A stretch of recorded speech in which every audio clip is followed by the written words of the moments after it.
This man's name is Kong Chan, one of the strongest mercenaries in France. On the Middle Eastern battlefield, he was known as the god of Blackfield, because of his transcendent combat abilities and nerves of steel amidst the hellfire of bullets and bombs. However, after a mission to eliminate the rebel leader Masalan of the SDSS, Kong Chan was killed by a traitor's bullet, and that traitor was someone from his own ranks. Though he died, his body was saved by a mysterious force. He woke up 3 years later in South Korea in the body of a bullied 19-year-old high school student, also named Kong Chan. He showed his bullies what real fighting was, and secretly used his intellect and experience to start investigating the one who killed him, clashing with various underworld factions and the mafia, international organizations, and even his own comrades. Currently, we have summarized all 3 seasons of the comic. Please follow along with this masterpiece. In the distant land of Africa, a French mercenary squad was setting up camp for a crucial mission. A man's voice rang out. "We've received intel that the Masalan leader will arrive in Sector Y." The man named Sarah spoke firmly. "Tonight, he dies." He laid out the details clearly. "I'm sure everyone has realized, but due to the nature of this mission, we can't mobilize a large force. 5 teams will participate this time, out of the 49 men here, and there will be absolutely no backup." One of the men sitting below asked, "What about the enemy's numbers?" Sarah replied, "Around 350 to 500 troops." Diru turned to ask Kong Chan, who was currently named Chan. "What did he say, Chan?" Kong Chan didn't answer immediately, but just waved his hand. "Quiet, Diru." Sarah continued. "Note that the objective of this mission is not to capture the sector. The moment Masalan's death is confirmed, cease fire and fall back immediately." Diru didn't understand French, so he turned to ask him again, "What did he say this time?" Sarah shouted loudly, specifically targeting Diru and Kong Chan. Kong Chan remained silent, saying nothing. His eyes gleamed with determination. Sarah glared at the two of them. "Pay attention." Kong Chan replied, "Please continue." This response surprised the other party.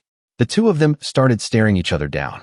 It seemed like a debate would break out right there, but Sarah just smiled and said, "Normally, I'd have a word or two to say, but I'll let it slide today." He spoke with a mysterious expression, because today is a very special day for all of us. Kong Chan heard this, but showed no expression. Sarah tapped the board and shouted, "All right, meeting adjourned." Everyone replied in French, "Yes, Captain." Night fell. The truck was speeding down the road. Inside were the mercenaries, including Kong Chan. Everyone was sleeping soundly. The truck stopped somewhere. Kong Chan stepped out. He told the men in the back, "We're walking from here. Everyone out." He reminded them, "Check your weapons again. Smoke if you want to. We move out in 5 minutes." Everyone replied in unison, "Understood." Kong Chan took out his lighter and lit a cigarette. Suddenly, Smith called out to him, "Captain." He winked, made a suggestive gesture, and said to Kong Chan, "After today's mission, okay?" Kong Chan quickly refused. "No way." He told his comrade, "Think about how to survive tonight rather than that nonsense." Smith calmly lit his cigarette, looking smug. "Nothing to worry about. We've got the god of Blackfield here." Kong Chan immediately shut down that thought. "Don't flatter me too much." Then he put out his cigarette, urging everyone, "All right, let's move." The entire squad moved with extreme caution. In the dark night, only the soldiers were treading lightly on the ground. Group by group passed by. After covering some distance, Kong Chan signaled to stop. Before his eyes was only a tranquil forest, but Kong Chan didn't feel that way. He estimated, about 2 kilometers left to the rendezvous point. Everything is going smoothly so far, but... Kong Chan frowned. "Something feels really off." Smith quickly asked, "Captain, what's wrong?" He continued asking, "Is something not right?" Kong Chan turned his head and said, "I have a bad feeling." But contrary to Kong Chan's worry, Smith teased him, "Come on, don't tell me our god of Blackfield is scared." He laughed out loud. "Haha, looks like it's time for our captain to retire, huh?" Suddenly, there was a loud gunshot. Smith startled and looked down at his stomach. He only had time to say 2 words. "What the?" Kong Chan shouted. "Smith." Then, a barrage of bullets was fired toward them. Ambushed unexpectedly, Kong Chan's side suffered heavy casualties. He immediately ordered, "Take cover now." The remaining men quickly hid behind the trees. A real battle had broken out earlier than expected. Over here, Kang Chan was trying to drag Smith's body away from the bullets. But there was too much incoming fire. Most of them hit Smith. Seeing his comrade eat so much lead, Kang Chan roared, "Smith, answer me." Boom. The spot he was backing into suddenly exploded. Kang Chan thought to himself, these guys even have grenade launchers? And we weren't even attacked by a single sentry. He checked on his comrades. Is everyone okay? The other side replied, nothing too serious yet. Kang Chan cursed in anger. These bastards. Were they waiting for us? The enemy troops were increasing in number. They continuously fired at Kang Chan's side. Kang Chan fought back while cursing. There's more and more of them coming. He excellently shot down 2 gunners and the driver. The vehicle began to explode. Kang Chan anxiously asked Smith, "Hey Smith, need morphine?" Smith struggled to answer, No need. "Chan, how am I doing?" Looking at his comrade's condition, Kang Chan was extremely terrified for his life. Damn it, he's lost too much blood. Looks like his internal organs are severely damaged. But he lied to reassure Smith, just a scratch. Don't overreact. Another comrade asked him, "Chan, what's the next move?" Kang Chan didn't answer, but silently thought, Smith's wounds are too severe. We need to fall back and get him treated. But Smith said, "Captain, you know what to do." He forced a smile and told Kang Chan, "Go." Kang Chan gritted his teeth and cursed at him. "Are you crazy, damn it?" He roared, "Hey Smith, who are we?" Smith said nothing, just gritted his teeth tightly. Kang Chan grabbed his shoulder and repeated, "Who are we?" At this moment, Smith smirked. God of Blackfield.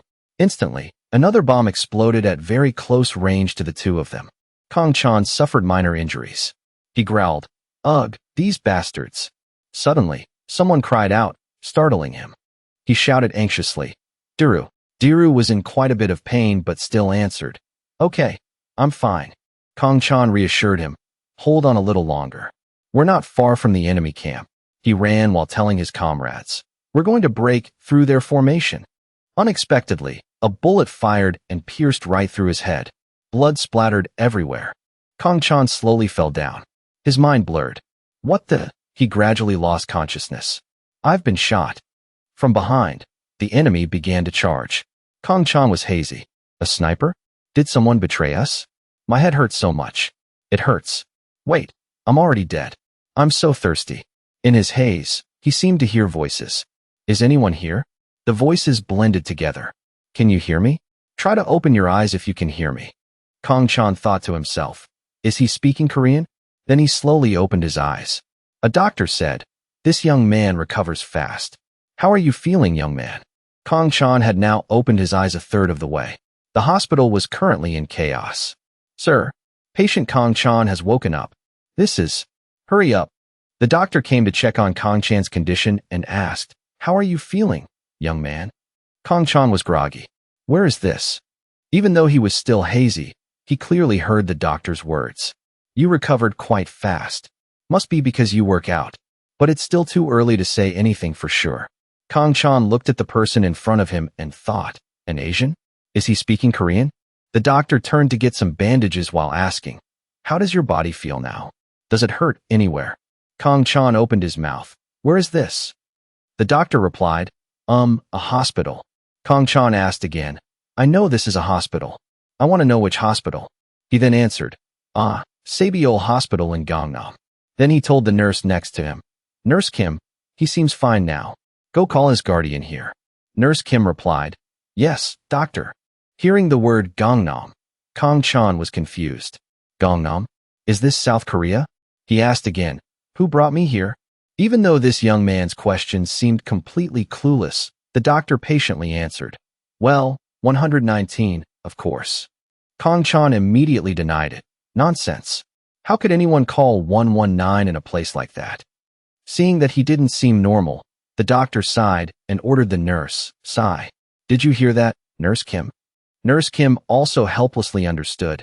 Yes. He instructed, Take good care of him. He might be a bit confused after being unconscious for 3 days. Nurse Kim acknowledged the order. Yes, doctor. Kang Chan, who had been lying down all this time, finally exploded, sitting up abruptly and shouting, "Can you stop talking about this nonsense? You're pissing me off." Sensing something was wrong, he turned his face to look for something. Kong Chan hurriedly got out of bed. The doctor immediately stopped him. "Hey, you can't stand up yet." Looking at himself in the mirror, he was stunned. In the mirror was a completely different face. Kong Chan couldn't help but ask, "What the hell is this?" Too many things happened to Kong Chan that morning, but eventually, he gradually understood everything. Here are a few of his inner monologues. "After staying in the hospital for a few days, I discovered a few things. My name is Kong Chan, 29 years old. I was a training officer and captain of a French mercenary squad. In July 2016, I lost consciousness after being shot during a mission on the African battlefield. No, more accurately, I died in that battle. Then, I woke up in 2019 in South Korea. I wasn't in a coma for 3 years or anything like that. I actually swapped bodies. An interesting thing is that this body is also named Kong Chan. He's 19 years old, a senior in high school.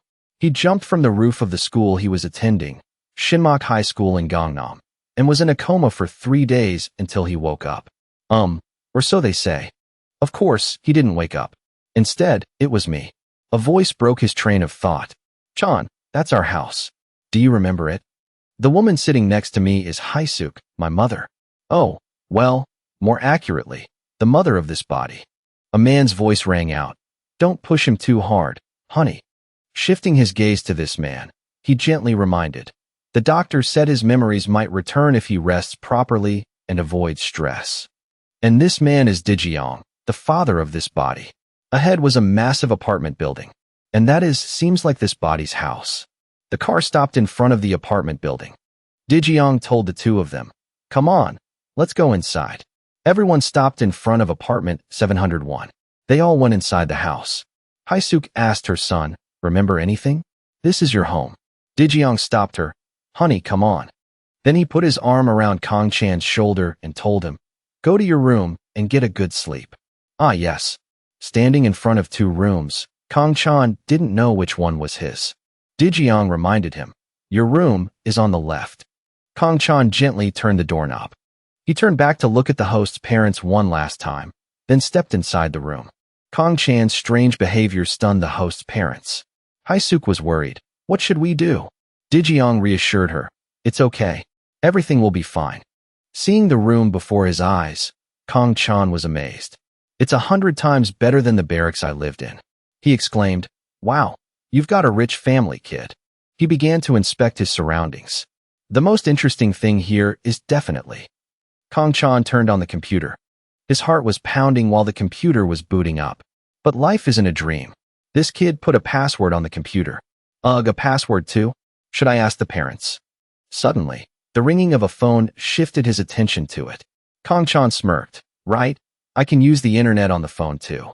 But unfortunately, the phone also had a password. Kong Chan was helpless. This kid, everything has a password. He thought, "Do you have that many secrets to hide?" Then his hand accidentally touched the sensor button on the back. The phone successfully unlocked. A fingerprint scanner? But he thought this was obvious, nothing to be surprised about. Makes sense. This is this body's phone after all. Kong Chan quickly searched for information about his previous battle. Maybe I'll find some clues about my death or resurrection. But there was no response to anything. He was frustrated. There's absolutely no information. He started thinking, is it because I'm typing in Korean? Then, typing French into the search bar, he muttered, just as I thought.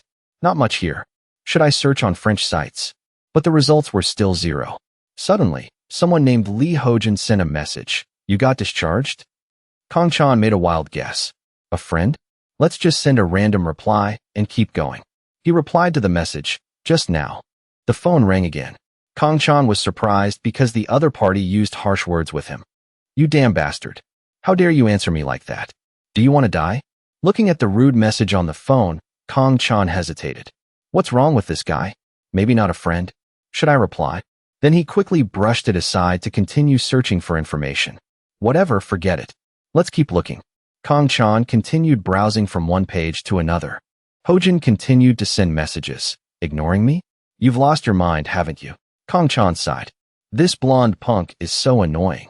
He casually typed a single word to end this annoyance. Yeah. Immediately after, the phone rang. Kong-chan was surprised. A call. He smiled slightly, knowing exactly who the caller was. Kong-chan picked up the phone. Hello. Hearing that, the person on the other end started cursing profusely. Hello, my ass. Have you lost your damn mind? Despite being cursed at, Kong-chan didn't talk back, only chuckling a few times. Hojin was furious. Are you chuckling at me? Did you have too much fun in that hospital? Feeling that this punk was a waste of time, he ended the conversation. I'm busy, hanging up. Hearing that, the guy reacted violently. What? Are you crazy, you bastard? Hojin started making threats. All right, you son of a bitch. Come out here right now.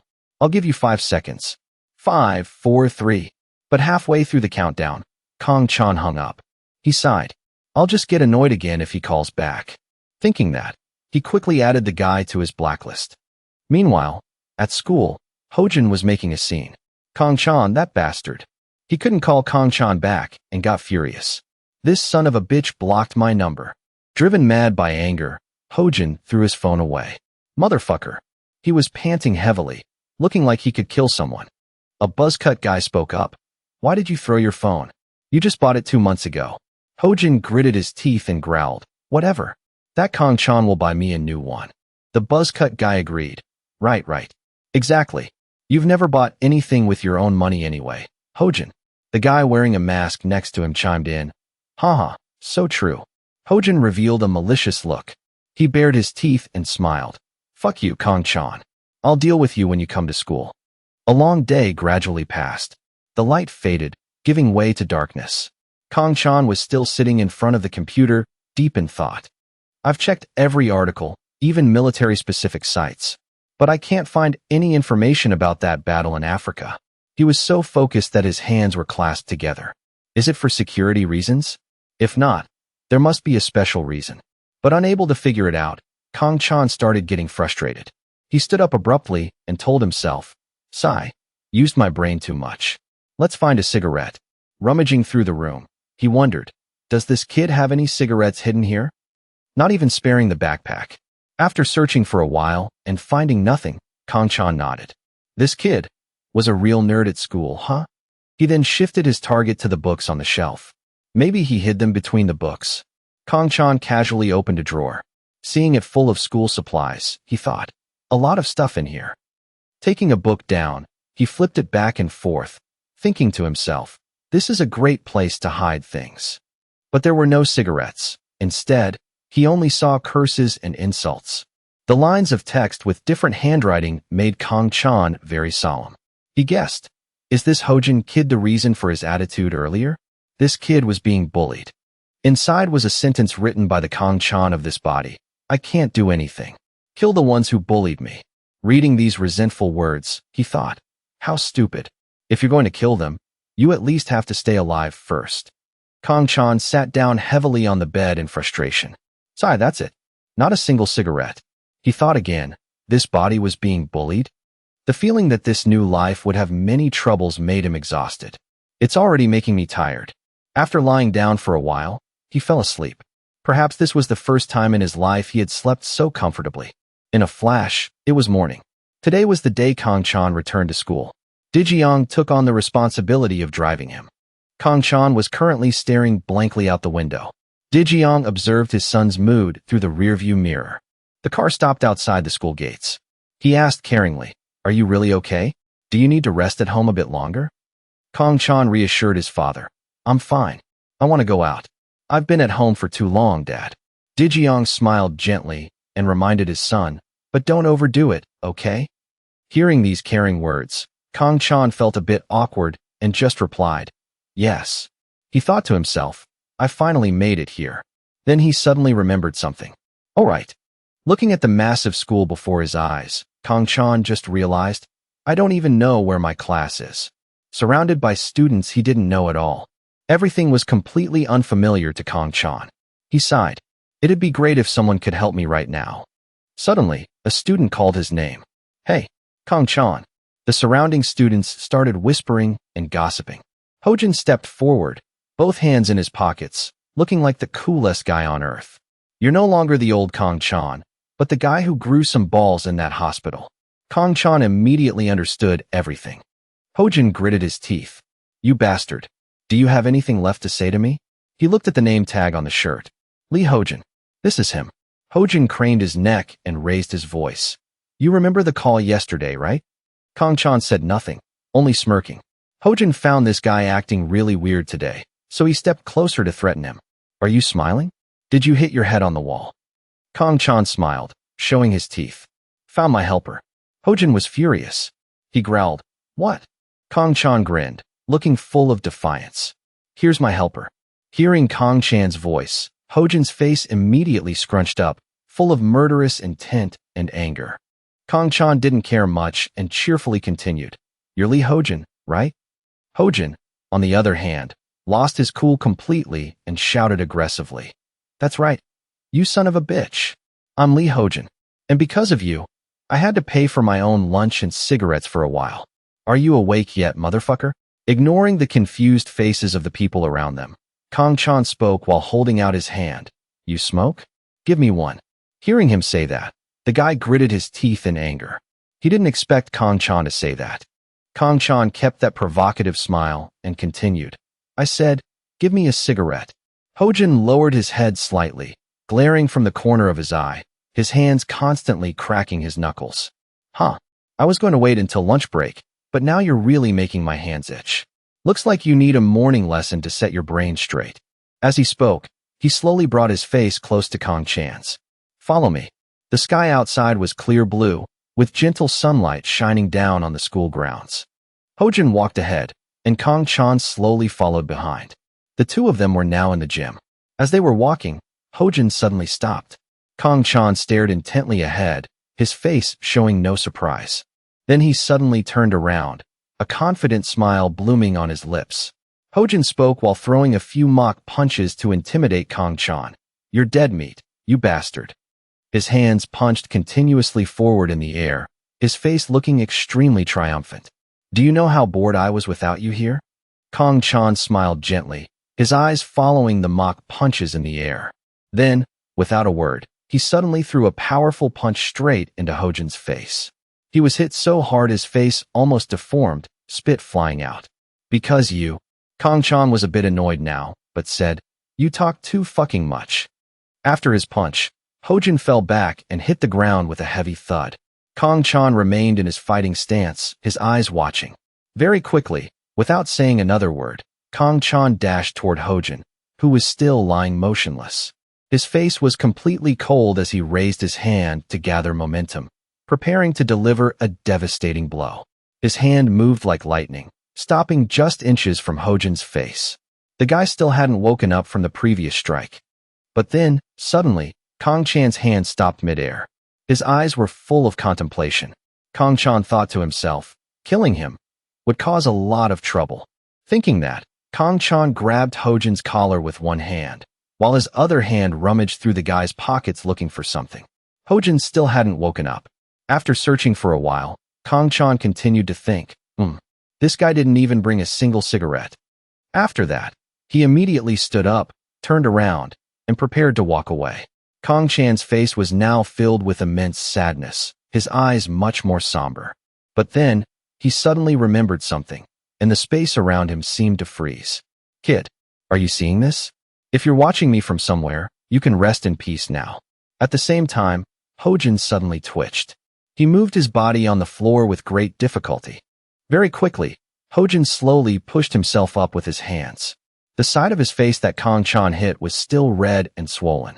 He looked up, growling in anger, his eyes looking like they wanted to devour someone. Then, while Kang Chan still had his back turned to him, Hojin charged forward at full speed. Motherfucker! You son of a bitch! Kang Chan was also very agile, immediately turning his head to glance back. And just like that, Kang Chan gently dodged to the side, avoiding Hojin's punch.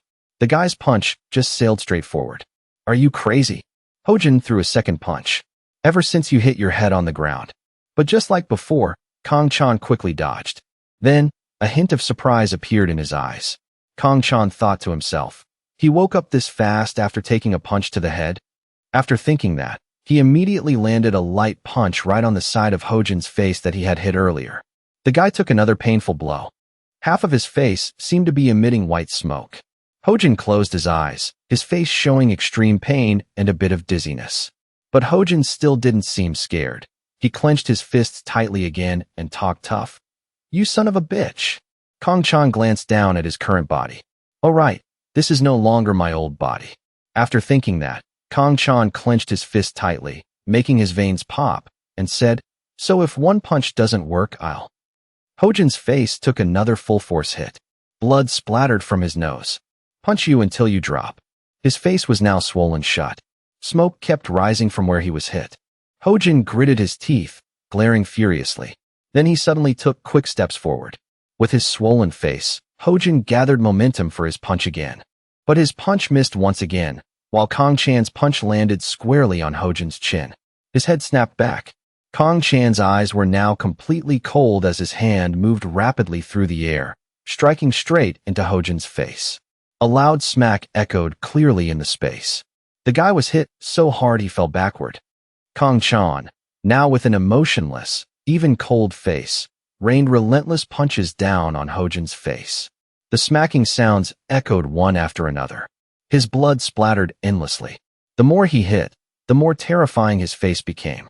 His hands didn't stop striking, the smacking sounds echoing continuously. Hojin's blood splattered everywhere. Then suddenly, Kong-chan stopped his arm mid-strike. His eyes were still wide open, staring intently. Looking down at Hojin now, his face was completely covered in dirt and blood, lying motionless on the floor as blood poured out endlessly. He was groaning in his mouth, "Ugh, ugh." Kong-chan stopped completely, but his eyes remained fixed downward, his face showing no emotion. After a moment, his face returned to normal, as if nothing had happened. "That's enough, right?" Kong-chan stood there blankly, suddenly remembering. "Oh, I forgot to ask where the class is." Hojin lay on the floor, his head spinning. Outside, the gentle sunlight shone down on the school grounds. Kong-chan was now standing in front of the school gates. He was looking around for something. Then, without saying a word, Kong-chan silently turned his head to look behind him. Just as he was about to walk away, someone called out, "Chan." Hearing that, Kong-chan immediately turned his head to look. The person who appeared was none other than Kim Mi-jang. She ran up gently, a bright smile blooming on her lips. Mi-jang spoke up to ask, "You're back at school?"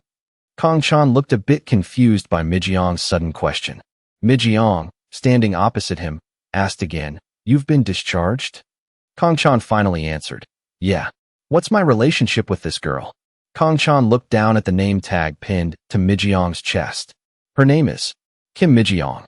He thought to himself, "They said I'm a senior here, so I probably don't need to be formal with her, right?" Thinking that, Kong-chan replied, "That's right." Mi-jang suddenly looked a bit shy. "Sorry I couldn't come visit you. I was going to, but I was busy with prep classes, so..." Before she could finish her sentence, he cut her off. "Ah, it's fine. But..." Mi-jang's face turned worried. "Everyone in the class was worried about you." Kong-chan asked innocently, "Are we in the same class?" Kim Mi-jang was extremely confused by his question. "What's wrong with you? We're even dating." As she spoke, she reached out to touch Kong-chan's face. "Could your injury still?" He immediately dodged so her hand wouldn't touch his face. "I'm fine." And just like that, Kong-chan turned and walked away with an anxious face. "Lead the way." Mi-jang, bewildered, also turned to follow him. Kong-chan walked while thinking. "Anyway, I need to find my class first." Mi-jang trudged along behind Kong-chan. At the sign for room 3-2. Inside the classroom, the other students were going about their normal activities. Kong-chan sat at his desk, looking out the window with a serious face. "My seat is next to the window. Perfect spot to be a sniper's target, huh?" Suddenly, the classroom door was thrown open with a loud bang. Everyone in the class heard the noise and immediately turned their heads to look. The person appearing at the door was none other than Hojin. His whole body radiated murderous intent, his face swollen and bruised from Kong-chan's beating, blood still flowing endlessly. Hojin walked into the classroom looking like that. Whispers started echoing in the class. What happened to Hojin's face? Who cares? Probably got into a fight with some thugs from another school. Kong Chan just glanced coldly and thought, "He's in the same class as me." Hojin stared intently while pulling his chair out with a clattering sound. He sat down, looking extremely furious, his clothes disheveled and messy. Hojin's eyebrows furrowed tightly together. His eyes right now looked like they wanted to devour someone. Hojin just kept staring fixedly at Kong Chan, ignoring his gaze. Kong Chan sighed and thought, "What the hell is this situation?" Hojin's gaze still hadn't left Kong Chan. His hands were typing something on his phone, the beeping sounds echoing continuously. Looking at the phone screen, Hojin was texting someone. "Fuck, that bastard Kong Chan has gone completely crazy. Anyone free after this period?" His face was now scrunched up in anger, his eyes filled with murderous intent, his teeth gritted tightly. "Kong Chan, you son of a bitch. Just you wait." A while later, out on the sports field, the students were lining up neatly. The teacher stood on the steps and called out, "Is everyone here?" Then it seemed Mr. Seo Chanho noticed something wrong and paused for a moment. He looked down at the row where Kong Chan was standing and asked, "What kind of outfit is that?" Mi-jang immediately raised her hand to explain for Kong Chan. "Sir, he just got discharged from the hospital and came back to school today." Hearing that, Chanho relaxed his face and said in surprise, "Ah, so that's you? Don't push yourself too hard. Go rest." He thoughtfully created an opportunity for Kong Chan, where you can choose soccer, volleyball, whatever you like. But be careful not to hurt yourself. In a quiet corner of the field, Chanho turned and walked away after speaking. The other male students grabbed balls and happily ran out onto the field. Kong Chan calmly and gently sat down on the stairs. Hojin was playing on the field but kept glancing over at where Kong Chan was sitting. He sat on the stairs, resting his chin on his hand, thinking seriously about something. "Guess I have to keep living like this for the rest of the day. But what should I do now?" While he was thinking, someone suddenly stood in front of Kong Chan. "Hey." He slowly looked up. Kong Chan's expression was completely natural, without a hint of fear. "Got anything else to say?" The person standing in front of Kong Chan was Hojin. He was still talking tough. "You think I'm letting you off the hook? Right place, right time." After speaking, he turned and walked away with an extremely resentful face, his hands clenched into fists. Kong Chan sighed tiredly. "These guys always act like this whenever I let them go." The sun was almost at its peak, shining down incredibly bright. Hojin walked ahead, and Kong Chan quickly followed behind. The thudding of their footsteps echoed. Kong Chan looked ahead with an emotionless face. Reaching the spot, Hojin turned around, a triumphant smile on his lips. Here, behind him were a few other guys. Specifically, 5 guys, plus Hojin, making 6. They all looked very intimidating. Kong Chan stood not far away, just watching without saying a word. A blonde guy among them glanced over, smiled wickedly, and spoke up, "Here you are." Another rather muscular guy spoke while putting his arm around Hojin's shoulder. "Look at Hojin's face, guys. Did that Kong Chan really mess you up like this?" Hearing that, Hojin gritted his teeth in anger. Then, very quickly, they lined up in a row, their eyes and smiles full of malicious intent. "Let us check you out." They moved quickly as if to surround Kong Chan. He just watched vigilantly. And just like that, Kong Chan was surrounded by them, every single one of them wearing a smirk. Kong Chan glanced around with extremely vigilant eyes. The sunlight shone down on the upper half of his face. Kong Chan's gaze was cold and sharp. He stood in the middle, surrounded by the 5 guys. In such a dangerous situation, Kong Chan suddenly flashed a cryptic smile. He spoke up to them. "I'm a bit tired, so all of you come at me at once." One of them smiled wickedly, veins popping on his face. "Did you take too many meds that your brain died?" As he spoke, the guy lunged forward, clenching his fist, aiming to punch Kong Chan from behind. "I alone am enough to teach you a lesson." Kong Chan glanced with extremely vigilant eyes and immediately noticed. Then, without a word, he immediately threw a straight punch to the face of that guy. He was hit so hard he fell backward, slamming his upper body onto the ground with a loud thud. The guys around saw that and were quite surprised. It wasn't just normal surprise. They were also somewhat panicked and stunned. Hojin saw that scene and his jaw dropped, unable to believe his eyes. The blonde guy and another guy were also extremely surprised by Kong Chan's action, their mouths hanging wide open. Kong Chan stood up straight, his face completely cold, looking down emotionlessly. He turned his head, smirked, and said to them, You guys should have listened to your elders. Now, the four of you, come at me together. Kang Chan spoke in a very calm and somewhat challenging tone. And it seems none of you know what a real fight is, so today I'll teach you. Here's a piece of advice for you. Each of you aim for different spots. Hearing that, they looked extremely furious.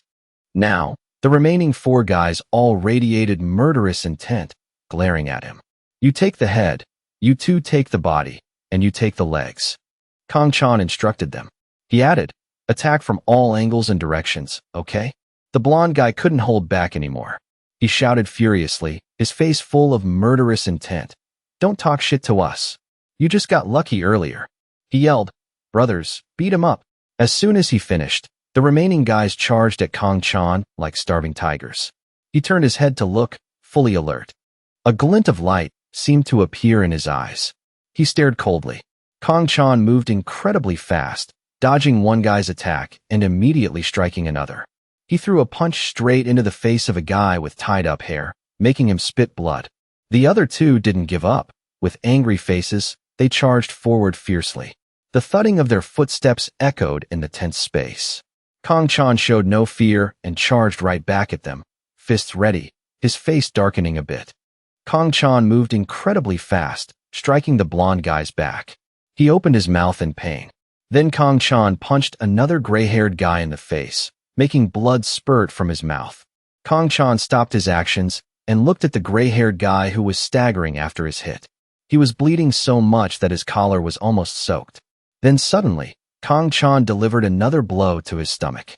He opened his mouth wide and screamed in agony. The guy's eyes rolled back, his body almost lifting off the ground. The guy's body trembled uncontrollably. Kang Chan looked on with a cold and angry face. Behind him, the first guy he hit had slowly gotten up. His whole body shook with anger, growling continuously, sweating profusely. The guy didn't give up and wanted to rush toward Kang Chan like flying. Motherfucker. You son of a bitch.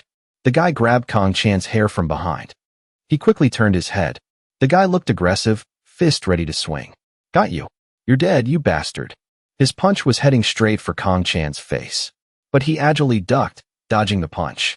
The guy's fist just hit empty air. Kang Chan looked up straight at the guy's chin, his eyebrows furrowed tightly. Still able to stand up? Kang Chan quickly grasped the situation and grabbed the guy's arm tightly. This body is too weak. He charged forward like crazy, and the guy, caught off guard, was lifted midair.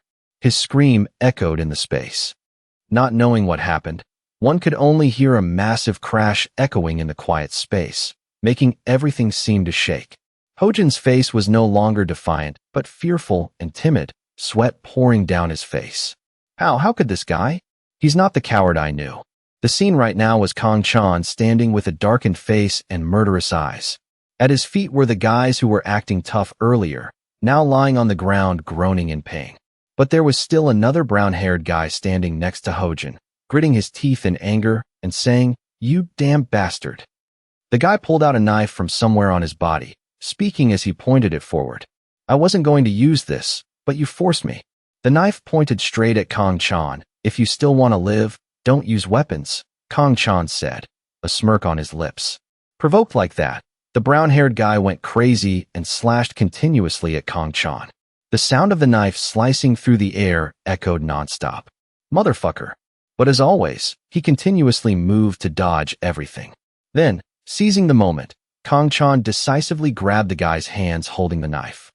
Without another word, Kang Chan twisted the guy's arm behind his back. His face scrunched up in pain, screaming endlessly, "It hurts." Even more shocking was the cracking sound of bones breaking. The guy's eyes rolled back, screaming in agony. Kang Chan let go and turned his head to look at Hojin. Lee Hojin. Hojin's face was now a mix of fear and sheer surprise. Meanwhile, the guy with the knife was at Kang Chan's feet, groaning in pain. Kang Chan smiled confidently and continued. "Once again, it's just you and me, huh?" Hojin lost his confident look and became timid and terrified. He stammered, "No." Kang Chan reached down and picked up the knife from the ground. "Come on, don't be scared. After all, it's my fault." He looked at the knife in his hand with a strange gaze. Then he said, "I was too easy on you this morning, wasn't I? So you couldn't wait to get revenge another day. It had to be today." As he spoke, Kong Chan's face became more murderous. His face darkened, staring intently. So, sorry man, I won't make the same mistake twice. Hearing him say that, Hojin panicked completely, his body almost collapsing. So should I slice your muscles or break your bones? I'll let you choose. Hojin was so scared he kept backing away, begging continuously. I was wrong. Please let me go, I won't bother you again. Kong Chan kept walking forward with the knife. You can do it, be confident. Then suddenly, someone's footsteps echoed behind him. Kong Chan, being sharp, immediately noticed.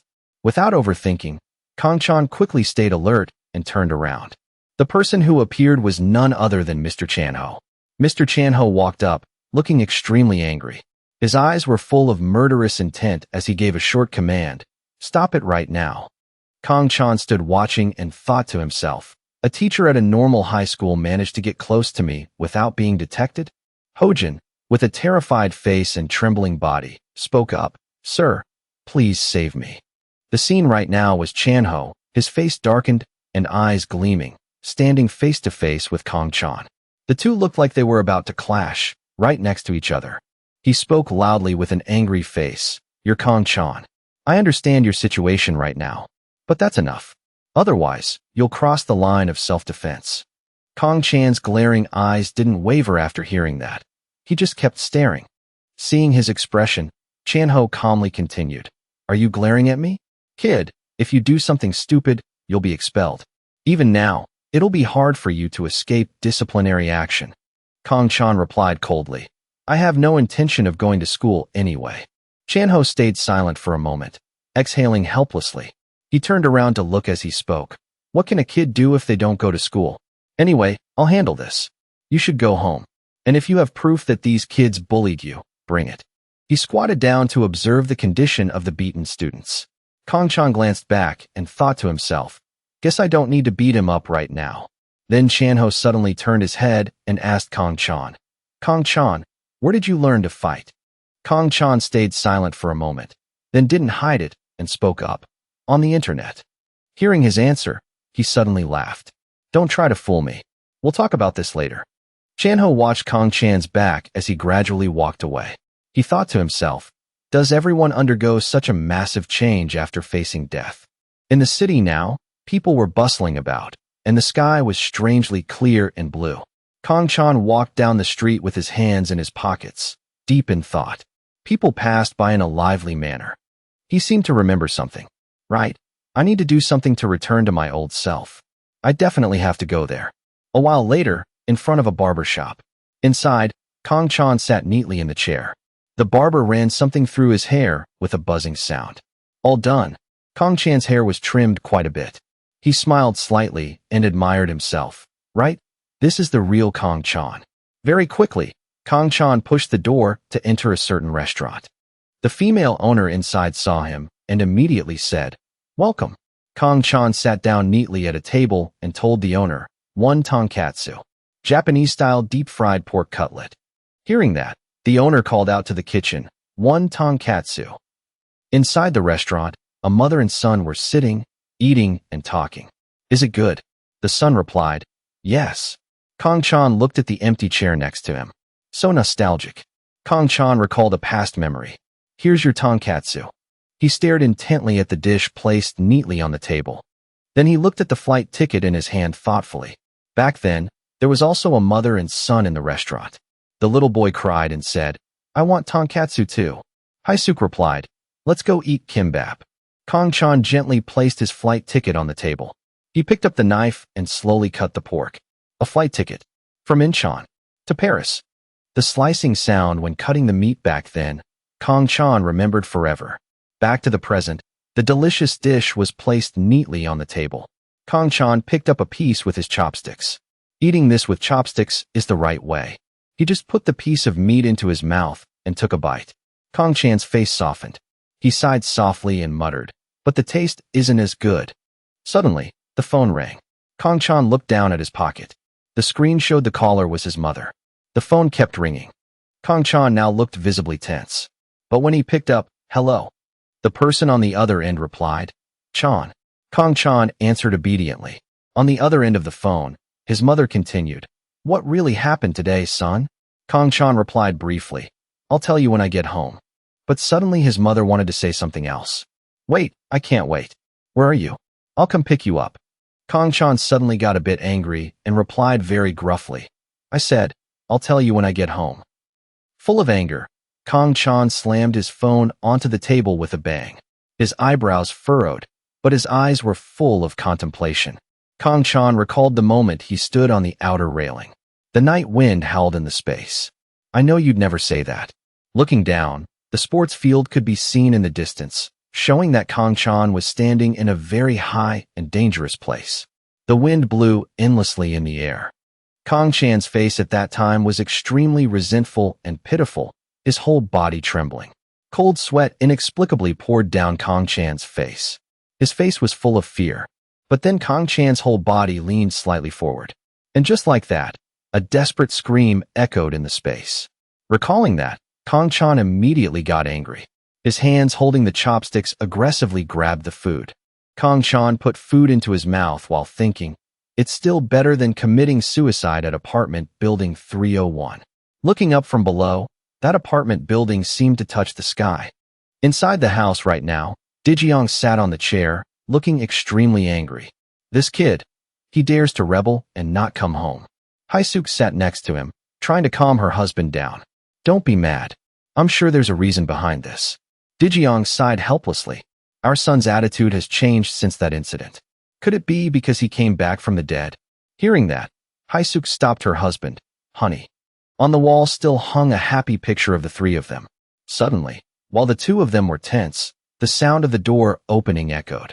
They both immediately glanced over. The sound of the door closing coincided with Kong-chan stepping inside. They both looked with extreme surprise. Oh my god, your hair. Dae-jeong spoke up. Come sit here, and let's talk for a bit. Kong-chan, holding the doorknob, just watched in silence. After listening, he maintained his silence, opened his room door, turned, and stepped inside. Seeing Kong-chan's attitude, Dae-jeong got even angrier and immediately stood up. This disrespectful brat. Hae-suk was panicked by Dae-jeong's reaction. Honey. Then suddenly, Dae-jeong and Hae-suk seemed to see something and were a bit startled. But Dae-jeong's face was still furious. Kong-chan stepped out of his room with an extremely serious face. He was wearing a neat outfit. In his hands, he neatly held 2 or 3 blue notebooks. Kong-chan calmly sat opposite his parents. He placed those notebooks on the table and said, I have some things for you to see. Dae-jeong looked with a suspicious and confused gaze. What is this? Kong-chan replied in a very calm manner. He nodded slightly and then said, Please take a look first. Dae-jeong slowly reached out and picked up the notebook. His face was extremely tense, but his eyes remained fixed forward. Hae-suk, sitting next to him, also reached out and picked up the other notebook on the table. Dae-jeong opened the notebook in his hand and read intently. Then Hae-suk's eyes showed a strangely surprised expression. Her face even had a hint of shock. Inside the notebook were pages with scribbled handwriting containing bizarre content. She looked while covering her mouth with her hand, tears flowing endlessly. On Dae-jeong's side, his expression was no different from hers. Reading the contents inside, his face was extremely surprised and somewhat fearful. They both placed the notebooks back on the table. Dae-jeong lowered his head, sighing tiredly. Hae-suk covered her face with her hands and sobbed uncontrollably. Dae-jeong asked with an exhausted face, Is all of this true? Kong-chan also lowered his head, not daring to look him in the eye. Then suddenly, he got a bit overly emotional and shouted, Then why didn't you tell us anything? Hae-suk was also startled by his action. Kong-chan silently sighed. He closed his eyes and answered tiredly, I didn't want you two to worry. And I also felt ashamed and insecure about myself. Suddenly he looked up, his eyes extremely determined, and continued, That's also why I jumped. But when I woke up, I realized my fear was gone. Dae-jeong calmly and slowly sat down, tiredly touching his head. I see. So that's everything that happened. He looked at his son and asked him, Do you regret taking revenge on them? Kong-chan looked thoughtfully into the air, his current mood unclear. Hae-suk also timidly glanced up and asked, Are you hurt anywhere? Kong-chan immediately replied, No. But neither of them knew that his hands were currently covered in countless small scratches. They both fell silent again. The space was now incredibly quiet. Dae-jang frowned slightly, closed his eyes, and continued, "All right, I'll handle all the incidents today for you. So don't worry about anything." Then he suddenly added, "But..." Kong-chan was a bit confused hearing that. Dae-jang made a proposal to Kong-chan, "Promise us that from now on, you won't hide anything that torments you." Kong-chan answered him with an extremely determined and certain face. "From now on, something like this won't happen again." Dae-jang spoke seriously again. "That's why I want you to promise. We are your parents, and we have the right to know." Haesuk's eyes were still teary.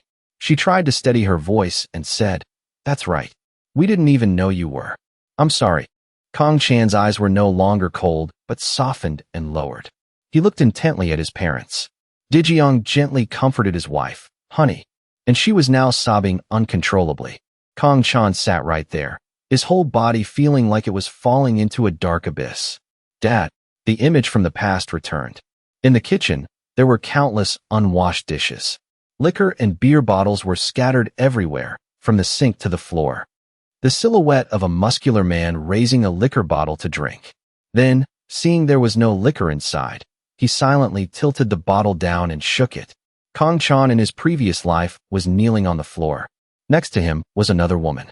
That man looked at him and ordered, "More." Kong-chan gritted his teeth in anger, his eyes full of murderous intent.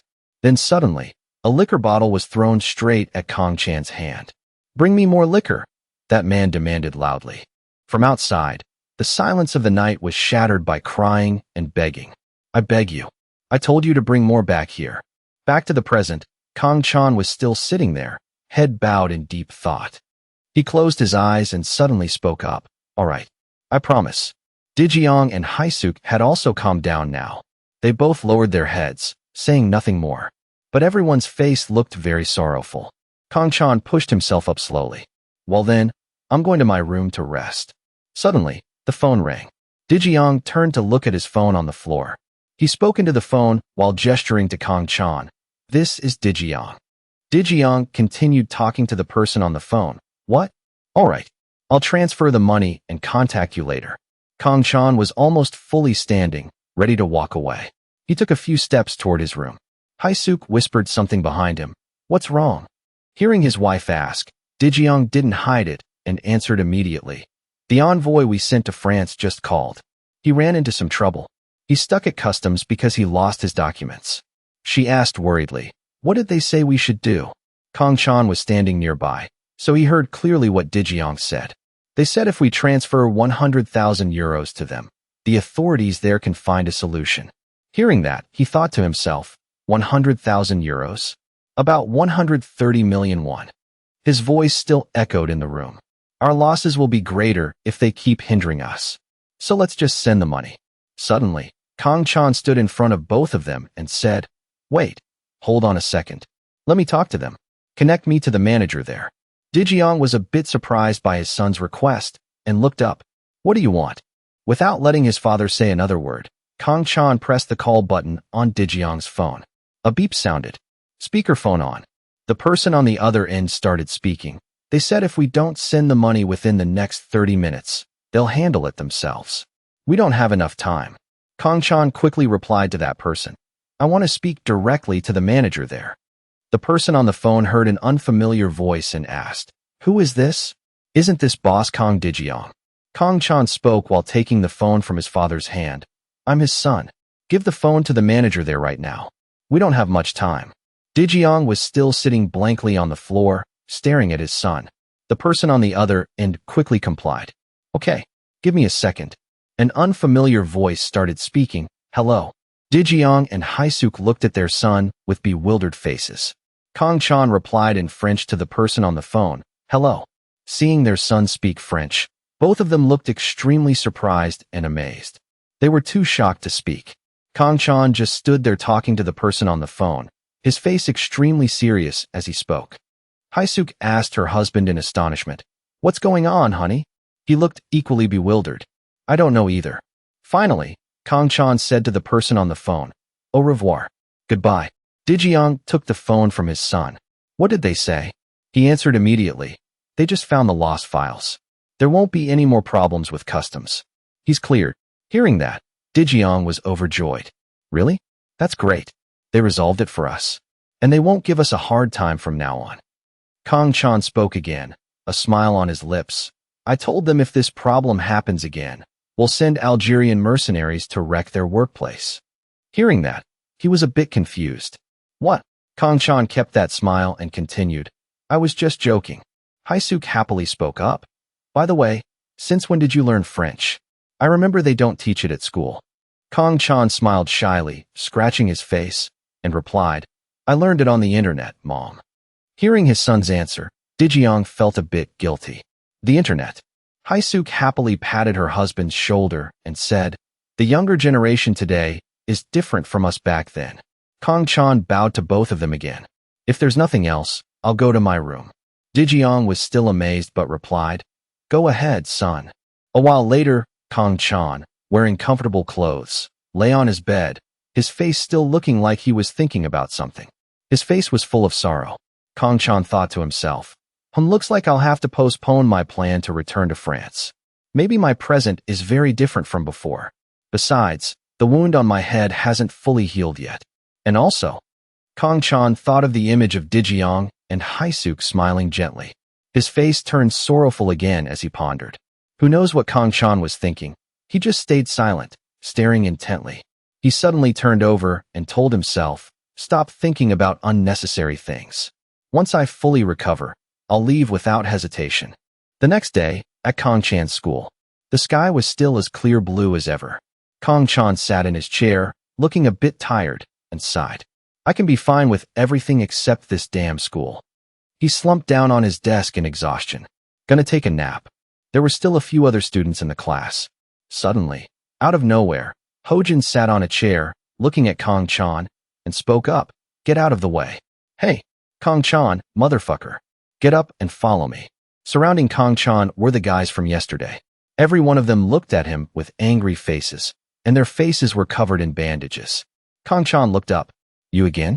Not now, I'm bored. Hojin gritted his teeth in anger and continued. But I'm not bored. Come on. I'm going to beat you today, so follow me. Kang-chan tiredly slumped back onto the desk. Fuck off.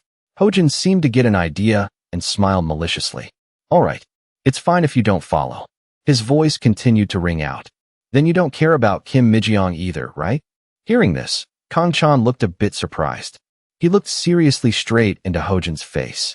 What? His eyes were as cold as ice. Hojin thought he had him figured out. That's right. Mi-jang. However, Kang-chan was indifferent. Who's that? The people around listening to the conversation saw Kang-chan's expression and really didn't know what to say. Hojin got a bit angry and scolded him. Good lord. You pig-brained idiot. Meanwhile, Kang-chan was still trying to remember. Mi-jang? Mi-jang. Now, Hojin was truly annoyed. He shouted. Mi-jang followed us up to the roof. But as soon as we mentioned your name, you acted like an idiot because you were scared. At this moment, as if remembering, Kang-chan let out an ah. He realized in shock and stood up abruptly. Ah, I remember. My girlfriend. Kang-chan asked tensely, where is she? Hojin only replied with a scheming smile, as if he had grasped his weakness. On the roof, the door opened with a creak. Hojin had led Kang-chan up here. Facing the scene before him, Kang-chan wasn't panicked at all. He remained as calm as usual. There were many tall, muscular guys here, tightly gripping iron pipes. There was also a group of schoolgirls nearby. Hojin left Kang-chan alone and slowly stepped forward. He and these people all glared at Kang-chan with daggers in their eyes, wearing wicked smiles. Hojin boasted, fuck you, Kang-chan. I took special care to prepare for today. Get ready to wear braces, boy. After observing the situation, Kang-chan wondered why there was a group of girls here. That group of girls was still chatting happily, as if they weren't worried about anything. It was Hyo Yunsel. She saw Kang-chan and turned to tease him. What's this? Wanna blow a horn? Kang-chan's face darkened. He growled. Women and girls should all go downstairs. Hearing that, Yunsel immediately got irritated. She quickly walked over to Kang-chan, facing him. Yunsel raised her voice. Who do you think you are? Instantly, Kang-chan gave her a painful slap. Yunsel fell flat on the ground and let out a scream. Holding her slapped cheek, She looked at him with eyes that seemed to spit fire. Kang Chan remained firm and said, "Get lost." Then Yunsul suddenly looked towards Hojin as if asking for help. Hojin understood too. He confidently said, "We'll make him pay for that. Now close the door and go downstairs." Yunsul seemed very resentful, tears welling up in the corners of her eyes. Now, Yunsul stood up and instructed, "Make him pay in full." Damn it. At this moment, Kang Chan just glanced over, then immediately asked, "Where is Kim Mi-jang?" At the same time, the classroom door was opening. It was Kim Mi-jang. She casually walked into the class. Her friend saw her and was surprised. "Mi-jang." Then her friend walked over to Kim Mi-jang and asked, "Where have you been?" Kim Mi-jang asked back curiously, "What's wrong?" She replied, "On my way to school, of course. I missed the bus, so I just got here." "What's wrong? Was someone looking for me?" Hearing that, her friend looked blank for a moment. Then she looked up at the ceiling, signaling to Kim Mi-jang. Kim Mi-jang also looked up accordingly. At this moment, Hojin was laughing heartily. "She's not here, you idiot. You got tricked. Did you think you were a prince coming to save Snow White? Huh?" Hearing these words, Kang Chan didn't feel angry at all but calmly thought, now that this guy mentions it, that girl really does look like Snow White. Then he casually replied to Hojin, then I guess there's no business here anymore." Done. He turned to walk away. "That's good then. I'm leaving." This group of people immediately rushed up and surrounded Kang Chan, not letting him escape. Looking at them, Kang Chan just stayed silent, saying nothing. Hojin mocked him from behind. "What's this? Scared? Planning to jump again?" Kang Chan turned to look at him and stated, "You're too arrogant for your age." These words made Hojin very annoyed. This guy, he's talking like that again. Kang Chan was still gently asking, "You didn't get hurt last time, right?" Hojin suddenly looked smug. Let me remind you then. Even though I hadn't done anything to you that day, you begged me and then fell off yourself." The guys surrounding him heard that and laughed contemptuously. Fucking coward. Now, Kang Chan's whole body was radiating a very intense anger. He spoke up. "You should have said that earlier." Hojin pointed at the tall, muscular guys behind him and raised his voice. Hey, don't give me that attitude. Today is different. All the top bosses in Korea have gathered here today to deal with you. Haven't you realized? You're dead meat this time, boy. Now, these guys started stepping forward. The tallest guy stepped out, facing Kang Chan. He was a whole head taller than him, and his body was twice as big. He glared at him and mocked. "No matter how I look at you, you look like a twig." Then he casually patted Kang Chan's head like a child's. "Let me see if you're really as tough as you say." Kang Chan got angry. He frowned at him and replied, "Of course." Instantly, he grabbed the guy's hand resting on his head. Kang Chan gently but very decisively twisted his arm multiple times. His bones broke too. He cursed in pain. "You bastard." Before he could say another word, Kang Chan's knee smashed into his face. At this moment, the guy was completely taken down by Kang Chan. Hojin panicked and screamed, "Fuck! I told you not to let your guard down. Everyone attack at once." As soon as the sentence ended, everyone gripped their weapons tightly, which were iron pipes. They charged forward like starving tigers. After Kang Chan had taken down one guy, he faced the ones in front of him. Kang Chan clenched his fists and flexed powerfully. With lightning speed, every single one of them was defeated by him in just one strike. Some guys didn't even have time to use their weapons before their noses spurted blood. This guy went to a fight wearing a mask. Seeing that, Kang Chan kindly took it off for him so he could breathe easier. This guy naturally showed off his sturdy white teeth. Kang Chan punched right into them hard. This guy would probably have to spend a lot of money when he got home. Right at this moment, behind Kang Chan, a guy tightly gripped a knife, intending to sneak attack him. Yet Kang Chan easily dodged that knife. He immediately grabbed his hand. Kang Chan instantly snapped it without mercy. He brought his face close to that guy, and that guy was still screaming in extreme pain. Suddenly, it started raining. A cracking sound also echoed. This guy clutched his hand tightly, his face pale. He looked like he was in agonizing pain. Having dealt with the flies and mosquitoes, Kang Chan looked towards Hojin. He slowly read his name, Lee Hojin. Now, Hojin wasn't as arrogant as before. Instead, he was trembling like a leaf. "Oh, I'm fucked." Kang Chan was slowly walking towards him. "Once again, it's just you and me, huh?" Kang Chan's face looked very furious. He questioned. You don't seem to have any reaction after intentionally killing someone, do you? Hojin was still so terrified he stuttered. Don't come any closer. Kang Chan still looked at Hojin with eyes full of anger. You're nothing but scum. Right now, Hojin was waving his arms and legs, stumbling everywhere, pleading, help. Save me. Sir. Hearing that, Kang Chan exclaimed in surprise. Instantly, he realized something. Kang Chan quickly turned around and saw Chanho approaching. Kang Chan thought to himself, him again. At this moment, he scolded, are you crazy? Stop right now. Observing Chanho, Kang Chan analyzed. This guy is definitely not a simple teacher. Chanho looked towards Hojin and asked, you're Lee Hojin, right? Hojin replied fearfully, yes, yes. Then he pointed down towards the door and said, I'll deal with you later. Drag your people out of here. Hurry up. As if a savior had appeared, Hojin happily replied loudly, yes, sir. Now, on the roof, there were only Chanho and Kang Chan. Suddenly, Chanho took out a cigarette and smoked. He spoke up. He really couldn't wait for another day to get revenge on you, huh? Kang Chan asked back, how did you know we were here? He replied, that girl, Kim Mi-jang, told me. Exhaling a puff of smoke, Chanho continued, anyway, what can I do to solve this? The situation right now is really NK. NK stands for no decay, meaning not okay. This is a term Chan and his comrades in France often used. Hearing that word come out of Chanho's mouth shocked him. Kang Chan exclaimed in surprise, what? Chanho also immediately lowered his voice. Hey kid, a high school student shouldn't act like that. You'll regret it for your future. Recalling his memories, Kang Chan thought of Diru. He wondered, could this be a coincidence?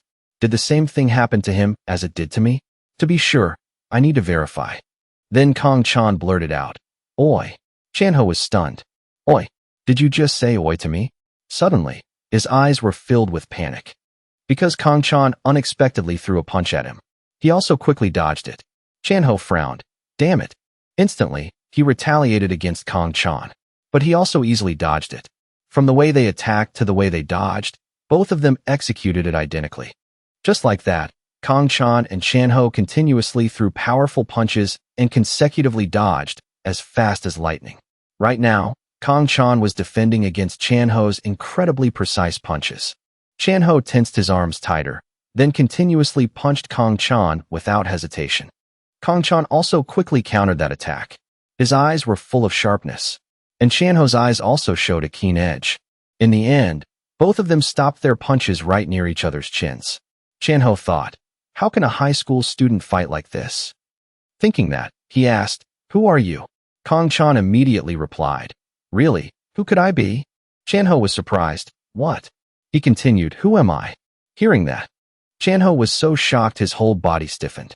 Kang Chan emphasized once again, who am I? At this moment, he was so amazed his mouth hung wide open, his whole body trembling. Then he told Kang Chan to say the rest. Instantly, Kang Chan's voice rang out, God of... Then both of them said in unison, Blackfield. At this point, Chanho was completely frozen, while Kang Chan looked very calm, as if he already knew.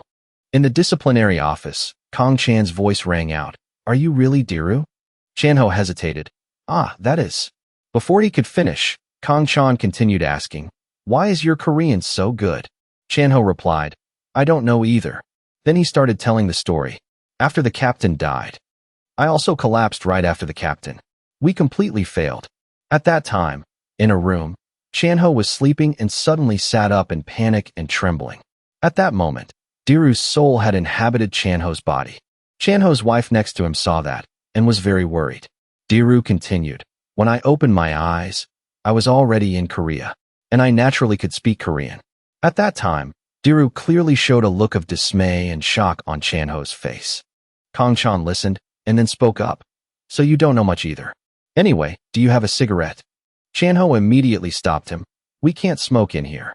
Kang Chan got annoyed. What? Now, Chanho was in a tough spot. Instantly, Kang Chan swung his hand at him to try and snatch the cigarettes. Should I? And he also quickly dodged. Finally, Chanho had to put his hand in his pocket to get a cigarette for him. But suddenly he pulled his hand out and agonized. I don't care. No means no. I can't accept a teacher giving a cigarette to his student. Seeing that, Kang-chan questioned. Boy, are you really planning to treat me like a high school student? Chan-ho replied, no matter how old your mind is, your body right now is that of a high school student. Even if you boil me or roast me alive, I won't give you even one. Knowing he couldn't get a cigarette from him, Kang-chan acted sulky. You bastard. Fine, fine, I won't smoke, happy. After saying that, he suddenly glanced at Chan-ho and scoffed. Chan-ho also looked back at him in the exact same way. Now, Kang-chan started thinking, I see. So now teacher Seo Chan-ho is Diru. And it seems his reincarnation happened at the same time as mine. Then Kang-chan asked, did you enjoy being in your wife's arms while I was lying alone in that hospital, huh? Chan-ho smiled brightly and replied, it was really nice, actually. Much better than lying in a hospital. That answer made Kang-chan angry. He raised his voice, you really are a bastard. Chan-ho immediately signaled for him to lower his voice. Hey, someone might hear us. I'm a teacher, and you, captain, are a student. Kang-chan scoffed, then said again, don't mess with me. Chan-ho continued, by the way, why do you keep making the situation worse? Now that you're reincarnated, you should just settle down and go to school. Kang-chan replied, what do you expect me to do when they keep coming after me? Do you think I enjoy fighting with those kids? He continued in a serious tone, but either way, I have no intention of going to school. I need to return to France soon. Hearing this, Chan-ho was shocked and stood up abruptly. You plan to return to that hell even though you managed to escape it? Kang-chan replied, there's a traitor among us. If I don't find out who it is, the brothers who fell will have died in vain. At this moment, the atmosphere between them fell silent. Chan-ho suddenly sighed. If that's the case, I'll go with you during the break. Kang-chan pointed out, man, we're not going on a picnic. Chan-ho replied, I know that very well. I'm just as serious about this as you are. Hearing that, Kang-chan waved his hand and said, you just stay here and live your peaceful days while keeping an eye on those kids. And while you're at it, do something about them so they stop clinging to me. Chan-ho replied, come on. Truth is, I'm ready and prepared to deal with them once and for all. Kang-chan asked in astonishment, ready? Once and for all? Dealing with those kids? Have you gotten soft since you were resurrected? Chan-ho frowned. Who said it's because of those kids? Didn't you feel something weird when fighting them? Hearing that, Kang-chan started thinking. Chan-ho quickly suggested, isn't their use of weapons a bit much for a fight between kids? Kang-chan replied, not really. Didn't see a single gun. Hearing him answer so calmly, Chan-ho was very panicked. Were you really born in Korea, Captain? Even common criminals don't use large kitchen knives. Now, Kang-chan realized the problem but didn't look too worried. So that's the issue, huh? Seeing him like that, Chan-ho could only exclaim, good lord. Then he continued, anyway, there might be some criminal organization backing these kids. Kang-chan put on a clueless face. An organization? He rested his chin on his hand. I can't say for sure, but the possibility is very high. I'll deal with them before the break, then we'll go to France together. Chan-ho confirmed, seriously. No joke. Kang-chan replied, all right. We'll talk about this later. Saying that, he stood up abruptly. He instructed Chan-ho, oh, and just say I went to the infirmary. At this moment, he started walking away, leaving Chan-ho staring blankly. I'm going to take a nap for the rest of the period. Nothing else to do. Chan-ho just sighed. In the infirmary, the thudding sounds of footsteps echoed. Right now, Kang-chan was sleeping very soundly under a blanket on the bed. Suddenly, he opened his eyes wide, looking very alert. Instantly, Kang-chan sat up. He did so because he sensed someone approaching. Kang-chan glared and growled. What do you want? It was Hojin, holding bags of snacks. Seeing him wake up, he was terrified. You're awake? Sorry for bothering you. Suddenly, Hojin handed Kang-chan a bag of snacks and said, here, eat this. This action surprised him greatly. He stood in front of his bed, smiled awkwardly, and announced, the freshmen and sophomores will come greet you after school later. From now on, you're the boss of this school. In response to Hojin's enthusiasm, Kang-chan only uttered one word, scram. Just that was enough to terrify him. Okay, sorry. Saying that, Hojin turned and walked away. Kang-chan remained sitting alone here, deep in thought. The sun gradually said its goodbyes, and dusk fell. Inside the school, these students looked panicked when they saw Kang-chan's figure. Anyone who saw him approaching dodged to the side, making way for him. Seeing this scene, Kang Chan just sighed. His expression was still as serious as usual. Up ahead, Kim Mi-jang was waiting for Kang Chan outside the classroom, holding his backpack. When Mi-jang quickly spotted him, she broke into a radiant smile. With the sunset shining on her, she looked like an angel descending to earth. Her voice was sweet. Kang Chan. Right now, Kim Mi-jang was looking at him intently, as if waiting for something. Seeing that, Kang Chan also looked back at her, but he didn't understand anything. At this moment, Kim Mi-jang handed the backpack to Kang Chan and caringly asked, "Here, are you feeling better now?"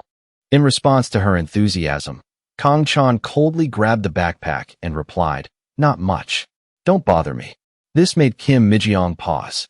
She stood behind him, looking at him with countless questions. Now, Kang Chan and Kim Mi-jang were walking together when suddenly a shout rang out, making both of them turn around. "Hey, Kang Chan." It was Yunsul and her friends. Yunsul offered, "Come with us. Some people want to meet you." Kang Chan replied to her indifferently, "Not free." Then he grabbed Kim Mi-jang's hand, making her blush a bit shyly. "Let's go." Seeing herself ignored, Yunsul was extremely angry. Kang Chan kept walking with Mi-jang, ignoring her, still standing there shouting. Now, both of them had reached the school gates. Kim Mi-jang suddenly spoke up. "I think Yunsul is targeting you. That girl from earlier." She looked very worried and reminded him, "You have to be careful. There are lots of rumors that she sleeps around with a lot of guys." Kim Mi-jang was so anxious, she even bit her finger. She thought Kang Chan was in danger. Meanwhile, he was thinking to himself, what's there to worry about? She'd probably be shocked if she went to the west. Over on this side, these middle-aged men looking like gangsters were waiting for someone. He took out his phone to look at a picture of Kang Chan. When he noticed him standing near the school gates, he showed the picture to the guy next to him and asked, "This is the kid, right?" The guy replied, "Yes, boss." Kang Chan was walking and, catching sight of these people, he sensed it. "What's this? They're staring right at me." He called Kang Chan over. "Come here, kid," Kang Chan said to himself, "just as I thought." Then he suddenly spoke up. "Are these the guys Dura mentioned?" Kim Mi-jang next to him saw that, and was terrified, and also extremely worried. She pulled his arm back. "Don't go." Kang Chan kept stepping forward, and Kim Mi-jang kept pulling him back. Now he pushed her hand away and reassured her, "It's okay." At this moment, Kang Chan was facing 4 gangster guys who were many times bigger than him. He asked, "You're Kang Chan?" Kang Chan answered decisively, "Yes." "What is it?" Suddenly he got angry and cursed, "Motherfucker. You're just as arrogant as they said." Kang Chan was currently thinking, there are 4 of them. Probably not too dangerous to beat them up right here. Suddenly he glanced down at Kim Mi-jang and reconsidered. But in this place, it's a bit. Unexpectedly, he cheerfully said to Kang Chan, "Drop that look. We didn't come here to fight, kid." He pointed to the car behind him and continued, "Get in. Let's have a chat." Kang Chan frowned and asked back, "What?" His eyebrows looked like they wanted to kiss each other. His eyes showed no fear. He replied to him with just a sly hee-hee smile. The guy next to him lit a cigarette and puffed away. He was still smiling. Only Kang Chan was extremely serious. Suddenly, the guy patted his head like a child's and said casually, "This kid looks pretty tough." Kang Chan's face darkened. He growled, "Let go, buddy." This attitude made the guy a bit annoyed. "I try to be nice to you just because you're a kid, so know your place." These words made Kang Chan truly angry. He decisively swatted the guy's hand away.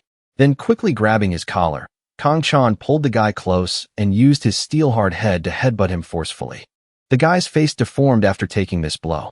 He lost his balance, his arms flailing in the air. He was about to fall to the ground. Kang Chan quickly grabbed that arm of his. Then he slammed the guy to the ground with a loud thud. It looked really painful. The other students seeing this scene panicked. There's a fight. While the guy lay motionless there, these students immediately took out their phones and snapped pictures continuously.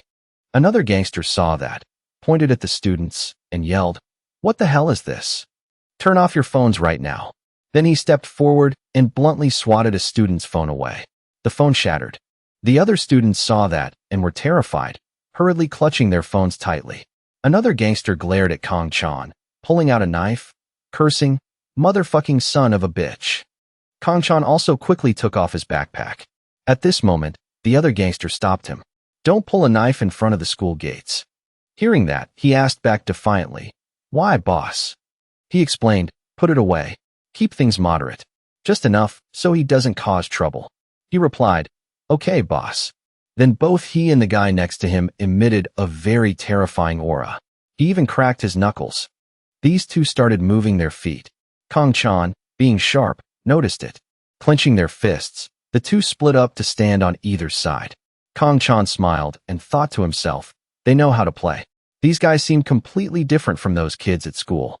At this moment, he clenched his fist tightly and charged forward, not forgetting to remind Kang Chan, Don't die too early, kid. Kang Chan didn't back down either. He also immediately clenched his fist powerfully. Easily dodging his punch, Kang Chan, in return, delivered a thunderous blow to him. Not stopping there, Kang Chan unleashed a rapid combo of punches on him. His speed was too fast. The guy couldn't counterattack at all, only managing to defend but still taking hits regardless. Right as Kang Chan was facing him, the other guy suddenly lunged at his back. That punch looked like he had put all his strength into it. Therefore, Kang Chan quickly sensed his presence. He raised his arms to defend, conveniently dodging to the side.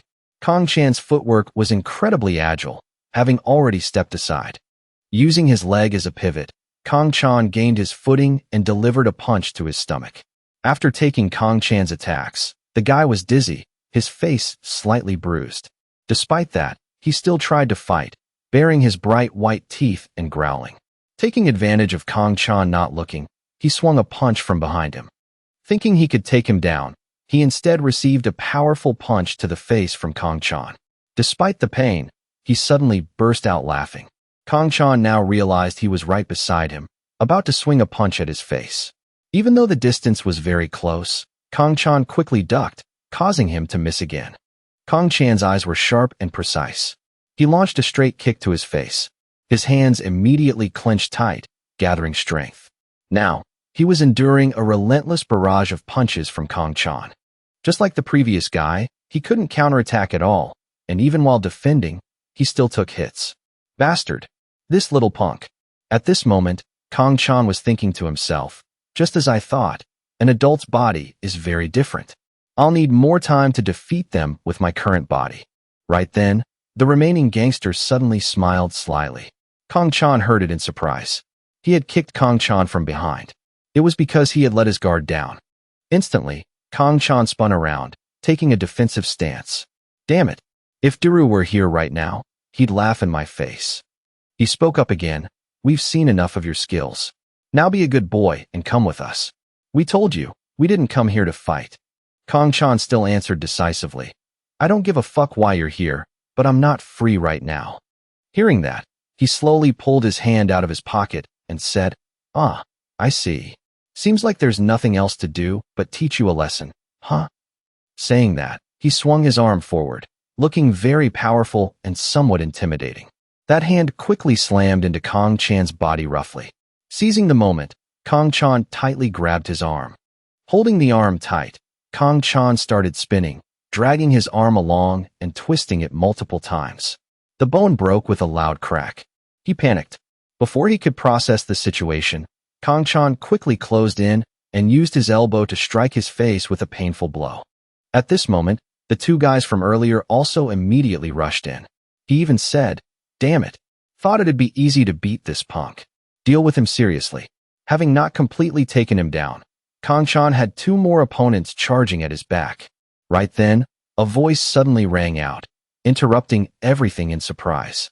Is this the police station? It was Mi-jang. She looked at Kang Chan's fight and spoke on the phone. There's a fight happening right on the street. She hesitated. This place is. Seeing that, he got angry. So annoying.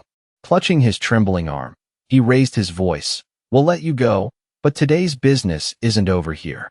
Kang Chan wasn't scared. He even replied decisively. Next time, I'll crush that arm of yours. At this point, all four gangsters got into their car and sped off. Now, Kim Mi-jang breathed a sigh of relief. Kang Chan called out to her. Let's go. He was worried. We'll be in trouble if the police arrive. Hearing that, Kim Mi-jang showed Kang Chan her blank phone screen and said, They're not coming. I just pretended to call the police. With a gentle tone, Kim Mi-jang reasoned, I just thought you'd be in trouble with them, so? Seeing this, Kang Chan thought to himself again, should I call this girl smart or stupid? Right then, he suddenly noticed Yunsul's figure nearby. Then Kang Chan walked over to her. Seeing that, Yunsul looked a bit tense. Uneasiness was clearly visible on her face. Now, Kang Chan was facing Yunsul and said loudly, I'm warning you, stand on your own 2 feet. If you keep relying on others, you'll eventually be used and then kicked to the curb. Hearing these words, Yunsul angrily pushed him away and scolded him back. Who do you think you are that I have to listen to whatever you say? Saying that, she glared at Kang Chan, her cheeks slightly flushed. Kang Chan still glared back at her without a hint of gentleness. Then he uttered 2 words, I see. Done. He turned and walked away. Yunsul still stood alone there, shouting loudly, Hey, Kang Chan. Kang Chan didn't care about that. Now, he was strolling with Kim Mi-jang, rubbing his stomach and thinking to himself, how can it hurt so much when those guys fight like that? This body is so inconvenient. Kim Mi-jang saw he looked in pain and spoke up. Kang Chan, does it hurt a lot? Should I call an ambulance for you? He replied, no need. Let's go find something to eat. Suddenly Kang Chan asked Kim Mi-jang if she liked tonkatsu. Kim Mi-jang seemed to realize something. She happily nodded and replied to him, yes, I love it. The sky gradually turned dark. The next day at school, the teacher's voice was ringing out. Because he believed that human nature is inherently evil, moral standards were created to correct people. Xuanzi was considered by the public as a cold and inhumane philosopher.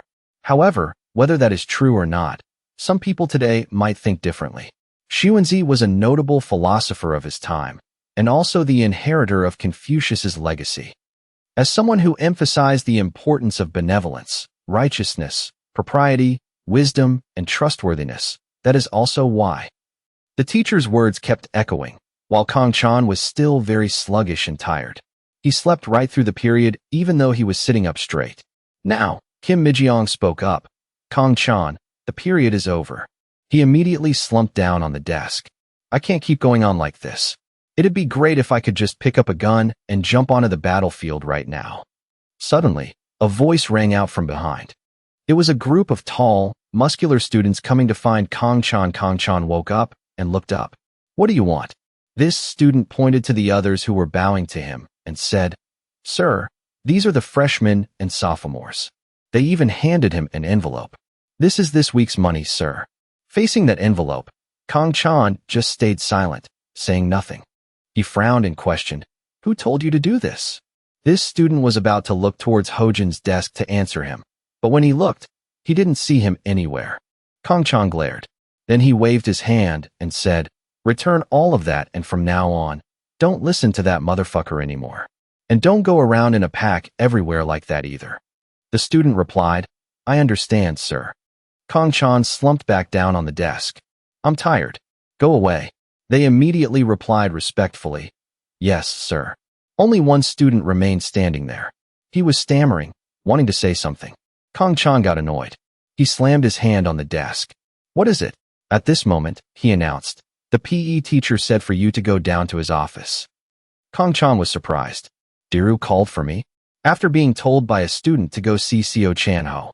Seo Chanho had already made a hot cup of coffee for Kang Chan. He asked Kang Chan, I heard you got into another fight yesterday. Kang Chan sat opposite him, waving his hand in slight annoyance. Damn it. News travels fast, huh? It wasn't a big deal anyway. Seo Chanho sternly reminded him, Captain, please don't cause any more trouble.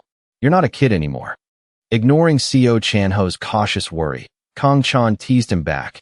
Out of all the brothers, you're usually not the one to say that, right? Who was the one always getting into trouble in Africa, huh? Seo Chanho, teased by Kang Chan, protested. But this isn't Africa. We're in South Korea. There are security cameras and smartphones everywhere, and the police can get anywhere in under 5 minutes. You could get expelled with this frequency of fighting.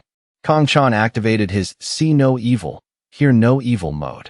Then he stubbornly replied, Let them scold, let them expel. I'll go to Africa right away. It's not that bad.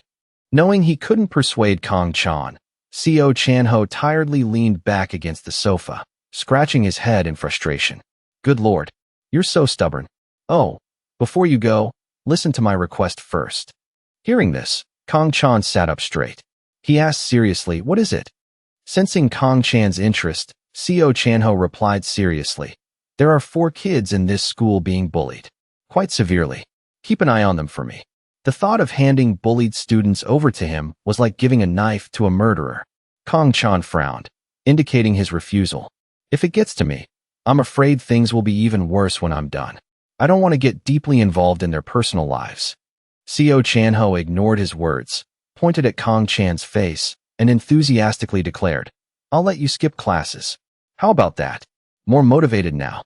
Kong Chan's eyes lit up like headlights, as he was also sick of classes. Kong Chan immediately asked, really? How? Seo Chanho explained, here's the deal. I'll register you as a gifted PE student. You only need to attend morning classes. And even if you sleep during class, no teacher will care.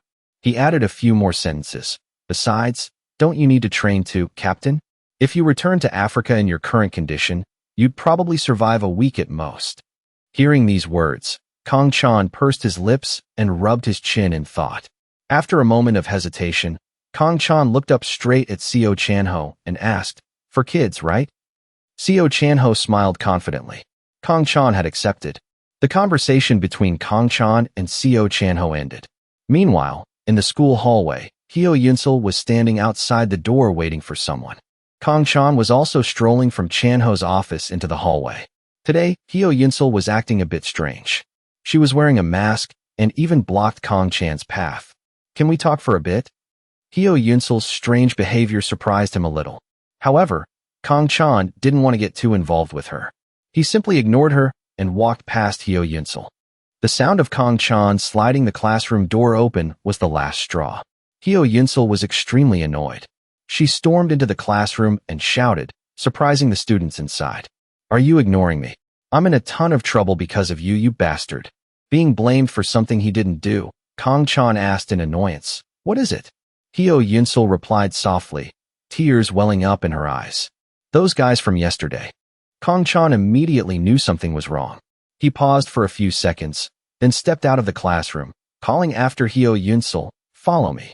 The two of them left together, while Kim Mi-jang in the classroom noticed.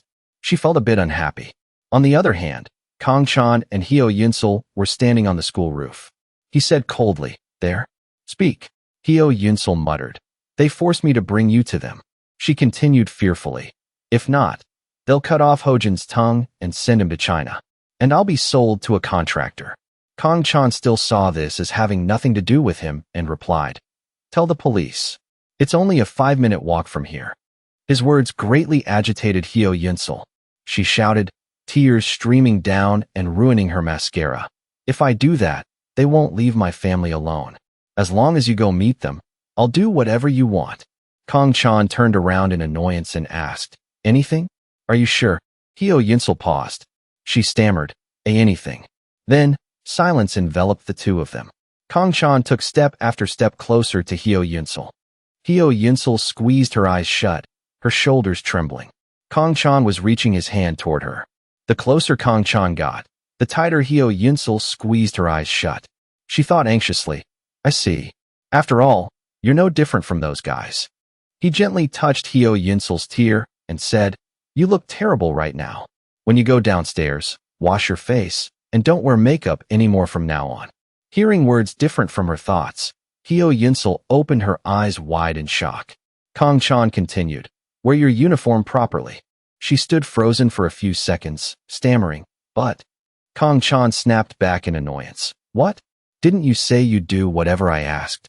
Hyo Yunsul stared blankly and asked, is that it? He replied coldly, why? Want more? She tried to explain, no, it's just... To resolve everything quickly, Kong Chan directly demanded Hyo Yunsul, call them right now. She seemed hesitant, but... He frowned suspiciously. You don't have their number? Hyo Yunsul lowered her head and said softly, I do, but I can't call them first.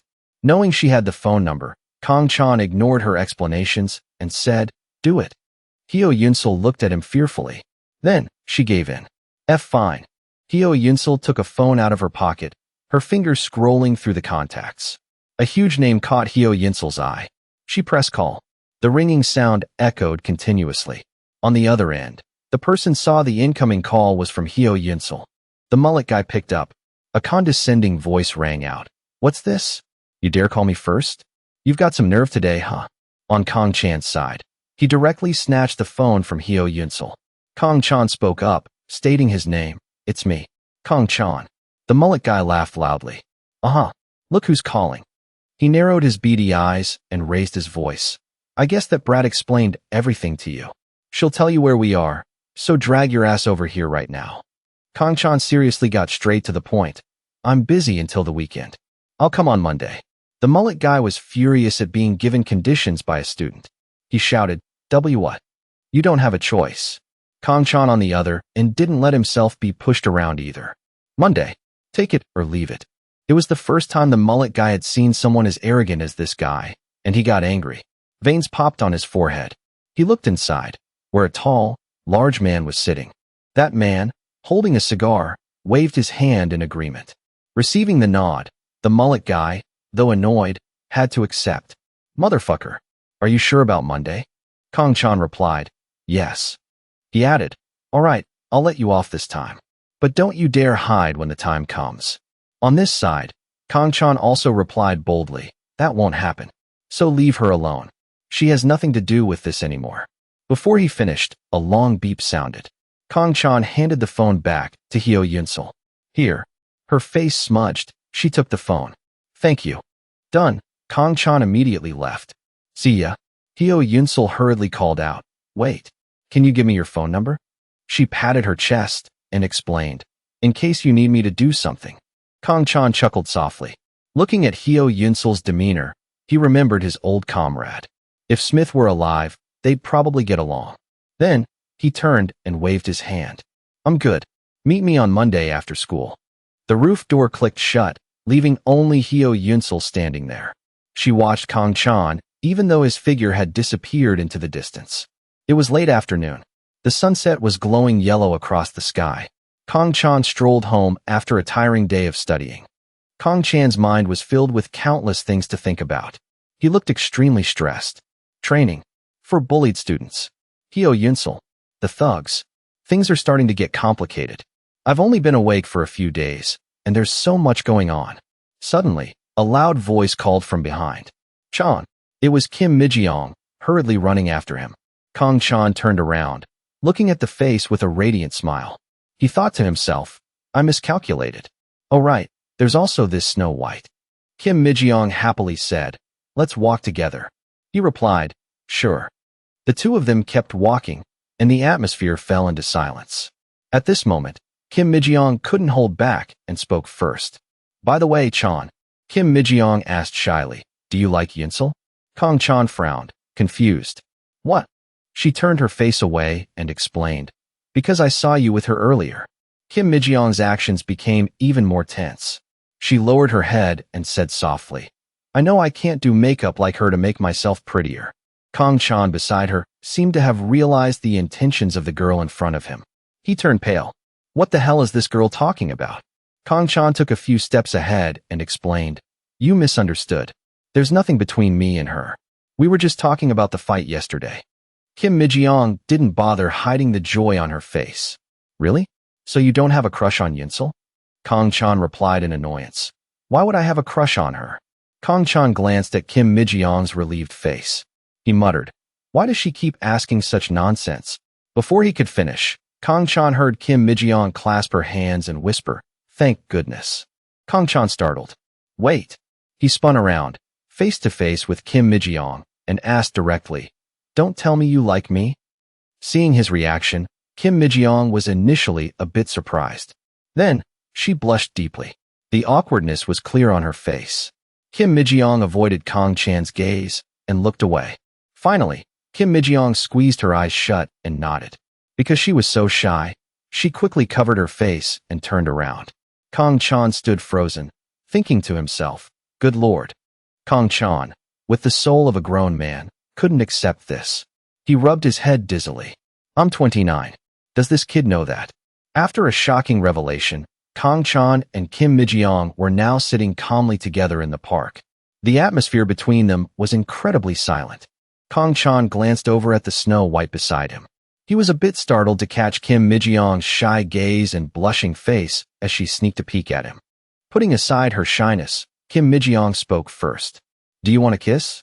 Kang Chan, still calm, replied, "Why suddenly?" At this moment, Kim Mi-jang's small, plump lips caught his eye. They moved, So you don't want to? Then, Kim Mi-jang unconsciously moved closer to Kang Chan instinctively. He backed away in fear. "No, we're still students." Kim Mi-jang's face didn't hide her anticipation for Kang Chan's kiss. But after waiting forever with no reaction from him, Kim Mi-jang sadly lowered her head in disappointment. She muttered, "But the kids in our class do it too." Kang Chan was now glued to the back of the bench, his face covered in sweat. He thought to himself, are all students nowadays like this? No boundaries at all. For a student with the soul of an old man, he had a hard time dealing with this puppy love. "I have to resolve this situation first," he stammered. "If you rank first in the school on the next exam, I'll kiss you." Hearing this, Kim Mi-jang became excited again. She looked at him happily. "Okay, I've always ranked first in the school so far, so I'm completely confident." The girl even jumped up and down a few times. Suddenly, in a flash, Kim Mi-jang transformed into a giant several meters tall. Her voice echoed in the space. "When that time comes, you definitely have to kiss me." Seeing the bizarre scene before him, Kang Chan couldn't hide the shock in his eyes. Tens of thousands of volts of electricity ran down his spine. The giant Kim Mi-jang, like a guardian of heaven. She looked down at the tiny Kang Chan below. She lowered her face to look at him. Her bright face, backlit, suddenly became terrifying. Kim Mi-jang took step after step towards Kang Chan, terrifying him. On the way home from school, Kang Chan ran for his life to escape the giant Kim Mi-jang. The giant Kim Mi-jang reached out her long arm to grab Kang Chan. Kang Chan could only scream in despair. Waking up from the dream, Kang Chan was still feeling the aftereffects. He unconsciously screamed loudly, his shirt soaked in sweat. Then, he sat blankly on the bed, panting heavily. Sensing something unusual, he tried to calm himself down. Kang Chan wiped the sweat still lingering on his forehead, frowning in annoyance. What the hell was that? Looking at the clock on the wall, it was past 6 o'clock. He washed up, threw his familiar school uniform on, and stepped out of his room. Hae-suk, Kang Chan's mother, was in the middle of reading a book. Seeing him step out, she watched him. Kang Chan, as usual, walked straight to the door and called out, "I'm leaving." Hae-suk gently closed her book and asked, "Where are you going?" He was slightly surprised. "To school, of course." She looked at him strangely. "Today is Saturday. Why do you want to go to school?" Hearing this, Kang Chan muttered, "What?" Hae-suk started to worry about Kang Chan's old injury. She asked, "Does your head still hurt?" Kang Chan startled and defended himself. No. I'm a senior, so." He switched to actor mode and lied to Hae-suk. "I'm taking an extracurricular class." Hae-suk happily replied, "Really?" Unable to stay long, Kang Chan hurried out the door. Hae-suk watched her son and reminded him, "Be careful, son." Wearing a school uniform but only able to stroll around the city, Kang Chan laughed at himself. "So, I don't need to go to school on Saturdays anymore? The world has become easier, hasn't it?" Suddenly, a phone call came in. It was Seo Chan-ho. On the phone, Seo Chan-ho asked, "Where are you?" A while later, who knows what they talked about on the phone, but now they were cruising in a car. Seo Chan-ho's laughter echoed. Haha, our god of Blackfield has to go to cram school. That excuse is hilarious. Huh. Kang Chan angrily crossed his arms. What other excuse is there? Seo Chan-ho was still laughing. After driving quite a distance, Kang Chan sat up and asked, "By the way, where are you taking me?" Seo Chan-ho replied, "To a place in the mountains to relax. Grab some boiled chicken and enjoy the fresh air." Saying that, their car sped down the road. A moment later, the car stopped in front of a restaurant in the mountains. The place had a classic decor. Seo Chan-ho said loudly, "Eat up." At this moment, Seo Chan-ho chugged a huge mug of beer. After finishing, he slapped his thigh loudly. So refreshing. Kang Chan saw him like that and said, "Why are you the only one drinking? Give me some." Seo Chanho immediately cut him off, wiping away the leftover beer on his hand, laughing loudly. No way. Since you're wearing a school uniform, I can't give you alcohol. Kong Chan angrily pointed at Seo Chanho. If that's the reason, you shouldn't be drinking beer either, Mr. Driver. Hearing this, Seo Chanho teased Kong Chan. It's fine. There's always a designated driver service for customers in Korea. Kong Chan casually cursed. Damn it. Are you fully Korean now? Seo Chanho smiled. I've lived here for a while now. Unlike someone else. Seeing him like that, Kong Chan sighed softly. He also smiled. Suddenly, Kong Chan asked softly, do you like it?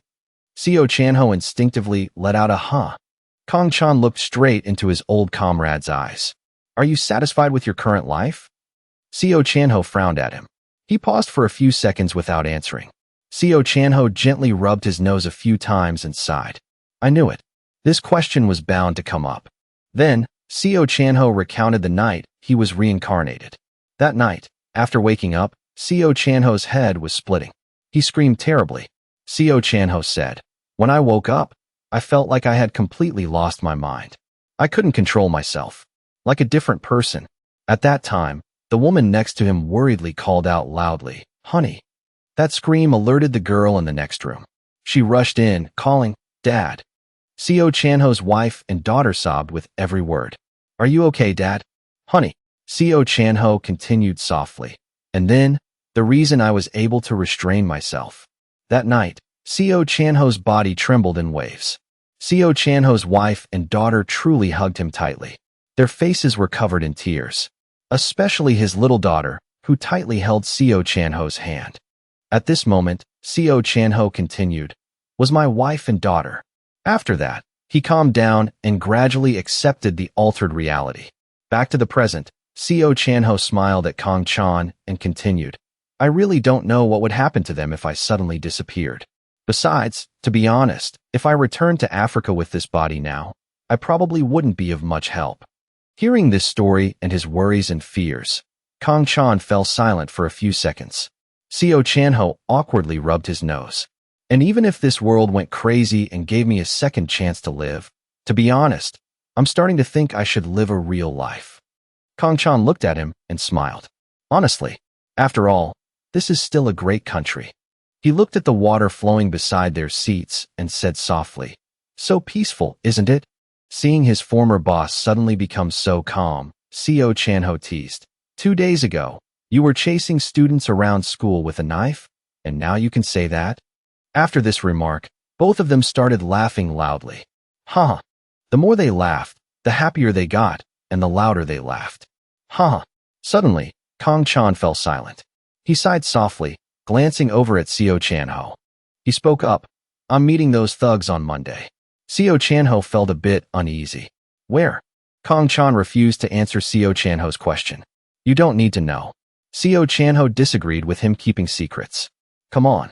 It's not fair if there are secrets between us. Then, Kong Chan looked at Seo Chanho with half-open eyes. I know full well you'll follow me if I tell you the location. That's why I'm not telling. Seo Chanho became a bit annoyed and very worried about Kong Chan's current body. He said, but I told you before. Your current body is that of a high school student. You can't fight like before. Kong Chan's voice turned stern, frowning as he replied, I'll handle my own problems. So don't stick your nose in. That's an order. Still a subordinate at heart, Seo Chanho fell silent and looked at him upon hearing this. Then, the two of them focused on eating the hot pot in front of them. Seo Chanho chewed loudly while eating. He sat looking at his captain. The atmosphere was strangely quiet. Suddenly, Seo Chanho called out softly, Captain. Hearing this call, Kong Chan stopped his chopsticks and looked up at Seo Chanho. Seo Chanho frowned and said, How many people have you killed so far? Kong Chan calmly asked back, Why? Seo Chanho looked at him seriously. Isn't it more than a few hundred? Kong Chan felt a bit strange. He probed, How would I know? But why do you ask? Steering the conversation in the right direction, Seo Chanho seriously advised, Then don't go. Look at it another way. Just ignore and let go of issues like this a few times. You can completely integrate into this peaceful world. Hearing these words, Kong Chan's hand resting on his knee tightened slightly. His face also became more grim. Then he smiled faintly. Thanks for caring about me. But you know me. Hearing these words, Seo Chanho knew that Kong Chan had made his own choice. Looking to the side, the river was still flowing peacefully, the air fresh and cool.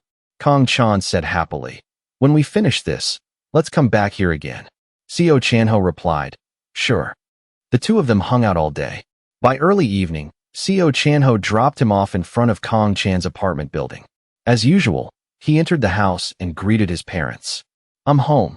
After returning to his room, Kong Chan took off his uniform and stood silently in thought.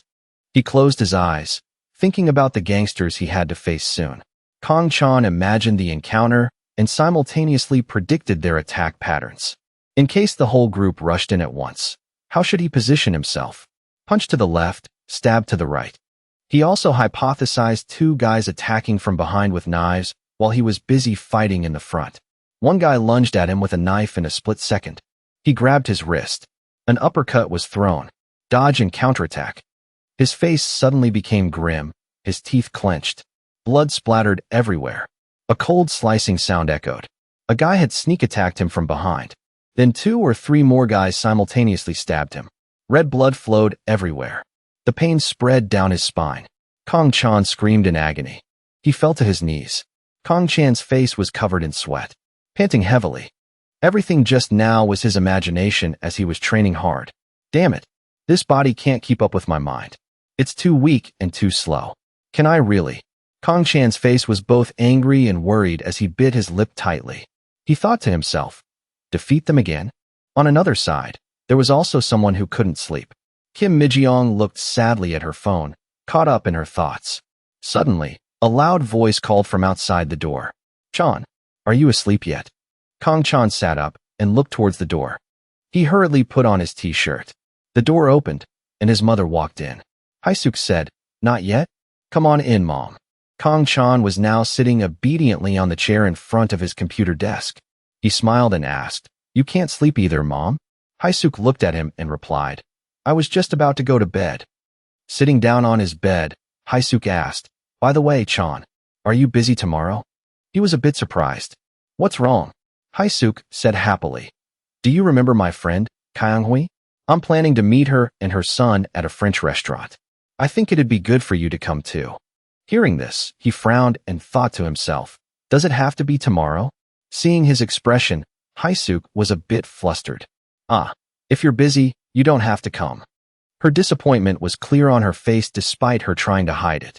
But Kong Chan saw it all. He thought for a moment and then smiled. "Actually, it's nothing important. I'll go." Haisuk immediately cheered up. She asked, "Really?" "A promise is a promise." So the next morning, Kong Chan suited up and went to the meeting place with his mother. Standing in front of the restaurant, he thought to himself, not bad, Chan going to a restaurant instead of training hard on the last day. In for a penny, in for a pound. He glanced at the nameplate. Maison Levasseur. I guess this is a high-end restaurant. Haisuk beside him wasn't doing much better. She looked a bit nervous, her breathing heavier than usual. She called out, "Let's go." Then, a ding sounded.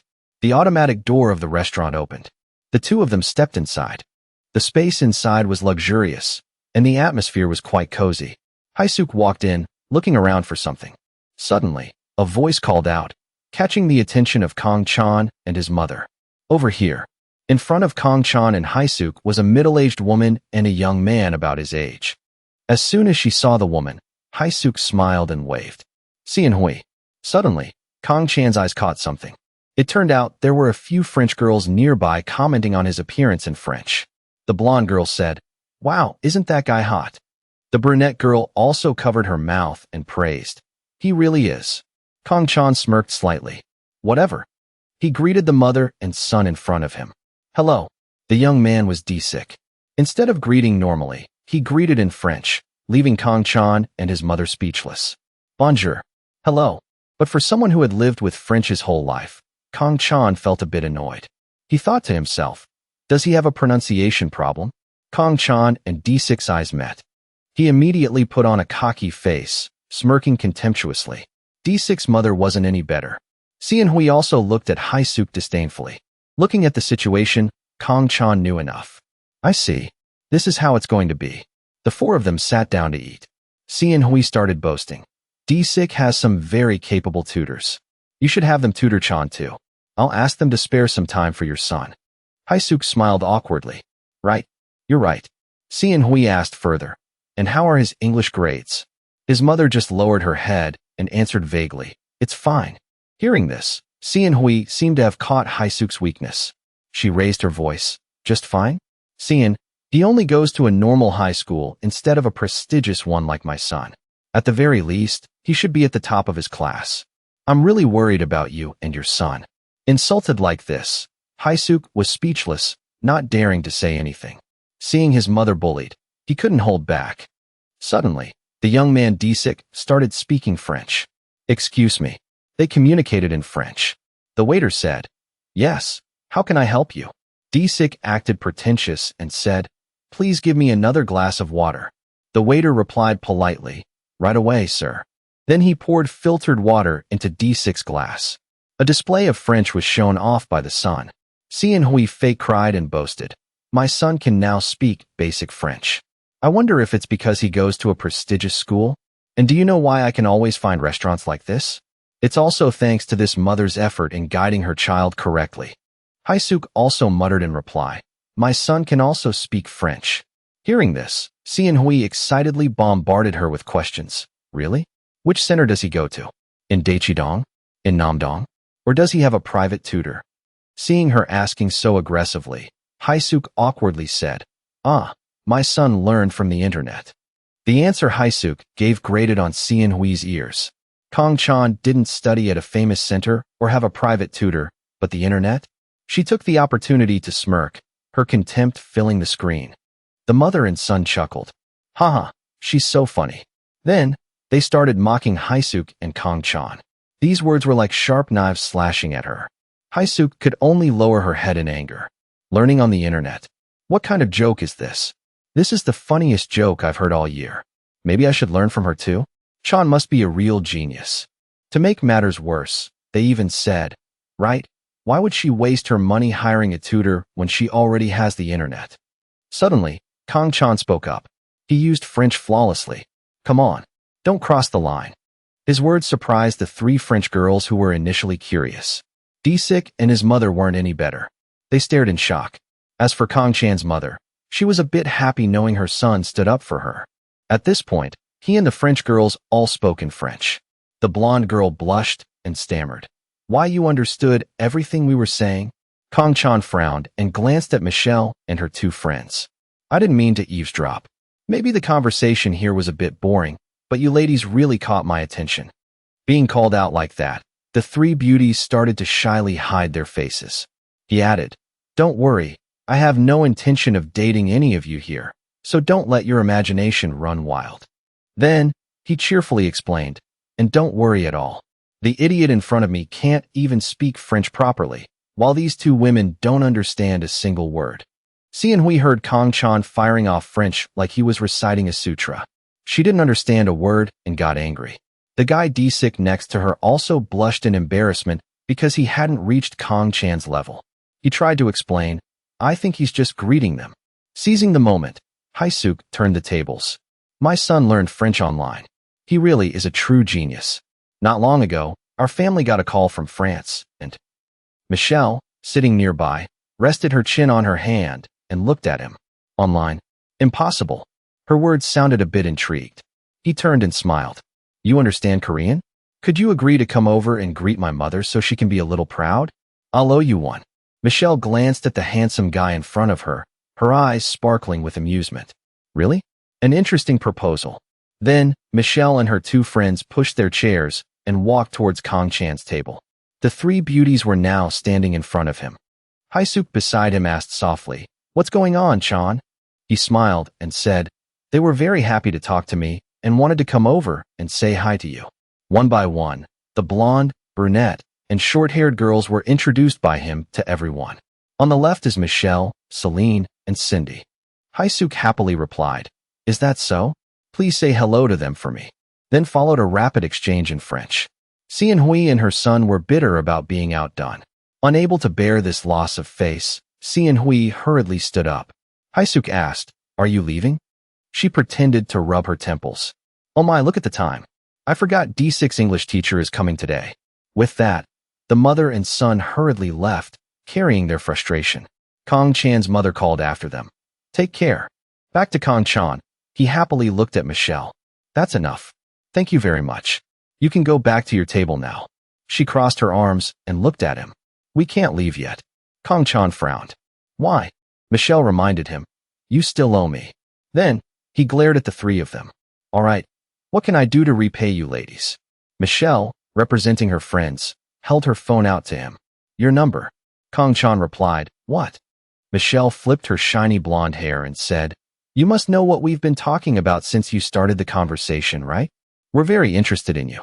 Kong Chan stared at her, frozen for a moment. At a high-end restaurant right now, someone's voice spoke in French. Your number. Michelle didn't hesitate to express her intentions. You must know what we've been talking about since you started the conversation, right? We're very interested in you. Kong Chan sat there, his jaw dropping at this awkward situation. But immediately after, he regained his composure and chuckled. Stop joking. Hearing that, Michelle just slowly rested her hands on the table. She shamelessly added, do I look like I'm joking? Michelle casually used her other hand to lightly flip her hair and leaned against the dining table in front of her. Kong Chan, you're not the type of man who doesn't keep his word and breaks promises, are you? Hearing that question, he just smiled helplessly. Although he looked fine on the outside, inside Kong Chan was screaming for help. Oh, I'm so fucked. Cut to Monday. At a small gym located in a quiet neighborhood. Inside the room, there was the sound of someone panting as if training hard. It turned out to be Kong Chan. He was at the gym, comfortably shirtless, doing handstand push-ups. While training, Kong Chan remembered Michelle's awkward words from that day and just smiled faintly. You're not the type of man who doesn't keep his word and breaks promises, are you? At this moment, someone walked in and made a sarcastic remark, startling him to look up. What's so funny about this situation? Unexpectedly, it was Chanho. He stood there with his arms crossed, putting on a serious face and staring intently at Kong Chan. He slowly lowered himself and replied blandly, nothing. Then Kong Chan walked over, raising his trembling arm, and complained, anyway, this is really worrying. I just warmed up a bit, and I already can't lift my arm. Chanho still kept his scowl and advised, that's why you should stop this and call the police for help. Seeing that the other person didn't care at all, he raised his voice reproachfully. What time is it that you can still smile? Unexpectedly, Kong Chan still ignored his words and focused on his workout. Chanho shouted, at this rate, you'll go to France in a wheelchair. He finally turned his head and compromised.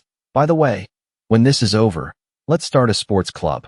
That way, when I leave during the break, everyone here can train. How does that sound? Hearing this idea, he suddenly found it interesting and nodded in agreement. That's good. It'll be easier to buy training equipment because we'll also get a budget from the club, and I'll be the club manager. Speaking up to here, Chanho suddenly stopped, then immediately shouted an objection. But that's not fucking important right now. The problem now is that you've become visibly weaker, and your opponents now aren't just normal thugs. Suddenly, Kong Chan solemnly shouted a slogan that silenced him. Legio Patria Nostra. That was the motto of the French Foreign Legion. And Legion, here, means the Legion. Chanho noticed this and immediately understood, standing at attention and shouting loudly, Honor et fidelite. He then reached for the shirt next to him and glanced with satisfaction, asking further. His aura suddenly became fiery with the slogan, Marque ou crève. And those two phrases are symbols of the French Foreign Legion. When combined, they form a complete sentence meaning. The Legion is our fatherland. March or die. Kong Chan now slipped his other arm into the sleeve and said firmly, Hyo Yunsel and Lee Hojin, both of them are just trash. But I promised, so I have to go. I'd rather go and die by a knife stab than break a promise. Seeing him so resolute, Chanho understood and could only stay silent. He didn't expect much, just seriously reiterated the facts. Captain, I love my wife very much. So don't make me go to jail for swinging a knife to save you just because you easily killed them all. Hearing that, Kong Chan just casually draped a towel over his shoulder to wipe his sweat and answered briefly, I know. Seeing him put on his jacket to get ready to leave, Chanho hurriedly said, Damn it. Come on, don't be like that. Let's go together. Kong Chan glanced back and flatly refused. Then suddenly he stopped, turned his head, and asked, "You still remember Mangala, right?" Hearing this, he put on a bored expression and replied, "Sigh. Are you bringing that up again?" Closing the conversation between the two of them at that time. The school bell rang twice, signaling it was time for class. Kong Chan still slowly walked along the sidewalk to school with a face that looked like he had just been pissed off by someone. Just as he was about to enter the school, a car suddenly followed him silently. Although he had been suspicious beforehand, it wasn't until the car stopped in front of the school gates that Kong Chan turned around. The car window slowly rolled down, revealing a man with a distinct scar right on his mouth. He was a bit surprised. Kong Chan. It turned out to be someone he knew. Kong Chan, with a tense face, nodded slightly as a greeting. The man noticed this and offered, "Get in." The car smoothly took him to a small building, as if it had been prearranged. And upon arriving, they silently led Kong Chan deep into a basement. Two large men always stayed close to him, but no one said anything, making the atmosphere extremely tense. Kong Chan also had to silently follow their directions. As soon as they reached the hallway, two more people were waiting. Facing the smug look of the man with the scar on his mouth, Kong Chan didn't care, just focused on observing his surroundings and calculating. 6 rooms on the left, 5 rooms on the right. The 3 of them had now arrived in front of room number 3. But only Kong Chan stepped into the room. Before his eyes was a group of fierce-looking men sitting at a dining table. The moment Kong Chan saw them, a few hostile glints appeared in his eyes. Jibum, sitting opposite, noticed this and put on a sleazy face, speaking up, "You shouldn't look down on adults like that. Sit down." He then slowly sat down on a nearby chair, not forgetting to glance warily. He kept his sly smile and mocking tone. "I like those eyes." After joking around a bit, Jibum picked up a bottle of liquor, poured it into a glass, and beat around the bush. "A lot of my underlings suggested killing you and burying your body to be done with it. But I have a different view." Drinking from the newly filled glass, he acknowledged, "Only fearless guys like you can succeed." After downing the liquor, Jibum slammed the glass on the table and got straight to the point. "Since you're too young to drink with me, I'll keep it short. Will you obediently join us? Or do you want to regret your decision for the rest of your life?" The more Kong Chan heard, the more ridiculous he found it. Jibum glanced over and suddenly noticed the contemptuous expression from him, getting angry. "Motherfucker, are you smiling?" Kong Chan didn't hesitate to glare back and warned, "I'll keep it short too." His face became more serious as he stated his demand. "Stop harassing my school." Jibum didn't expect it to come to this and just blurted out 2 words, "What?" Hearing Kong Chan's demand, the underlings sitting around all got pissed off. "I don't care whatever the fuck you guys do, but don't drag innocent kids into your illegal activities." Not just them. Jibum was also so furious he gripped the liquor glass tightly. "At this point, you've disappointed me. I thought you were a brave kid, but turns out you're just a fucking idiot." Contrary to him, he calmly grabbed a pair of chopsticks as if ready to declare war.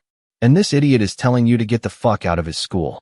The underling sitting next to him couldn't hold back anymore and threw a punch at Kong Chan. "Die, you dog."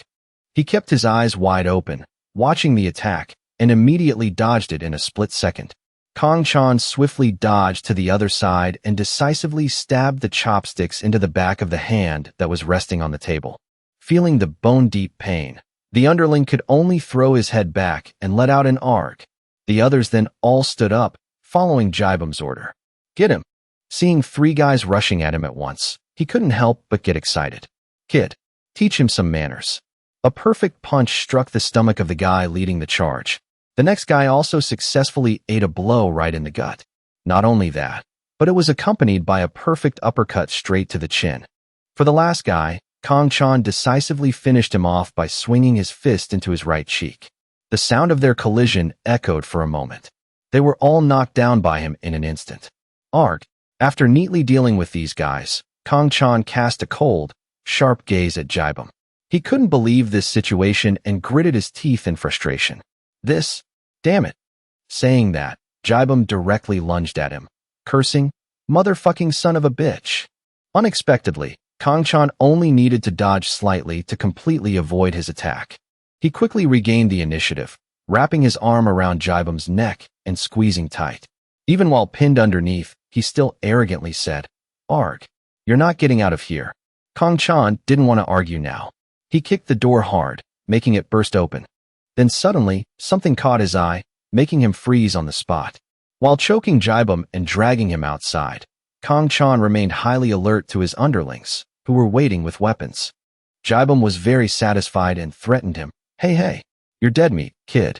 Kong Chan wasn't swayed by a few provocations. He loudly threatened them back. "If you don't want to see your boss's neck snapped, drop your weapons." One stubborn guy in the group already had an iron pipe in his hand and charged forward. Kong Chan quickly noticed and turned his head to look. He maintained his stance, swinging his leg hard into the guy's chest, knocking him backward. Kong Chan held on to Jibum while struggling to attack from behind. The underlings kept rushing in one by one to attack him from all angles. The leader saw the opportunity and signaled, "Get him."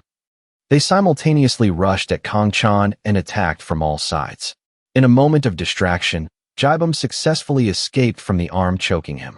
He watched the direction he escaped and thought tensely, "Damn it, I didn't hold him tight enough." Jibum, after securing a safe spot, kept talking tough and pointing his finger. "Take this dog's life for me." Before he could gloat, he was immediately hit in the cheek by Kong Chan. Then he skillfully raised his leg towards the person in front of him. Just one kick straight to the stomach quickly sent Jibum flying back into his underlings behind him. Kong Chan took this golden opportunity to immediately tense his body and gather momentum. He quickly ran over and stomped hard on the face of a guy lying on the ground to use as a springboard. Right then, Kong Chan leaped high over the heads of the stunned crowd below. Then, conveniently stepping on the head of a guy standing nearby, he propelled himself to jump in another direction. This made them panic. Kong Chan placed his foot on the adjacent wall, stomping hard to launch himself even higher.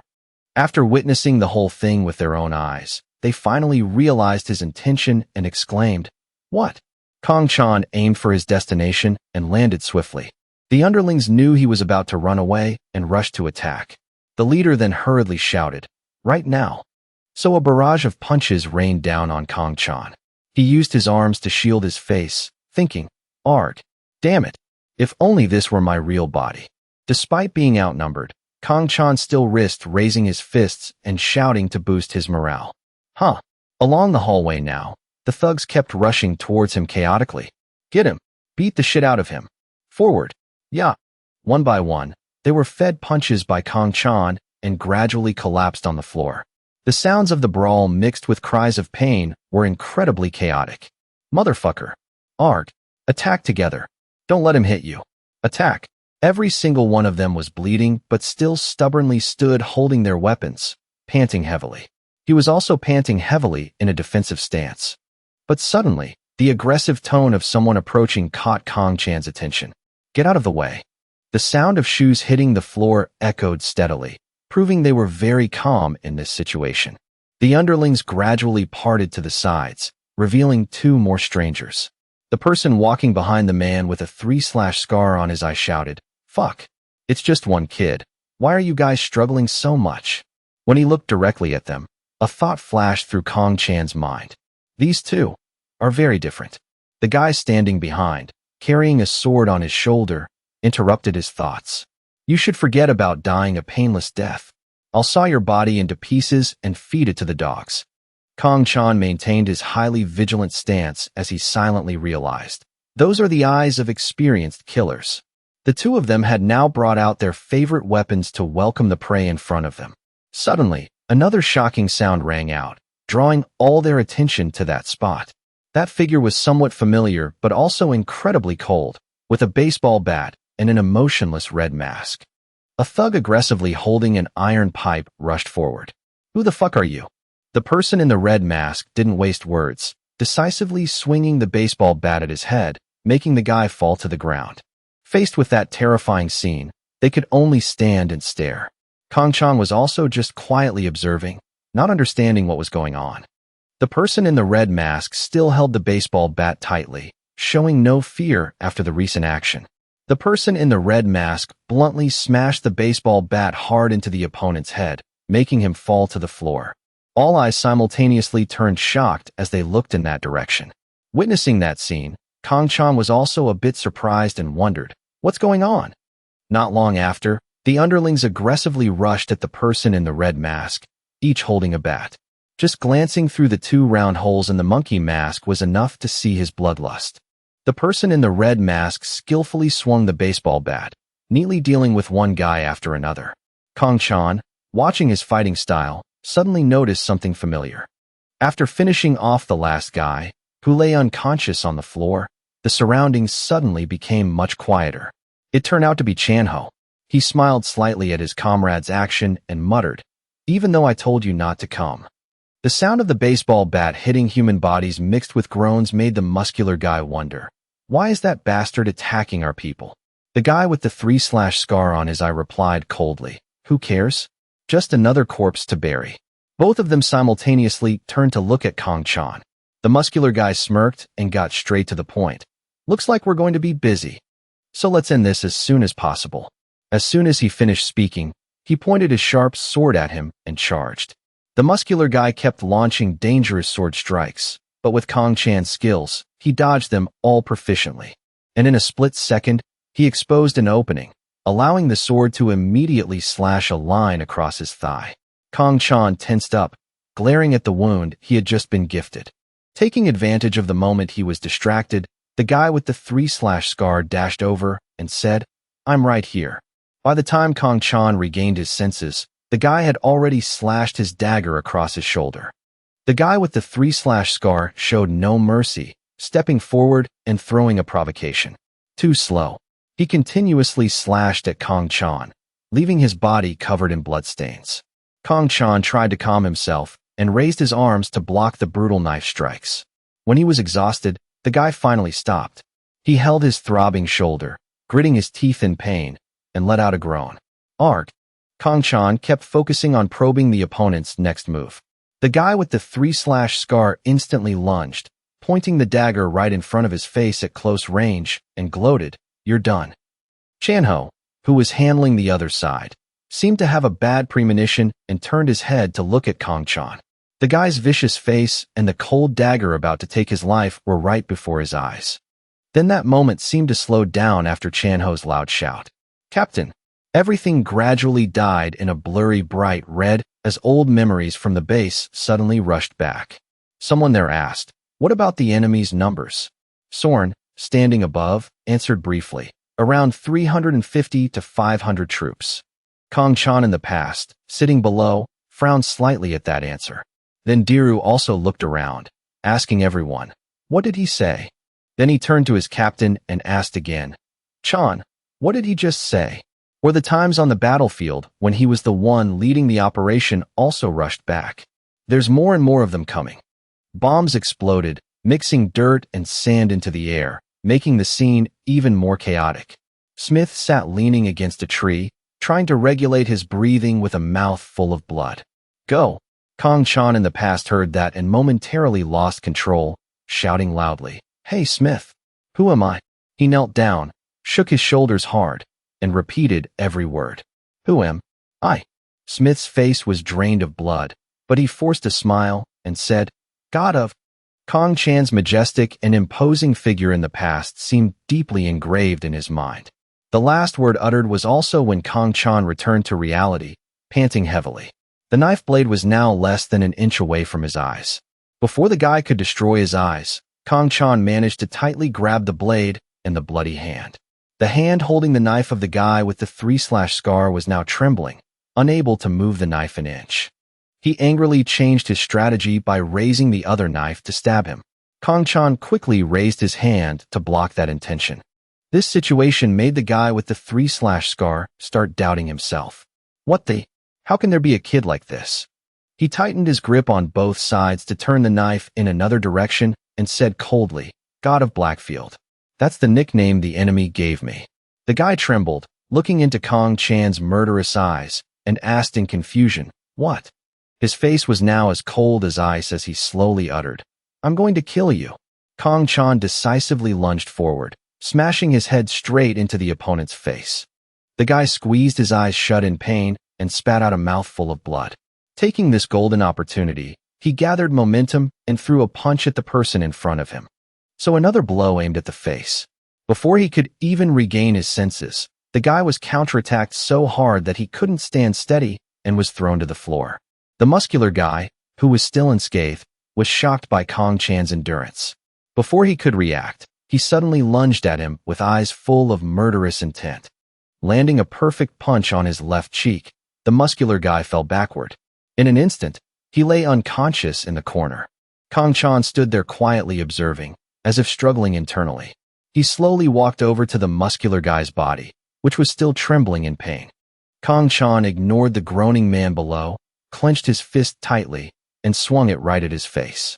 Then he raised his fist high, all his hatred etched in his eyes. When he had accurately locked onto the target, Kong Chan quickly made his move. Suddenly, Chan-ho shouted from afar to stop him. "You can't kill them." Hearing that, a shred of remaining reason made him stop.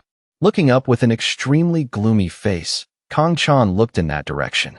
Finally abandoning his previous intention, he slowly looked up at the group of people. Covered in slash wounds, he stood up as if he hadn't expended any effort. The thugs were all silently staring at the monster before them. Chan-ho was no exception. He seemed to hold his breath, waiting for Kong Chan's next move. He puffed out his chest and declared loudly, "Anyone who doesn't want to fight, go hide in the rooms." Hearing that, the underlings hesitated a bit and looked at each other. In the end, they dragged themselves into the rooms together. One of them, passing by Kong Chan, also looked at him timidly. A while later, the door to that room was slammed shut. Only when all of them had gone inside did Kong Chan lean his hand against the wall. He slowly leaned his entire body, covered in open wounds, against the wall and panted heavily. Realizing he couldn't hold on any longer, Kong Chan lost control, slid down, and collapsed. Chan-ho quickly ran over to him, breathing a sigh of relief. "Damn it, I thought I'd never see you again." Kong Chan just smiled tiredly and asked his comrade, "Where did you get that mask?" He slowly reached out to support him and explained, "Well, it's pretty popular among kids here. Come on, let's get out of here quickly." But Kong Chan still hesitated and added, "If we leave like this, someone will see us and call the police." So Chan-ho also agreed and made a decision. "Just stay here for a bit. I'll go check the stalls to see if there's anything to cover us." As soon as he finished speaking, he walked away, leaving him sitting there bored. Kong Chan seemed to remember something, so he reached into his jacket. Looking at the empty cigarette pack made him wonder, why now? Thinking everything was over, but realizing something was wrong, Kong Chan quickly frowned in defense. The noise in the area grew louder, making him very apprehensive, guessing internally, footsteps, Wanu? At least 20 guys. Are these reinforcements? Not long after, another group slowly entered. Kong Chan had just rested for a moment and had to force himself up to welcome another group. He thought in frustration, "Damn it, my body can't." All of them wore identical expressions and had muscular bodies. But now, among them appeared another person with a completely different demeanor. He casually looked Kong Chan up and down and evaluated. "I was a bit doubtful, but you really are a student, huh?" The man then turned to his underling and assigned a task. "Go check the situation inside." The guy quickly bowed and accepted the order. "Yes, sir." After the guy left, he properly introduced himself to him. "I'm a One-Take. Everyone here knows me as Wong-Take of Sinsadong. I came here after hearing that Jibam's parking lot gang was about to die. And Sinsadong is an area in Gangnam." Despite that, Kong Chan didn't care. "Got a cigarette?" The guy standing behind heard that and couldn't hold back his threat. "Watch your mouth, you little bastard." Before he could react, Wong-Take quickly turned his head and shouted, "Who gave you permission to speak like that? Can you fight alone like him? If you say it's because of your age, then fuck off to a nursing home, you idiot." The guy was surprised by his behavior and admitted his fault. "I'm sorry." While the atmosphere was tense, someone suddenly interrupted. "Get out of the way." It turned out Chan-ho had returned. He unhesitatingly pushed his way through the crowd. Walking up to Kong Chan, Chan-ho asked slowly, "You okay?" Wong-Take witnessed this scene with his own eyes, scratching his forehead, finding it incredibly amusing. Haha, a high school student and a guy in a monkey mask.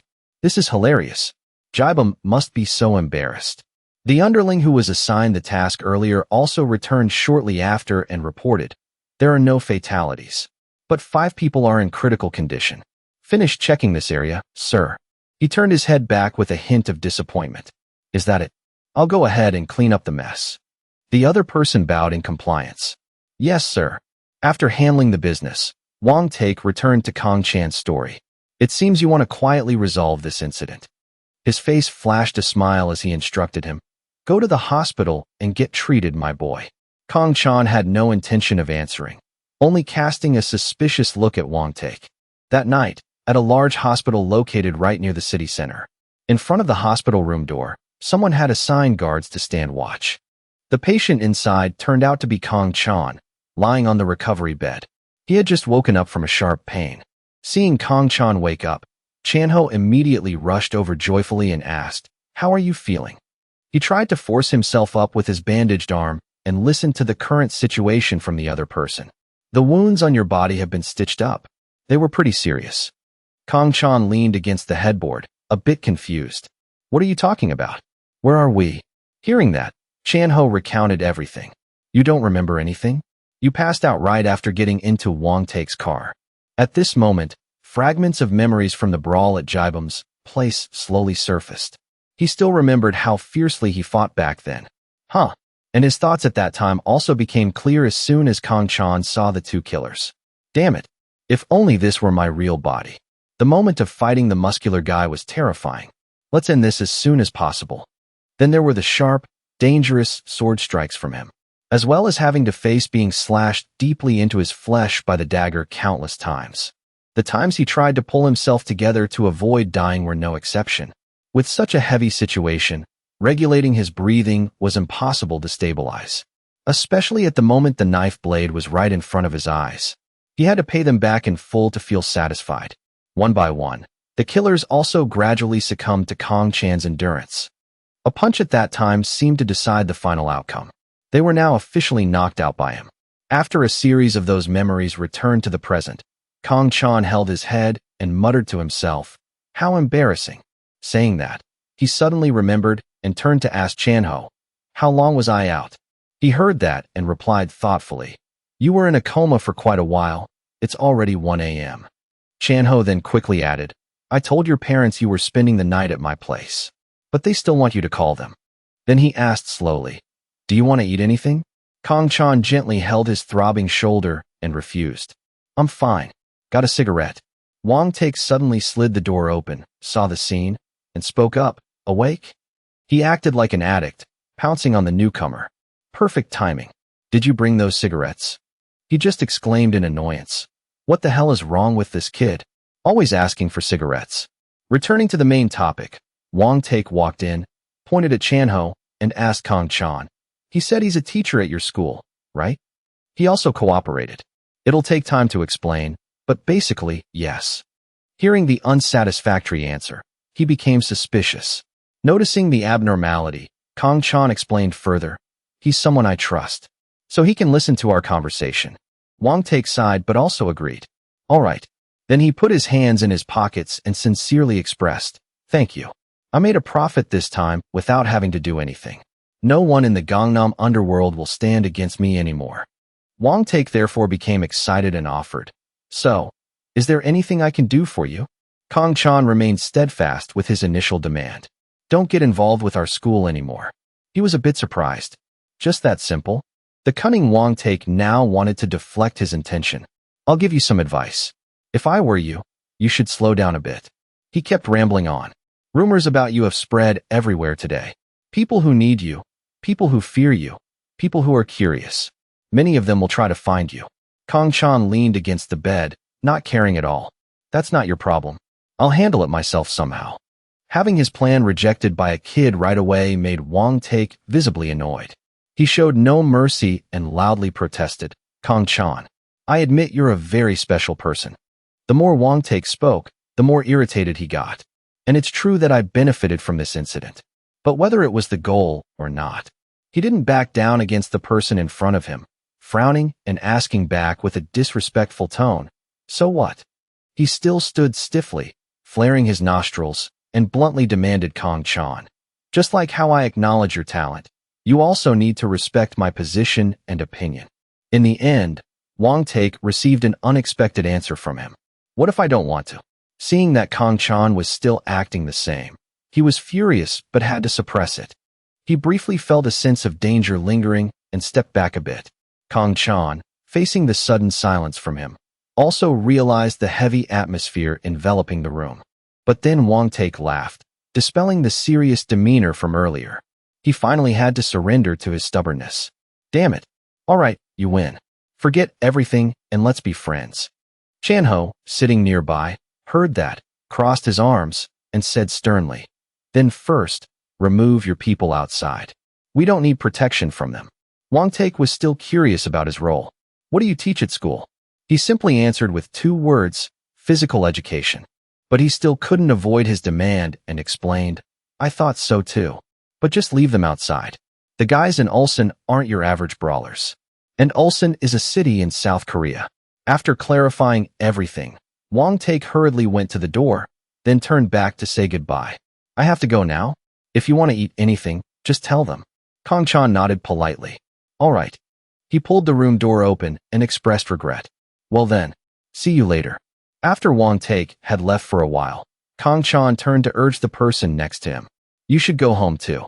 Chanho, not wanting to leave him alone, chose, I can stay here and go to work from here. Speaking of this, he suddenly remembered Kang Chan's phone and asked curiously, By the way, is there something between you and Mi-jang? You got a bunch of messages from that girl. He also glanced at the object on the table and said casually, She's just a kid. Don't mind it. Then they continued with the main issue. By the way, when can I be discharged? The doctor said you need to stay here for at least a month. Hearing the unexpected situation made Kang Chan a bit worried about his family. I need to stay in bed for at least a week. I can't tell my parents I'm sleeping at a teacher's house for a whole week. Realizing the unreasonableness, he decided to steer in another direction.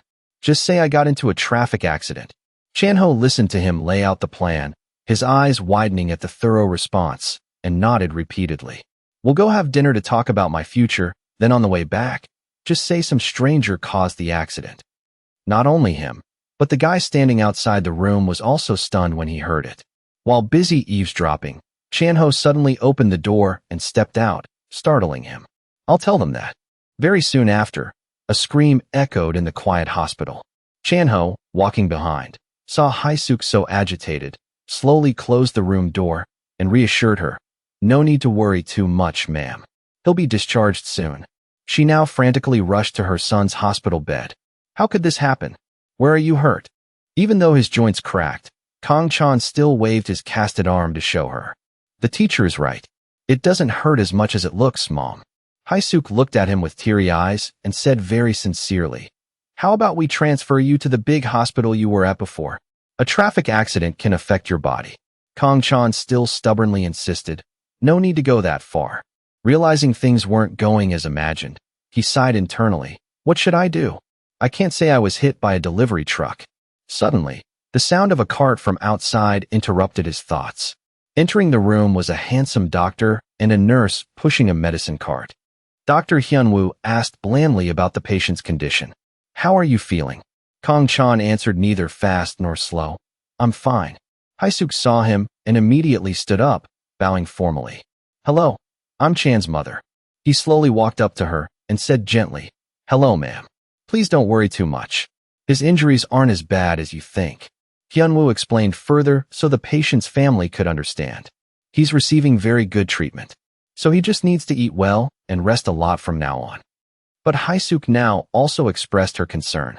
Doctor, to be honest, I'm thinking of transferring my son to Seoul Hospital, where he was treated before. He heard that and still gently accepted it. No problem at all. We will do as you wish, ma'am. However, Hyunwoo had no idea that Kang Chan had turned pale and his jaw dropped, silently mocking. Does this guy not know my situation right now? Why did he agree? Not only that, he was extremely proud of Haisuk's suggestion. The director of surgery at Seoul Hospital is a friend of mine. I can call him to put in a good word for your son. Hyunwoo tactfully pointed out the disadvantages for her to consider. At a large hospital, the number of patients a doctor is in charge of is very high. He enthusiastically explained a series of necessary things right now. In the case of Seoul Hospital, the doctors also have many other patients to care for. In life-threatening cases, a large hospital like that would be the best place to go. But for Kang Chan here, his treatment doesn't require complex surgery, but attentive care. Hae-suk stood still, listening intently to the doctor's advice. After finishing, Hyunwoo decisively delivered the key point, making her eyes widen. After all, this is just my personal opinion. The legal guardian is the one who makes the final decision. Faced with his persuasive words, Chan-ho shyly gave a thumbs up to Kang Chan on the other side. Even though the director of Seoul Hospital is a busy man, he answers most of my calls. Hyunwoo finished speaking and immediately took out his phone as if to prove what he just said.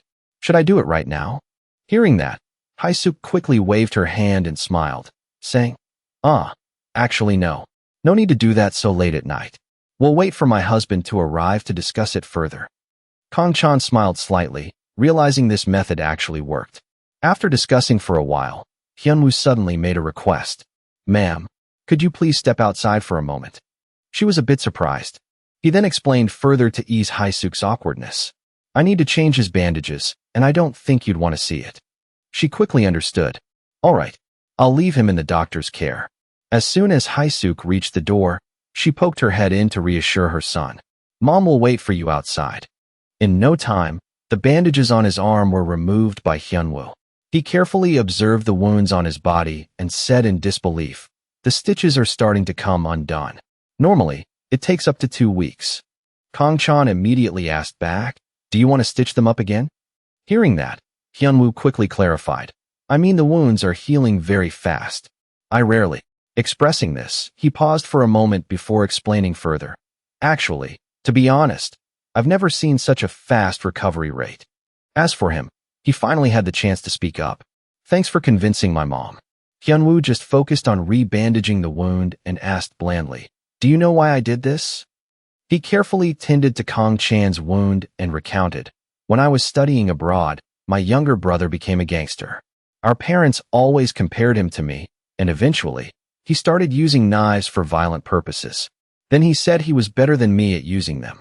Chan-ho, sitting far away, could also feel the sorrow on Hyunwoo's face as he told the story. Then one day he was rushed to the emergency room after being stabbed. He lost a lot of blood and wasn't lucid anymore. After finding out he was brought to the hospital where I worked, he refused treatment. Mentioning this part, his voice deepened. In the end, I was the one who announced his death. Kang Chan now didn't know how to respond other than with a sympathetic look. And then Hyunwoo also finished the last step. There, all done. He stood up straight and adjusted his glasses. I heard you're very good with your fists, but I also have a request for you. He was suddenly a bit curious.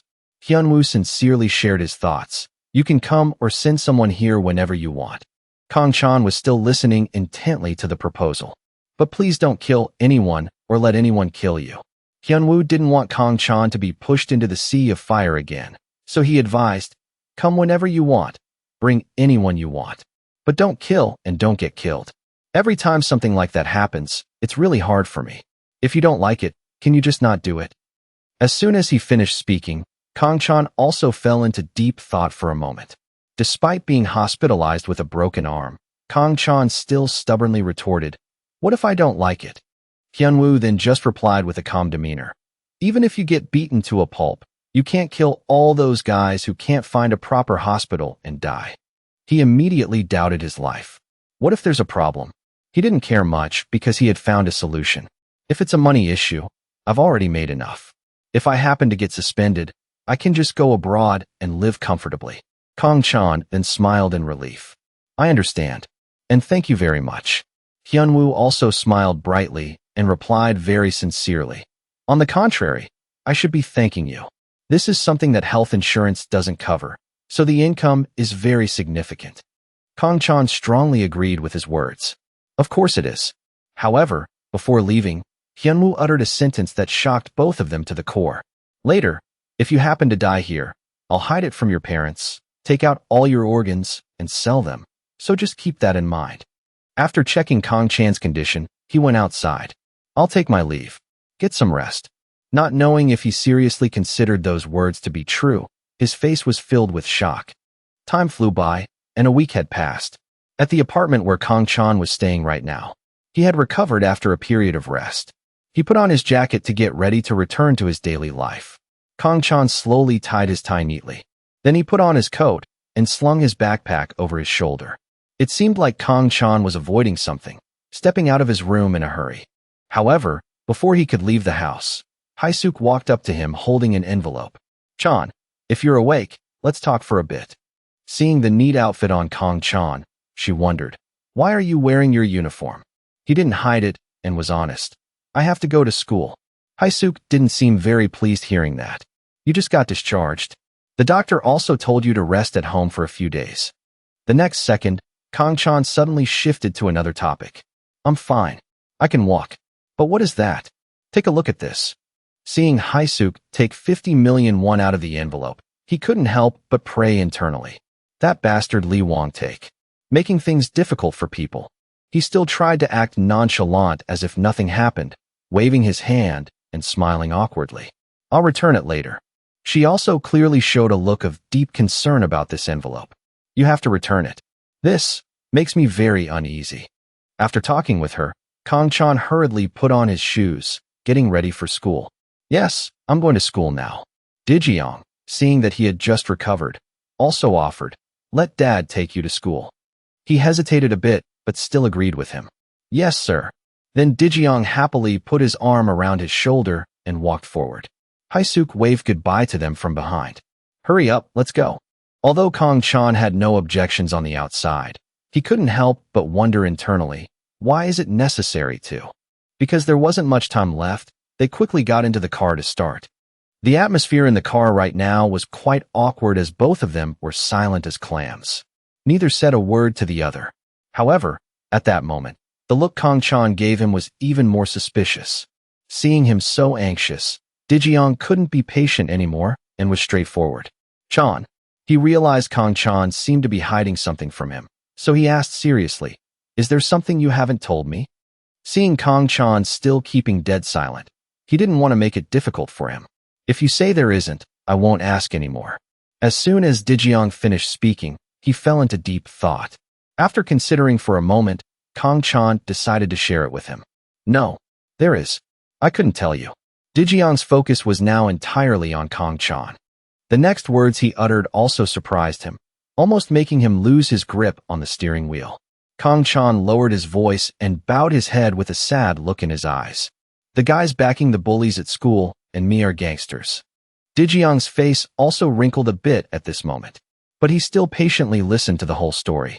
To ease his worry, he continued, "There were some complicated things, but anyway, it's been resolved on the condition that they don't come to the school. Oh, and a few people got hurt, but no one died."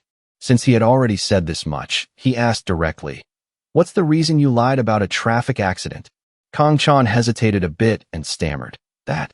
I was afraid of making Mom worry." Suddenly, the atmosphere became tense again as both of them fell into silence. At this moment, he didn't know how to justify himself other than admitting his fault. "I'm sorry." After a moment of silence, Dae-jeong asked him another question. "You know Mom sacrificed for Dad, right?" Kang-chan only now noticed his family photo placed in front of him. That photo captured the moment Kang-chan was just born, in the warm embrace of his parents. His heart choked up a bit at this moment. "Yes, I don't know the whole story from beginning to end, but it seems like it." Old memories suddenly rushed back like a slow-motion movie. When Haesuk was about to give birth and was taken to the hospital, Dae-jeong at that time stood outside the delivery room with a worried face. Not long after, she gave birth to Kang-chan, and it was also the first time he got to hold him. Dae-jeong cared deeply for Haesuk and didn't want her to be hurt, so he reminded him, "Dad is fine, but don't make your mom cry. Can you do that?" Kang-chan then didn't argue and obediently agreed. Their conversation right then also stopped. "All right, thank you for telling the truth." On the way after that, both of them just fell into silence. Neither said another word to the other. In just a moment, Kang-chan arrived at school right as the bell rang for class. He slowly walked forward, preparing to reunite with his brothers. Chanho suddenly saw Kang-chan appear and couldn't help but drop his jaw. "Captain, are you crazy? What are you going to do if you go to school now?" He immediately explained, I asked for permission before coming. The doctor also said it's the first time in his life he's seen such a strange body. It's good, but a bit uncomfortable." Don't you find it strange? Faced with his questioning, Chanho also froze for 5 seconds. Captain, it was already strange before. Suddenly, Kang Chan turned his head, looked around, and asked, "No incidents, right?" Chanho put down some balls and recounted the situation during his absence. "There are weird rumors spreading around the school. Some say you were stabbed half to death. Some say you died. There's also a guy who said he saw you at the police station." Hearing this, Kang Chan wanted to show his face even more to open their eyes. "Is that so? Many guys will be gloating. Then I should pay them a visit." Chanho immediately wondered. "Go where?" Kang Chan reminded him. "The thing you asked me to do last time." Chanho's eyes lit up like stars the next second. "Ah, that." Kang Chan didn't want to waste any more time and immediately demanded, "Give me the list." On another side, in the freshman classroom, the students were gathering together very noisily. Meanwhile, Ji-jin was having lunch alone in a relaxed state. Although his desk was covered with many insulting sentences attacking him mentally, Ji-jin ignored them. It's true that good people get bullied. Ji-jin didn't bother anyone, yet he was hit on the head by another student. Taking that sudden, heavy blow, he looked up with a bewildered face. After hitting Ji-jin, the guy glared at him with murderous eyes. "What are you looking at?" Knowing he couldn't win, Ji-jin could only swallow his pride and back down. "Ah, nothing." However, the guy still had no intention of letting him go. He picked up his spoon and teased, "Moon Ji-jin." He brought it to his mouth, ate it like it was nothing, and mocked Ji-jin. "This guy said if you only eat meat, your blood will get cloudy, right? You have to eat vegetables, man. I'm even worrying about Moon Ji-jin's health, right?" Ji-jin was so scared his whole body curled up, only able to obediently reply, "Thank you." The guy acted up again, his face darkening like it was the end of the world. "But why are you so lazy to eat? Doesn't it taste good, Moon Ji-jin?" He then shoved the spoon straight into his mouth, so forcefully it was practically assault. "Come on, eat up."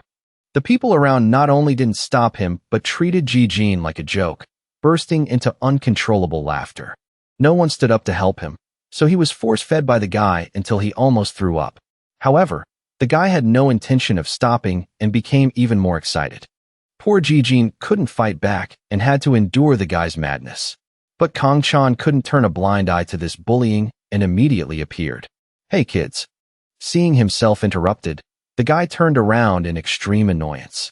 "Who dares to come into another class?" And, in a split second, his expression did a 180-degree turn when he recognized him. It seemed he never expected Kang Chan to appear here. That guy, the guy who was acting tough a second ago, was now like a scared rabbit kneeling at his feet. He declared, "Hello, sir. Who the fuck are you?" Immediately after, he stood up straight and introduced himself. "Hello, sir. I'm the class president of Class 3, freshman year." But unfortunately, Kang Chan didn't want to hear it. Too noisy. Get lost. "Who's Moon Ji-jin here?" "Yes, sir." To his bewilderment, he looked around. "No, Ji-jin. I thought you said Class 3, freshman year." He heard clearly, pointed towards Ji-jin, and said, "Yes, over there." Seeing the big boss suddenly paying attention to him, Ji-jin couldn't help but worry, trembling like a leaf. Kang Chan then walked over and asked calmly, "Are you Ji-jin?" It seemed he still couldn't shake off the fear in his heart, his throat tightening, unable to utter a word. After gathering all his courage for a while, Ji-jin finally managed to stammer a few words in reply to Kang Chan. "Why yes, is there something wrong?" He had heard some rumors about this terrifying senior. Why would someone like this come looking for him? Oh God. However, the next second, he made a proposal that made him curl up in fear. "I see. Follow me." "Why, sir?" Everyone around witnessing this was stunned by Ji-jin's nonchalant attitude. Is he crazy? This bastard dares to use that tone with Senior Kang Chan? Does he want to die early? The guy standing behind him couldn't take it anymore and pointed right at his face. "Hey kid, are you crazy?" Even though Kang Chan hadn't spoken yet, he rushed forward furiously and scolded Ji-jin. "How dare you use that tone with Senior Kang Chan?" Surprisingly, he criticized the guy instead. "You're overdoing it." Faced with his own impulsiveness, the guy immediately got scared of him, startled, and shrank back. "Yes, sir." Seeing Kang Chan getting closer and closer to him, Ji-jin's heart was almost jumping out of his chest. It seemed he had no intention of picking a fight with him, but instead smiled kindly. Asking me why? I just want to talk to you for a bit. It seemed Ji-jin had been bullied too much by the thugs around him before, so now facing the big boss, he couldn't help but tremble in fear. Meanwhile, Kang-chan still wore a friendly, beauty queen smile, waiting for him. Waiting forever with no reaction from Ji-jin, he took the initiative to grab his hand. Kang-chan immediately grabbed Ji-jin's hand and pulled him out of the desk under the gaze of so many people. If you want to know the whole story, follow me, kid. However, before taking a few steps, Kang-chan suddenly stopped. Only now did he realize everyone was standing around him, frozen in place. To break this tense atmosphere, he immediately spoke up to reassure everyone. It's nothing. Everyone carry on. Even though Kang-chan hadn't laid a finger on anyone, everyone was still terrified they would fight. In the classroom, everyone was laughing and talking very lively. However, Cha Seoul sat quietly in a corner, looking tiredly at everyone. Suddenly, someone came over to her and asked, Cha Seoul, right? It was none other than Kang-chan and Ji-jin coming to find her. Cha Seoul looked up and gently confirmed, that's me. He didn't beat around the bush, immediately introducing himself and proposing, Junior Kang-chan, can we talk for a bit? However, hearing this, Cha Seoul's face turned pale. Kang-chan was famous throughout the school. Seeing her intense expression, he felt a bit awkward. What? Are you busy right now? Cha Seoul suddenly jumped up and denied. No, sir. Then the three of them walked out of the classroom and went to a private place so they could talk. Suddenly, Saho bumped into them on the way. Senior Kang-chan. Cha Seoul, seeing them right in front of her, was also startled. She then didn't dare to look them straight in the face, just lowered her head, trembling. What's this? To Kang-chan's bewilderment, those guys bowed deeply. Sophomore Cho Saho, sir. We introduced ourselves before. He didn't want to pay much attention to them, so he just waved his hand dismissively. I know. Faced with Kang-chan's dismissive attitude, Saho was a bit bewildered. Sir, he didn't hesitate anymore and said bluntly, you guys are blocking my way right now. Hearing that, they immediately stepped aside. Excuse me, senior. They didn't dare to make a peep or act rashly, bowing deeply to greet him after they passed. Have a safe walk, senior. Finally, Kang-chan brought them to the gym to discuss matters. Waiting for him, there was Chanho. He didn't beat around the bush and got straight to the point. The reason I called everyone here is because I want to form a sports team. This is Diru, not Mr. Seo Chanho.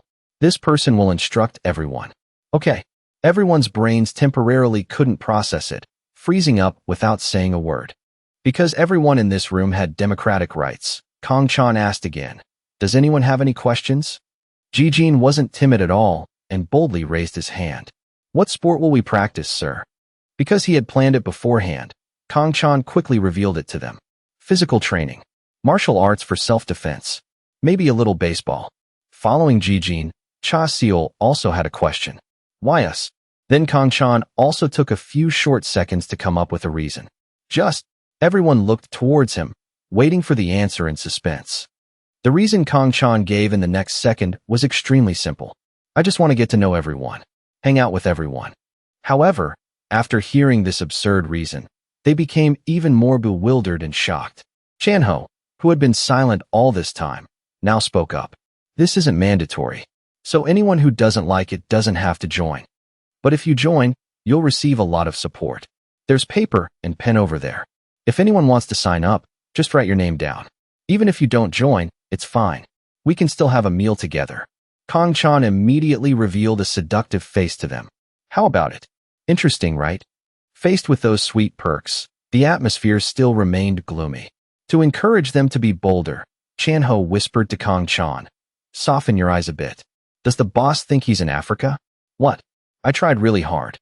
Suddenly he noticed the appearance of someone, pointed in that direction, and asked, and then why did you come here? Mi-jang then also spoke up to greet everyone here. Hello. She happily introduced herself. I'm Junior Kim Mi-jang. From now on, I'll be the manager of the sports team. She was clearly very excited about this sports club of his. Are you crazy? Chanho also didn't quite understand and asked him, why did you drag a young student with high hopes for a prestigious university into sports? Did I drag her in? It seemed Mi-jang was much more credible than Kang-chan, So everyone started going to her for application forms. Kong Chan, being pressured so intensely, had to recount the situation. We bumped into each other in the hallway, and she suddenly started crying and insisted on running here. The two of them then whispered to each other. Really? I didn't know there was such a thing. Did you know, boss? Ah, I didn't know either. Let's just go with it. A while later, the delivery guy arrived and handed them the food. You ordered food, right? Everyone then laid the food out on the table. Put it here. But they didn't know that behind that door, Yunsul was standing, peeking in. Unfortunately for her, Kong Chan had already noticed her presence. Seeing that, Yunsul panicked, turned her head, and ran away because she didn't dare face him. However, Yunsul hadn't run far before he called her back. She immediately stopped and turned her head back. Kong Chan didn't want to beat around the bush and got straight to the point. What are you snooping around for? Even though he hit the nail on the head, Yunsul still stubbornly argued. Who's snooping? He asked again. You're not? Yunsul reaffirmed with certainty. Of course not. Since she said that, Kong Chan didn't press further and said, if not, then I'm leaving. Yunsul watched his back as he left, hesitating a bit as if she wanted to say something. She frowned in concern, not knowing whether to tell him or not. But a moment later, when Kong Chan was about to go inside, she gathered all her courage. Hey Kong Chan, are you really leaving? Thought Yunsul was going to talk about something, but she just asked him a simple question. He quickly confirmed calmly. Yeah, I'm leaving. Yunsul's face suddenly turned bright red. Aren't you suspicious? Kong Chan didn't care much about her, so he just said, if you want to do something shady, go ahead. The cold CEO Kong Chan finished speaking and immediately closed the door and went inside, leaving Yunsul standing alone outside, looking bewildered as if she didn't understand what just happened. Although she was a bit bitter, she didn't know what else to do. That guy. While Kong Chan's sports club was running around the schoolyard with him to build endurance, Yunsul was standing from afar, observing. After running a few laps, everyone was panting heavily, sweating like pigs. Only Kong Chan was still full of energy and suggested running another lap. Come on, just one more lap. Hearing this, everyone felt like they had been struck by lightning, freezing up. Early in the morning, everyone was already training very hard. The field was filled with their lively counting. Yunsul had been observing their training very intently from the beginning until now, not taking her eyes off them for even a second. After exercising and burning a ton of calories, everyone couldn't even stand up anymore and collapsed, panting heavily. Mi-jang understood they really needed to rehydrate, so she enthusiastically handed each of them a can of soda. You worked hard. Drink this. Ji-jin reached out to take the soda, out of breath. Thank you. He couldn't help but rejoice internally. It's finally over. Ji-jin couldn't wait any longer and immediately downed the whole can of soda in a flash. First of all, I survived today. But life isn't a dream. Just when he thought everything was over, Kong Chan's next words shocked him to the core. Now we officially start today's training session. Surprise, old man. The truth is, everything up until now was just a warm-up. And now comes the most interesting part. What? Any objections? We're just starting now. Kong Chan then confirmed and shattered their dreams right away. That was just a warm-up. You can't just suddenly train without loosening up your body. All four of them turned to stone, frozen in place, because the real hell on earth was just beginning. A while later, Ji-jin took a volleyball right to the face in the very first minute. He couldn't block it in time, got hit, and rolled onto the ground, looking incredibly pitiful. Kong Chan couldn't understand if his arms and legs were just for show, blocking like that. Hey, why did you block with your face? He was also quite worried and quickly asked about his condition. Are you okay? Ji-jin forced himself up and replied, I'm fine. However, the next second, Chan-ho picked up the ball and bluntly asked, You obviously threw it at his face on purpose, didn't you? Faced with this questioning, Kong Chan acted innocent and bewildered. What? His face then darkened terrifyingly, as if warning him. This is a school. Kong Chan also replied with a whatever face. I know. Anyway, should we continue? Not wanting internal conflict, Chan-ho threw the ball back towards Kong Chan. He looked ahead with eyes like bullets, determined to show him who's boss. Watch closely. I won't hold back and use your face as a shield. Chan-ho, never afraid of anyone, beckoned with his finger to provoke him. Jokes aside, Kong Chan was serious. Right away, he kicked a godly shot at lightning speed towards him. Facing the suffocating pressure, he remained calm as if nothing happened, just smirking. His eyes sparkled with the cold confidence of a war god who had been through many battles.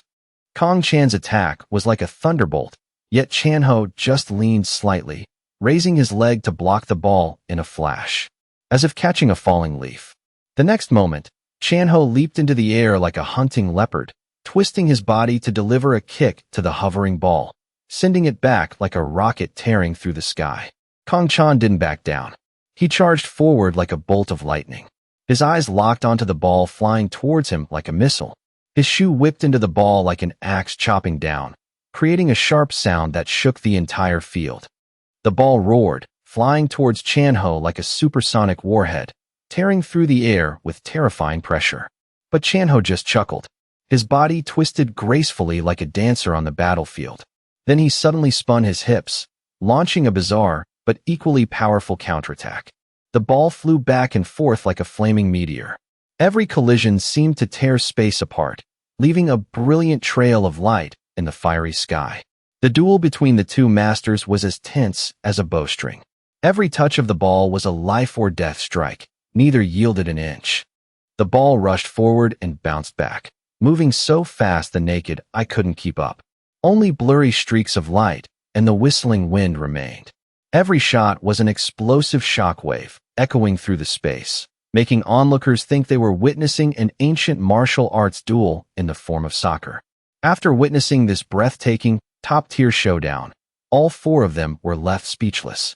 As expected, this is a terrifying place. After an intense morning of training, they also got to rest a bit to wash their faces.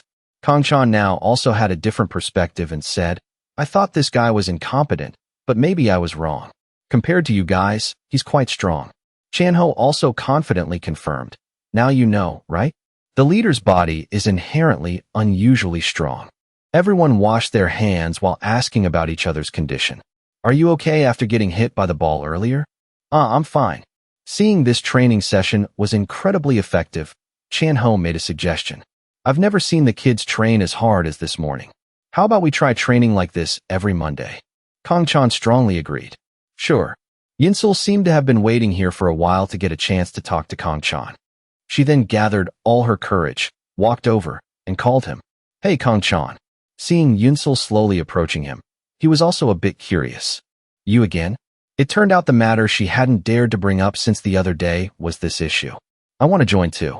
After receiving Yinsul's request, Kong Chan secretly glanced at everyone behind him. After considering for a moment, he flatly refused. "No."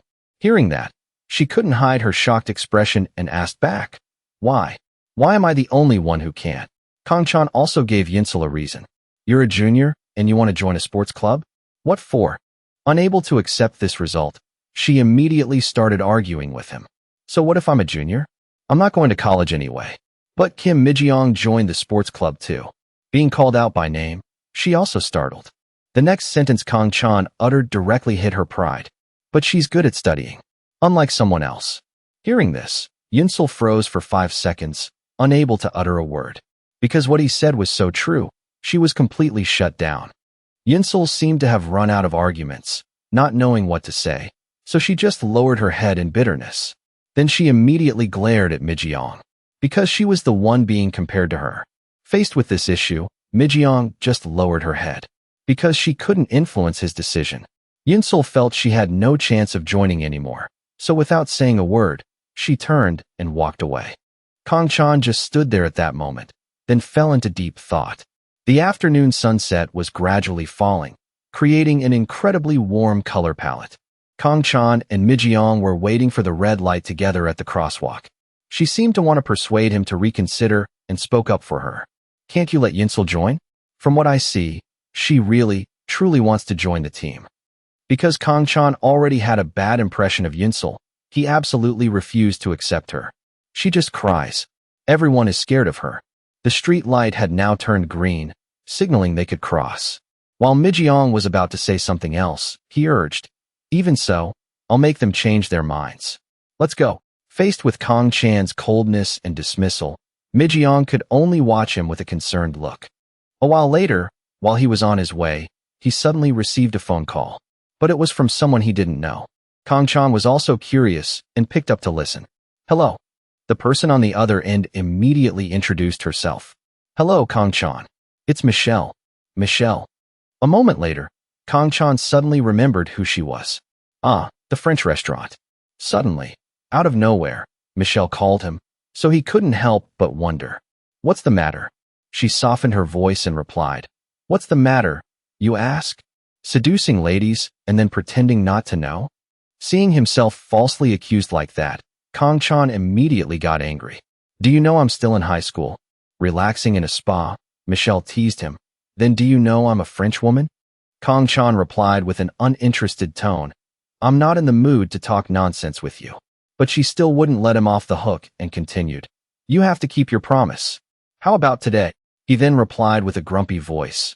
No, I'm injured. She still wasn't serious and uttered a flippant remark. Then it's even sexier, isn't it? Faced with Michelle's weird remarks, Kang-chan couldn't help but judge. Is this woman crazy? He quickly changed the date. No matter what, today is a no-go. How about Saturday? She didn't argue anymore and immediately agreed. It's a date. Not stopping there, Michelle even sent Kang-chan a kiss over the phone. Love. He couldn't listen to another goosebump-inducing word from her and quickly hung up. Kang-chan never expected himself to fall into this awkward situation.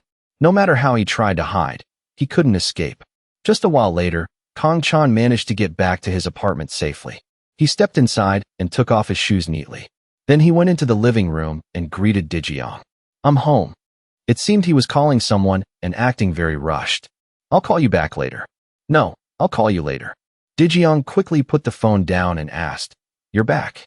Faced with this mysterious behavior, Kang-chan wondered, Who were you talking to, Dad? He replied with a bright face. Ah, just a client from my company.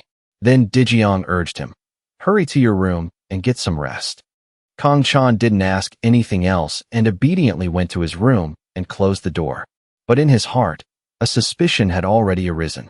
The symptoms clearly showed Dad is hiding something. Dae-jeong's face also turned serious now.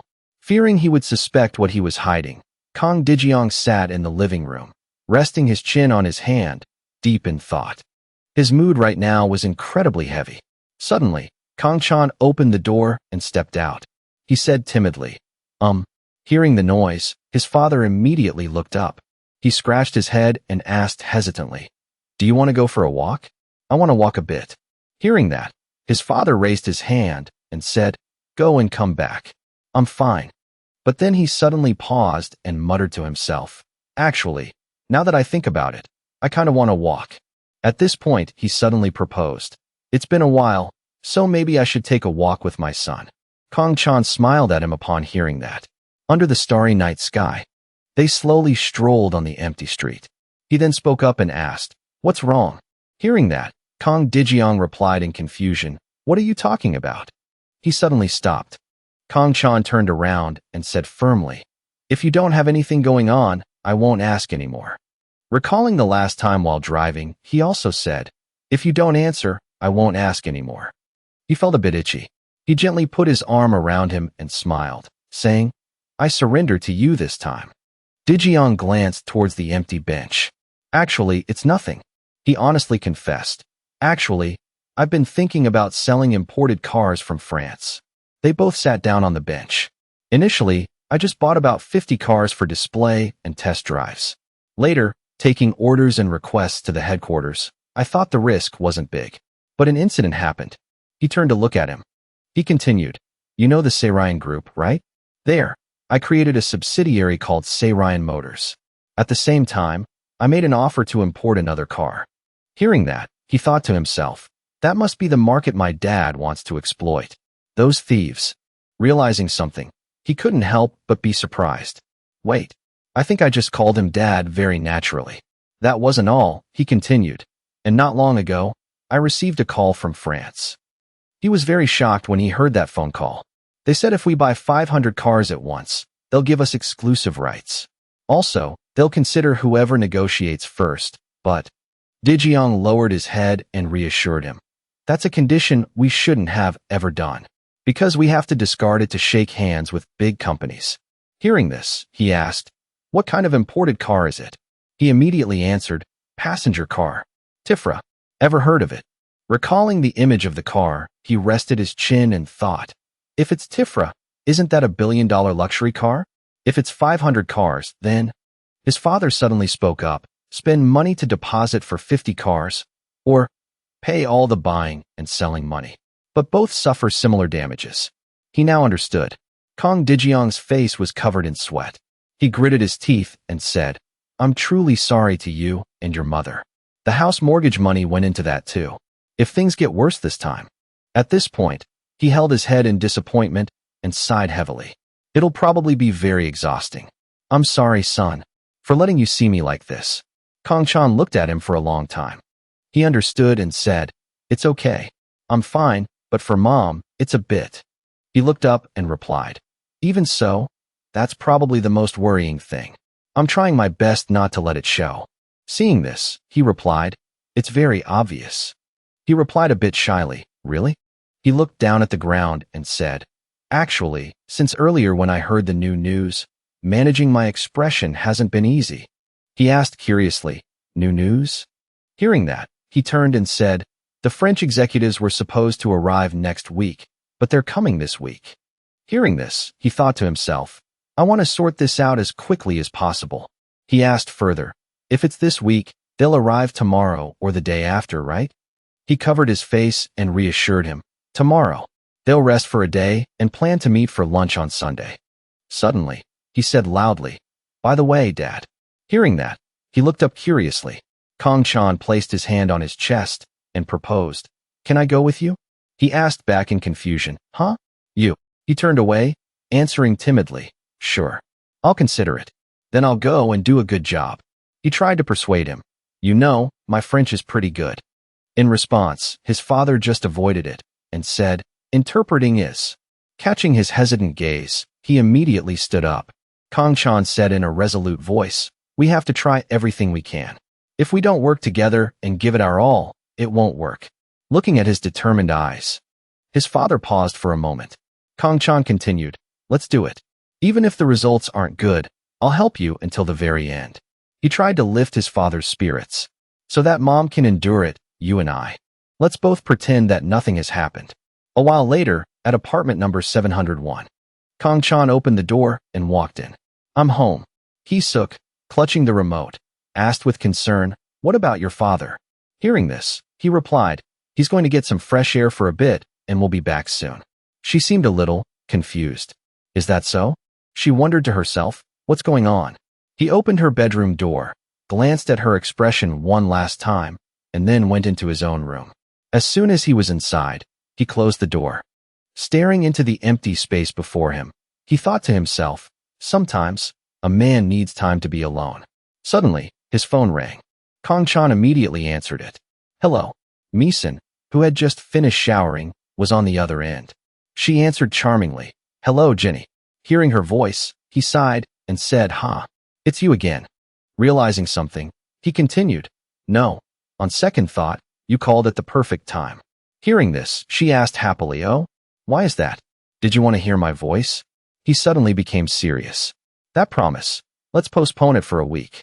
Mi-san put a hand on her hip, annoyed. Jenny, that's so rude. He pleaded, it's because something major came up with my family. At this, she agreed to the extension. Fine then. Monday. I can't compromise any further. Kong Chan sat on his chair and sighed in frustration. Monday it is, then. On her end, she replied cheerfully, okay. It's a promise for Monday for sure. With that, she hung up, smiling as she twirled a lock of hair. Looking at his phone, he forced a smile. This girl really. He reached over and turned on his computer. Kong Chan typed quickly on the keyboard, thinking to himself, my old salary should still be in my French account. He typed characters into the search bar, his eyes glued to the screen. If I convert it to Korean won, it should be over 150 million. He thought as he looked. I haven't even set up online banking yet. I don't remember the account number clearly either. No one would believe I'm the legendary Kong Chan of the Foreign Legion. Cantel, on the other end of the line, leaned against a balcony and asked, So there's absolutely no key to this? Hearing that, he sighed in disappointment. That's right. For now, the closest branch is in Hong Kong, so I'll try calling them on Monday first. He frowned and replied, but your mother will be worried. Kong Chan answered firmly, I have to try, no matter what. It was now Sunday. At the Namsan Hotel, a car slowly pulled in and stopped by the curb. Kong Dae-jian informed him, there will be 2 executives from my company and 1 interpreter. I'll be honest with them and say you're my son. I'll explain to the other executives that you're an assistant interpreter. Kong Chan understood and nodded. His father's tone suddenly changed. Chan hearing that, he asked, confused, yes, Dad? His father then said affectionately, thank you, son. Hearing this, he could only remain silent. Looking at the hotel ahead, he thought to himself, just take me along normally and let me help you too. Thanks to me, you've all seen a lot of interesting things. And so, the 2 of them went inside. A moment later, Kong Dae-jian pointed to a room and said, flustered, they're already here? Realizing something, Kong Chan's nerves suddenly tensed up. A stranger approached hastily. The sound of clattering footsteps echoed, heightening the tension within him. The person stopped. He stood frozen, speechless. How could it be? The image of a stern Saren, briefing them on a mission, flashed in his mind. The man had said seriously, everyone, remember that the objective of this operation is not to change the battlefield. As soon as Massillon's status is confirmed, all engagements will cease, and we will retreat. At that time, he had yelled in his face, over there. Saren gritted his teeth and reminded him, focus. Back then, the man had realized something and suddenly froze, his fierce eyes staring daggers at him. He had said smugly, normally, I'd only say this once, but this time I'll let it slide. His loud, commanding actions. Now, meeting's over. All personnel, board the plane. It all came flooding back. Now, the man approached him, extended his hand, and said hello. That strange smile made him realize. Saren. He was stunned with disbelief. That person, how could it be? Kong Chan stood there anxiously. The atmosphere was incredibly tense. He looked at the man and wondered, Saren? How did he end up here? The man unexpectedly held out his hand. Saren cheerfully greeted him, bonjour. Hello. He was startled by the man's gesture. Quick as a flash, his father stepped forward and took the man's hand, shaking it on his behalf. Hello. Hearing a noise behind them, Saren glanced at the lecherous old man in the distance. Smith gave the receptionist a thumbs up. Honey, you're gorgeous. Hearing this, she replied awkwardly, Sir, if you do that. He then spoke up, annoyed, you need to act with some class. This is Korea. The man grinned and said, okay, I'm coming. Witnessing this scene, he couldn't help but be stunned. Even that old geezer. What in the world is going on? Seeing him standing motionless, Kong Dae-jian asked with concern, what's wrong? He immediately turned and replied, it's nothing. His father gestured towards the 2 men in front of them. Go say hello. Hearing this, he agreed. He looked at them and began the introductions. This is Kong Dae-jian, the CEO of Kongyu Motors. I am Kong Chan, the assistant interpreter. The man said cheerfully, I'm Saren. Your pronunciation is excellent. I'm fluent in this style of speaking. He was a bit startled and replied, thank you for the compliment. The man pointed to the man beside him and introduced him. This is Smith, our director of sales for Asia. Smith waved at him and said, bonjour. Kong Chan hearing this, Kong Chan thought to himself, director of sales? I have to work. With that thought, he continued, shall we head up? In the luxurious lounge, they looked at each other in silence. A waitress approached and asked, what would you like to order? Over here, Smith licked his lips, his eyes glued to the waitress. A terrifying aura emanated from him. Looking at that shameless face, he thought with disgust, he hasn't changed a bit. Saren immediately turned to reprimand him. Smith. Startled, Smith turned away awkwardly and adjusted his tie, avoiding Saren's angry gaze. The man then spoke up. The name Kong Chan seems to be quite common in Korea. Hearing this, he could only remain silent. Seeing him not answer, he asked further, am I speaking too fast? His father also turned and called, Chan. He hurriedly replied, ah yes. He then said seriously, it is indeed a popular name. Do you have an acquaintance with the same name as me? He replied without hesitation, because it felt familiar, so I asked. Kong Chan's face darkened. He said bitterly, I also find your names very familiar. Sarah sighed, looking at him in confusion. His father also turned and called, Chan. He hurriedly replied, Ah yes. He then said seriously, It is indeed a popular name. Do you have an acquaintance with the same name as me? She gently placed the glasses of lemonade on the table. He drank and said, Let's not talk about irrelevant things. Let's talk about the main issue. The colleague hearing that immediately turned to Dae-jang and signaled, Let's talk about business. He looked at them scrutinizingly. Interesting. He picked up the coffee cup on the table and bluntly refused. Vice President. It's difficult for our side to accept your sudden proposal. Therefore, if the 500 cars for the exclusive agreement condition can be lowered, then it's fine. The colleague next to him hurriedly explained further. He listened for a while and then sighed smugly. Sarah said without holding back, We are not changing any conditions. If you want, you can buy and distribute 50 cars from Kang-il Motors according to the contract. Of course, Ryan Motors will also sell under the same conditions. Isn't your country, as well as ours, capitalist? Healthy competition helps everyone. Isn't that right? Dae-jang was quite surprised to hear that. He thought with a serious face, that insulting tone. It really is Sarah. He heard that and asked worriedly. We currently have half the money for the 50 cars. If I pay the remaining amount, will Kang-il Motors have exclusive AS rights for the Tifra in Korea? He raised his index finger and said, Exclusive AS is recognized under the premise that manpower, parts, and equipment must be guaranteed in accordance with this company's regulations. Hearing that, Dae-jang reached out his hand and said happily, Really? The facility has contracts with 10 maintenance centers nationwide. We will have parts ready for replacement. He then added, Certainly. You just need to comply with the parent company's regulations. For reference, the exclusive AS is only valid for vehicles purchased through. Similar conditions have also been offered to Ryan Motors, and they have responded very positively.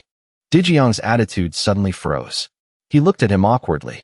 Sarah drank his lemonade smugly. The older man next to him felt it was unfair and spoke up. This is too much. Look, if that's the case, we have no choice but to consider a legal response. He felt a bit strange and thought, No, Sarah wouldn't do that. He slowly put the glass down. Sarah said in a threatening tone, A legal response? Because the CEO is here, do you assume this is the official stance of Kang-il Motors without any precaution? At this point, he rubbed his forehead in disappointment. A pity. What a pity. He looked towards them and said in annoyance, Let's get one thing straight. At this point, he stood up abruptly, adjusted his suit, then declared loudly, The truth is, you were the ones who declared war first. Saying that, he decisively walked away. Enjoy your tea. Seeing that, the older man hurriedly stopped him. No, wait a minute. That's not what I meant. At this moment, he suddenly spoke up. Please wait a minute. He turned his head and looked at him in confusion. Kang-chan stepped forward and said calmly, Give me some time. Hearing that, Sarah smirked and said, Need more time? There's nothing more wasteful than wasting time. He raised his hand and replied firmly, It won't be long. 1 week. And just one night in it. That's enough. He put his hands in his pockets and asked contemptuously, Kang-chan, it seems you don't have the authority to decide. Can you take responsibility for this side? He instinctively turned towards his father and colleague. His father now spoke up. What can he possibly do? Hearing that, he replied with certainty, To be honest, right now we don't have anything. Even so, it's better than overturning it. The older man hesitated and said, If there's no answer this week, there's nothing left to say. It's better to apologize immediately and request renegotiation. He refused to accept it and said with determination, If we yield, more people will push us into a corner later. At this point, Kang Dae-jang held his head in despair. Sarah's group silently watched the situation, and so he sank into a crisis for a few minutes. A while later, he looked up. He said firmly, Translate. Translate it. He looked at them and said firmly, Right now. Right here. Kang-chan's words are my words, and Kang-chan's decision is my decision. The older man was shocked and called out, CEO. Only Kang-chan, after receiving his trust, replied happily, Thank you, Dad. Witnessing this scene, Sarah shrugged and sighed. He continued asking, Really in 1 week? If so, if you can't handle 500 cars within a week, You'll give up the AS, right? He smiled confidently and replied, You don't need to worry about this point. At this point, he wondered and asked, By the way, what is the meaning of one night? He was burning with determination and said, You'll know soon enough. It's something to look forward to. Hearing that, Sarah glanced at Smith. He also shrugged awkwardly. Over here, they were equally apprehensive. Only Dae-jeong looked at him proudly. He held out his hand and said, Korea is truly a magical country.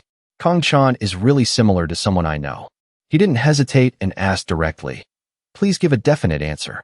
Do you agree? He heard that and said slyly, When it comes to one night.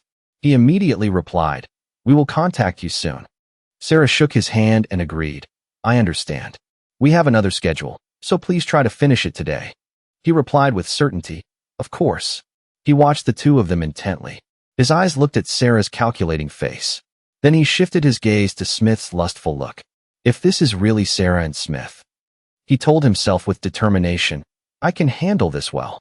While shaking his hand, he thought to himself, If it's really Sarah and Smith, I can face them.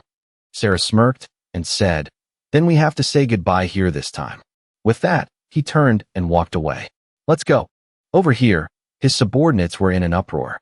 CEO, are you really deciding like this? Are you planning to give those people a title? A title? Kong Dae-jeong rested his chin in thought and said, No. He stood up abruptly and said bluntly, First, we have to create variables that those people can't foresee. Wouldn't that make more sense? Hearing that, their mood sank. He walked quickly ahead and called, Chan, let's go. He heard that and immediately replied. The car sped down the highway. He drove and said, Chan. He heard the call and turned to say yes. At this point, Dae-jeong suddenly asked, You are my son, right? He was a bit flustered hearing that. He looked at him in confusion and asked back, What are you saying, Dad? He glanced at him and said seriously, Are you still going to say you learned French online? He replied awkwardly, Like I said, you wouldn't believe it. Ah, no. It should be unbelievable. Hearing that, he rested his arm on the door and said understandingly, All right, I know. He suddenly switched to a serious tone and said, One more thing. He asked curiously, What is it? He then reminded him, You absolutely must not think about accepting help from thugs. His eyes wavered slightly. He looked at him with trusting eyes. Of course, I'll keep it a secret from your mother. He replied calmly, I understand. He gripped the steering wheel tightly, looking at him tensely. Then he rested his chin on his hand. His distant gaze looked ahead. He sat there, noticing this gesture of his. At this moment, he took out his phone. Kong-chan typed a message and sent it. Let's meet for a bit later. The car stopped at apartment building 301. As soon as he got out of the car, he asked for permission. I'm going to drop by this place for a bit and then come right back. He stood there awkwardly and replied. Seeing that, he immediately explained. It's just a place where it seems I can find some help for myself. Dae-jeong continued to remind him. I'll say it one more time. Absolutely no thugs. Hearing that, Kong-chan replied firmly. Yes, sir. Don't worry, Dad. Over here, he felt a bit relieved and replied. All right, go and come back. Saying that, he headed towards the apartment building, entering the password. He stood there watching his back as he walked in. His eyes were full of contemplation at this moment. A while later, he turned and walked away. Watching his footsteps, the sounds of the past echoed back. Clang, clang, clang, clang. Boom, boom. The past returned. At that time, he was highly focused, firing bullets at the enemy. The opposing faction was quickly taken down, but still held on. They increased their fire towards him. Kong-chan quickly took cover behind a wall. Over here, Diru was shooting and grumbling. Damn it. He hid behind a tree, avoiding the barrage of bullets aimed at him. Damn it. Seeing the situation was bad, he called out loudly. Captain. Kong-chan saw that and immediately reassured him. Just hold on a little longer, Diru. Saying that, he applied adhesive to the toe of his shoes. He jumped and launched himself onto the wall. Step by step, he slowly climbed up to the roof. After landing safely, he observed the area ahead. Quick as a flash, he charged forward without hesitation. Kong-chan skillfully jumped across the nearby buildings. The enemy shouted loudly, RPG. Instantly, one of them pulled out an RPG and aimed it straight at Kong-chan's group. He continued to accelerate on the roof. In no time, he was standing on their supply truck. Wipe them out with the RPG. Hearing the command, he thought anxiously. No. Without hesitation, he jumped down from above into the enemy area. The noise made the commander stop. The guy holding the RPG also instinctively turned to look at him. Quick as a flash, he pulled out his gun and shot them down one by one. Kill them all. The guy holding the RPG panicked and accidentally shot the commander. Flames instantly erupted.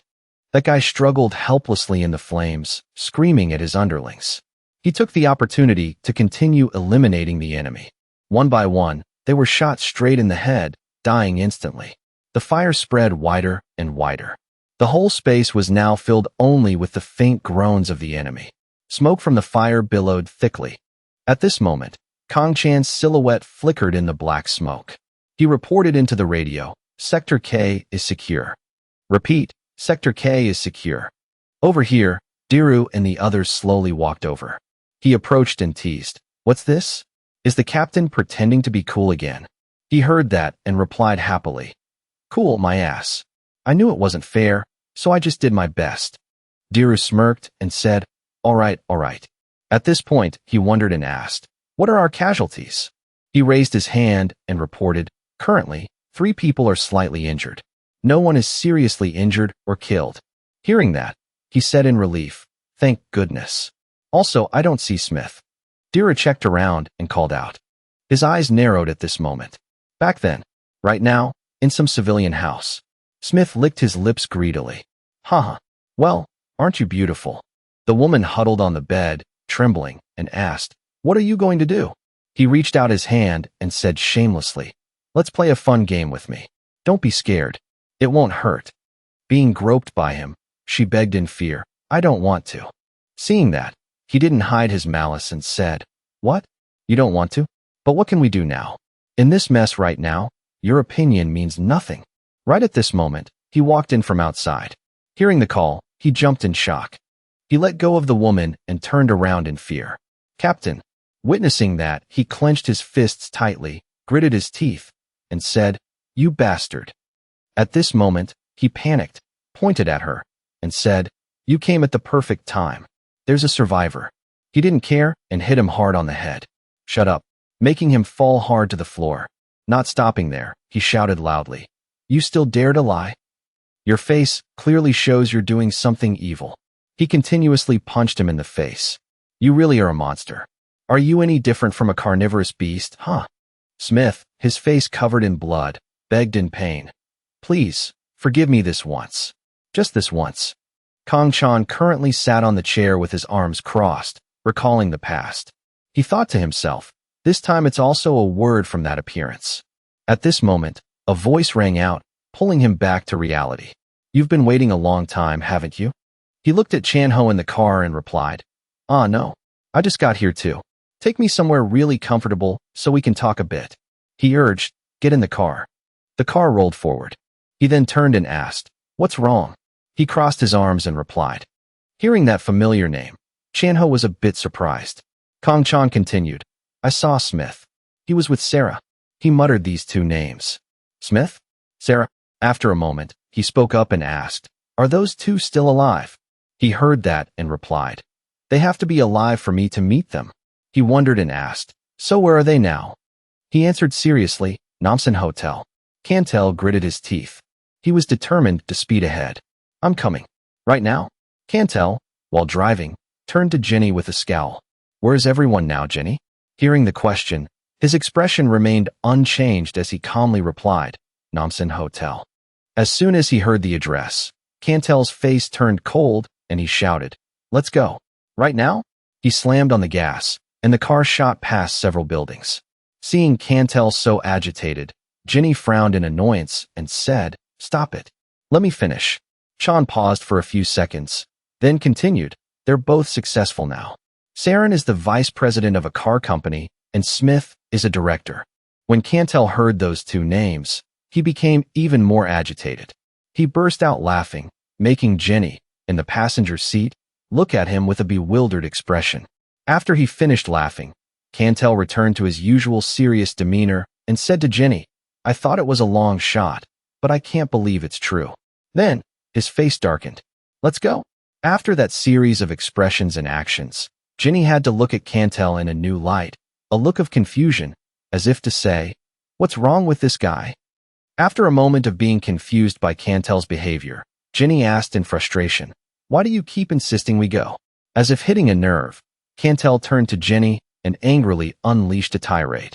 The captain is dead, and let's just say I'm still alive. But a vice president and a director of a major corporation? Especially that idiot Smith, who's even dumber than me. If he's a director of a major company, then I'm the Prime Minister of France. Seeing Cantel like this, Ginny was at a loss for words. After a long silence, she said softly, well, you're both pretty similar, so if we're comparing, you're the dumber one. Hearing Ginny's response, Cantel grew even angrier. Before Ginny could finish her sentence, he cut her off loudly. Nothing makes sense except that they betrayed us and got a huge payday out of it. Kong Chan then turned to look at Ginny, his eyebrows practically knitted together in anger, and continued, even a blockhead like me can figure that out.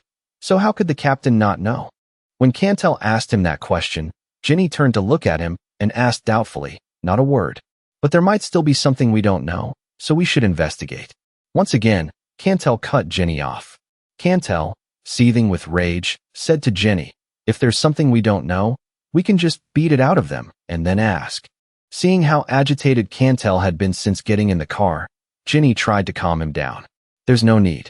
We have another day anyway. Knowing he couldn't persuade Ginny, Cantel replied, fine, Captain. You do it your way. At first, Ginny thought he had convinced Cantel. But when he said, I'll do it my way, Ginny knew that Cantel was no longer listening to him. As Cantel spoke, his foot pressed harder and harder on the gas pedal. Ginny, now completely furious, yelled, Cantel.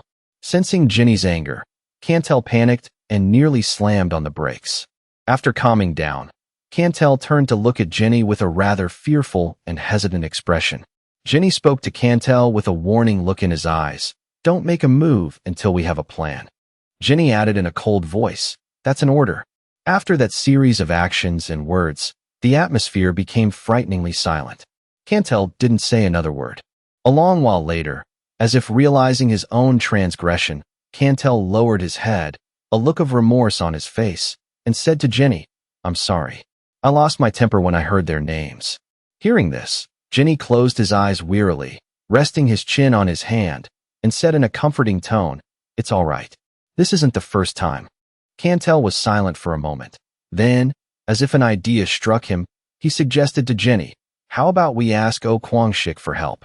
Hearing this, Ginny raised an eyebrow and glanced at Cantel with a look of doubt. Ginny remained silent, his eyes gazing into the distance as he began to think. It makes sense. If it's Oh Kwang-shik's organization, it would be very advantageous for gathering information or for a fight. Ginny mulled over the issue for a long time. Then, after a moment, he spoke to Cantel. No? Hearing the answer, Cantel just looked at Ginny without saying anything more. Then Ginny asked Cantel in return, do we really need help from a bunch of thugs? Hearing this, Cantel smiled and replied, I know. Ginny once again fell into deep thought. He said that, but he wasn't entirely firm. Images of Saren and Smith appeared one after another in Ginny's mind. He continued to think, at the very least, I have to separate Smith and Saren to get anything done. Thinking this, Ginny once again weighed the recent events. Suddenly, as if he saw something, Ginny's eyes lit up. It was a call on his phone. The caller was Michelle. Seeing the name, he thought with confusion, really? Why call at a time like this? But then Ginny thought, wait a minute. Meeson. Ginny hesitated to answer. If it's Michelle? After thinking it over, Ginny decided to answer the call. After answering, Ginny said with a smile, hello. When Michelle saw that Ginny had answered her call, she asked him happily, Ginny, is your family matter resolved? Ginny replied softly, not yet. It's gotten more complicated. Hearing this, Michelle's expression turned worried, and she asked again, really? You sounded happy, so I thought everything was settled. Hearing this, Ginny reassured Meeson, it's fine. Then he changed the subject. Where should we meet tomorrow? Hearing this, Meeson smiled happily and replied, I don't know. Anywhere is fine as long as you're there, Ginny. Hearing this, Ginny smiled. In that case. Then he asked Michelle something that she could never have expected. How about a hotel? This took Michelle completely by surprise. She gasped, "Oh my God." Then she laughed as if she'd won the lottery. Mi-san replied shyly, "You're so direct. I'm a little embarrassed." Hearing Mi-san's shyness, Jenny added, "I'll treat you to dinner. Bring a friend." Hearing this, Michelle stood up straight with joy and asked Jenny repeatedly, "Okay. Which hotel? What time?" Jenny calmly answered each of Michelle's questions. "Namsan Hotel. 7 in the evening." Mi-san replied happily, "Okay, Jenny. See you tomorrow." After hanging up, Mi-san immediately went to pick out clothes for tonight's date.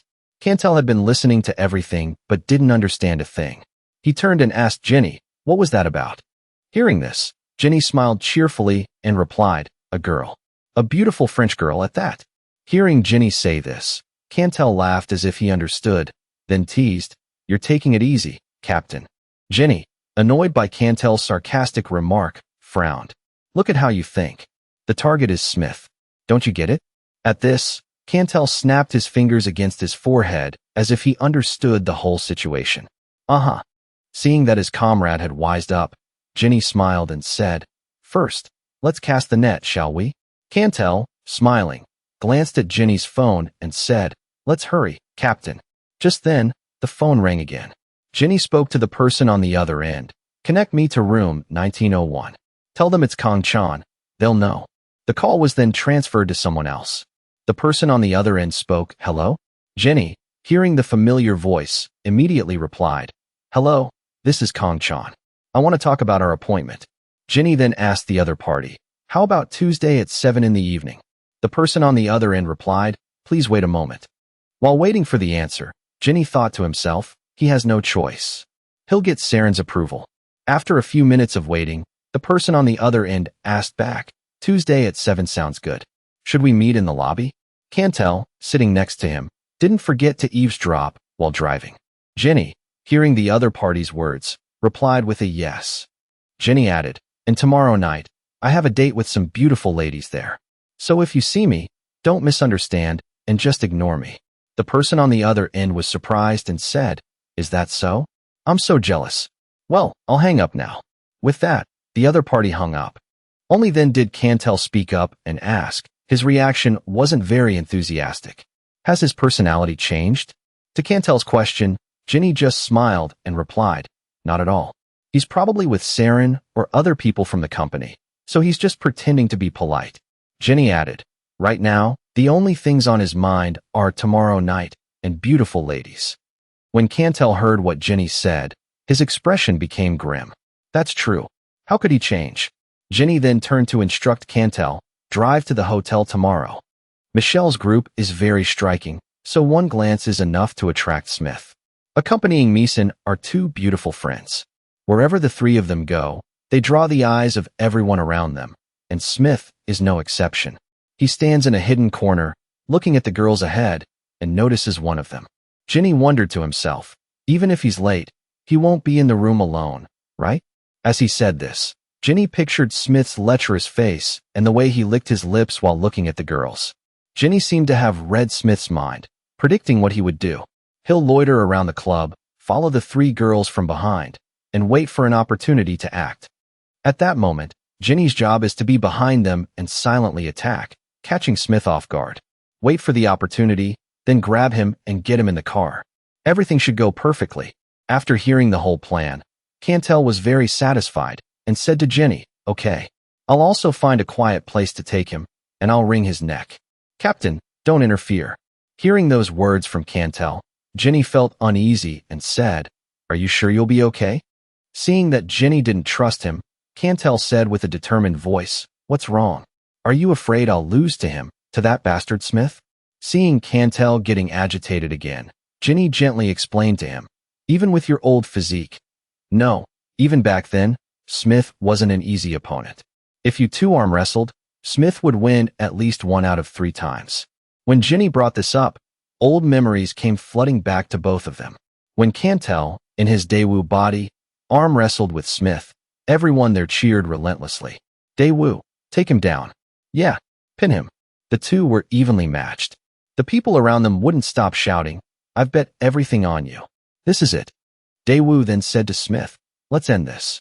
Smith's face grew anxious, and he bit his lip. The people around them saw this small gesture and started asking in a commotion, "What's wrong with Smith? And who was it that won amidst the crowd's cheers?" As the memory ended, Kang Ho said irritably, "That was only with my right hand. With my left, I'd win 100, 1,000 times, you know." Kang Chan didn't argue with Kang Ho's words. He just replied gently, "I know, but that was Daeju's body. Now you're Seo Kang Ho, and he's still Smith."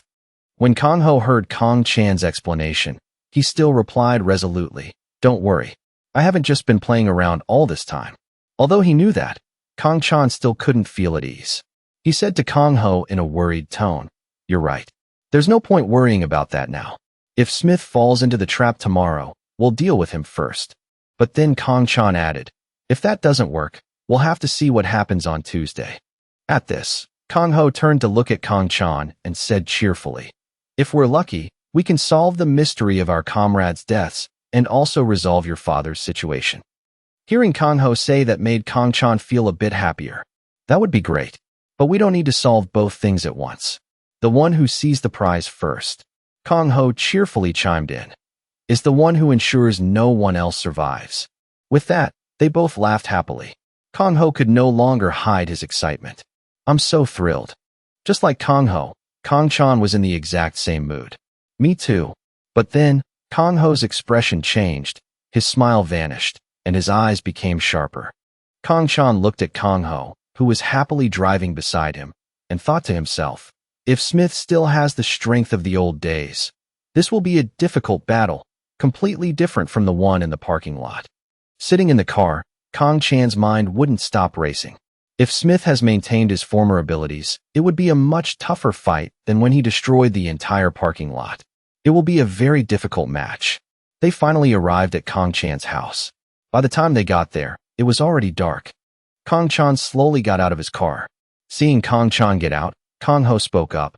"I know a few places suitable for the job. I'll send them over on Kakao Talk. You can pick one." When Kang Chan heard Kang Ho's words, he looked into the car and said to him, "Since you know them, it'll be great." Hearing Kang Chan say that, Kang Ho replied, "I know. You should get some rest." Then, Kang Ho drove away. Kang Chan didn't rush upstairs. He stood there, looking in the direction the car had gone. After that, Kang Chan went upstairs and headed towards his apartment. He opened the door and stepped inside. "I'm home," Kang Chan announced. He walked into the house, straight to the kitchen, and asked, "What are you doing, Dad?" His father didn't turn around and continued to prepare food. While working, he answered the question, "Making porridge." Kang Chan said, confused, "Porridge?" Hearing this, his father simply replied calmly, "Your mother isn't feeling well today." His father added, "Ever since I told her about the recent conditions of the deal, she's just been lying in her room." Hearing these words, Kang Chan's expression became unusually worried. He was silent, at a loss for words. Seeing Kang Chan like that, his father spoke again, "Go to your room and rest. You must be tired." Listening to his father, Kang Chan went to his room to rest and regain his strength. The next day, a black car was speeding down the road. Kang Chan was now in the car. He turned to the person next to him and said, "I've contacted the executives and my acquaintances.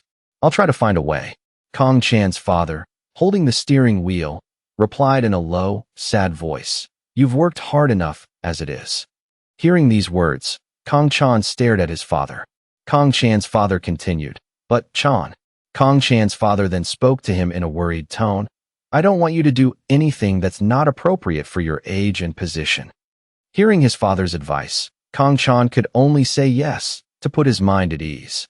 After talking for a while, Kang Chan's father had driven him to the school gate. At this time, students were flocking to their classes. As he approached the entrance, Kang Chan ran into Kang Ho. Kang Ho looked at Kang Chan and broke into a smile. In response to Kang Ho, Kang Chan also smiled. During class, Kang Chan was completely distracted. He had a very strange, restless feeling. Kang Chan rested his chin on his hand with a tired and lifeless expression. He then used his hands to pull hard on both his cheeks to wake himself up. Kang Chan's deskmate saw him like this and just smiled softly. After the theory class, Kang Chan's entire class moved on to physical education. In this class, Kang Chan was much more energetic. He was leading the whole class while running. At this point, everyone's face was tired, their heads covered in sweat. After running another lap, they were all nearly out of breath. Seeing everyone like this, Kang-chan turned back and signaled for everyone to try and run one last lap. Seeing this, everyone was shocked to their core. But because Kang-chan was leading, they still tried to run one more lap. While everyone was tiredly trying to finish the last lap, Mi-jang stood on the sidelines, cheering them on relentlessly. In a corner, someone was standing and observing everything. After a long day, it was finally over. Students were now leaving school and heading home. Kang-chan was no exception. As he was walking, someone suddenly called out to him, "Chan." Hearing someone call him, Kang-chan turned his head in confusion. The person who called him was Mi-jang. She smiled cheerfully and said to Kang-chan, "If you're on your way home, let's go together." But Kang-chan refused Mi-jang's offer. "I'm not going home. I have an appointment." Hearing this, Mi-jang was startled and asked repeatedly, "With who?" Without waiting for Kang-chan to answer, Mi-jang asked another question, "Is it a girl?" Noticing the anxiety in Mi-jang's voice, Kang-chan spoke up, cutting off her train of thought. Kang-chan said, "It's teacher Seo Kang-ho." Hearing Kang-chan say that, Mi-jang immediately brightened up and suggested, "Is that so? Then I'll go with you." To prove she wasn't useless, Mi-jang even told Kang-chan, "I'm also the manager of the sports club." Before Mi-jang could finish her sentence, Kang-chan cut her off. "No. See you later." Without letting Mi-jang say anything more, Kang-chan quickly left. After being rejected twice, Mi-jang was so embarrassed that her face turned red and her expression fell. As Kang-chan was walking down the hallway, someone suddenly shouted, "Hey, Kang-chan." Hearing this, Kang-chan turned his head with a confused look. The person who called was Jong-gun. She looked like she was in a great hurry. Jong-gun suggested to Kang-chan, "Let's talk for a bit." Seeing that Kang-chan didn't respond, Jong-gun was a little anxious but continued to insist, "Me too, you guys." Once again, Kang-chan refused, cutting her off. "Let me go? I'm busy today." With that, Kang-chan walked away.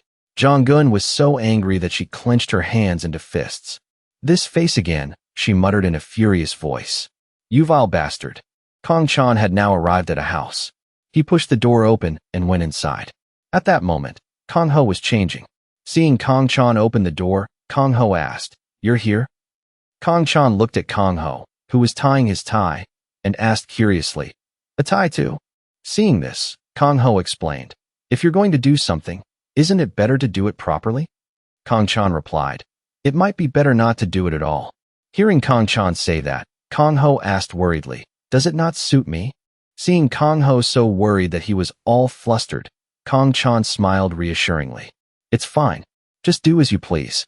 You brought my stuff, right? Give it here, I'll change." Kang-ho, while putting on his suit jacket, replied, "I brought it, but wait until we get in the car. Change in the car." Hearing that, Kang-chan was a bit displeased. "The car is cramped. It's inconvenient."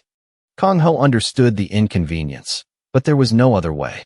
He could only advise, "Later, if there are rumors about a student not following the rules, wearing casual clothes to school, and even getting into my car, what will become of my position?" Hearing these heartfelt words, Kang-chan smiled and asked, "Oh, Daeju?" Hearing Kang-chan say that, Kang-ho waved his hands in frustration and said, "Honestly, the vice principal is terrifying." With that, Kang-ho turned and walked towards the door. But before he walked out the door, Kang-ho turned back and said to Kang-chan, "However, not as much as Smith." At this point, Kang-chan crossed his arms in front of his chest and said leisurely, I know. That night at Namsan Hotel, both Kang-ho and Kang-chan had moved to the area beneath the hotel building. By now, Kang-chan had finished changing. Kang-ho turned to Kang-chan and said, "First, I'll wait in the underground parking lot and assess the situation." Kang-chan unbuckled his seatbelt and replied, "All right. You won't recognize Smith anyway. There's a coffee shop near the lobby. Stay around there." Kang-ho leaned wearily against the steering wheel. In a place like this, a cup of coffee costs 20 to 30,000 won. Hearing that price, Kang-chan frowned slightly. That's acceptable. With that, Kang-chan got out of the car and walked into the hotel with the calmest and most serious expression. Kang-chan began to push through the revolving door into the hotel. He now revealed a cold, unapproachable expression, completely different from his usual self. Stepping inside the hotel, the magnificent scenery struck Kong Chan's eyes. Getting to the point, Kong Chan began to look down at his watch and then wondered to himself, hasn't Michelle arrived yet? It's almost time for our appointment. Just as he finished his thought, a familiar voice spoke up. Hello, big bro. Hearing this voice, Kong Chan immediately turned his head to look, his face filled with suspicion. When he turned around, the person who had just called him was none other than Jo Si-wook. Looking at him, Kong Chan didn't know who this person was, so he was a bit confused. You are. Seeing that Kong Chan didn't remember him, Jo Si-wook introduced himself. I'm Jo Si-wook. We met that day in the underground room. After Jo Si-wook said this, Kong Chan recalled their first meeting. At that time, he was standing behind Oh Kwang-shik, shouting loudly, You bastard.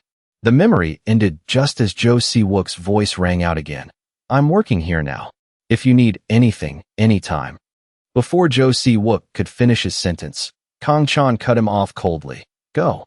Seeing Kong Chan's attitude, he didn't say anything more and just replied respectfully. Yes, sir.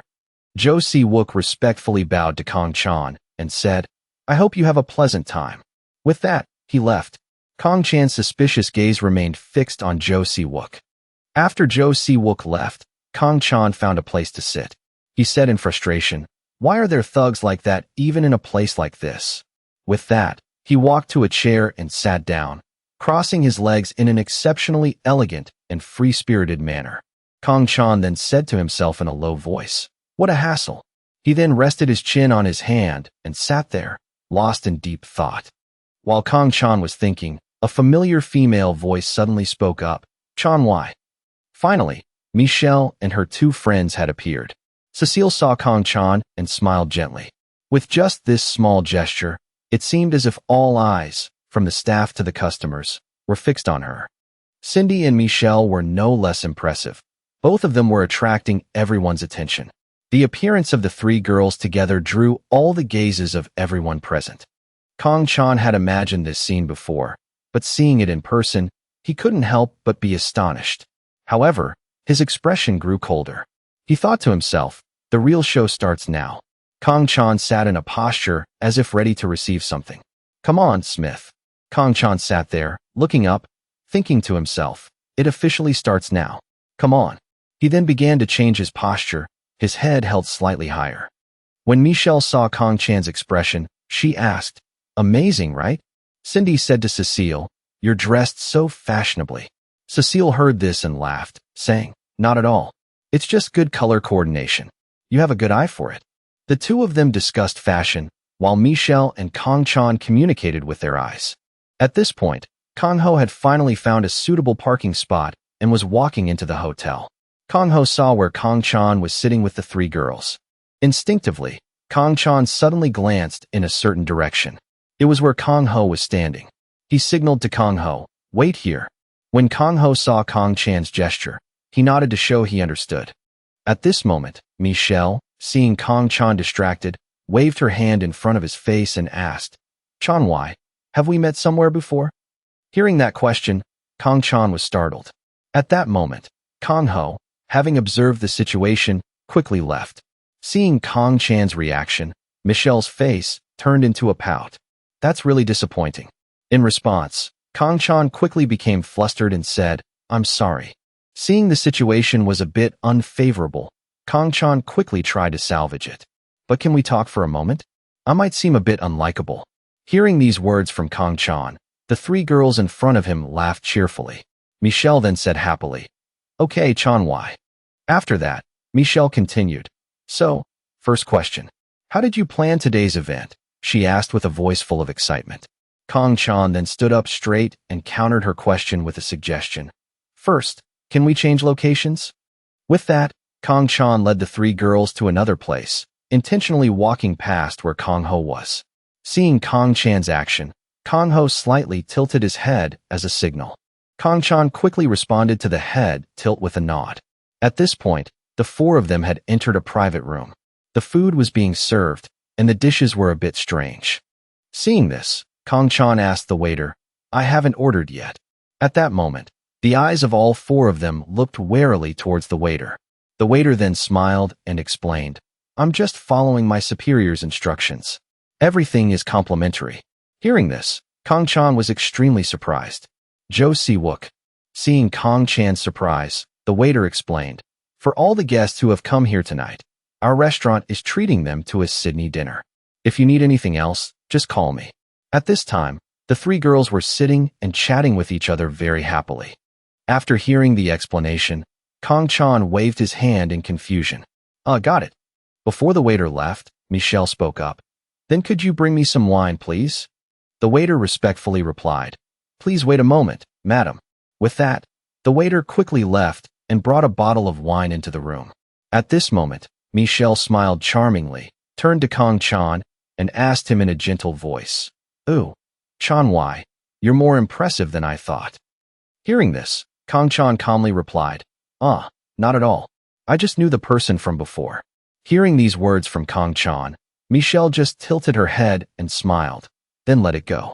After that, Michelle continued to put on a charming demeanor and flirt with Kong Chan. "You're getting more charming with time, Chan, why?" Hearing these words, Kong Chan's face became pensive and annoyed. He thought to himself, "These thugs, so useless." A moment later, the four of them raised their glasses and toasted. But only Michelle's group of three drank wine, while Kong Chan drank soda. Seeing Kong Chan like this, Michelle asked in confusion, "Chan, why? You don't like alcohol?" Hearing this, Kong Chan just raised his eyebrows and asked back, "I'm still a student, you know." Outwardly, he said that, but inside, he thought differently. Even though on the inside, "I feel like I'm 30. Michelle continued to smile and ask, "So, Chan, why? Are you living the life of a righteous man?" That's a bit surprising to me. To that question, Kong Chan just gave a wry smile. "Haha, that's right. It's a bit like you said." Cindy then spoke up, "It's just a little surprising, but otherwise, it's quite nice. But isn't it a bit difficult to keep talking in French like this?" To this, Michelle chimed in, "That's right." Then Michelle raised her glass and drank another glass of wine. The atmosphere of the party began to heat up. Cecile, who had been silent since the beginning of the evening, also spoke up, "Let's get drunk." Hearing this, Michelle covered her mouth and laughed, "Haha." And Cindy responded by saying, "Cheers." Kong Chan observed all three of them at the same time, thinking to himself, "These three are all the same age, 26. They all have in common that they are of mixed blood, which is why they became friends." Then Kong Chan began to analyze each person one by one. First, Michelle. Michelle is an editor for a magazine. Next is Cecile. Cecile is an employee of a securities company. Finally, Cindy. Cindy is a freelancer. After a series of analyses of each person, Kong Chan had a conclusion in his mind. They talked to each other very comfortably, without any division of circumstances. At this moment, the phone in Kong Chan's pocket began to vibrate. Kong Chan took out his phone and said to the people at the table, "Excuse me for a moment. I have a call." Seeing that he had a call, they stopped what they were doing and looked at Kong Chan. At this moment, Kong Chan thought worriedly to himself, "It's not Daeju, is it? He only calls me when there's an emergency." But when he looked at the phone, it was a different number. The person was Oh Kwang-shik. Seeing this name, Kong Chan thought in frustration, "What? This guy?" Kong Chan answered the phone in frustration. "Hello." Kong Chan's eyebrows were also furrowed. Seeing that Kong Chan had just answered, the person on the other end laughed teasingly. "Are you at the Namsan Hotel? Are you wearing a suit?" Hearing that mocking joke, Kong Chan replied irritably, "I don't need you to worry about me." Oh Kwang-shik, on his end, sat with his legs crossed, a cigarette between his fingers, and said to Kong Chan with a laugh, "Don't talk so bluntly. That place is my territory, so I know about it." He continued, "If you need anything, just let me know. I can help you out quite a bit." To avoid Oh Kwang-shik's nagging, Kong Chan said decisively, "I'm hanging up," and then hung up the phone. Sensing that something was strange, Michelle spoke up, "Chan, why? Something is very strange today." Hearing this, Kong Chan asked back, "What's strange?" Michelle then answered Kong Chan's question, "Maybe something different is happening. You can't underestimate a woman's intuition." Hearing these words, Kong Chan thought to himself, "I'm only doing things that are within my limits, not harming anyone. Absolutely not." After a moment of thought, Kong Chan finally responded to Michelle's words, "All right, I give up." Kong Chan crossed his arms in front of him and said to Michelle, "There's an American guy named Smith staying at this hotel. If he comes here, we can sit at the same table with him." Hearing that, Michelle asked, "Did you call us here for that reason?" Kong Chan replied in a serious tone, "Yes, just as you said. But that's only part of it." Michelle continued to ask, "I wonder if my life will be turned upside down because of this." Kong Chan replied in a cold voice, "Absolutely not. I want to confirm that this is entirely my personal matter. But I still want to apologize to you all." When Michelle heard this, her face scowled, and she let out a soft humph. The two girls, Cecile and Cindy, also became flustered, and the atmosphere became strangely awkward. Kong Chan was also frozen in this situation. He pressed his lips together and said nothing more. Kong Chan was now observing every expression and gesture of Michelle. Suddenly, Michelle raised a finger to the sky. Michelle spoke up, "If your apology is sincere, then I'll let it go this time." The two girls, Cecile and Cindy, heard Michelle say this and looked at each other with a silent agreement. Cecile then spoke up as well. "5 people should be a lot of fun." Hearing this, Kong Chan smiled and said, "Thank you." Cecile raised her glass and continued, "1 more person is fine. We could even play a house game." While Cecile was talking enthusiastically, a message arrived on Kong Chan's phone, attracting his attention. The sender was none other than Kong Ho. The message read, "Smith has appeared." Seeing this message, Kong Chan's expression changed. "He's finally here." Kong Chan immediately picked up his phone to reply to Kong Ho's message. "Okay, make your move." But contrary to Kong Chan's expectations, Kong Ho replied to him, "Wait a little longer." Seeing this message from Kong Ho, Kong Chan was extremely confused. Not to keep Kong Chan confused for too long, Kong Ho messaged him as follows, "Ceto Binium." Seeing this name, Kong Chan was confused. Ceto Binium? The poisonous snakes. Then an image appeared in his mind. The poisonous snake's tattoo. Ceto Binium. A large skull with a staff stabbed through the middle of its head and a snake wrapped around it. Kong Chan realized this was a French gang. His face grew tense and his eyes widened. The poisonous snakes are standing in the lobby. Kong Ho was nearby, observing with a rather anxious mood. He quickly typed a reply. Kong Chan messaged back, "Are you sure?" Kong Ho observed carefully again. On the hands of those men, there was clearly the tattoo of the poisonous snakes. Kong Ho quickly messaged back, "Tattoo confirmed." There are exactly 3 of them, maybe more. When Kong Chan received these 3 consecutive messages, his face became unusually worried. Members of Ceto Binium all have a red snake tattooed on their left thumb. Daeju fought a match with these guys in Paris before, so there's no way he's mistaken. Kong Chan continued to wonder to himself, but why these guys? Could it be these guys are Smith's bodyguards? And Saris?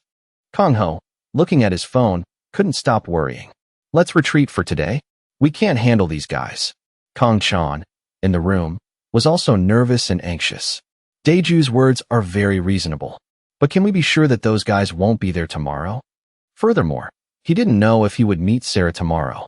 As soon as this thought arose, Sarah's face immediately appeared before Kong Chan's eyes.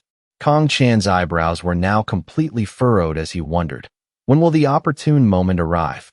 Kong Ho, outside, was so worried that he gritted his teeth and immediately messaged Kong Chan.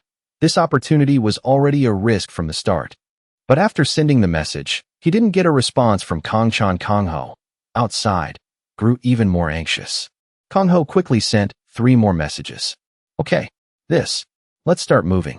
Move the formation." When Kong Chan saw this message, his face, which was already panicked, became even more so. Kong Chan looked at the message, gritted his teeth, and thought, "Damn it, there won't be any openings." The poisonous snakes were now slowly approaching Kong Chan's location. The 4 of them walked down together in a line. The one at the back was a man with 2 long scars on his eye. One man had a buzz cut. The next one was Koji, and leading them was Smith. He licked his lips in a cunning way. The 4 of them stood in a long line on the stairs.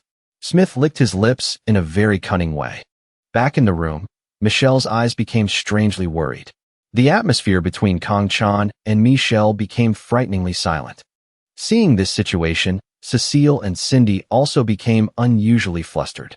Kong Chan then began to close his eyes to calm himself. "Calm down and think." Kong Chan began to think and asked himself a question. Right now, what is advantageous to me and what is disadvantageous to me? After thinking, Kong Chan let out a long, tired sigh. After regaining his composure, his gaze became strangely determined. In the midst of the tension, someone suddenly pushed the door open. The person who entered was Jo Si-wook. He spoke up. "You were looking for me?" Kong Chan asked in a serious tone. "There are 4 foreigners who just entered the club. Can you get the other customers out? And when I go in, can you lock the door?" Jo Si-wook didn't answer. Kong Chan continued. "We might not be able to do business today." When he said this, Kong Chan's eyes became frighteningly cold. Jo Si-wook waited for Kong Chan to finish before he started to answer. "This isn't something I can decide on my own." Then, Jo Si-wook suggested to Kong Chan, "You should try contacting Big Bro Kwang-shik." Hearing him say that, Kong Chan had no other choice but to reply, "All right." With that, Kong Chan immediately called Oh Kwang-shik. On Oh Kwang-shik's end, when he saw the incoming call was from Kong Chan, he smiled happily and answered, "Oh, Kong Chan." Not letting Oh Kwang-shik say much, Kong Chan immediately got to the point. "I don't have time, so I'll get straight to it. The club here, close it for a day." Hearing these words from Kong Chan, Oh Kwang-shik was so shocked that he shouted, "What? What are you talking about?" His voice was so loud that it attracted the attention of Jo Si-wook and Michelle. Kong Chan didn't care about Oh Kwang-shik's words. He directly cut him off. "I don't have time. Yes or no?" This made both Cecile and Cindy become flustered. Oh Kwang-shik, on his end, seeing Kong Chan so serious, replied hesitantly, "I only own a part of the shares in it, so doing something this big is a bit difficult. There are other people involved too." Seeing Oh Kwang-shik still like this, Kong Chan offered a deal. "This time, if I survive, I will definitely do a favor for you. So, just for today, can you do as I say?"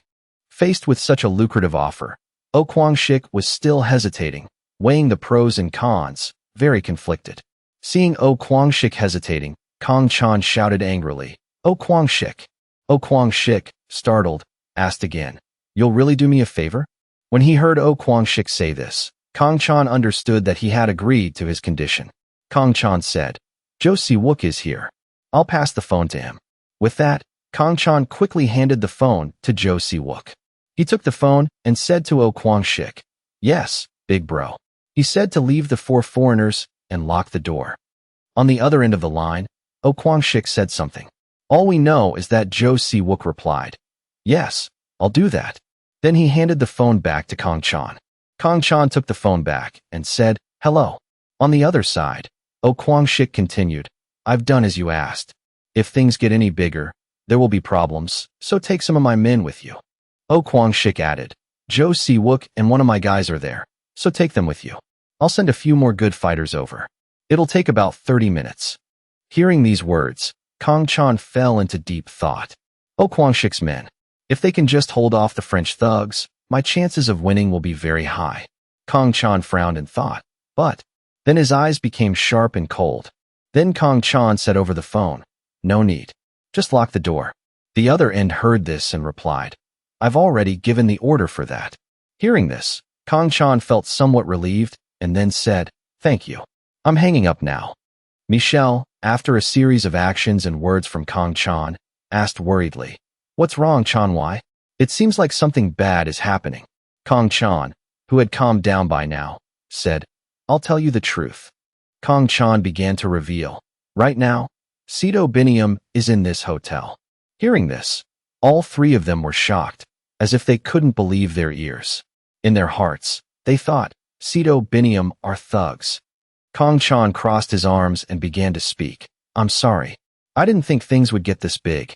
It's still fine for now, so stay here and find a chance to get out later." When she heard this, Cindy's face was so worried that she broke out in a sweat. Michelle then spoke up, but her voice was stammering. "No, it's not that. There must be something we can do to help." Seeing the panicked look on Michelle's face as she spoke, Kong Chan immediately frowned and said, "With that scared face, you can't do anything." At Kong Chan's words, Michelle's face became even more panicked. Seeing Michelle silent like that, Kong Chan continued, "And anyway, you all have to return to France. It wouldn't be good for you to get on their bad side by being with me. Kong Chan stood up from his chair. I'll go first. Michelle and Cecile were so panicked they couldn't speak. But before Michelle could say another word, Kong Chan said, I'll call you later. After instructing Michelle, Kong Chan turned to Jo Si-wook and said, I'm counting on you to take care of these three. Jo Si-wook replied respectfully, I understand. Kong Chan walked to the door, but still felt uneasy and continued to give instructions. And the favor I asked, please do it as quickly as possible. To reassure Kong Chan so he could leave, Jo Si-wook quickly replied with confidence, don't you worry. After this, Kong Chan pushed the door open and stepped out of the room. At this point, Michelle, Cecile, and Cindy were so worried they stood up from their chairs. Kong Chan walked with a spirit of fighting to the end, his expression extremely determined. He walked on, thinking, the die is cast. Outside, people were talking and laughing happily. These people were still walking around, laughing and talking as if nothing was wrong. Everyone was immersed in their own private space. Kong Chan had now found Kong Ho's location, and together they went to another place. Kong Chan said to Kong Ho, the thugs first. The two of them went down to the floor below. As they walked, Kong Chan discussed with Kong Ho, they don't know who we are yet, so let's take out two of them first, and then start. Kong Ho, hearing this plan, replied, understood. As they walked, Kong Ho asked, but I left all my gear in the car. I'll go get it and come back, okay? Hearing this, Kong Chan just replied, it's fine. Once we're inside, there will be plenty of things to use as weapons. However, Kong Ho still felt uneasy and continued to ask, what if they have guns? Hearing this, Kong Chan just replied leisurely, this is Korea. They don't even know who we are, so they won't bring guns. Just as Kong Chan finished speaking, a group of three girls came up from below and met their eyes. As they walked up, the girl with the ponytail in front said, what's the big deal about telling us to leave all of a sudden? Are they crazy? The girl in the purple dress behind her added, that's right. What kind of club business is this? Hearing these words, Kong Chan thought to himself, thanks, oh Kwang Shik. Just a few minutes later, they had quickly gone downstairs. At this level, the scene before them was of service staff trying to persuade customers to leave. Looking at the scene, Kong Chan silently remarked, is it still early? There aren't many customers. That's a relief. Suddenly, Kong Ho spoke up, Captain, over there. Kong Chan immediately looked where Kong Ho was pointing and saw the group of people. They were still unaware of anything and were happily enjoying themselves. The two of them had now switched to a serious mode. Kong Chan said to Kong Ho, I see them too. Don't be too hasty.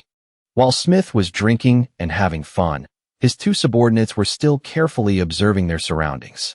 At this moment, Kong Chan began to walk up to Smith, attracting his attention. Smith immediately smiled cheerfully and greeted him. Mr. Kong. Kong Chan began to play his part. You're here too? He replied with a cheerful laugh. Haha. Well, there's still plenty of time, so I came out to play and clear my head. After a long speech, Smith didn't forget to add, but you said you were coming here with some beautiful girls. Hearing this question, Kong Chan said, about that. Kong Chan laughed and replied, haha.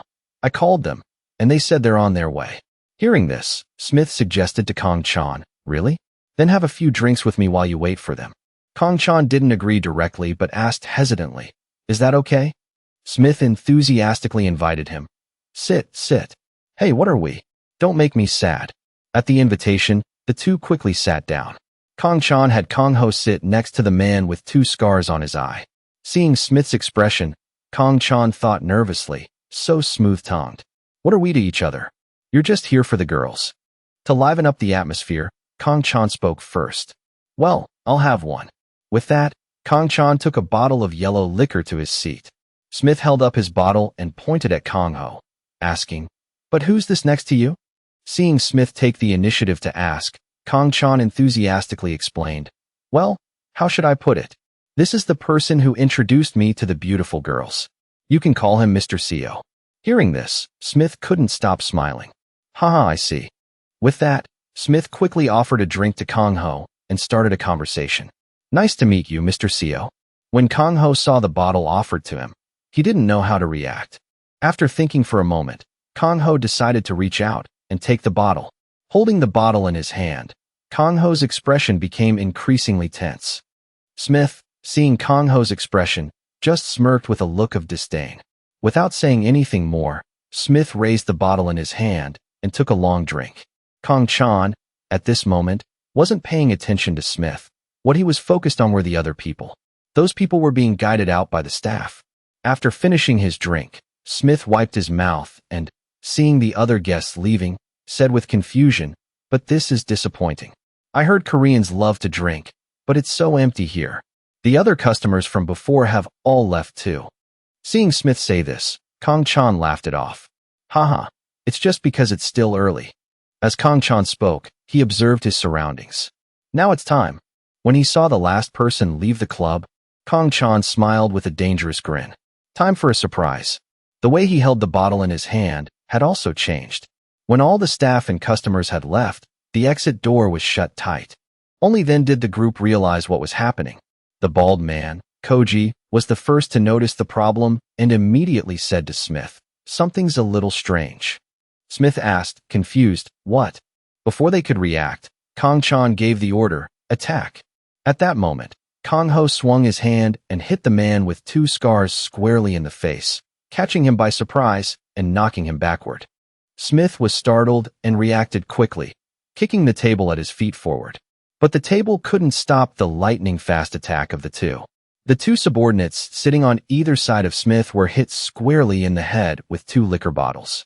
While Kang Chan and Kang Ho were attacking his men, Smith quickly ran away. Kang Chan took care of the man with thinning hair, while Kang Ho handled Koji. They covered the mouths of the 2 men. The 2 men tried to make a sound, but could only manage a few muffled grunts. But after just a few seconds, the 2 men were dealt with neatly.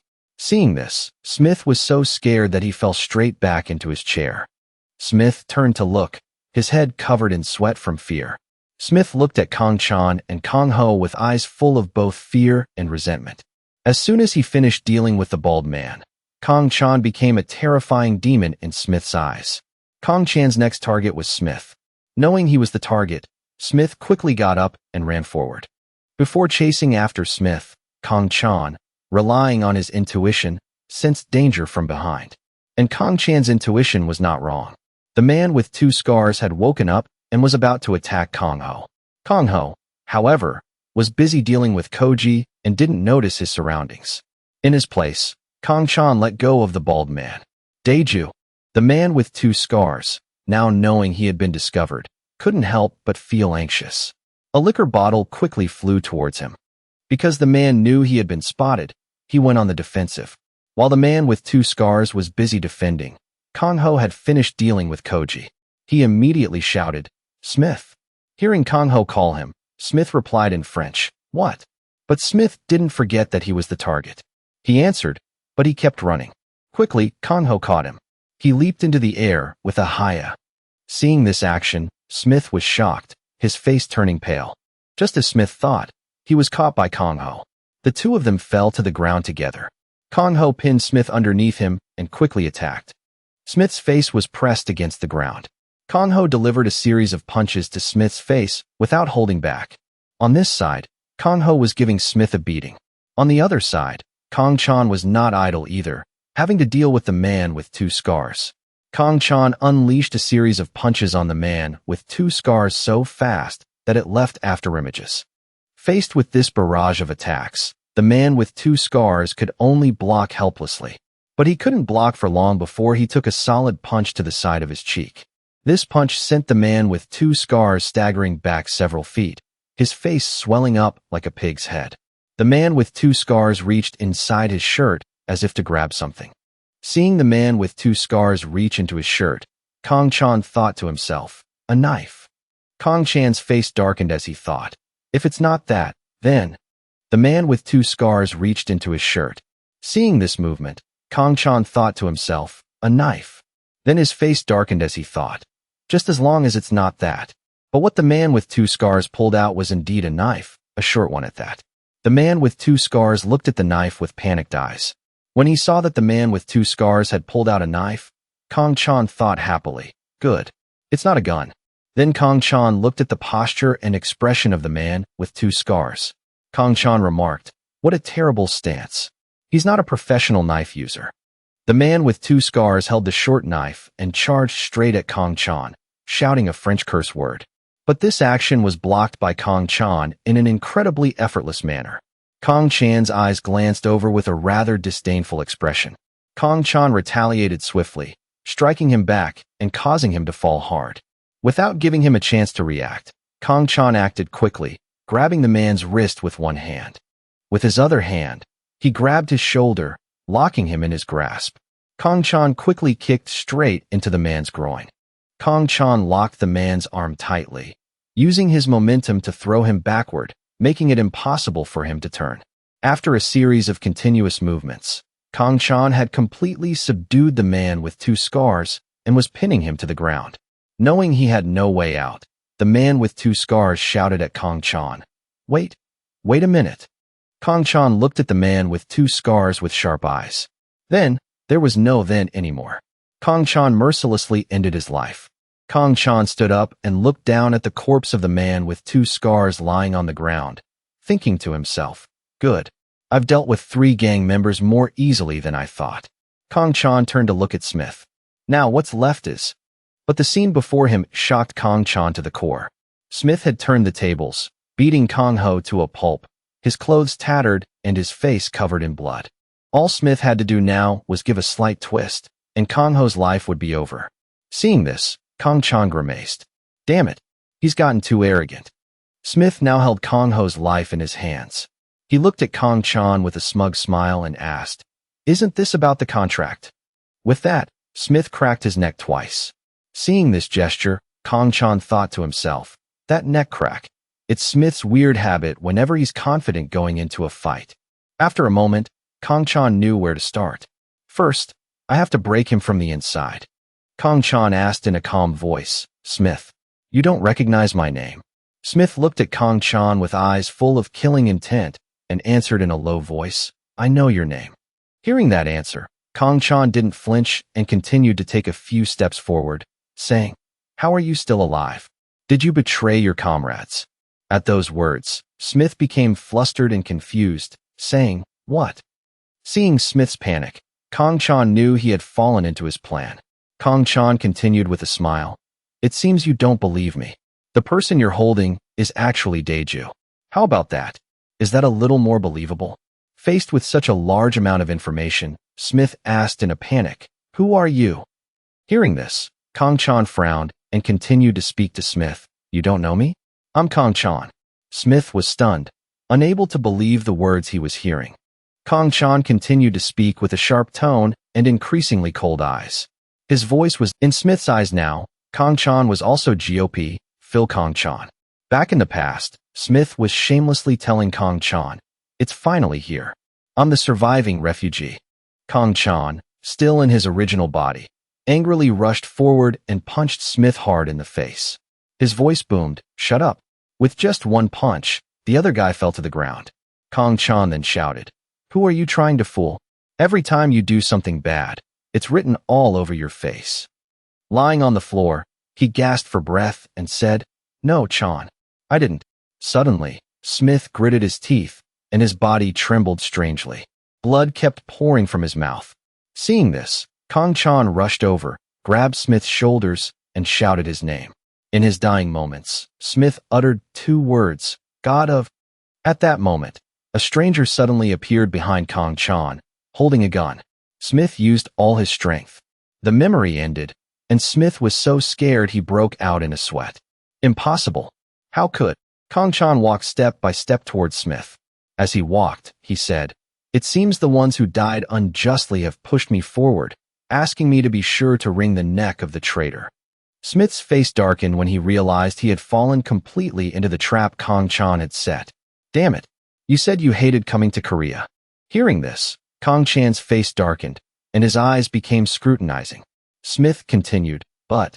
Smith's eyes widened as he asked, "I don't know the reason, but your body doesn't seem to be GOP's." Smith then laughed. He said in a very cunning voice, "With a body that's strong, I would be scared, but I don't feel that way." Then he asked 2 more questions. "So, am I wrong?" Faced with a series of questions from Smith, Kong Chan chose to remain silent. A moment later, Kong Chan finally responded, If you're so curious, come and find out for yourself. Smith knew he had Kang Ho's life in his hands, so he said smugly, and one more thing. Even if you are Kang Chan and this bastard is Daeju, you absolutely can't hit me. If you take just one step forward, this guy's head will be twisted in a circle. So, can you do it? Faced with Smith's arrogant words, Kang Chan began to worry and hesitate, thinking, damn it. After becoming the CEO of a big company, he started to think. Kang Ho, in Smith's grasp, had regained consciousness but couldn't speak, only making a gurgling sound. Seeing Kang Ho's signal, Kang Chan became worried.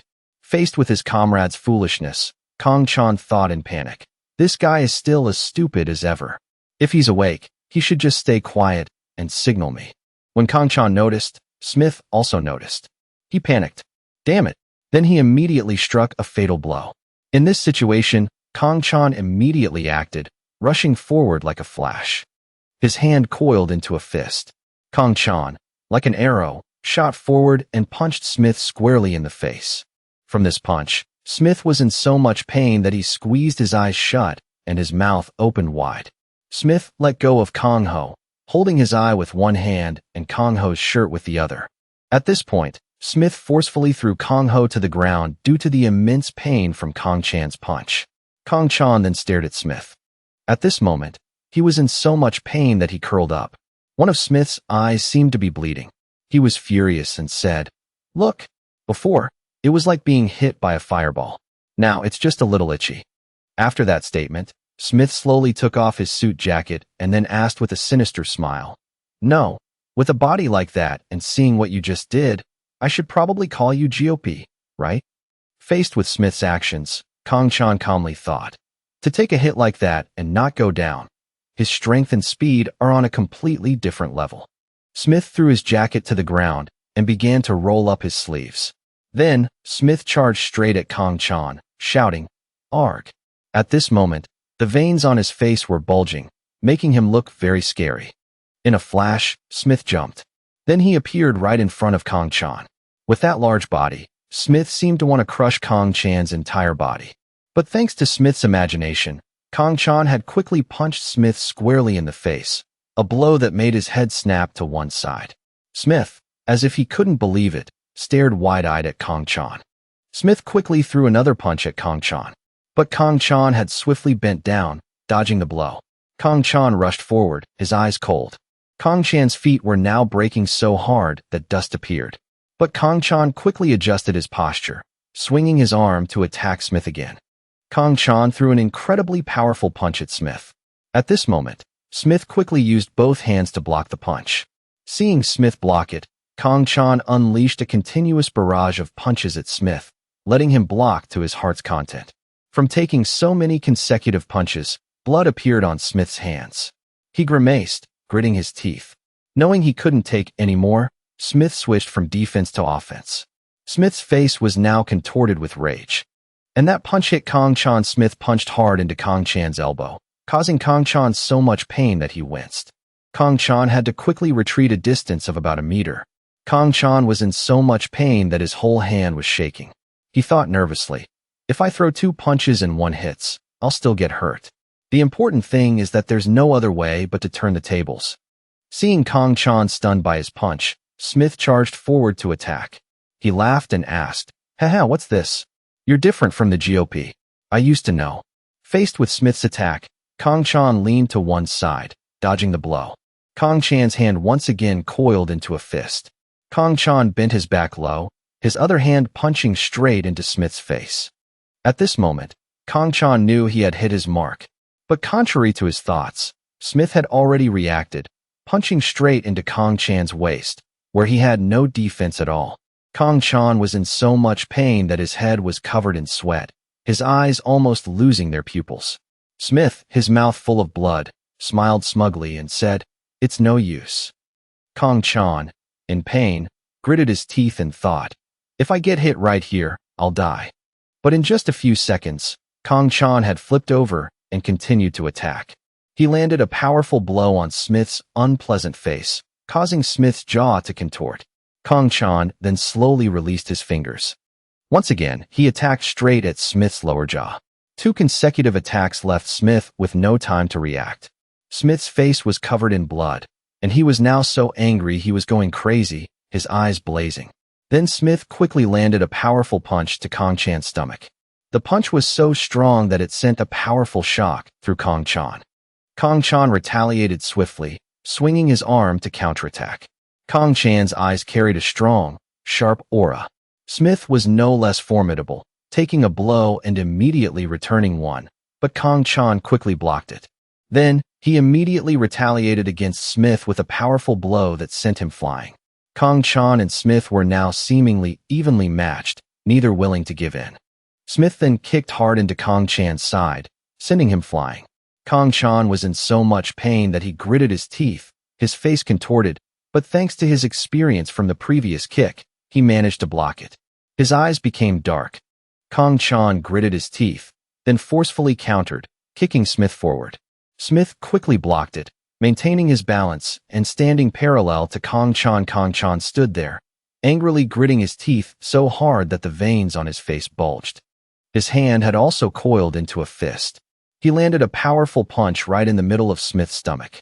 This caused Smith's eyes to bulge, and he coughed up a mouthful of red syrup. A round dent appeared on Smith's stomach, looking very scary.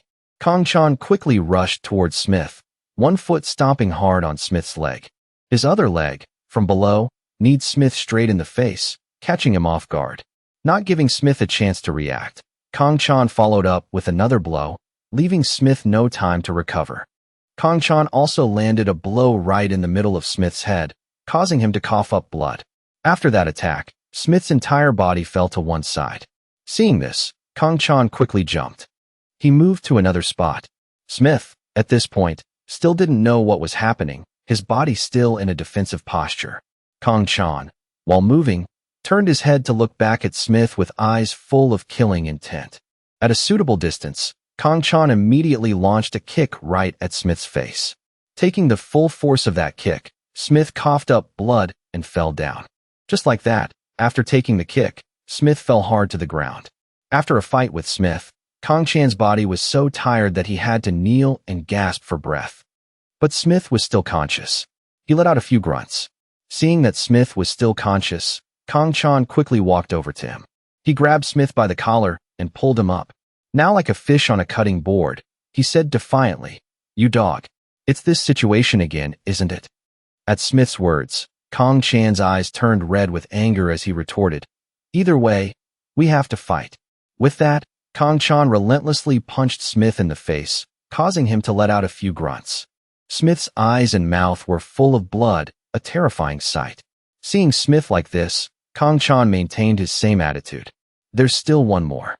Hearing this, Smith was so scared he trembled, his eyes rolling back and his eyebrows furrowed. But Kong Chan's fist continued its course. Smith screamed in terror. Kong Chan looked at Smith with hateful eyes. "There's still one left." Smith trembled all over, his eyes wide with fear, his pupils shrinking to the size of peppercorns. Kong Chan raised his fist high, preparing to strike. Smith screamed in terror. The scream echoed throughout the room. Kong Chan's punch landed, and Smith's face was a bloody mess, a few teeth falling out. The screams of pain continued to ring out. But Kong Chan continued to punch relentlessly. Smith's head bounced up and down like a ball. He was in so much pain that he kept letting out terrified cries. Smith then strained his neck and let out a long growl. But his head was covered in blood, and the pain was so intense that tears welled up in his eyes. After dealing with Smith, Kong Chan stood up and staggered away, leaving Smith lying on the ground.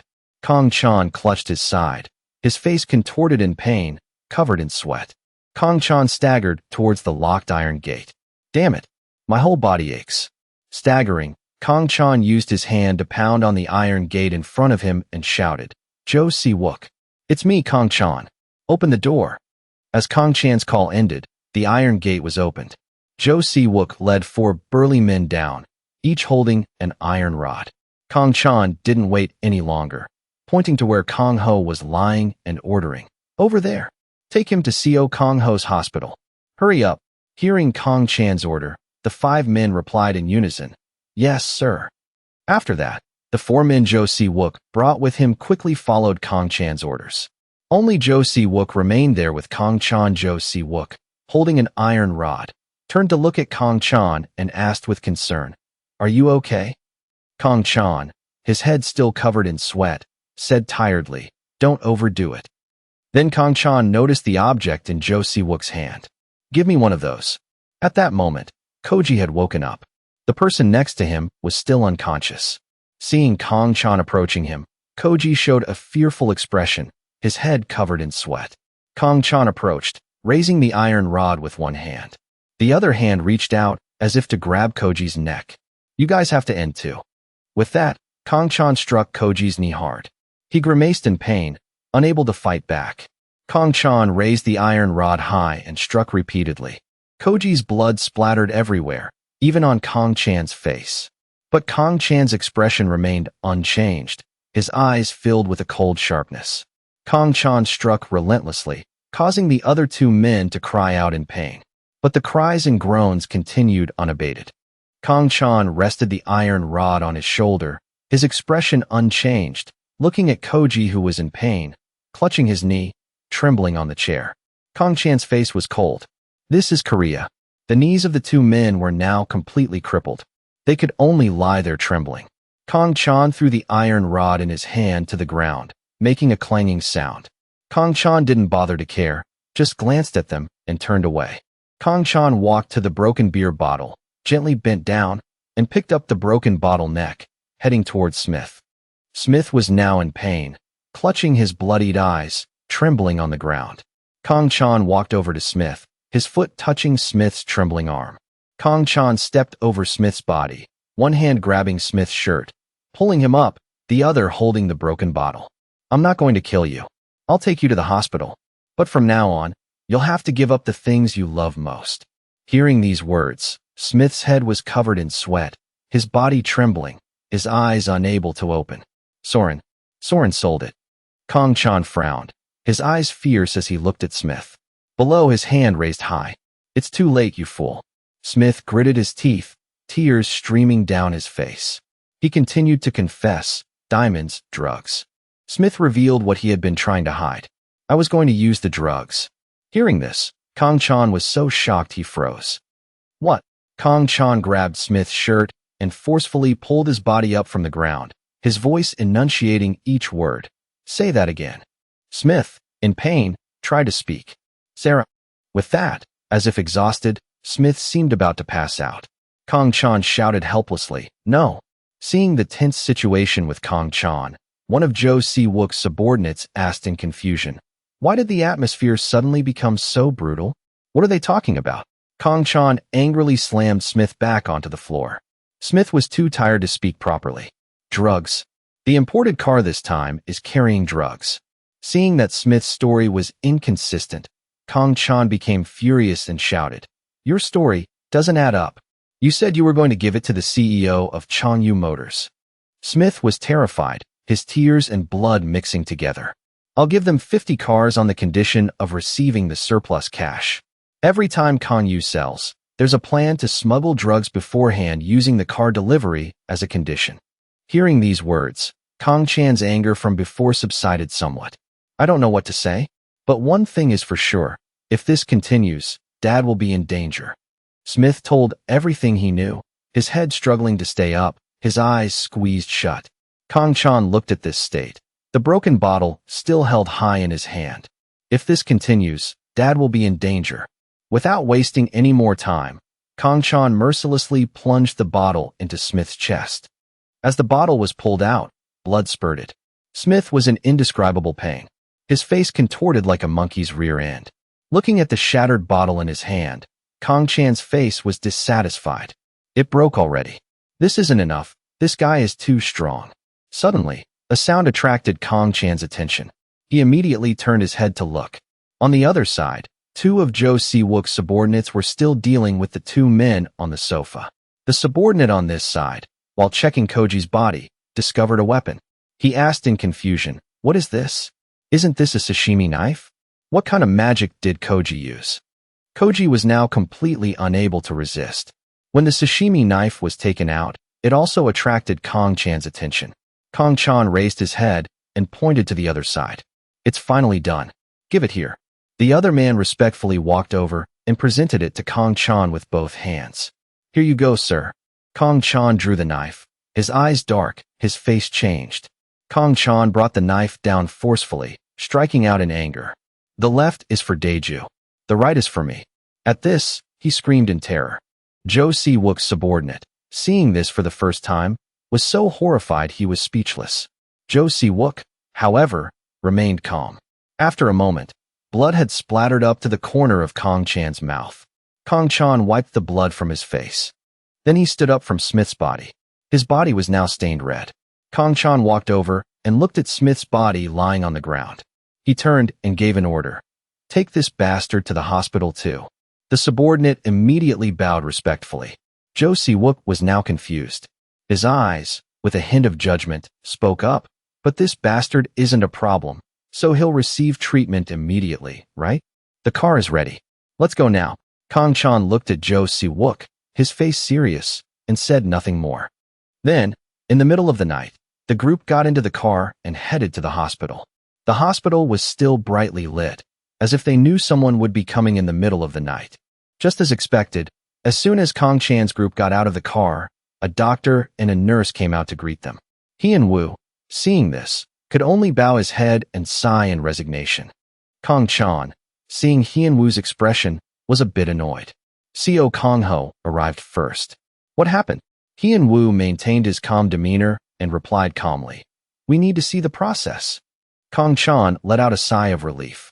This guy, so he didn't die. After that, the three of them went into the hospital together. Before going inside, Hyun-woo turned around to look at Kong Chan. First, get an X-ray and receive treatment. We'll talk later.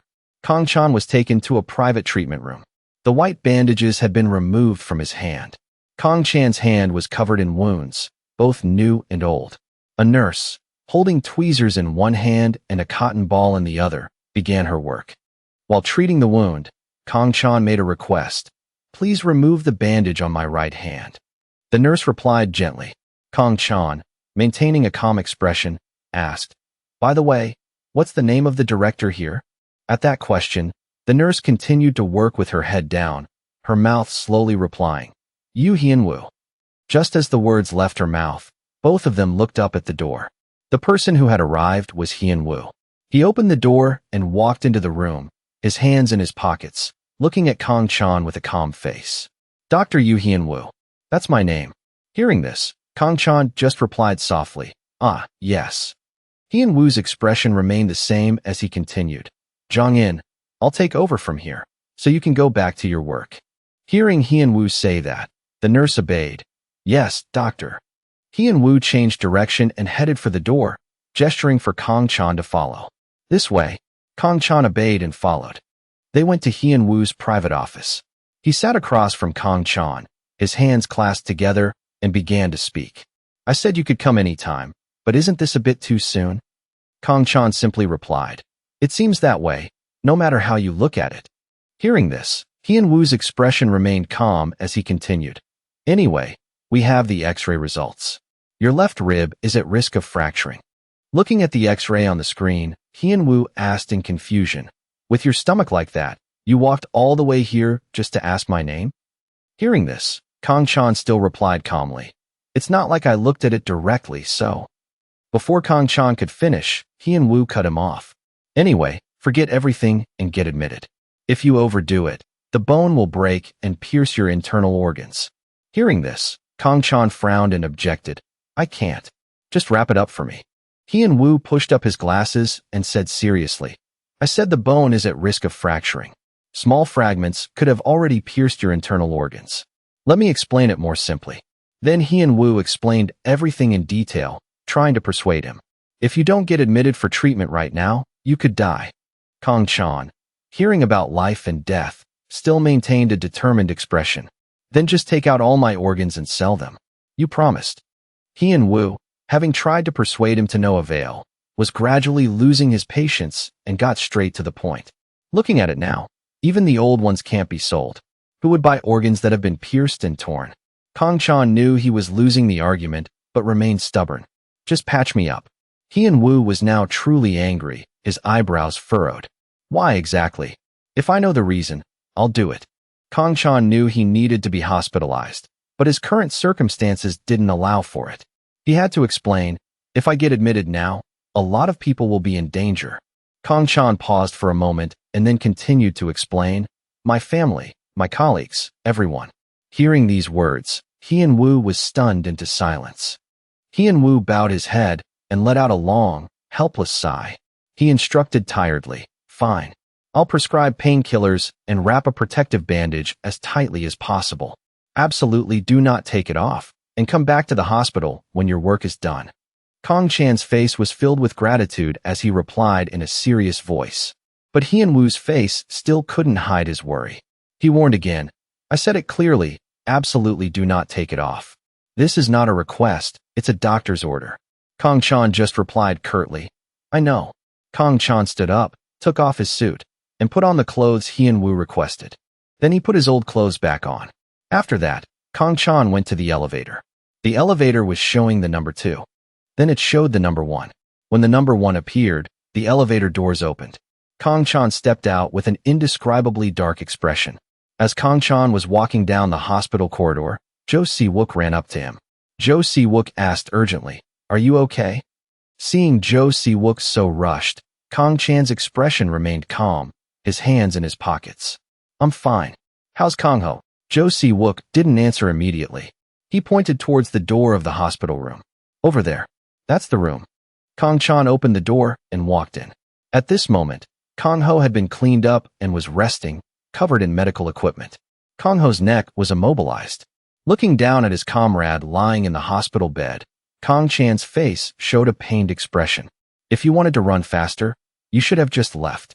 Seeing Kong Ho's face covered in wounds and his neck immobilized, Kong Chan couldn't help but say a few more words. This idiot. Thanks to that bastard. Kong Chan's eyebrows furrowed tightly, his eyes filled with anger. Because I'll see this through to the end, just rest until then. With that, Kong Chan walked out of the hospital room. He walked quickly, his face filled with a murderous aura, an expression that looked like it could eat someone alive. Looking at Kong Ho lying on the hospital bed, Kong Chan couldn't help but say a few words. This idiot. Thank you, you punk. Kong Chan looked at Kong Ho, his eyes now revealing a strange determination. I can handle this myself, and end this quickly. Rest well until then. With that, Kong Chan strode outside. He walked with a face full of murderous intent, his eyes looking like they could kill. As Kong Chan walked, his eyes scanned the surroundings. His eyes were filled with hatred. In the distance, in the hospital corridor, 2 of Jo Si-wook's subordinates, one leaning against the wall and the other standing and talking, were there. Suddenly, they were startled. Their eyes both looked in the same direction, and they went into a defensive posture. Then they quickly bowed at a 90-degree angle in greeting. Kong Chan paid no attention to the person bowing to him and just swept past like a gust of wind, leaving the subordinate stunned. Kong Chan's hand grabbed the doorknob of the hospital room in front of him. Then he forcefully opened the door. A quick glance inside revealed 2 hospital beds. The 2 people lying on them were both seriously injured. Seeing someone open the door to his room, Koji turned his head to look.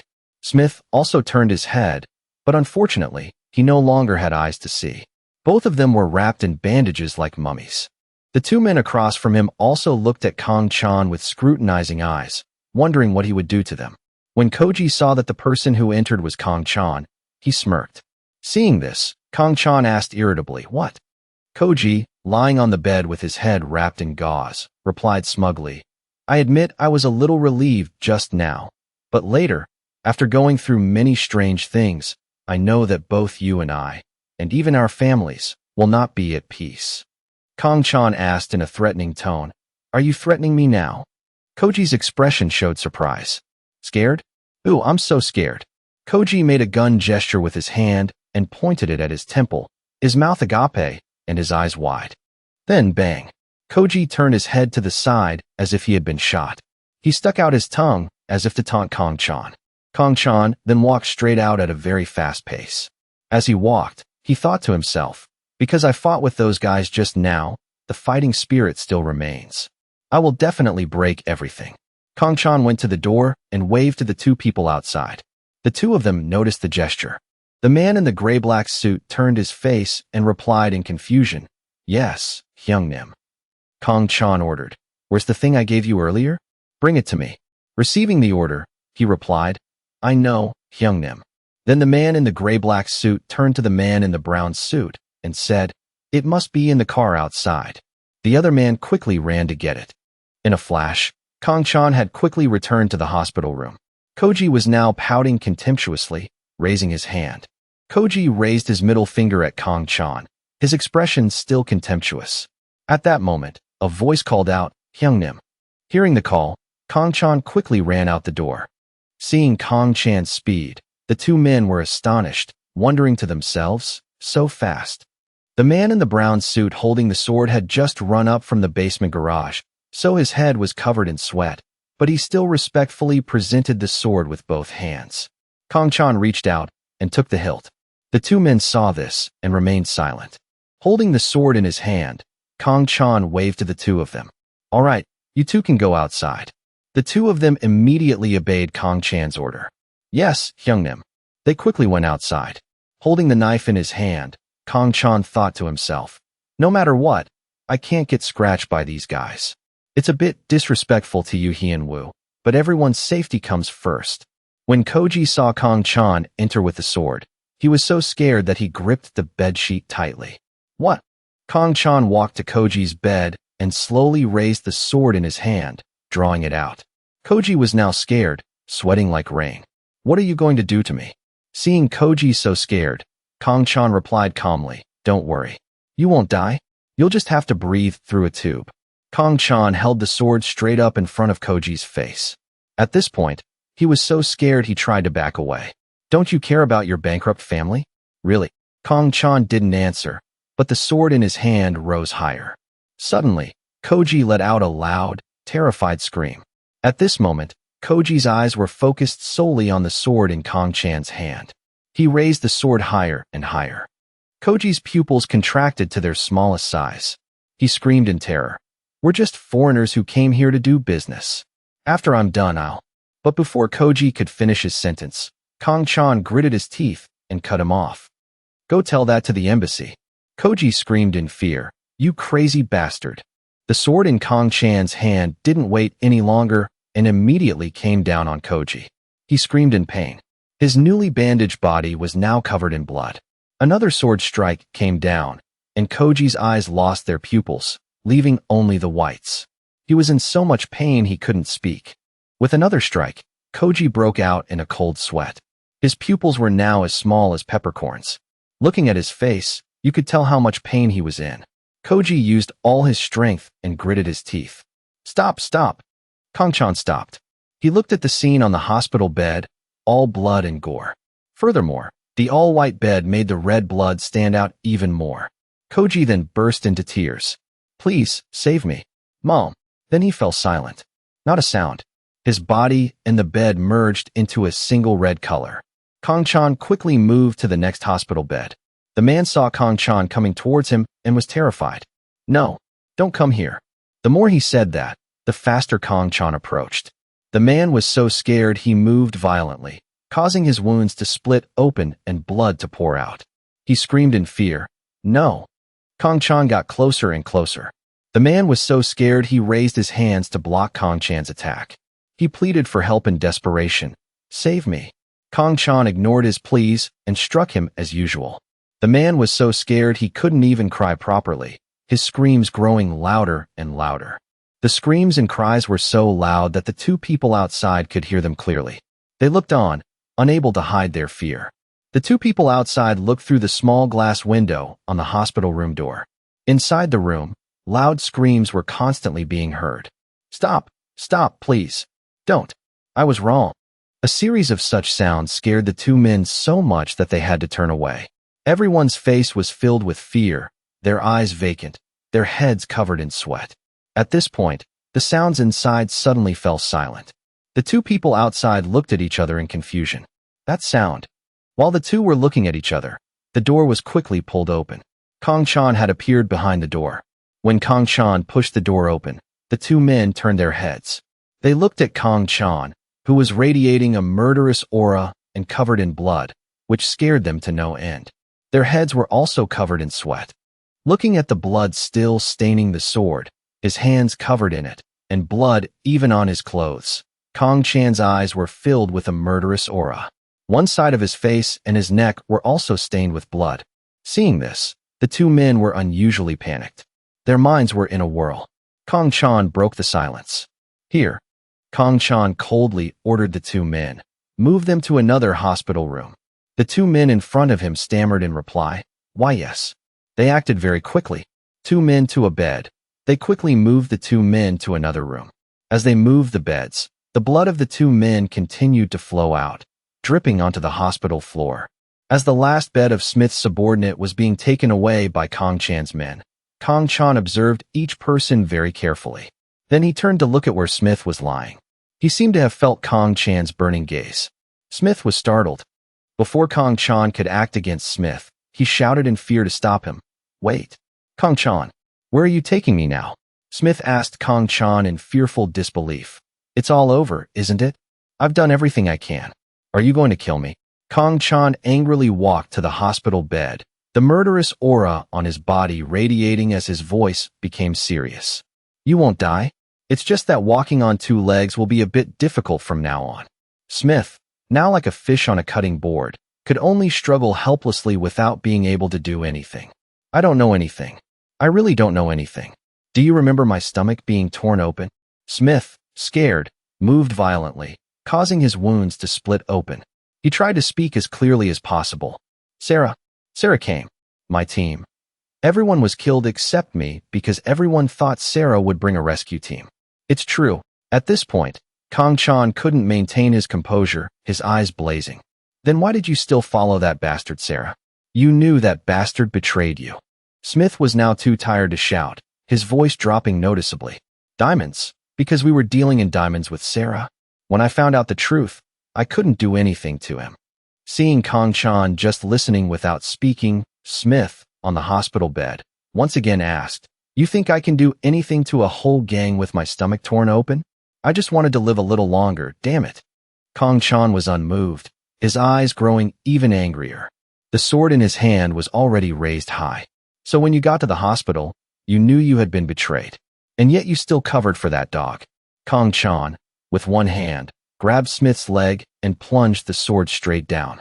"Then let me help you get rid of some of that burden to lighten your load." He was in so much pain from that one strike that he cried out, his head falling back. Kong Chan pressed the sword in his hand down on Smith's thigh. He asked angrily, "Speak. How many men did that dog Sarah bring to Korea?" Smith, in pain, gritted his teeth and managed to force out, Two. Kong Chan twisted the tip of the sword in his hand and continued to ask, "What are they equipped with?" Smith cried out in pain, his voice somewhat pathetic. "Glock 19. The fourth kind." Kong Chan, having gotten the information he wanted, pulled out the knife. Smith felt as if he had been reborn. He threw his head back, his expression one of utter pain and exhaustion. After a series of interrogations, Kong Chan's body was tired. He looked at the sword in his hand, then down at Smith's trembling body. "So they really have guns. Their main purpose isn't the car trade, but smuggling." Looking down at this trembling body, Kong Chan's eyes blazed with anger again. "If I had called off the attack earlier, I would have had to face armed men later, which would have been unavoidable." The more Kong Chan thought about it, the angrier he got, and he mercilessly slashed at Smith's other leg. Smith let out a long, pathetic scream of pain. Both of his legs were now a bloody mess. Kong Chan didn't care. He coldly walked away, his face still maintaining a cold expression. Kong Chan threw the sword he was holding to the ground, making a clanging sound.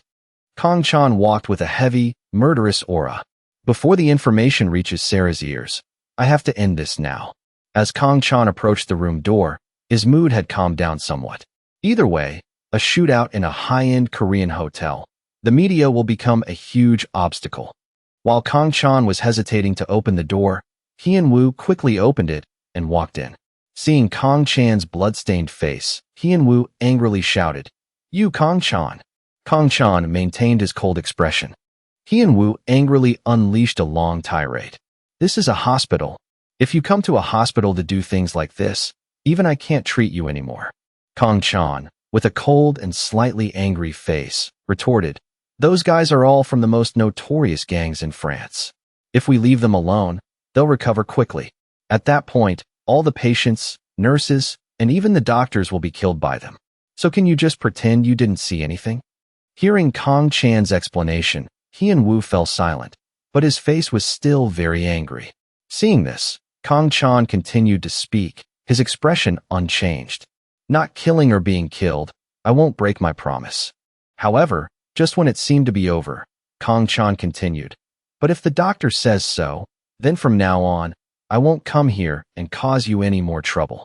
Hearing these words, Hyun-woo's eyebrows furrowed, his expression serious, lost in thought.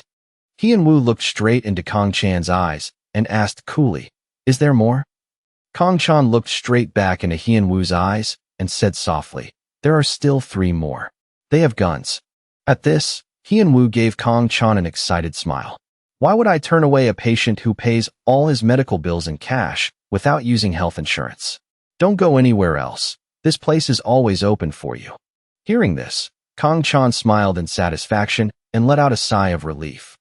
After that, Kong Chan went outside, leaving the room to Hyun-woo and the nurse. When Hyun-woo saw Smith inside, he exclaimed, Well, get the emergency team, quickly." The nurse, seeing this, replied, "Yes, doctor." Kong Chan struggled to maintain his balance as he walked down the hospital corridor. At this point, the wound on his side had split open, and blood had soaked one side of his suit jacket. But what Kong Chan was concerned about now was not the wound, but something else. "The problem is, how do I get to Seo Kong-ho? I'm just a high school student. Who's going to drive?" Then a series of transportation options popped into his head. A taxi? It's quite a long way. Kong Chan remembered the phone call at the hotel. At that time, Oh Kwang-shik had asked him, "Will you really accept any request?" Kong Chan recalled that question and reevaluated. "Even so, I wouldn't hesitate to accept more help from Oh Kwang-shik." Dozens of questions popped into his head. How can I call Sarah when this is my first time at the hotel? This guy is not as simple as Smith. Even though I don't know the whole story from beginning to end, I think they're probably suspicious by now. Suddenly barging into a hotel room. Suddenly calling each other to a secluded, ambiguous place. There, he would definitely run into Sarah and his gang. How do I fight him? A series of enemies appeared before Kong Chan's eyes. Those guys have guns. And my body now, a single finger could push me over. In this situation, I'm practically defeated. Kong Chan was now at the end of his rope. He lamented silently. "Damn it. I'm completely at a dead end. Right now, there are no conditions that are favorable to me." Kong Chan still tried to walk. Either way, there's still work to be done now. Suddenly, Kong Chan was startled, as if he had thought of something. Right now? A situation that needs to be resolved immediately. I need to re-examine it from a fundamental level. He remembered the drinking party with Smith at the club. Did Soren give Smith 3 of his gang members just to go to a club and pick up girls? Kong Chan was surprised, wondering to himself, what? A country without guns. Neither I nor Daeju grasped the unsettling factors. How could a strong guy like Smith need such excessive protection? If that wasn't protection. Thinking this, Kong Chan's eyes seemed to light up. Kong Chan frowned, a question forming. But surveillance? Could it be that Smith knows some secret of Sarah's? Kong Chan smiled, as if his intuition was correct. If that's the case, then I don't need to rush. Kong Chan's eyes showed a feeling of hatred. Soren, the name that's been mentioned the most. He's the one who's rushing like crazy. As for Kong Chan now, he just needed to smile and wait for the prey to walk into the trap he had laid. Could it be that Smith knows some secret of Sarah's? Kong Chan's lips curled into a smile. If so, then I don't need to rush. His eyes. He was full of determination. Sarah, Kong Chan thought of Sarah, is the one who's rushing like crazy. In the hospital room, Kong Chan opened the door and walked in. Hyun-woo asked him, "Why are you here?" Kong Chan replied, "Nothing special. You too. Do you happen to know French?" Hyun-woo answered his question, "I know a little English, but..." Before he could finish, Kong Chan cut him off. "I understand. I want to talk to this guy for a bit. Don't mind me, just continue what you're doing." He approached and called the person on the hospital bed. Smith asked angrily, Why are you here again? Are you only satisfied when you kill me?" Kong Chan asked him, the diamonds. Where is the money from the diamond trade? Smith gritted his teeth and said nothing. Kong Chan continued to ask, trying to play games? Go ahead and try. He grabbed his chin. Instead, Kong Chan squeezed harder in anger. If I don't like what I hear, you'd better be ready to go to your grave. Smith asked him, these people, will they be okay? Kong Chan replied, they don't know French, so don't worry about it. Then Smith gave him the answer. I know. The bank, a Swiss bank. Kong Chan didn't believe him, his grip tightening. Why did he let you live? With Sarah's personality, he wouldn't have spared you so easily. The account password, Smith explained. We split it. Half for me, half for Sarah. So if I die, he can't find the money. Kong Chan gritted his teeth. Sounds plausible enough. But Smith alone couldn't have come up with that plan. Kong Chan was still full of suspicion. You think I don't know the extent of your intelligence? I'm warning you one last time. Don't try to play games. Answer me honestly. Why did Sarah spare you? Smith refused to be honest. I don't know. Soren came to the hospital and did this to me. So I can't say. There's still 10 million euros. Kong Chan frowned and wondered. A rough estimate puts the amount at over 10 billion Korean won? Is it a diamond the size of a human head? If not, Kong Chan asked, could it be the black diamond? Smith admitted, it is the black. Kong Chan suddenly froze. In the mines of Africa, there's something that appears only once every few decades.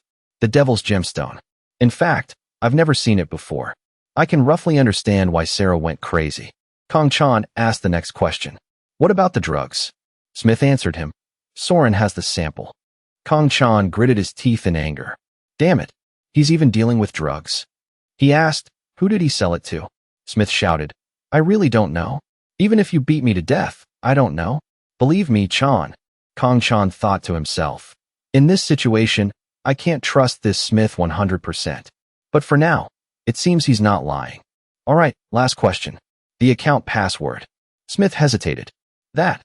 Kong Chan turned to Hyun Woo and suggested, Doctor, please get angry with me. Hyun Woo was confused. What? Why all of a sudden? Kong Chan repeated, that's right.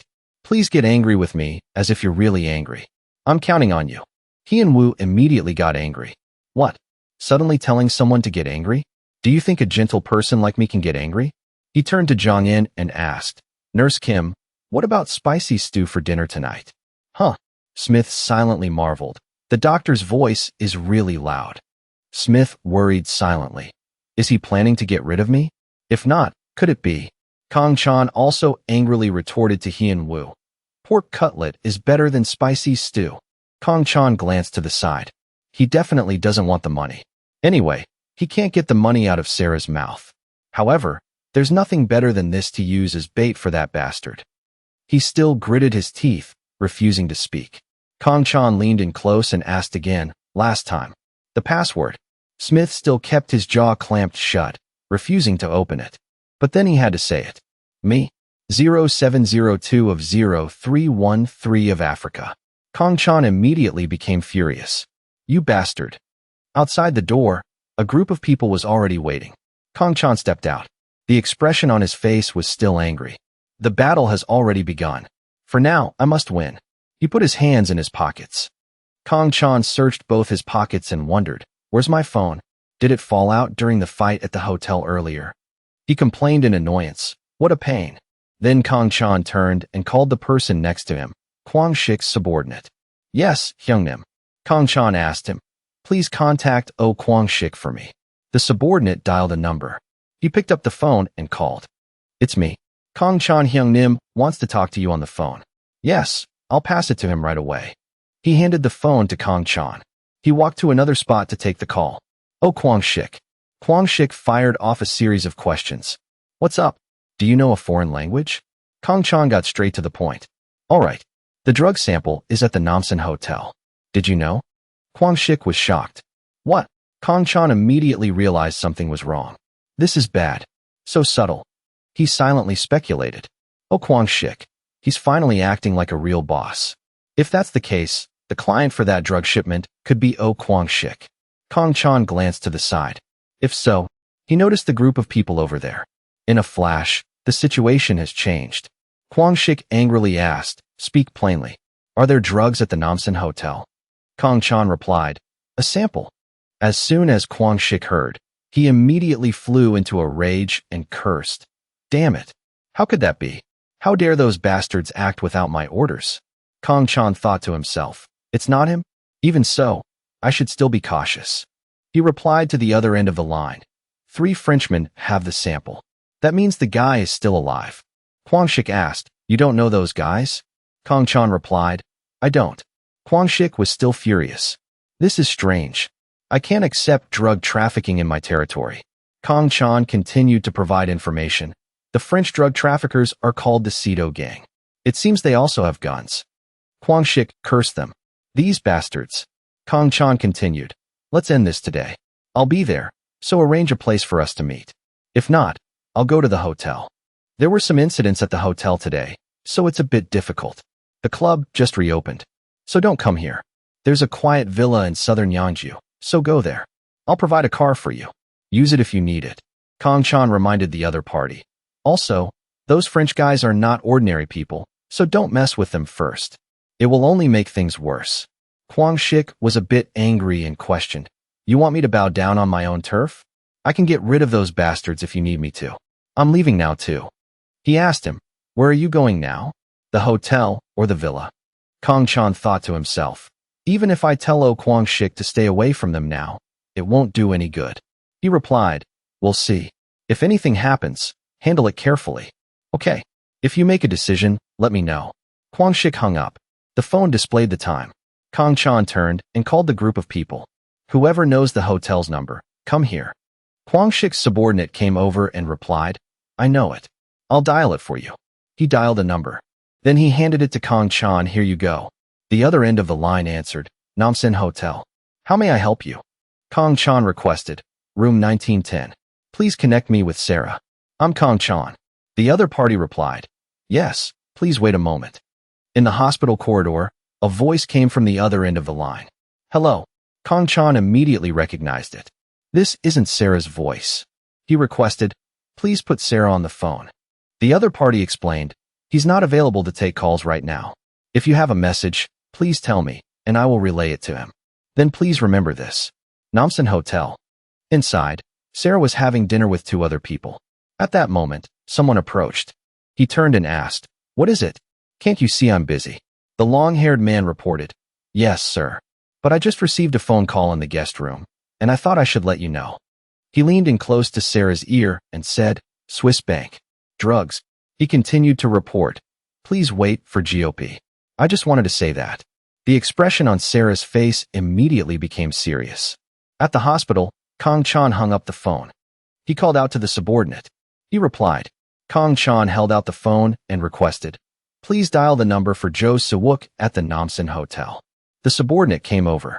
He handed the dialed phone back to Kong Chan. Kong Chan pressed the phone to his ear. A voice came from the other side. Which kid is this? Kong Chan replied, it's me, Kong Chan. Jo Se-wook also replied, this is Jo Se-wook. Kong Chan informed him, there's a Frenchman named Sarah where I am.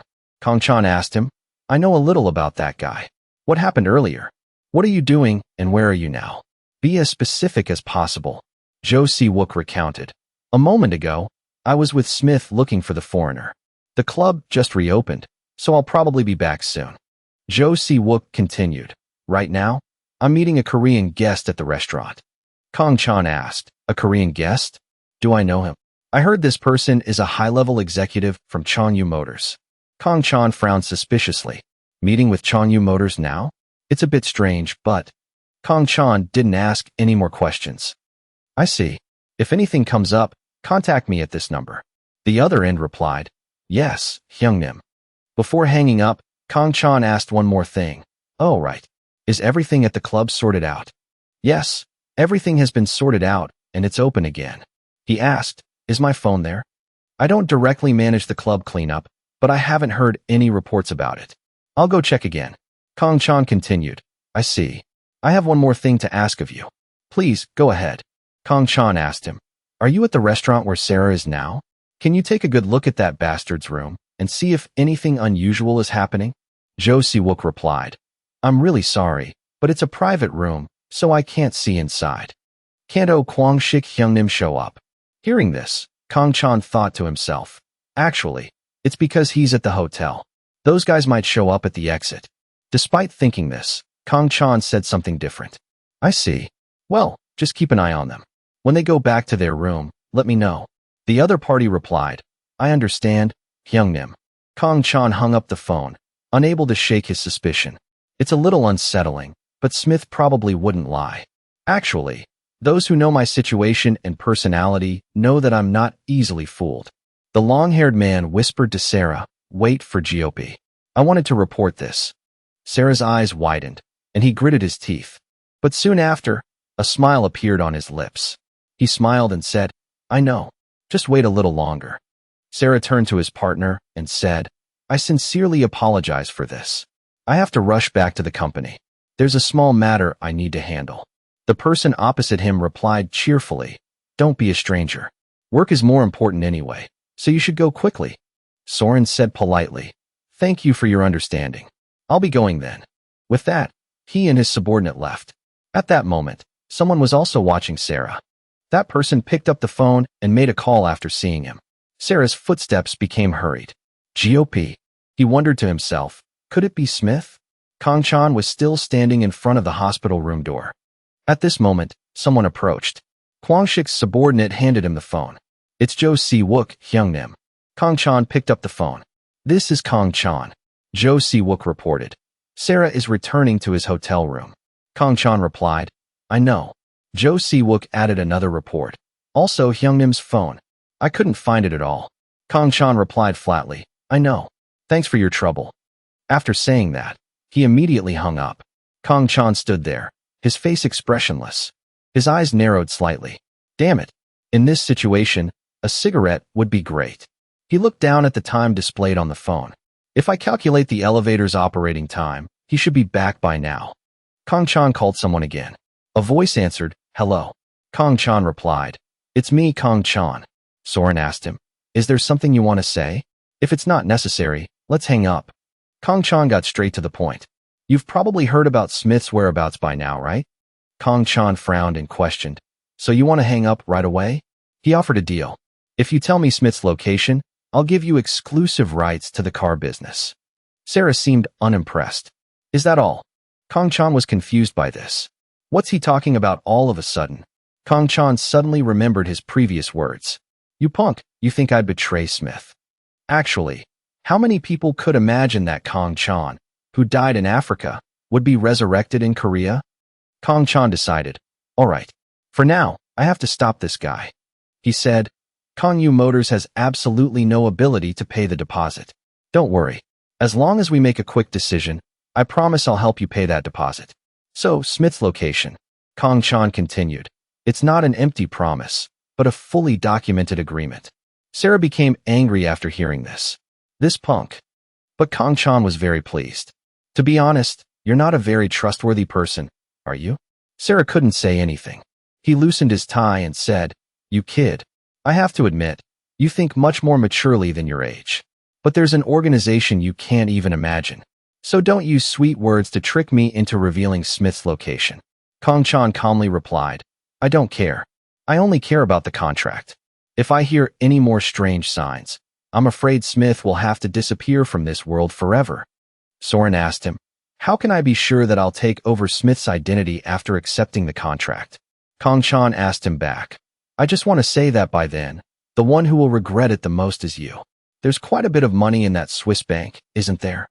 Soren replied, in reality, the decision is mine, but it will take quite a long time to notarize and announce the contract. Kong Chan said nonchalantly, is that so? Then we'll just have to go bankrupt together. Sarah gritted his teeth, suppressing his anger. You damn punk. Kong Chan became even calmer. Stop trying to justify yourself. It's not like Smith at all.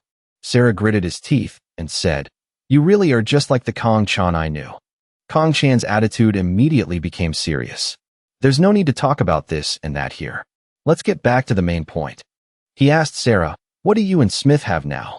But Sarah replied vaguely, let's see. Kong Chan smirked and threatened, the Swiss bank, the drugs. Has anyone else told you these things besides me? Soren's face darkened. I know. Tomorrow at 10 in the morning. Business Center Hotel. Let's sign the contract and end it there. Kong Chan seemed to realize something. Wait. He thought of his relatives. If my father is involved, then my mother could also be in danger. But then he suddenly started talking about something else. The other end of the line spoke up. Why no reply? Kong Chan proposed a meeting time. 10 in the morning. Business Center Hotel. I know.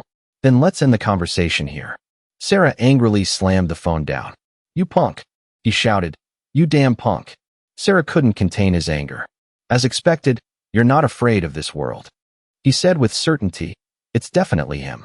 After hanging up, Kong Chan immediately thought, Soren is completely different from Smith.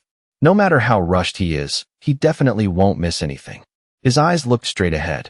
Just like before, Kong Chan remained calm, while Soren was furious. Kong Chan lowered his head, lost in thought. Soren ran away with Smith. There's no need to rush. I definitely can't lose. I have to do it anyway. In the waiting lobby, Kong Chan's face showed little emotion. He held a cup and thought unconsciously, my body and my affairs are all in chaos. As he raised the cup to drink, Kong Chan suddenly noticed something. It was the wall clock. It's already 10:45. He squeezed the paper cup tightly, then threw it in the trash. After that, Kong Chan also left. This matter. I'll deal with it tomorrow. For now, I have to contact home. He went to the reception desk and asked, Can I borrow the phone for a moment? I lost mine. The nurse replied. Kong Chan took the phone in his hand. He hesitated. What excuse should I make now? But then he thought of a reason. Kong Chan smiled wryly. He dialed a number. I'm really something else. All right. Hello. Kong Chan picked up the phone and called. It's me, son. The other end of the line kept asking urgently. Where are you, Chan? Why did you only call home now? Where are you? Kong Chan just remained silent. The other person continued to ask. Your mother is very worried about you. Are you here now? At this point, he finally replied. Yes, I just arrived. Kong Chan's mother instructed him. Is that so? You have to tell me everything when you get home. Kong Chan replied. Yes. After saying that, he returned the phone to the nurse. Thank you very much. Kong Chan's footsteps left. The expression on his face returned to a cold one. Kong Chan thought of his mother and his father, the image of his parents being intimate with each other. His two mothers were worried when he was in the hospital, memories of his two fathers, and when his mother cried, both of them. He walked and thought, I'll be back later. I have to go home first. The thugs were still guarding the hospital room door. A subordinate ran over and said, I've been looking for you, Hyungnim. Kong Chan said to him, Is that so? I have a favor to ask you. The subordinate replied, Please, Hyungnim, just say it. Kong Chan asked him, First, please find me a set of clothes. The subordinate turned to leave. Hyungnim, please wait a moment. As he was about to leave, he froze when Kong Chan continued. Also, Kong Chan made another request. Tell Oh Kwang-shik and Jo Si-wook to meet at the hotel tomorrow at 10. If anything happens before then, contact me. I'll be right there. The subordinate was curious. Why? But Kong Chan didn't elaborate. You just need to know that. He replied, I understand. The sky had already darkened. In an apartment building, a voice was heard. Son is home. Taegyu asked Hee-suk, Are you feeling better now? Hee-suk smiled and replied. Taegyu comforted her. Our son is probably fine too. Hee-suk asked back, What did you say? Taegyu repeated, He's fine, so don't worry too much and focus on resting and getting your strength back. Hee-suk smiled softly. Taegyu kept looking at her. At this moment, the phone rang. Taegyu took out his phone and wondered, Who's calling at this hour? He answered the phone. Hello. The expression on Taegyu's face became more solemn. Hee-suk was worried as she listened to him talk. What are they saying, dear? Taegyu became flustered. Is that true? Has it been confirmed? Have you confirmed the discrepancy at the French headquarters? There's no mistake in the translation, right? He kept denying it to himself. No. It's impossible. I can't believe it. Tomorrow at 10 in the morning. Of course, it's possible.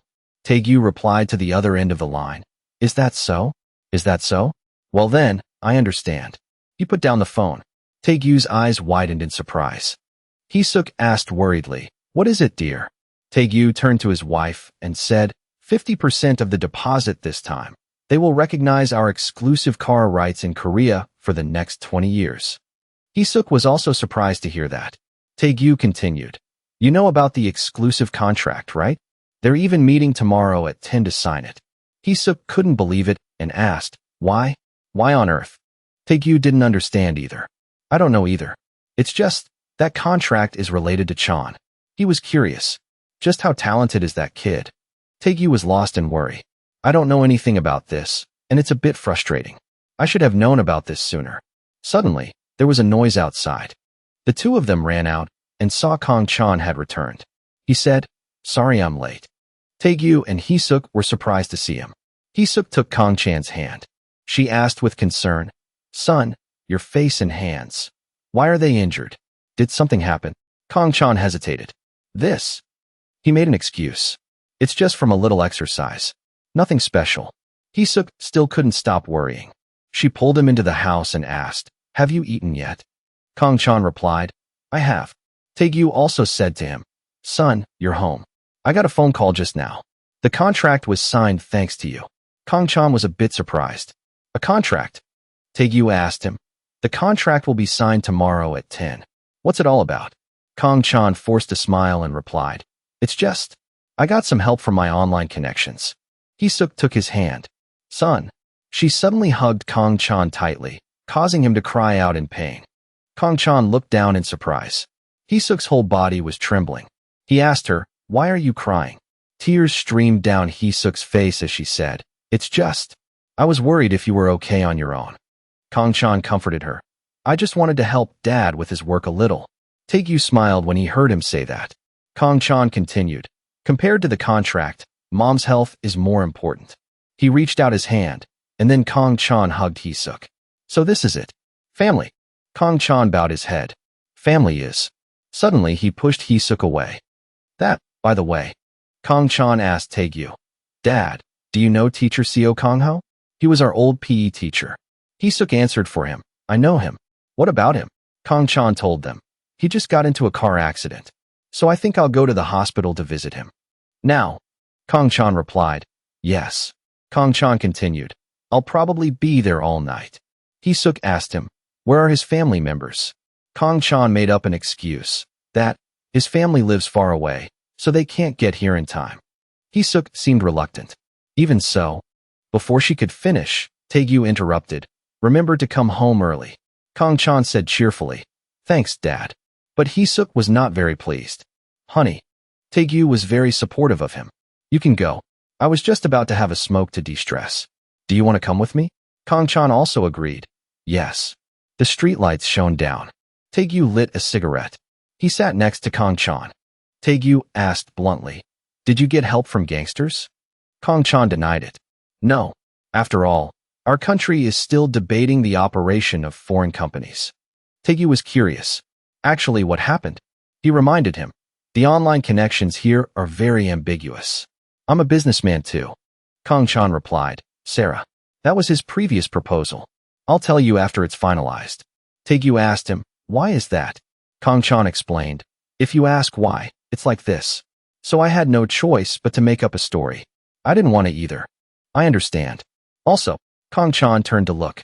Tae-gyu said cheerfully, thank you, son. I'm really grateful. Kong Chan also smiled softly.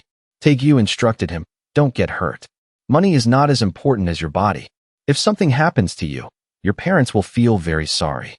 Kong Chan replied, yes, I'll remember that. At the hospital, the elevator went up to the second floor. A subordinate bowed to Kong Chan. You're here, Hyungnim. Kong Chan reminded him irritably, do it properly. How many times do you have to greet me in one day?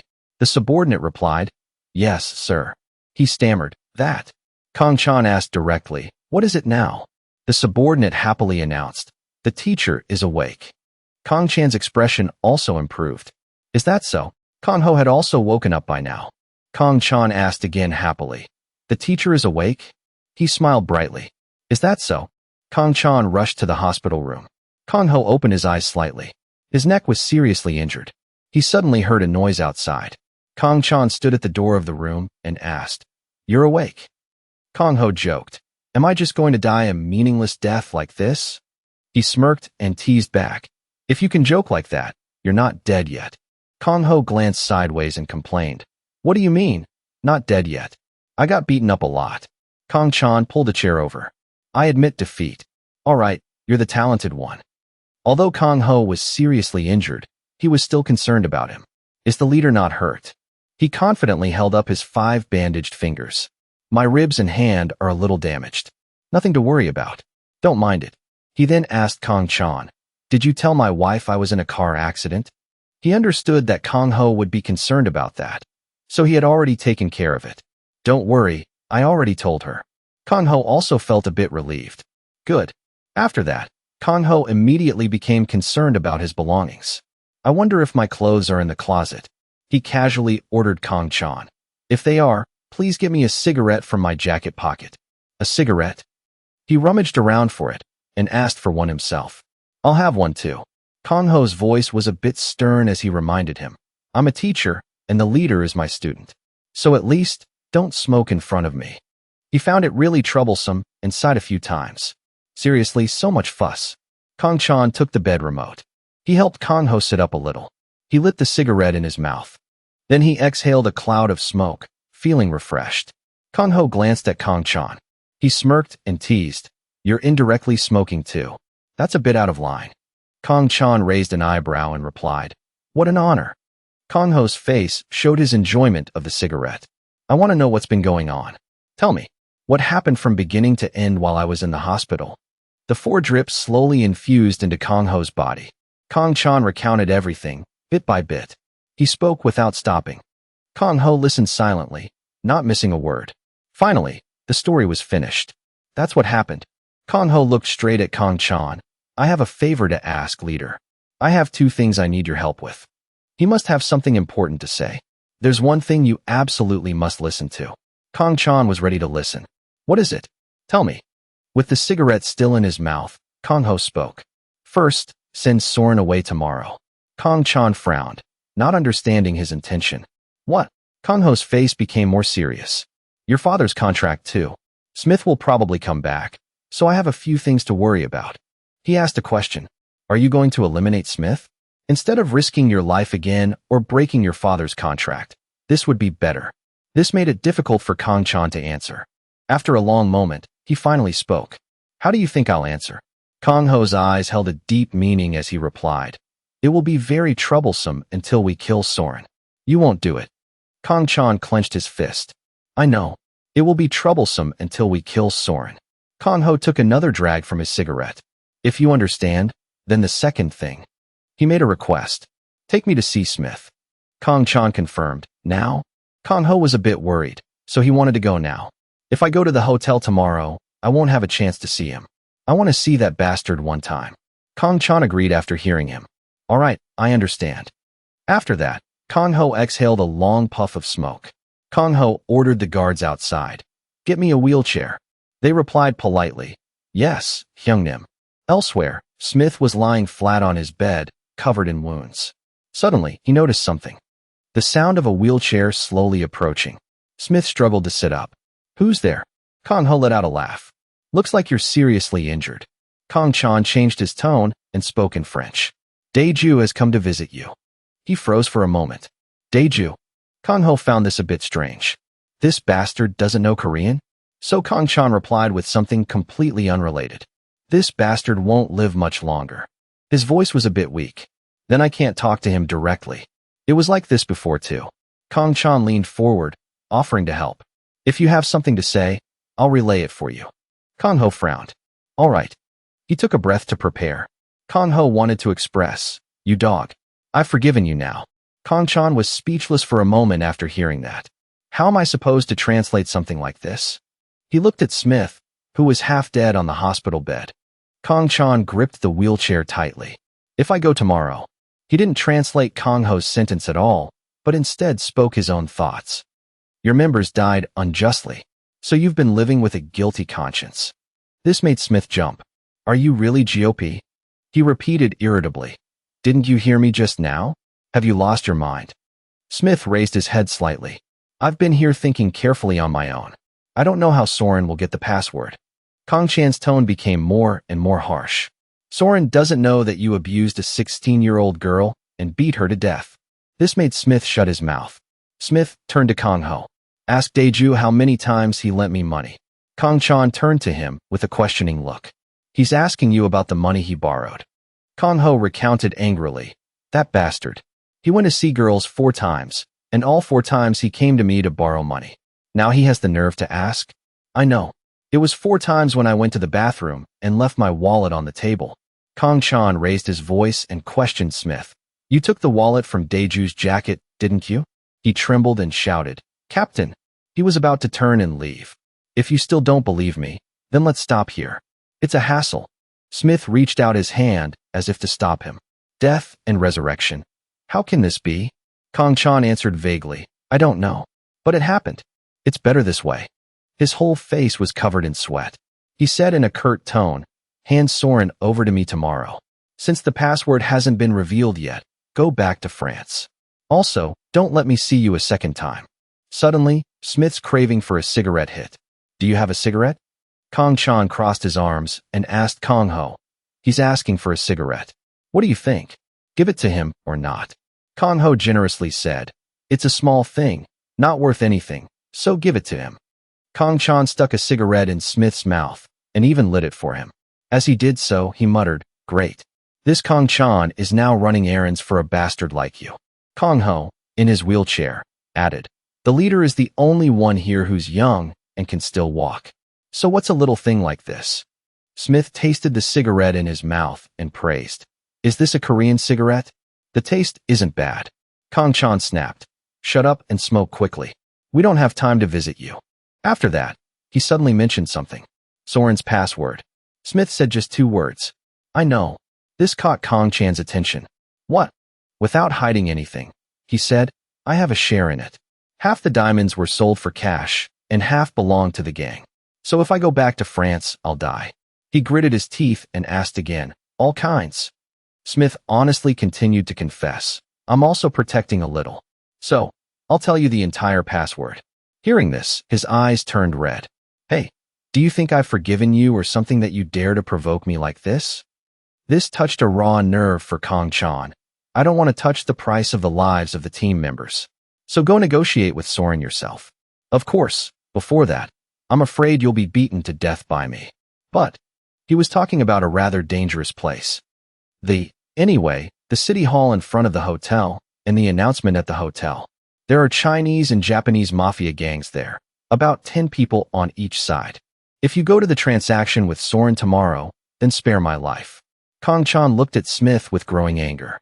He thought to himself, things are getting bigger and bigger. It would be quicker to have a one-on-one showdown with Soren tonight than this. Smith offered his speculation. The drugs have probably been distributed to the Chinese and Japanese factions. He called me then to discuss this. He probably won't be able to sit still with this turmoil either. Kang Chan threatened him again. No matter what you say, you can't live in Korea. Smith offered a solution. Then the only way is to appoint me as the director of the Korean branch. Kang Chan turned sharply to Smith and sneered. This crazy bastard. Kang Ho, not understanding French, asked, What are you laughing at? What did he say? Kang Chan patiently recounted every detail for Kang Ho. Kang Ho seriously suggested, ask him how he knew Soren's password. With a dog-like brain like his, he wouldn't be able to fool Soren. First, let's hear what he has to say. If his words are reliable, why do we have to wait until tomorrow? Before sunrise, we must eliminate all the Chinese and Japanese. So that tomorrow, when the contract ends, we can catch Soren. Kang Chan smirked and teased. I'm not like you, unable to fight. But, is that really you? Why are you suddenly so clear-headed? He found Kang Chan's way of speaking quite amusing. Stop being boring. So, are we really making that punk the director of the Korean branch? Kang Ho said sarcastically. Do you think you can just become one because you want to? Kang Chan offered a hypothesis. No. But, suppose you got that money, what would you do? Kang Ho didn't want to discuss it further, so he agreed. All right. Take him to school. I'm not very good at English or French. What do you think if we play around with a native speaker a bit? Tell him he's a foreign teacher. Anyway, he's about to die. We don't need to push him into a corner. He glanced over. Anyway, let's get back to the main point. Kang Chan turned back to ask Smith, How did you know Soren's password? His eyebrows furrowed more and more. I'm really curious. How could this stupid punk pull off such a cunning trick? Smith uttered a name. God of Bok, Phil. That bastard's password. This made Kong Chan's world turn black and white. What? Kong Chan angrily gritted his teeth. Those sick bastards. He wanted to push the matter out of his mind. Damn it. Forget it. So how could you know? Smith slowly recounted. I found out when I had to tell the bank my password. Soren once told me to call the bank because he wanted to withdraw money. I always told them I was Smith, God of Africa, before giving the numbers. While Smith was on the phone, Lord of Bok, Phil. That day, I was confused and said Lord of Bok, Phil instead. The next piece of information made him jump up, and they responded by asking me for the second password. So I told them Smith, God 0702 of 0913 Africa, and the withdrawal was completed. Smith said slowly, That's how I found out that Soren's password was Lord of Bok, Phil. After that, Kong Chan touched his chin and pondered for a while. What a mess. To think that Soren, the most careful person I know, would use such an easily guessable password. Should I trust Smith more? This forced him to make a choice. Should I trust Smith? He knew exactly how Kong Chan was feeling. You're doubting me, aren't you? I didn't believe it at first either. If that password is wrong when you check it, I don't mind if you break my neck.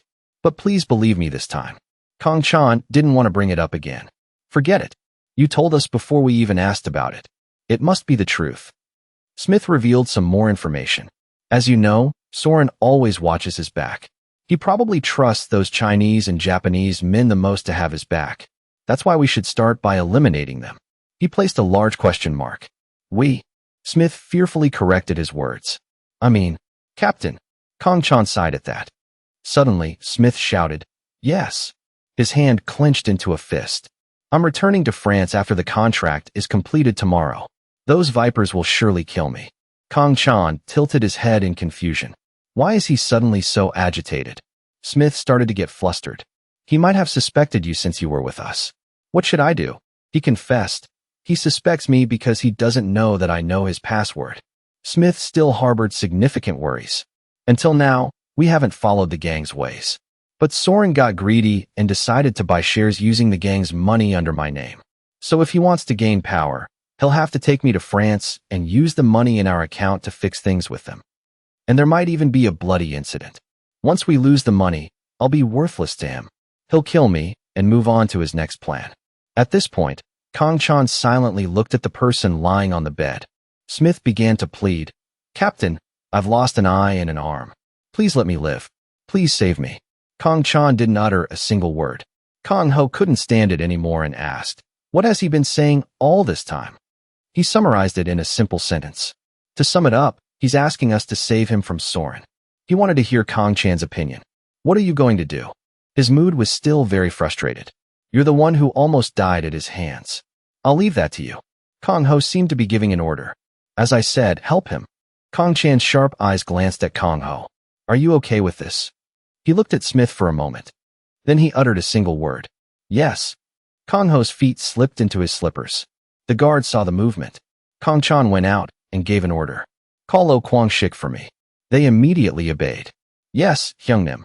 One of them picked up the phone. It's me. He said politely. Yes, yes. I'm transferring the call. Then, he handed the phone to Kong Chan. Here you go. Kong Chan replied to the other end of the line. It's me. Kwang Shik's voice sounded impatient. What happened? Kong Chan calmly recounted. In the hotel opposite the city hall and the Bampo Hotel, there are 10 Chinese and Japanese men. They are all drug buyers. He greeted them eagerly. The Chinese and Japanese men. These bastards seem to be trying to make things more chaotic. What's the name of the organization? Kong Chan left a sentence. I don't know yet. Then Wang Tex felt that this was quite normal. Really? Okay, that's fine. With so many men, we'll find out quickly. Kong Chan requested. And I need a room at the Namsen Hotel tomorrow. Kwang Shik continued. I need to tell Joe Si-wook first. Are you at the hospital? I'll call this number to contact you. Kong Chan agreed. Yes. The other side did too. All right. At the hospital in the evening. After receiving the phone call, Kwang Shik immediately came to visit. Oh my God. You two don't look so good. Kong Chan replied for Kong Ho. It's not that bad. I know you didn't come here just to see if we're okay. What's wrong? Kwang Shik honestly reported back. We've found those foreigners. We're about to start the attack. He wanted to hear the next development. So, he changed the subject. You're not going. His expression suddenly turned sour. Kang Chan lowered his voice. Oh, Kwang Shik. He gave Kwang Shik a glare. Do you want to reconsider? He was a bit taken aback by Kang Chan's attitude. What are you talking about? His face became sharper and sharper. If you're not confident enough, tell me honestly. Kwang Shik repeated what he had just said. If you're not confident enough, tell me honestly. Kang Chan's voice grew louder. Do you think I'll follow any of your orders? Just because you cleaned up the club and helped with a few other small things. He held up his hand, signaling him to stop. Wait a minute. Kwang Shik slowly uttered, You think. I came here, enunciating each word, to ask you, just to show a face full of threats, about going out there and fighting for me? Do you take me for a fool? He clenched his fist in frustration. Ever since we decided to help you, I've only asked you, out of consideration for you to witness the proper course of this event. Do you really think that I, the great O Kwang Shik, would ask for help from an ordinary high school student who is willing to stand at death's door just to clean up his own garden? Kwang Shik's eyes turned bloodshot. The hell? I don't care about it. Let's end this here. Kang Chan's attitude was just as firm. Ever since I promised myself, I will follow every single one of your requests, no matter how small. He smirked as a warning. After all, don't cross that line again. Kwang Shik burst out laughing and cursed. The hell? He shouted so loudly that people passing by the room were startled. All right, with this accident, I'll consider your debt paid, according to my charity in Gangnam. It will all be paid back. Satisfied? Kang Chan remained extremely calm. And get your men out of this hospital. Kwang Shik felt that he was becoming more and more unreasonable. You bastard. I'm not leaving because of you, but because this hospital is very important to me. He yelled in Kang Chan's face. That's why you should stop hanging around me. It's ridiculous. We still have to deal with those foreign bastards, not because of you, but because they're trespassing illegally. Kang Chan said calmly, I don't care. That's your business, not mine. Before leaving, Kwang Taek refused irritably. Fine, whatever. Study hard, you bastard. Otherwise, you'll just become another gangster. Kang Chan replied with a single sentence, I understand. The man stomped his foot in frustration and left. I feel disgusted. Let's go. As soon as he was gone, Kang Chan didn't utter another word. Cantel asked him curiously, why did you do that? Kang Chan wasn't in a good mood. What do you mean? He repeated his point. I'm talking about O Kwang Shik. You didn't have to do that, did you? Kang Chan lowered his voice, telling Cantel to think it over carefully. Here, think about it. They are gangsters. Are we gangsters? Why do you think we fought our own way until we ended up with injuries that only harm us? Kang Chan needed to make it clear. Although we owe him a few things, this is where we have to draw the line. They will protect their own territory, while we take care of Siglon ourselves. Seeing this, Cantel could only sigh. I don't think you're wrong, Captain. Kang Chan's gaze was sharp and direct. He looked towards the door Kwang Taek had just left through, then turned back to Cantel for a moment. He offered a piece of advice. A man as injured as you shouldn't be thinking so much. Go get some sleep. Cantel showed concern in return. What about you? He said casually, I'm going to sleep too. He added one more thing. After I take care of some business. The sky was clear the next day. At the hospital where Mark was staying. Cantel, lying by the bed, asked, You're awake? Kang Chan felt something was off. Something strange. He seemed a bit confused. What is it? Kang Chan said flatly, My body. At this, Cantel became frightened. Did your injuries get worse? Should I call a doctor? Kang Chan grinned and showed off. I feel much better than I expected. Cantel's face was blank with confusion. He rotated his shoulder. Although it still hurts a little. Kang Chan clenched his injured hand, a look of satisfaction on his face. My condition is surprisingly better than yesterday. Then he smirked. He wanted to move around a bit. It's really possible to get this much better in just one day. Kang Chan raised his fist to show Cantel. There's still a little pain, but compared to yesterday, it's a world of difference. He moved his body a little. How could this be possible in just one day? Cantel adjusted the bed with the remote. He smiled at Kang Chan. In any case, it's better than being revived in a different body. If you're recovering this fast, then so be it. If you like it, that's fine.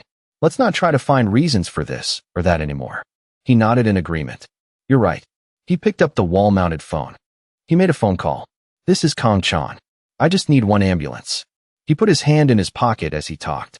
Anyway, don't you know that you can't answer the truth? Kang Chan spoke very politely. Yes, yes. After finishing the call, Kang Chan hung up. He put on a black jacket, looking like he was about to go somewhere. Take good care of yourself. I'll be right back. Cantel was a little worried. Are you sure you'll be okay on your own? He gave a reassuring smile. Of course, I'll be fine. It's much better than bringing you along. Hearing that, he got a little annoyed. At least it's not that serious. He yelled out, please be careful. Kang Chan, who was almost out the door, agreed. All right. Cantel watched him after the door closed. He took out a cigarette, lit it, and savored the taste of the tobacco. The white car sped away. It turned out Kang Chan was with Smith. He asked again, concerned, is it really just the two of us? Kang Chan replied indifferently, what about it? A guy like you who's been through so many fights. Smith grew more and more anxious. I've never gone into a battle in this kind of physical condition before. Kang Chan comforted him in a low voice. Don't worry. It'll be fine. Beads of sweat rolled down Smith's face. Kang Chan just sat there, opposite Smith. The car kept driving. Finally, it reached its destination. The car turned down a road and headed into the underground parking garage, and came to a stop. Kang Chan, with his injured hand, pushed Smith in a wheelchair. When the elevator doors opened, another man followed them and pressed the button. Then he took something out of his suit jacket and respectfully handed it to Kang Chan. This is for Suite 1701, at the end of hallway A.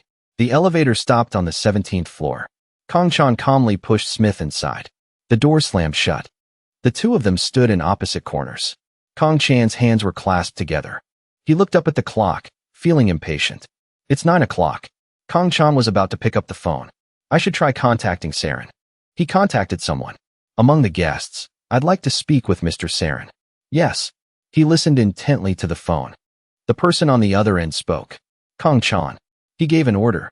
If you want to check on room 1701, come alone. The other side was still suspicious. What if I'm being tricked? Kang Chan ignored what the person said and continued with his own point. Our contract is serious. There's no reason to do that now. He moved on to the terms of the contract. The contract ends at 10 o'clock. As soon as the lawyer confirms there's nothing unusual, I will hand over Smith. The person on the other end questioned, the deal has to be fair. What happens if Smith suddenly disappears during the contract period? Kang Chan asked back, so what should we do? The person then proposed a solution. I'll come with one other person. While I handle the transaction, he'll stand guard. Kang Chan thought to himself, annoyed, what a cunning bastard. But accepting the condition won't affect anything. Outwardly, however, he accepted the condition. I understand. I'll accept your terms. The other side scheduled it. I'll be there in 10 minutes. Kang Chan continued to wait. He suddenly heard a sound. The door was opening. Someone pushed the door open. Saren walked in with an annoyed expression. Smith's eye was injured, so he couldn't see clearly. He pointed at Smith. What is this? Kang Chan sighed. A lot has happened. He smirked cunningly. Don't you look a little too relaxed for someone about to sell out his colleague? Saren gritted his teeth. You're taking the joke too far. I could just take Smith with me right now. Kang Chan waved his hand and stood up. He raised his voice in a challenge. Do I look like an idiot to you? If anything strange happens, a lot of people will be coming up from the basement within 3 minutes. Saren's attitude was just as defiant. So what? No matter what you do, we'll be taking Smith with us in the end. He glanced behind him. Order. Get ready. Kang Chan paid close attention to his every move. One of his hands pulled out a gun. Then he carefully attached the silencer. His face hardened to threaten his opponent. Soren gently reminded him. Until the contract is over, it's best for you to stay calm. He calmly complied. Just do what you think is best. Soren set a condition. There are 3 of us left. After that, Kang Chan expressed, anyway, in this situation, he's just a burden to me. After the work is done, you can take him or leave him. It's up to you. Soren narrowed his eyes at Kang Chan. He agreed. All right, I'll go and come back. The subordinate kept staring at Kang Chan, and he did the same back. He asked, can I sit down? The subordinate replied, of course. He calmly sat down. Kang Chan fell into deep thought. At first, everything went quite smoothly. His eyes noticed the gun in the opponent's hand. There's only one thing. The air around Kang Chan was heavy. I just need to solve one thing. Time passed just like that. Smith swayed slightly in his wheelchair. The subordinate narrowed his eyes and looked. Kong Chan intertwined his fingers. The time had reached 10:06. The phone rang. He picked it up to answer. He spoke up. This is Kong Chan. The other side replied. This is Du Shik. The contract has been neatly concluded. The person announced. The lawyer has finished checking. Soren is on his way up. Kong Chan lowered his voice. I know. Kong Chan decisively hung up. Kong Chan then told the subordinate. The contract is over. You can finish your work here now. He didn't say a word. Smith wanted to beg Kong Chan, please remove the bandage from my other eye. He asked why. Smith expressed, I want to see. Kong Chan muttered irritably, what a hassle. Kong Chan carefully removed the bandage for him. A sound came from outside. Soren quickly entered. A subordinate stood guard outside. Smith gradually regained his sight. Soren spoke up. The contract has been concluded as desired. He growled softly. Now it's your turn. Soren pulled the tie from his neck. He said the same thing again. You really are like the Kong Chan I used to know. He smiled sarcastically. Soren pointed irritably. That smile. Even that smile that hurts my pride. He asked in a near growl. Did the old Kong Chan hurt your pride? Soren frowned. What? Kong Chan continued his words with anger. Is the black diamond more important than the people on your team? Soren's whole body trembled. He gave a devilish smile. Turning his gaze to Kong Chan, Smith, behind him, was startled to realize, that bastard. His eyes became strange. Did GOP say something to you? Kong Chan slowly approached. Both of them were very wary. Why don't you answer my question? Veins popped on Soren's face. What more do you want? Then your life is only second. I'll wait for you at home, and there's no other way but to take your mother. Kong Chan challenged him. We'll see. Actually, last night, there were a few things you didn't realize. Smith's eyes widened strangely. At this moment, Kong Chan looked towards Smith. You can come in now. A few more people entered. Soren turned his head to look. Kong Chan seemed to be hiding something. Kong Chan's voice made Soren not understand anything. You can come in now. He turned his head to look. A few people walked in confidently. The two of them looked quite like thugs. Soren instinctively asked, why? Kong Chan smirked. Really? Are you surprised? Smith also joined in. You still don't know? He raised his voice. Soren, you now. Smith's words left Soren at a loss. You've fallen into GOP's trap. He widened his eyes. What? Let Kong Chan remind him. Isn't your nickname the Fox of the Desert? He raised his voice and questioned, but the password shows zero caution. Kong Chan boldly declared. Thanks to that, you will die here today. Soren gritted his teeth and questioned, did you send the money to France? Kong Chan was pleased and replied, because that's the price Smith had. There, you get everything as an extra reward. Although I don't know if it's worth 700 million euros. He was even more confused. Then what about those? Kong Chan recounted the incident. Last night, we got everything. Although the time was a bit tight. Kong Chan's voice was extremely nonchalant. However, a request was sent from France. Since it couldn't be resolved in Korea, they asked for our help after the transaction was over. His eyes revealed a sharp glint. My home is something I will protect with my life. He even kindly said, let me explain it more simply for you. Kong Chan spoke slowly. Here, on your side, there is no one. Soren was frustrated and exclaimed, as expected, you're more formidable than I thought. He cheerfully continued. First, surrender immediately and beg us to kill you in the most painless way possible. Second, and he set a condition. I'll fight you one-on-one to decide the winner. He wasn't afraid and even asked for more. And the method? The smile on his lips grew wider. Either way, it will have to be our way. Nothing is a given. He was still listening calmly. Our way? Do you mean to talk about mercenaries? This made Soren suspicious. Are you really GOP? Kong Chan gave a non-committal answer. Believe it or not, it's up to you. After that, he asked another question. If I kill you, will they acknowledge it? Kong Chan replied bluntly, of course. It's a simple one-on-one match. They will only be observers. Soren was pleased. He took off his jacket. Well then, all right. Kong Chan did the same. The two of them rolled up their sleeves. A subordinate also prepared 2 swords. The atmosphere became tense. The other men watched with anticipation. The two tied one hand together. The other hand held a knife. Before the battle began, Soren spoke up. If you really are Kong Chan, You'll remember this right away.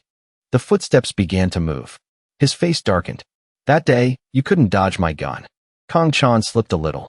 His face turned up to the sky. The battle officially began. Blood splattered. For a moment, he was almost led by him. Kang Chan's feet regained their balance. He carefully observed his opponent. As expected, he's not an easy opponent. Soren's attitude was serious and focused. Kang Chan attacked. He blocked it immediately. Then it was Soren's turn to strike. The two struggled back and forth. Kang Chan dodged his blow brilliantly.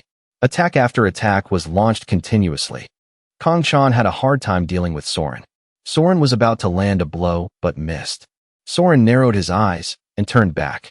Kang Chan glared. Another fatal blow was launched. But he still dodged it. Were you the one who shot Daeju? Soren narrowed his eyes and turned back. Kang Chan glared. Another fatal blow was launched. The two swords clashed. Kang Chan growled. Were you the one who shot Daeju? Sarah smiled cunningly. What's the point of saying it? From the beginning, except for Smith with his stabbed stomach, everything was my work. He continued. If I had done it myself, I definitely wouldn't have spared him. Kang Chan shouted. You dog. The sword clanged. The opportunity came. Kang Chan slashed a line across Soren's body. He glanced down. Their legs tangled. It was Soren's turn to attack. A slash across Kang Chan's shoulder. He was wounded on his shoulder. Just like that, Soren showed a hint of triumph. Remember, dirty work behind the backs of comrades like you, who are no different from trash, is truly an interesting experience. Soren's eyes showed a look of victory. Today will be even more interesting. The two challenged each other more fiercely. Kang Chan's head charged forward. Kang Chan was about to attack, but Soren blocked him. He gave another devilish smile. Seizing the opportunity, Soren launched thousands of sharp blows. Soren's attacks were continuous. He slashed a line across his right shoulder. Soren's face showed pleasure again. Kang Chan quickly blocked him. Soren continuously cut into his shoulder. Smith, on the side, was worried. Compared to the captain who hasn't recovered from his wounds, Soren is in his best physical condition. The battle was at its most intense stage. He narrowed his eyes, observing. Even if it were the old GOP, he would still be at a disadvantage. Short reach, not enough strength. With that physical condition, it's hard to counter his attacks. This is a one-on-one match where the decisive blow is in an instant. Soren launched another attack. Kang Chan quickly dodged. Just once. From beginning to end, I've been waiting for just one opportunity. I won't let that opportunity slip away, and I will definitely end this match. The knife flew forward swiftly. Across Kang Chan's cheek, drawing blood. Blood splattered. Kang Chan's face was hard and determined. He rotated his leg and changed his stance. The subordinates held their breath watching. Smith closed his eyes, unable to look. Kang Chan gritted his teeth. Soren suddenly realized something when Kang Chan was at a disadvantage. Kang Chan tiredly blocked the knife. Soren smirked, thinking he had won. I'll end this gently. He pulled Kang Chan's hand, preparing to stab him to death. At this moment, Kang Chan saw his chance. Soren was a little surprised at this moment. Not giving up, but following like this. I had this thought from the beginning. Kang Chan focused all his strength and charged forward. The disadvantage has disappeared. What's left now? The sword shot forward. Who is faster? Soren was no less competitive. And then, a decisive blow. Soren was clutching the back of his neck. But he gradually relaxed. Kang Chan stabbed hard into the back of Soren's armpit. The sword plunged deeper and deeper. His face darkened. He decisively slashed a line. Soren was in so much pain that his eyes rolled back. Then he collapsed under Kang Chan's shoulder. The sword slowly fell. He helped Soren remove the bandage. Soren's head slid down. Both his legs gave way. Smith smiled brightly. And so did the subordinates. Kang Chan spoke up. Anyway, we're all going to hell. Kang Chan said his farewell. We'll face each other again there, Soren. The three subordinates rolled up their sleeves and told Kang Chan, leave the rest to us. They opened the bag, carefully carrying and cleaning up the body. He turned to the long-haired man who was smoking and asked, can I trust you? He talked to the men cleaning up the body about something. He smirked, waving his cigarette. There's nothing to worry about. We've done things like this dozens of times. That's how we get paid. Kang Chan didn't say a word. They continued their work, putting Soren in a body bag and carefully zipping it up. Another person opened a bottle of cleaning solution and poured it around the bloodstain. Kang Chan still held the sword in his hand, his head bowed, his 10 fingers intertwined. Someone called. He handed the phone to Kang Chan. The boss wants to talk to you directly. He took the call. Hello. The other side expressed their thanks. Thanks to you, we've minimized the damage. I think we should thank you. Kang Chan reminded him of a few things. Don't forget your promise.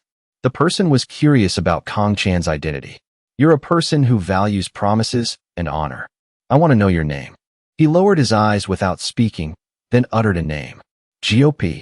The other end of the line burst out laughing. What a cool name. Anytime, anywhere, you just need to say your name, and you'll get what you want. If you're done, I'm hanging up. He handed the phone to them. The men said, We're pulling out now. Kang Chan wondered, Why do you have to take Soren with you? The long-haired man replied nonchalantly, We have to take good care of our partner. He added more news. There's also some news you'll like. Gon will send Smith to the Korean branch. After that, the long-haired man said something to the bald man. He excitedly raised his fist, expressing his gratitude to Kang Chan. Thanks for the beautiful action scenes and this deal. If we have the chance, we'd like to visit again. Kang Chan kindly reminded them. There's something. Keep an eye on him and make sure he's really dead. The long-haired man translated. After hearing this, the bald man grinned widely. Kang Chan said, Just move him like that. The long-haired man agreed. Just like that is fine. He expressed some regret. Now it's really time to say goodbye. A waiter brought a cart over. They quietly hid the body in it, and then quietly moved away. The long-haired man waved goodbye and slammed the door shut. Kang Chan turned his head and told Smith, We should go too. You've worked hard. The elevator descended to the first floor. Kang Chan pushed Smith away. Below, a few people were already waiting. They saw him and rushed over. Let us. A man came to thank him. Big bro, you've worked hard. Then he handed him a phone. Our client wants to send a gift to Big Bro. The phone number is the same as before. Kang Chan didn't say a word. The man continued his words. That's the reward for dealing with the Japanese and Chinese so naturally. The other side showed a worried expression. If you refuse this, they said they'll come to the school. Kang Chan smirked slightly. He spoke up. There are many things to deal with afterwards. The bald man advised, but it's not too complicated. Don't worry too much. Kang Chan left and reminded them. All right. Next time, don't pretend to know each other. The man bowed 90 degrees. Goodbye, big bro. The ambulance slowly started and moved away. Smith asked him curiously, How should I live now? Kang Chan said very relaxedly, What are you worried about? You've used 7 million in stocks for the gang, but there are still 300 million euros left, right? Smith didn't seem to need that much money. That can be split between the captain and Daeju. He gently expressed, I still have 120 million in my stock money. Plus, if I work for Gon, I'll also get a salary. Kang Chan asked curiously, Will you accept it? He smiled sarcastically. Until now, just think of it as a reward for your hard work and take it. You're so difficult. Kang Chan spoke the harsh truth. And with your body in this condition, you'll need to be in the hospital for a long time. It will cost some cash. It's the same either way. Smith shared some thoughts. I don't think I'll live in Korea. Kang Chan honestly advised. If you're still alive, go somewhere else. The mountains are good, the rivers are good. Just go to places with many beautiful women. Smith agreed. All right. He made a decision. I'll stay by the captain's and Daeju's side. The sky was blue. Clouds drifted lazily. At the hospital, a voice spoke up. Our hospital's VIP is truly the best. Hyun-woo, while stitching his wound, asked curiously, How did you come back here with this many wounds after 2 days? Immediately, Kang Chan demanded special privileges. So give me VIP privileges. He made some basic requests. Buy me a set of those clothes. It would be a great style with that. Hyun-woo reminded him. This is a hospital. So Kang Chan emphasized. That's why I'm telling you to give me VIP privileges. Hyun-woo used his sharp eyes to look closely. I'll give it to the head. He placed the last piece of bandage on his shoulder, then told Kang Chan. I'll give it to the head. Kang Chan's eyes were gentler than before. At room number 5, he said, Thank you. Kang Chan left the clinic and went to Kang Ho's room. He scolded Kang Chan, You crazy bastard, Co Kang Ho. But his face was very happy. You should have seen the cars overturned on their sides. That one was red too, right? Kong Chan took a sip of water. I thought it would be comfortable inside, but compared to what I thought, it's really nothing. Kong Ho looked on silently from the side. He smiled. Anyway, Captain, but is it really not like that? Leaving me behind and taking advantage of those Japanese, French, and Chinese people. Kong Chan pointed with interest. Isn't that the best way to solve the communication problem? It seems that Soren contacted them this morning. Kong Ho took a cigarette and enjoyed the story. Even the French, somehow, wanted to end the deal. So we got what we needed and got rid of what we needed to. Kong Ho laughed heartily. My body isn't what it used to be, but my mind. You seem much better. Kong Chan even praised himself. I was always smart, unlike some people. Suddenly, Kong Ho remembered something. Oh hey, after dealing with all this, there's still some money left. I was thinking of splitting it between you, me and Smith. He kept asking about the price. How much? About 3 million euros. About 3 million euros. Then he was startled and blurted out a number. 4,000,000,001. Kong Chan replied nonchalantly. It's about that much. With that amount of money, he started calculating. First, I'll pay the hospital bills. The rest, the captain can use as he sees fit. I don't particularly want anything. All right, let's deal with that later. Kong Chan asked, what will you do? Kong Ho was stunned for a moment. What? He confessed. Catching Soren was revenge, wasn't it? From now on, will you live as Captain Kong Chan, or as a high school student named Kong Chan? He lowered his eyes slightly in thought. Haven't you already made a decision? Kong Chan sat there like a statue. Kong Ho confided in him. From now on, whether you're leader Kong Chan or student Kong Chan, he expressed, you don't need to worry. Kong Ho sincerely advised, leader, think carefully. Because no matter what decision you make, I'll follow it. According to his memory, he began to reminisce. I found out the identity of the traitor who shot me here. I'll also deal with the criminal Soren myself. The revenge is over. He officially lived under the identity of Kong Chan from now on. It will be a life where I don't have to worry about being shot, even when sitting near a window. Living carefree without worries like in my past life. 2/3 of every year was spent in the middle of the desert or a vast forest. A life where I couldn't even sleep because I had to avoid the enemy's eyes. He wasn't afraid of being attacked either. A life where whether you kill or are killed, you don't have to worry. He cherished the warm moments. My rich and kind family. I can live with them now. This had been bothering him for a long time. Kong Chan kept sitting in the same position. There's no need for it to be difficult. You don't have to do anything. Just stand still. Everything here will become my life. And Kong Chan still had something to wonder about. But, will all of that really belong to me? He didn't believe he could have such things. Do I have the right to enjoy it? Kong Chan posed a hypothesis. If there's a way to return this to its original owner, I'll return it without regret. Kong Chan needed to learn to accept. But if there's no way, if I have to live in this body until its lifespan ends, he didn't know how to behave at all. Then what should I do? Can I call you Hee-suk Mom and Kong Tae-gyu Dad? Kong Chan thought of negative things again. If one day I suddenly leave, how much more pain will they have to endure? His mind kept drifting into such thoughts. Leader, Kong Ho suddenly asked, what have you been thinking about for so long? He didn't want to reveal it, so he answered vaguely. Nothing. Let's talk again when I'm better. Kong Chan confessed, there's still a long time. Everyone, think carefully before you decide. Kong Ho smiled and accepted. Let's do that. He also said someone would be coming. Manhwa said she would be here just now. Say hello, won't you? Hearing this, Kong Chan refused immediately. Forget it. How am I supposed to introduce myself? That, of course. Kong Ho gave a simple answer. I'm the teacher, and the leader is the student. What else? He immediately complained. Just looking at it, doesn't it seem like it was intentionally set up? Then he muttered to himself. The conversation is empty. Every chance they get, they hit each other on the back of the neck. Kong Ho said, it's just the mood. Then something suddenly caught his attention. Kong Chan picked up the phone. Hello. The other end of the line said, Mr. Kong Chan, the clothes are ready. Kong Chan replied politely, yes. I'll be right down.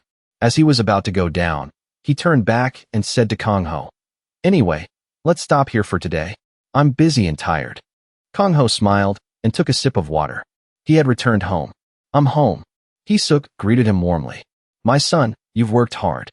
He replied modestly, not at all. Did Dad's contract go smoothly? She looked at her son with sparkling eyes. Dad said you did everything. Hee-suk added. He was crying while he was on the phone. He maintained the same attitude. Dad did everything. I didn't do anything. Suddenly, she took Kong Chan's hand and hugged him tightly. Thank you, my son. I love you. He glanced at her. As Hee-suk buried her face in her son, Kong Chan sighed. His hand gently rose. Perhaps he was gradually learning to accept. Suddenly, he felt unwell. So Kong Chan excused himself. I'm going to my room for a bit. I'm tired from staying up all night. Hee-suk let go of him and gently said, look at me. Go get some rest, son. In Kong Chan's room, everything was neatly arranged. He looked at his hand. A smooth hand without a single scratch. Kong Chan thought with a headache. What should I do? He ruffled his hair and lowered his head. I don't know.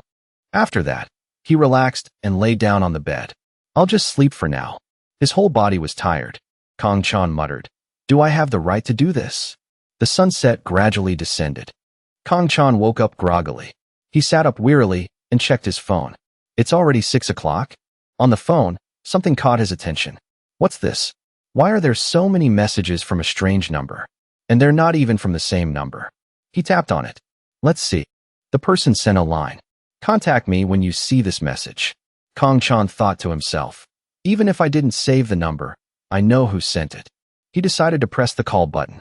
Kong Chan was lazy. It's me. I just woke up. What's up? The other end of the line replied. Nothing much. Just the school contacted me. The teacher in charge is hospitalized, so the sports club is temporarily closed. Kong Chan was a little flustered. Is that so? He thought to himself, wait. So I have to go to school. The person had already arranged everything. I'm sure you don't like it, so I told them you had an accident. The person came up with a plan for him. It was originally a minor injury, and you could still go to school, but it suddenly got worse. He smiled and praised, smart. The person thoughtfully advised, you won't be discharged for another 2 weeks, so even if you hate it, try to bear with it. I know, get some rest. Then another strange number sent a message asking about him. I still can't contact you, Chan. He didn't hesitate to call. That guy too, huh? A social conversation took place. It's me. I'm fine. I don't need to worry about you, right? Kong Chan tried to downplay everything. I've handled it as if nothing happened. The person on the other side was worried sick about him. We were so worried. So where are you now? Kong Chan replied, at home. Kong Chan even invited him. This week is like this, so let's go out for a proper meal next week. The other end of the line agreed immediately. Okay, Chan. I'll contact you later. Kong Chan made an excuse to hang up. I'm a little busy. Then he noticed another line of messages. Actually, there are a lot of messages. He wondered, did she hear the news too? Are you really hurt? Contact me when you see this message. It's not a serious injury, is it? I'm coming to your house now. Kong Chan found it a little annoying. Why is she coming to my house again? Kong Chan called. Hello. The person's voice was full of worry. Are you really okay? Kong Chan answered honestly. I'm really fine. The person asked again. But where did you hear that I was injured? I'm the manager of the sports club, you know. That's right. Kong Chan skillfully told the person. Anyway, teacher Seo Kong Ho was seriously injured, while I only got a few scratches. So you don't need to come all the way to my house. But who would have thought? I'm almost there. Kong Chan had no choice but to agree. In the afternoon, as the sun began to set, Mi-jang sat on a stone bench, having waited for a long time. Kong Chan's footsteps slowly approached. Mi-jang easily recognized him. She quickly ran over. Kong Chan saw her at that moment. Mi-jang quickly rushed into Kong Chan's arms. He was a little surprised by this. Has she always been this brave? Her face looked as if she was about to fall. Luckily, Kong Chan caught her hand. He carefully reminded her, you're going to fall. Kong Chan glanced at her. Mi-jang's eyes and rosy cheeks followed him. She asked worriedly, what about your injury? Kong Chan replied, I told you I'm fine. Mi-jang was adamant. She insisted on seeing. Let me see. Where are you hurt? Kong Chan awkwardly avoided her. I told you I'm fine. But that made Mi-jang want to see even more. No, let me see. And so, the two of them played around in the sunset. At that moment, Mi-jang took Kong Chan's hand. The two of them looked into each other's eyes. Her face was slightly flushed, and her lips were full and moist. This made Kong Chan unable to resist looking. This is really awkward. What's wrong? A boy and a girl. Mi-jang stood on her tiptoes to get a better look at Kong-chan. Just as Mi-jang's lips were about to touch Kong-chan's, his voice rang out. Want to go for a walk? The distance between them widened. He smiled. The night air is so fresh. Mi-jang shyly covered her mouth. Ah, yeah. The sky was gradually getting darker. The streetlights had been turned on. The figures of the two, one in front and one behind, walked together. Mi-jang clasped her hands worriedly. Are you really okay? Kong-chan turned to look at her. I'm really fine. She smiled softly. Then you can go to school right away, right? Outwardly, he agreed with a soft yeah. In his heart, he was disappointed. What a shame. A moment later, he sighed. The problem with teacher Seo Kong-ho is the bigger issue. Seo Kong-ho's sports club. Ah, teacher Seo Kong-ho's club can reopen in 2 weeks. Mi-jang looked at him with interest. 2 weeks from now is right before the exams, right? Kong-chan nodded slightly. Right before the exams. After repeating it, he was startled. Wait a minute. There's an exam. Mi-jang, beside him, clenched her fists in excitement. Her determination was burning. I'm definitely going to get first place in the whole school. I'm confident. The corners of her lips couldn't help but curl up. Lately, studying has been really interesting. Kong-chan, behind her, repeated her actions, bewildered, suddenly putting in so much effort, like preparing to send troops into battle. But a certain memory flooded back into his mind. Before, Kong-chan had broken out in a sweat and agreed to something. If you get first place in the whole school, I'll give you a kiss. Thinking of this, Kong-chan smirked at himself. He cautiously glanced at Mi-jang beside him and heard her ask, What's wrong? Kong-chan quickly turned his head away in frustration. Nothing. He rubbed his shoulder and pretended. Walking around for a bit is pretty tiring. My body's a little sore. Mi-jang was startled and worried. Really? Then you should go home and rest. They stopped and faced each other. Kong-chan said goodbye. Well, get home safe. Mi-jang energetically waved at him. Yeah, I'm heading home. As she walked backward, she looked forward to seeing him again. See you at school. Before turning away, she smiled at Kong-chan. Looking at Mi-jang's figure running off into the distance, Kong-chan couldn't help but sigh. Sigh? This little chick. What kind of girlfriend follows you around all the time? She's not a fan. He looked up at the streetlight. What's the big deal? If she studies hard, maybe she'll get lucky. Monday morning, at a certain tall building. In the car driving out of the apartment complex, Taegyu's voice called softly, Chan. He turned to look at him. Yes. Taegyu looked at him with concern. What are your plans for the future? Sitting in the passenger seat, he was a little confused. Why so suddenly? He focused on the road and replied to him. You'll be an adult next year, won't you? Kong-chan stammered slightly. Well, first, I have to prepare for the college entrance exams. Anyway, he looked out the window with a bored expression and thought to himself, I don't want to take any exams right now. And actually, I'm not confident I can do well. Suddenly, he had an idea. Then Kong-chan happily turned to discuss it with Taegyu. I'm planning to major in sports. And also, I'm thinking about studying abroad in France. He was surprised and asked back, France? Kong-chan said enthusiastically. Studying abroad in France seems really interesting these days. I can meet more people there. Taegyu smiled in satisfaction. That's great. Your mother will definitely be very happy. His fingers tapped lightly on the steering wheel. But hey, Taegyu continued to glance at him with concern. You've recovered now, right? Kong-chan calmly assured him. Yes. It's all over. Everything. All of it. Kong-chan sighed softly. I understand. That's a relief. The car continued to drive smoothly on the road. At school, the atmosphere was still familiar. Eunshil saw him arrive and let out a loud ha. Kong-chan looked at her gloomily as she blocked his way for a moment. Seeing her strange face, he thought to himself, a rice cake? What is it? Remembering her bare face at that time, Kong-chan let out a soft humph. Ignoring her, he walked past without a word of greeting. Sunday. I couldn't make it. Kong-chan calmly entered the classroom. Only Eunshil was inexplicably sad. The atmosphere inside the classroom seemed very cheerful. Kong-chan opened the door with a click and stepped inside. The lively class suddenly fell silent when they saw him. Kong-chan sighed and admitted to himself, I knew this would happen. As he entered the classroom, he noticed one person. Ho-yoon, with a bruised face, glanced at Kong-chan. He wasn't afraid to meet his gaze. A moment later, he turned his face away. Kang Chan looked at Ho Yoon with his head down on the desk and couldn't help but feel annoyed. Why do I keep running into that guy everywhere when we're on bad terms? But he walked past him as well. What is it? You recognize me? He coolly pulled his leather bag and placed it on the desk. Mi-jang, beside him, chuckled softly when she saw him sit down dejectedly. She gently asked him, Chan, you're here? Kang Chan raised his eyebrows and looked at her, replying, I'm here. Mi-jang's pretty face giggled happily. But Kang Chan was even more confused as to why she was so happy. He thought to himself, right now in this classroom.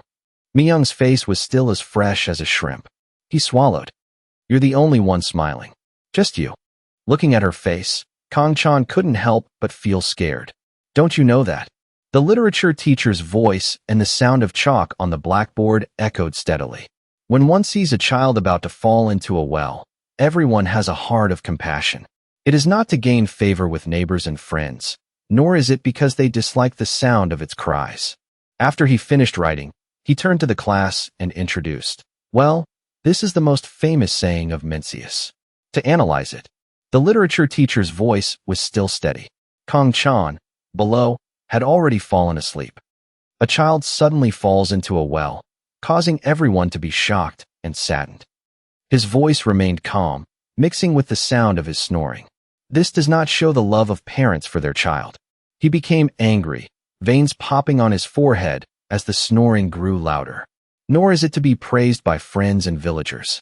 Mi-jang, seeing that something was wrong, nudged Kang Chan's shoulder. Chan. The sound startled him awake. Huh. The literature teacher let out a sigh of relief. And it's not because they're afraid of bad rumors spreading. Below, Kang Chan had gradually woken up. Suddenly, a message notification made him pull out his phone to check. A familiar number had sent a few messages. Smith asked me to send you his account number. He wants to transfer the shares. That idiot asked a hospital staff member to translate his request to transfer the shares. Reading the first few lines, Kang Chan thought to himself, I'll deal with this later. Suddenly, his eyes stopped at the last message. The message was very long. That idiot asked a hospital staff member to translate his request to transfer the shares, and Manhwa overheard. Now Manhwa can't keep calm. Come and clean this up for me. Kang Chan couldn't help but worry. That idiot Smith is causing trouble again. He took his phone and secretly sent a message to the person. I'm in class. In his heart, Kang Chan thought to himself, first, I have to mute it. Suddenly, a new message arrived a few seconds ago. Kang Chan was annoyed. During this teacher's class, and he keeps. But he froze when he saw the content of the message. Kang Chan. From now on, it's the beginning. His face gradually darkened. Kang Chan pursed his lips and thought, what is this? This childish guy. He threw his phone into his desk drawer. If you don't dare to bite in front of me, then don't go barking behind my back. The literature teacher continued to drone on at the front of the class. Kang Chan, below, became more and more bored. At lunchtime, the school bell rang quietly. In a certain room, a familiar voice spoke up again. You all probably know this already, but Kang Chan crossed his arms and looked at the 4 members sitting below. All meetings and group practices will be postponed until teacher Seo Kang-ho is discharged from the hospital. Although there are no official practices, everyone must still diligently train their physical fitness on their own. He let out a soft sigh after speaking in one breath. Then he raised his voice. If anyone has anything, please tell me. The group of 4 replied in unison, yes, sir. Mi-jang, beside him, smiled and watched him sigh. Kang Chan, on the other hand, thought to himself, what am I doing right now? Another long day passed. The sky above was filled with the golden-orange light of the afternoon sun. Kang Chan and Mi-jang walked home side by side. The two of them walked at a steady pace, without saying anything. Kang Chan glanced at Mi-jang beside him, who kept smiling foolishly and worried in his head. How long is this person going to follow me? He looked straight ahead at the road in front of him. No matter what, if we walk a little further, we'll reach the 3-way intersection. Suddenly, Mi-jang beside him smiled and started a conversation. Chan. Kang Chan glanced at her flatly. Mi-jang's eyes sparkled as she looked at him. Can't we study together today? Kang Chan closed his eyes coldly. No. Mi-jang's cheerful expression immediately deflated. She fell silent, saying nothing more. Her face was sad. She gently twirled a lock of hair by her ear.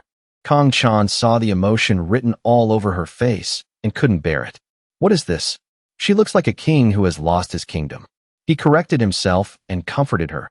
Actually, it's because I have an appointment to visit teacher Seo Kang-ho today. Mi-jang happily suggested. Really? Then let's go together. Kang Chan was startled. Why do you want to go? In his heart, he was surprised. What's with this girl again? Kang Chan raised his eyebrows and pretended to refuse. No, you don't have to go. The exam is coming up, so you should stay home and study rather than go with me. Mi-jang confidently retorted. I'm the manager of the sports club. Her eyes shone like stars as she clenched her fists in determination. So when the teacher is in trouble, of course I have to be there. Which hospital is it? Let me go with you. Kang Chan had no choice but to go along with it. In that case, there's no other way. Kang Chan closed his eyes and thought to himself, I'm sorry, Daeju.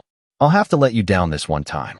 A moment later, he rubbed his forehead and pretended that, actually, the place where the teacher was injured. He hesitated for a moment before continuing. It's a bit sensitive, so it's a little inconvenient to go see him right now. Mi-jang let out a soft, in embarrassment. Seeing that it was getting late, she had to say, then I'll visit him later when he's back at school. At the intersection, Kang Chan quickly pointed in one direction. I'm going this way. Mi-jang, beside him, waved sadly at him. See you tomorrow. She stood behind him, watching his back as he walked away. Mi-jang was lost in thought, unwilling to give up. At a nearby hospital, Kang Chan asked, How's your body? Kang-ho, lying on the hospital bed, glanced at him. In just one morning, how much do you think I've recovered? It's still the same. Kang Chan, sitting beside him, asked further, What about your wife? He replied calmly. She went home to sort things out. She'll be back tomorrow. Kang Chan didn't ask any more questions and got straight to the point. Is that so? Oh, what did you message me about earlier? Someone was bothering me during lunch, so I couldn't reply to you. Kang-ho looked at him seriously. During my time bedded in here, I've thought it over carefully. That bastard, he's clearly up to something. He's not usually like that. Kang Chan lowered his eyes and cut him off. But you guys. He turned to look at the person in the next bed and shouted. Since when were you in the same room? Smith smiled brightly at him without answering. Kang-ho glanced at him with disgust. To ease the boredom and fear, that crazy guy said. Anyway, he doesn't understand what we're saying, but why do we have to be so close to each other? Kang Chan then turned to talk to Smith. I've heard the general story. Last time, we only talked about 3 million euros in cash. So what about the stocks? Smith smiled and explained to him. There's only 3 million in the bank card. But in stocks, there's about 12 million. If you add it all up, isn't the total 15 million? If we split it 3 ways, each person will get about 5 million. He couldn't help but frown. But all the money in stocks are in your account. So why do you have to share it with us? He stopped smiling. To be serious, I don't have the right to say this, but it's not fair that I have my own personal struggles. You don't seem like a leader who only desires money. So please forgive my past actions and give me a chance to be your ally. Smith hesitated for a moment before looking at Kang Chan's expression and continuing. If you refuse, as soon as I'm discharged, I'll still send you the money. Kang-ho, beside him, didn't understand anything and quickly asked, What's he saying? Kang Chan turned back and summarized it for him in one sentence. He said he wants to share the money and become our ally. He couldn't help but grit his teeth. What nonsense is that guy talking about again? Think about it. Smith is a leader. Suddenly, he has a large sum of money and wants to share it and live with us. Kang Chan also agreed with him. If we press him, something will come out. I think so too. Then he turned to Smith and discussed further. First of all, I understand your thoughts. But the atmosphere around Kang Chan began to darken. You're hiding something from us, aren't you? He slightly avoided his gaze. Not at all. I'm in this state. What else is there to hide? Kang Chan frowned and stared at him. Is that so? If that's the case, then let's just forget about the shares. Smith avoided the topic. Yeah, let's do that. Seeing his evasive attitude, Kang Chan became even more gloomy. This is your last chance. If you have something to say it now. Smith hesitated for a moment, then seemed to have made a decision. It seems like there's someone behind Soren. But who exactly? What size, what shape, I don't know. Kong Chan didn't interrupt him, but just waited for him to finish. I'm really in a dangerous situation. There's no way to protect myself. Kong Ho, beside him, didn't understand French, so the more he talked, the more deaf he became. What's he saying now? Looking at his expression, it's clear you and that dog are talking about something. He clenched his fist on the pillow. He explained to Kong Ho. He's worried about the future consequences. So he's sharing the risk with us to save his own skin. Kong Ho glanced at the two people beside him. Anyway, he's still a dog. Look, he wants to say something else. Besides talking to Kong Ho, Kong Chan didn't reply to Smith at all. He didn't hear a word, so he panicked and revealed all his calculations. Either way, why wouldn't you need a large sum of money? Isn't it true that with more money, everything will be better? Right now, I'm really not hiding anything. I just want to share it as fairly as possible, and I hope you do too. Just as he was about to bite his tongue, he heard Kong Chan reply, Okay. The look in his eyes, Smith, lessened his guard. But this matter is not for me to decide. After finishing, he turned back and said to Kong Ho, As I said before, you have the right to decide on matters related to Smith. He was lost in thought as he heard Kong Chan ask, What do you think? When Smith saw Kong Ho looking at him, he gave a friendly and ingratiating smile. Although he disliked him, how could he just stand by and not help? Kong Ho gritted his teeth. Just do as that bastard asks. Kong Chan was also quite concerned and asked, Is that okay?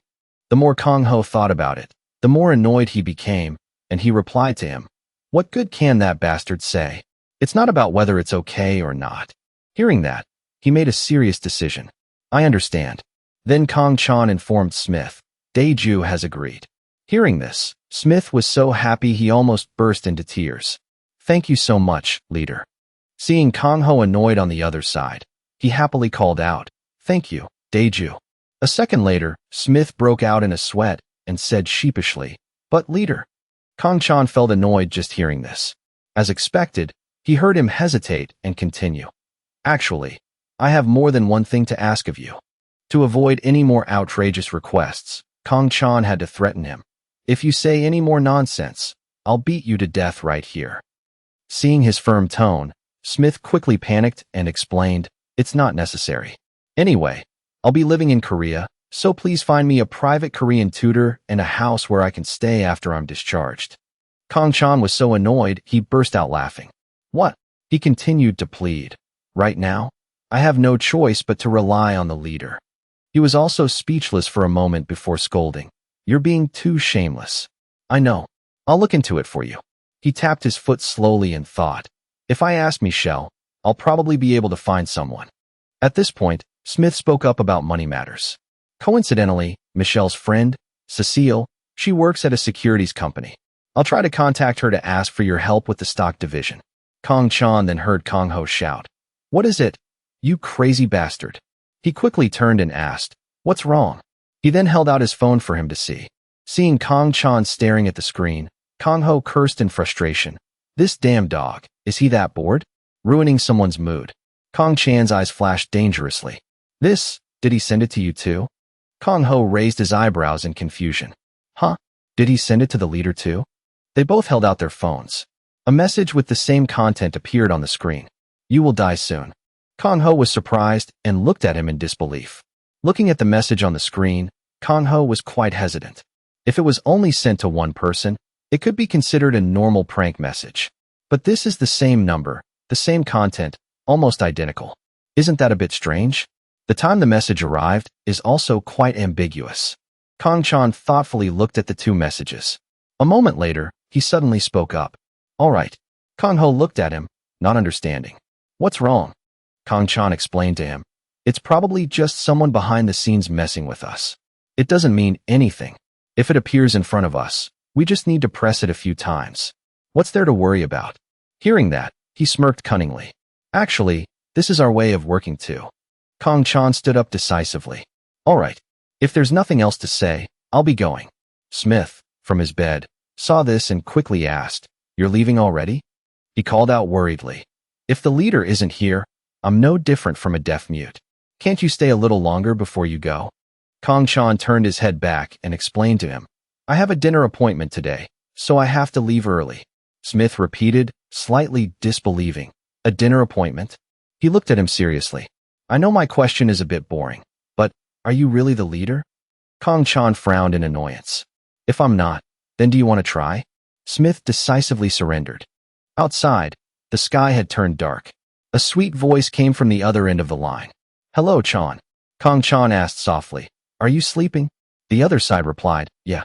My photo shoot ended this morning. Kong Chan felt a little guilty hearing that.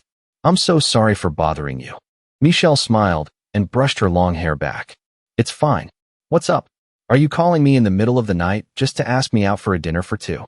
Having been given the opening, Kong Chan said, I have a favor to ask you. She couldn't help but be interested. A favor?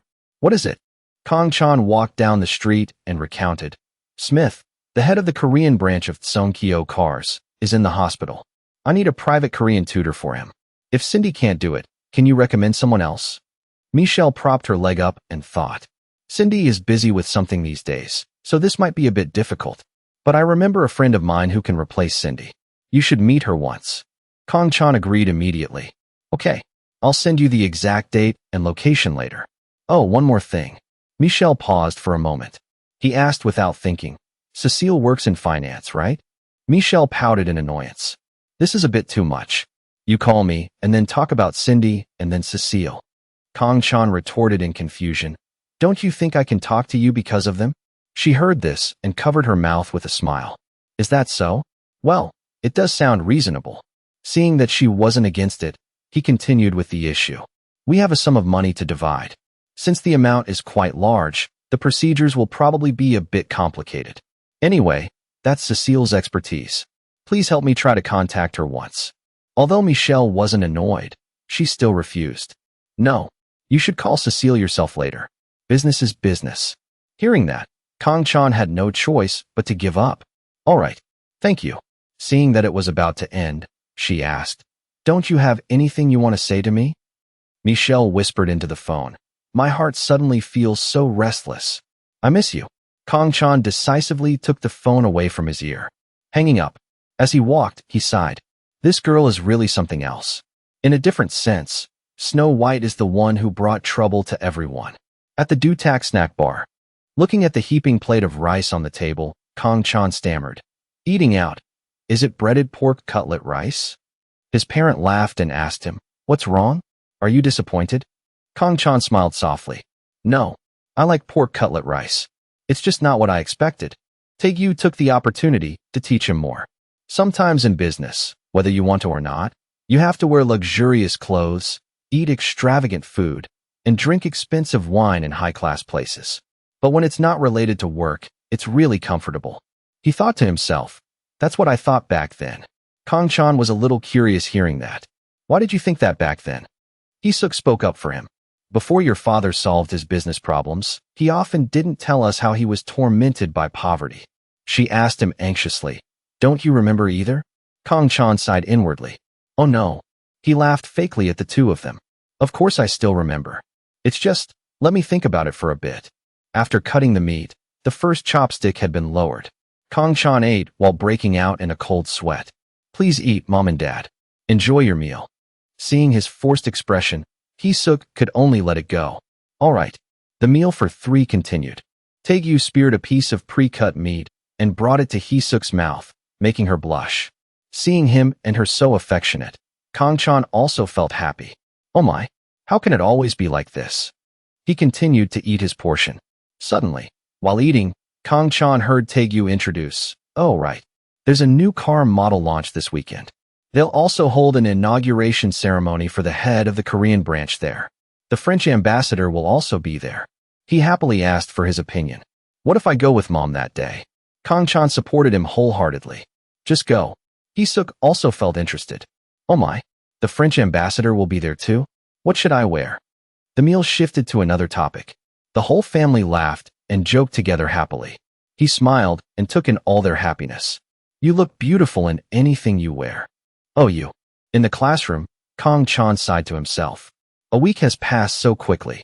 He looked out at the blue sky outside the window. I really want to skip all my classes. At another company.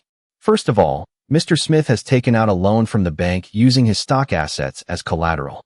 Next, Mr. Smith has to convert it to Swiss currency and then repay the bank. As for Kong Chan's face grew more and more grim. Mr. Smith should arrange this by lending money to Chan and teacher Seo Kong-ho. That way, the issues of inheritance tax and foreign currency transfer will be resolved. Cecile smiled warmly and reassured him when she saw his desperate expression. You don't have to worry about having to repay the money when the inheritance rights expire. His head felt like it was about to explode, so he sighed. It's so complicated. I don't know why, but I have a feeling this is illegal. Don't you think so? She typed away on her computer and said, it's not exactly a heinous crime. We just need to handle it skillfully and quickly. A file was already placed on the table for Kong Chan. Leave the complicated matters to our team. First, Chan should open an account and then sign these documents. Kong Chan smiled gratefully. All right, thank you very much. Cecile reread the file and said softly, Thank you is thank you, but for the effort and talent I've put in for you, you have to repay me with more than just 2 words of thanks. After a thorough check, he watched her hand the file to a man. The matter of dividing the money, I've entrusted it entirely to Cecile. After several complicated and tedious meetings, Kong Chan picked up his phone to check. The remaining amount in my account after dividing the money with Daeju and Smith is 1.5 billion won, plus the money from my past as a mercenary, which amounts to 230 million won. Looking at the huge number on the screen, he couldn't help but exclaim. So in total, I have 1.7 billion won in my hands. I still can't believe I can use such a huge amount of money. At the hospital, Kong-ho and Smith were staying. I'm Alice. A young blonde girl entered their room. I'm the one who will be teaching you Korean. Smith's eyes lit up brighter than the stars as he let out an "Uwa." He pouted and demanded, Leader. Kong Chan saw that he had a point, but was still concerned. Just as you thought. He discussed a matter. From tomorrow, can I have a separate room? Kong Chan's lips twitched as he cursed. This crazy bastard. Smith quickly defended himself. Uwa. I don't have any dirty thoughts. I'm afraid this Daeju will bother me if we share a room, affecting my studies. Kong-ho, feeling tense, glanced at Kong Chan and asked, What's that bastard saying now? He briefly recounted it for him. He wants to separate. Even Kong-ho couldn't help but get angry, veins popping on his forehead. This dog. Smith acted innocent and shouted, why is it like that? It's not like that. Kong Chan narrated to himself. I found a Korean teacher for Smith and have appointed him as the director of the Korean branch. In his mind, the face of a certain person appeared. I was worried for a moment that Sarah's disappearance would cause problems at the French headquarters, but no problems occurred in France. Another week passed like that. At the Latte Hotel, the chandeliers in the building shone brightly. The hotel's banquet hall was celebrating the launch of a new car model and the inauguration ceremony of the Korean branch director. At the entrance, guests entered one after another. The food buffet was continuously replenished. Kong Chan entered the hall with his parents. He glanced at them happily, and his mood also brightened. But someone had been watching the arrival of the 3 of them. He smiled and introduced to the bodyguard beside him. That young man is Kong Chan. The smile on his lips remained, as if he was calculating something. The man raised his wine glass and took a sip. Then he placed it on the table. The man walked directly towards Kong Chan with 2 bodyguards following behind. Just then, a familiar voice called out to him, causing him to turn his head. Alice. She pushed Smith in a wheelchair into the hall. He waved at him. Kong Chan looked at him with disgust. He whispered a dangerous warning. My God, do you have any shame? Can't you just pretend you don't know me? Smith disagreed and joked. Why should I? We met at the hotel that time, didn't we? After finishing, he turned back to reassure Alice, although she didn't seem to need it. Alice, you must be very surprised. Don't mind it. My relationship with this person has always been like this. Kong Chan couldn't help but say sarcastically, You're really good. In such a short time, how close have we become? Smith laughed it off. I know. Then he cordially greeted the person behind him. Director Kong. It's been a while. I hope you'll help me in the future. Alice, behind him, also smiled and greeted him. It's a pleasure to meet you again. Please guide me in the future. Taegu smiled and welcomed them. All right. I hope you will also take care of me. He politely expressed his concern. I don't know why you're injured like this, but I hope you'll recover quickly. Alice bent down and translated into French for Smith. I don't know the reason why you're injured like this, but I hope you'll recover soon. After hearing this, Smith burst out laughing. If you knew what happened, you'd be very surprised. Kang Chan quickly growled, almost biting his tongue. He had to wave his hand in surrender. I'll shut up, all right. Then Smith politely extended his hand to the person behind him and asked, Is this your mother? Kang Chan's hands were itching, but he still gritted his teeth and warned Smith, Stop joking and be serious. He also restrained himself a little. I'm sorry. It's a pleasure to meet you. I'll treat you all to a meal in the future. Hee-suk turned to Kang Chan and asked, Son, what is he saying? He flatly translated for her. He's just saying it's a pleasure to meet you, Mom. Hearing that, she also happily replied, although only in Korean, It's a pleasure to meet you too. Suddenly, the man from before approached them. May I join you, Mr. Smith?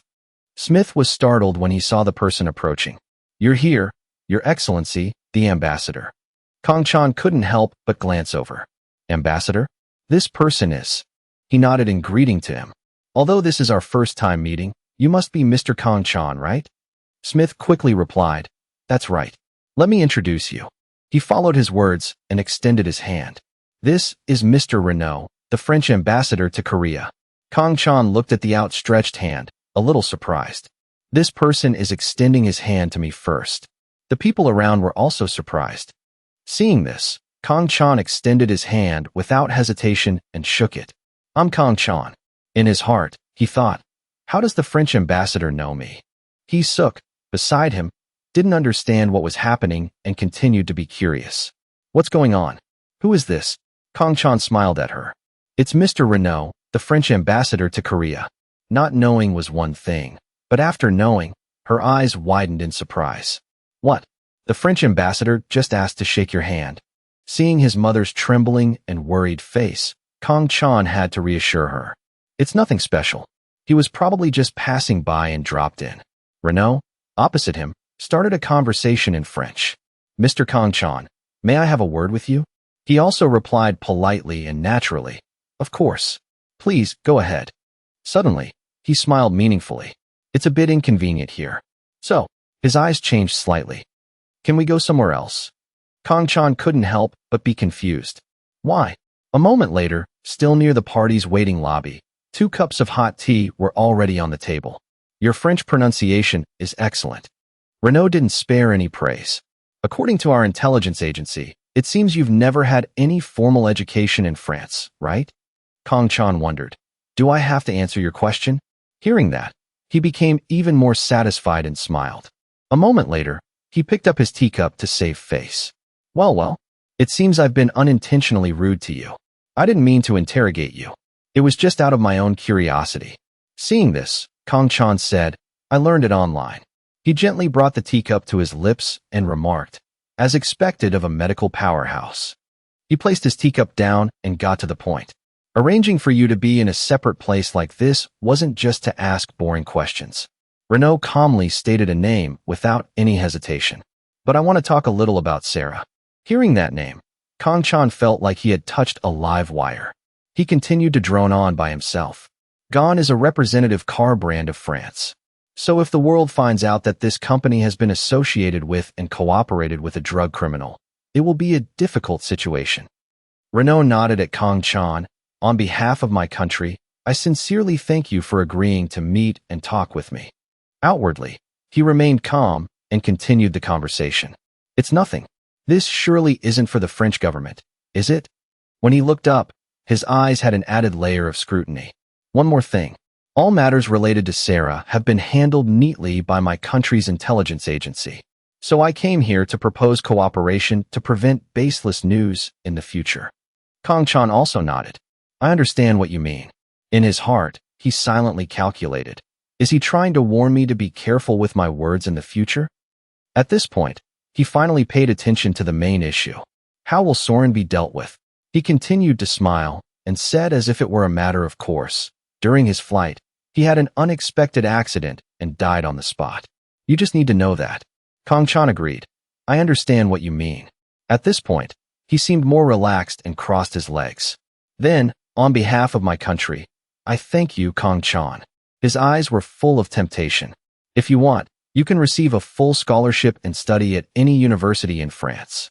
In the future, if you want to change your nationality, you will be recognized immediately and unconditionally. Kang Chan thoughtfully assessed Renault's words. A moment later, he picked up his teacup and pretended to be hesitant. Let's see. For now, I accept your kind offer. As he brought the cup to his lips and took a sip, he heard him continue. Also, the matter of transferring money to Switzerland. Those narrow eyes stared straight at him. My country has arranged everything, so the Korean National Tax Service won't give you any trouble. You probably won't have to worry about money for the rest of your life. Kang Chan couldn't even swallow a sip of tea. He cursed silently in his heart. These bastards. Did they know everything from the beginning? Unable to drink, he put the cup down and refused. Anyway, it's all over. And this isn't a big deal, so there's no need for such a big reward. Renault comfortably advised. Next year, France will hold a presidential election. To put it simply, you can just think of it as a relationship-building effort between France and Europe. Hearing that, he also agreed. I understand. You can rest assured. At this point, Renault put his hands in his pockets and said with satisfaction, this is the reward that the Republic of France has prepared. Although it's not much, I've also prepared a gift for you. A card was pushed towards Kang Chan. When you need my help, just call this number. He picked up the card, read the words on it, and then asked, can I see the records of the mercenary battles? Renault's eyes were not too friendly. If it's related to Soren, it's best you drop it. The atmosphere instantly became tense. Seeing this, Kang Chan relented. Fine. Rennick smiled with satisfaction. You're quite sensible. Kang Chan stood up decisively and said, if there's nothing else to discuss, I'll be taking my leave. My family is waiting for me. The man casually invited him, of course. Kang Chan immediately left without a single glance back. Suddenly, after a few steps, the man called him back. Mr. Kang Chan. He started a sentence with an unclear beginning. Let's suppose some unnecessary words were to spread. But his warning gaze said it all. The General Directorate for Information will have to handle the rest. Kang Chan clenched his fists, trying to hold back his anger. He turned his gloomy face back and looked at the man with annoyance. This is South Korea. Looking at that face, smiling so wide his eyes were slits, he warned back, it would be better if you didn't say that last part. The man feigned remorse. Is that so? My apologies for being rude. He still had that strange smile on his face. But even if it's rude, I still want to tell you this. Kang Chan stared at him, as if readying himself to listen. The last thing. Rennick's attitude remained exactly the same. It was just that his face was filled with confidence that Kang Chan would obey. Outside the main hall of the party, Hee-suk asked him worriedly, what did you and the ambassador talk about? Kang Chan only told her the latter part. He just told me that if I want to study abroad, he'll give me a full scholarship. Her mouth fell open in amazement. Oh my, really? Did the ambassador really say that to you? He quickly dismissed it. It was probably just a formal greeting. That's all. After speaking, Kang Chan looked around again. Where did Smith go? Dae-jeon spoke up. He said he had to personally give a speech about the new car model. Hee-suk happily pointed to the stage. Speak of the devil. There he is now. Under the spotlight in the center, Smith stood before the crowd and introduced, this is the car model that my company has poured its heart and soul into. It is an honor to introduce it to all of you. Kang Chan, standing below, smiled faintly. Smith can pull off something like this? He's better than I thought. Just then, Smith extended his hand in one direction and shouted, introducing. The central spotlight shifted to another stage. A new concept in luxury convertibles, the SG 511. Two female models continuously struck poses to accentuate the car. Below, a familiar girl was constantly directing the photographers. Kang Chan was a bit surprised to see her there. Seeing her clear silhouette under the party lights, he said to himself, Mi-san. Mi-san's appearance while working had a strange charm. Kang Chan couldn't help but be surprised. What is she doing here? At that moment, she hadn't seen him yet and was only focused on the model's poses. Michelle seriously bent over to explain her idea to the photographer. After taking the shot, he showed it to her to see if she was satisfied. The models on stage couldn't help but feel a mix of admiration and timidity, seeing how energetic Michelle was. Kang Chan smiled helplessly to himself. These models are really shy. A while later, the presentation was over. The two models bowed to the audience one last time, and Michelle's eyes met his. Although Kong Chan waved, in his mind he was begging, "Can we please pretend we don't know each other?"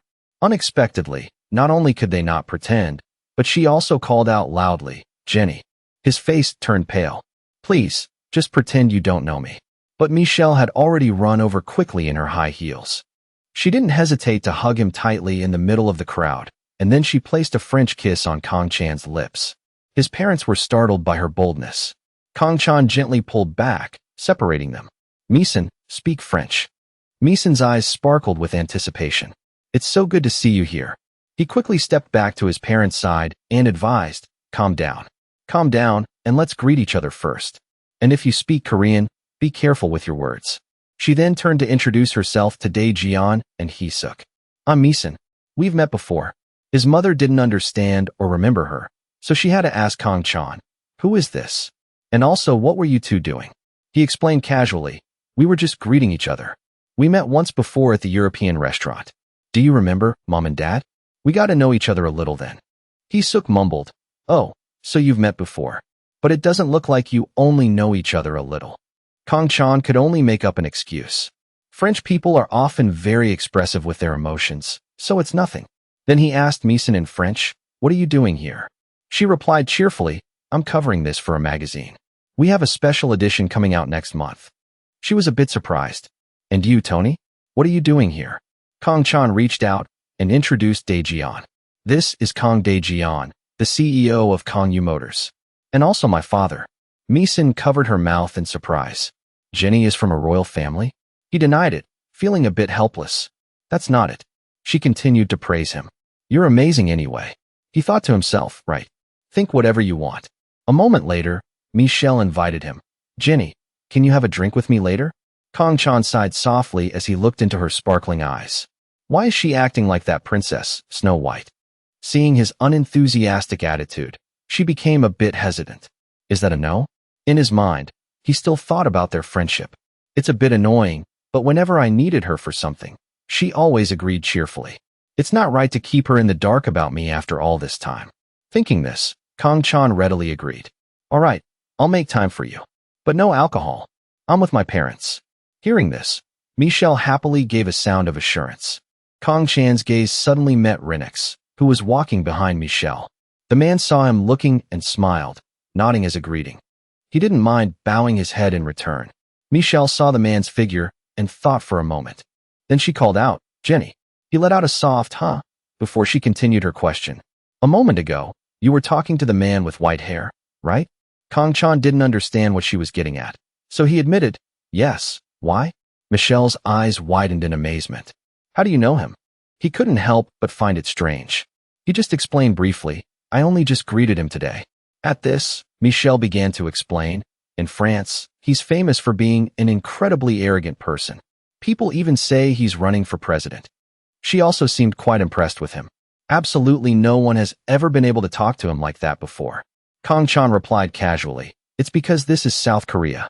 Not wanting to continue the topic, Kong Chan quickly asked, "Can we go now?" Misan happily agreed at once.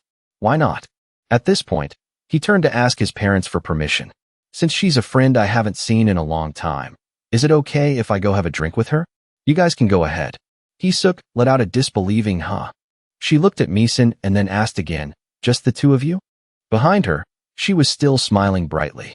Kong Chan tried to find a reasonable excuse for his mother. "It's because I owe her."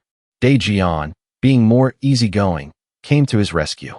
He put his arm around Hee-suk's shoulder. "I'll go with your mother, so you two go have fun." He didn't forget to add a reminder. "Don't be back too late." He quickly agreed. "Yes, sir." A little later, at a table by the pool, Kong Chan sat watching Misan chug a bottle of wine, thinking, to be honest, her looks are truly captivating. After a refreshing gulp, she stopped drinking.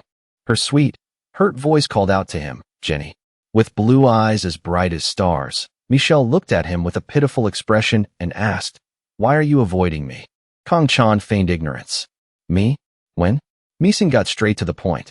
"Deciding to say this feels like I'm holding a knife. I'm not an idiot, you know." He also placed his dark-colored drink firmly on the table and said slowly, "Let's see. There's something I have to tell you." He lowered his eyes slightly. "You have your life, and I have mine. So, the focus of our lives might be a little different. The water in the pool was unusually calm, just like Kong Chan's heart at that moment. Of course, I don't hate that. We can be good enough friends.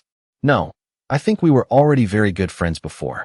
After a pause, he picked up his glass to hide his awkwardness. But, if it's more than friendship, I'll have to reconsider. Michelle hurriedly interjected. I know I'm a bit. Is it because I'm too friendly with too many people? Her face was full of anticipation. So, if from now on I only focus on you, Jenny, and cut off contact with everyone else, can we get closer? Kong Chan looked up and stared straight at her. No, it's a bit different. I'm a very different person from what you think. He bowed his head slightly, struggling to explain. Establishing a special relationship with someone right now, for me, it's a burden. Mi-san, not understanding, could only ask, Jenny, you're a high school student, right? Kong Chan acknowledged it, but with a strange attitude. It's easier to just think of it that way. Whatever you think is right. Even though Mi-san was reluctant, she had to accept it. Even though I don't understand what you're trying to say, but... She clutched the wine bottle desperately. If that's the case, then let's just do that. I won't be overly clingy from now on. In return, please don't try to avoid me anymore, okay? While drinking his soda, Kong Chan didn't say anything more. Suddenly, a voice rang out, startling Mi-san into turning around. Oh, Uni. Seeing the girl approaching in a short dress, she stood up from her chair. So-un. The two greeted each other happily. Why are you here? So-un smiled and explained, I heard that reporter Roan was here. And this is? Mi-san stood between them and made the introductions. The son of CEO Kong of Kongyu Motors, Kong Chan. This is So-un. Kong Chan smiled and greeted her. You were the model at the new car launch party earlier, right? Michelle nodded in acknowledgement. Yes. Besides that, she's been appearing on many other shows lately. Didn't you know? Kong Chan just gave a wry smile. I don't watch TV much. Hearing that, she turned to So-un and teased, you need to work harder. But the girl, as if injected with adrenaline, replied excitedly, yes. I'll start right now. Suddenly, Kong Chan said his goodbyes. Well then, I'll be going first. I won't disturb your conversation any longer. So-un couldn't help but feel flustered. I'm the one who suddenly appeared and interrupted your conversation, so I should be the one to leave. I just wanted to come over and say hi to Misanuni.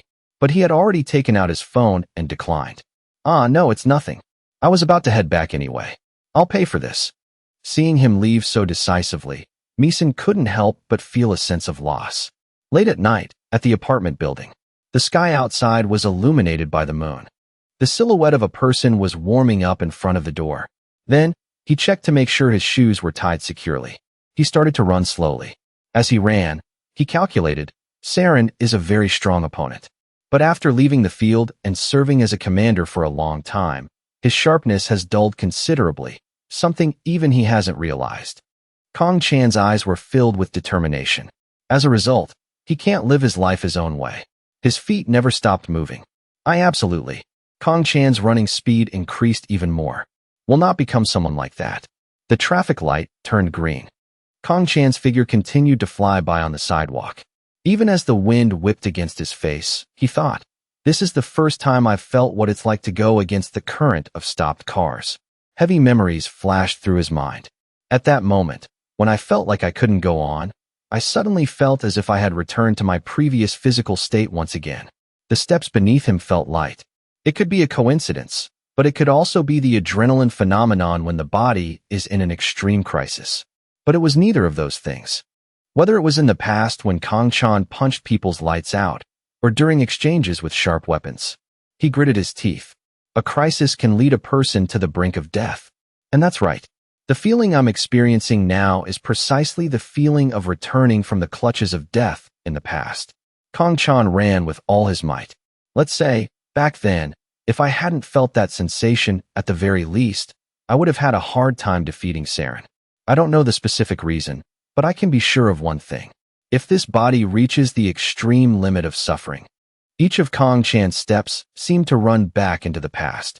He believed that the feeling of being resurrected from the hand of death from the past would return. In the tent at the base, the sound of I'm sorry, echoed continuously. The three of them, Jenny, Daewoo, and Smith, just stood by the bed, listening to the man apologize over and over. Smith couldn't help but shout, The captain is here. Please be quiet. But Jenny stopped him. Let him be. He didn't scold him, just frowned. Yesterday was his first time in battle. He couldn't help but sigh. Seriously, he's 100% having a nightmare. In any case, he's a bit strange. Jenny didn't comment, just listened as Smith continued. Usually, those who talk nonsense after their first battle die soon after. No way. It can't be. But isn't that true? On the battlefield, there's no such thing as sorry. Outside, in the training area, the boy was covered in sweat, panting. Captain. Following Jenny's figure ahead, he called out, "How long have I been running?" He replied without a hint of fatigue, 50 more laps. Hearing that number, his legs felt like they were about to give out. No way. 50 laps? That's so many. The distance was far, but Jenny's voice was still crystal clear. This area is small, so 50 laps is normal. He added as he ran, "If you're tired, you can stop here. You need to know your own stamina and when to stop. Don't overdo it." But even though he had to tilt his head back to breathe, he continued, "No, I'll be like the captain." He tried to keep running after him. When the captain stops, even though Jenny kept lapping him, he stubbornly persisted. "I'll stop." After finishing his run, he stopped to regulate his breathing and watch him. A moment later, he called out, "Centaurus, stop running. Come here." The soldier named Centaurus continued to drag his heavy steps. "No, there are still so many laps left. I'll run with the captain until the end." Jenny didn't call out again, just stood there and observed. Yeah, this idiot. Even so, he felt a sense of satisfaction in his heart. At least he didn't give up. A while later, still in the training area, Jenny continuously fanned him to help him breathe. "You idiot. You did your best." Centaurus stammered and smiled. "Did I do well?" Jenny smiled helplessly at the guy's stubbornness. But on the battlefield, it would be much more brutal. Bombs rained down on Daewoo's hiding spot.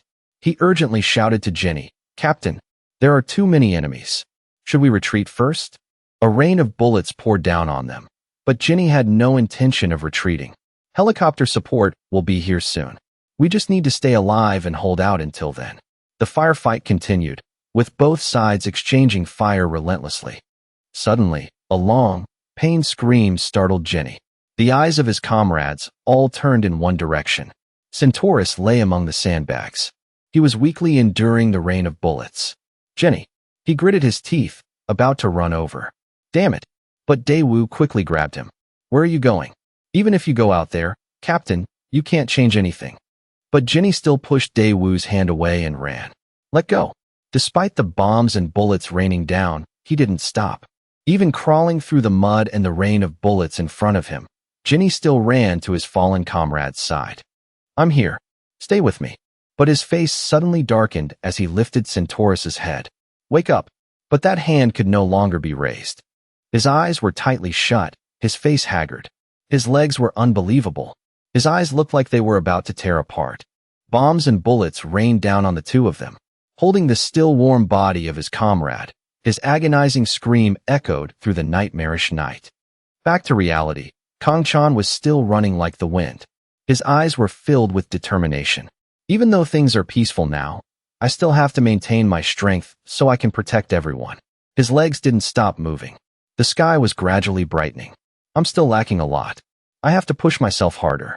Seeing people slowly coming out of their houses, along with a few students carrying backpacks and yawning, Kang-chan was startled.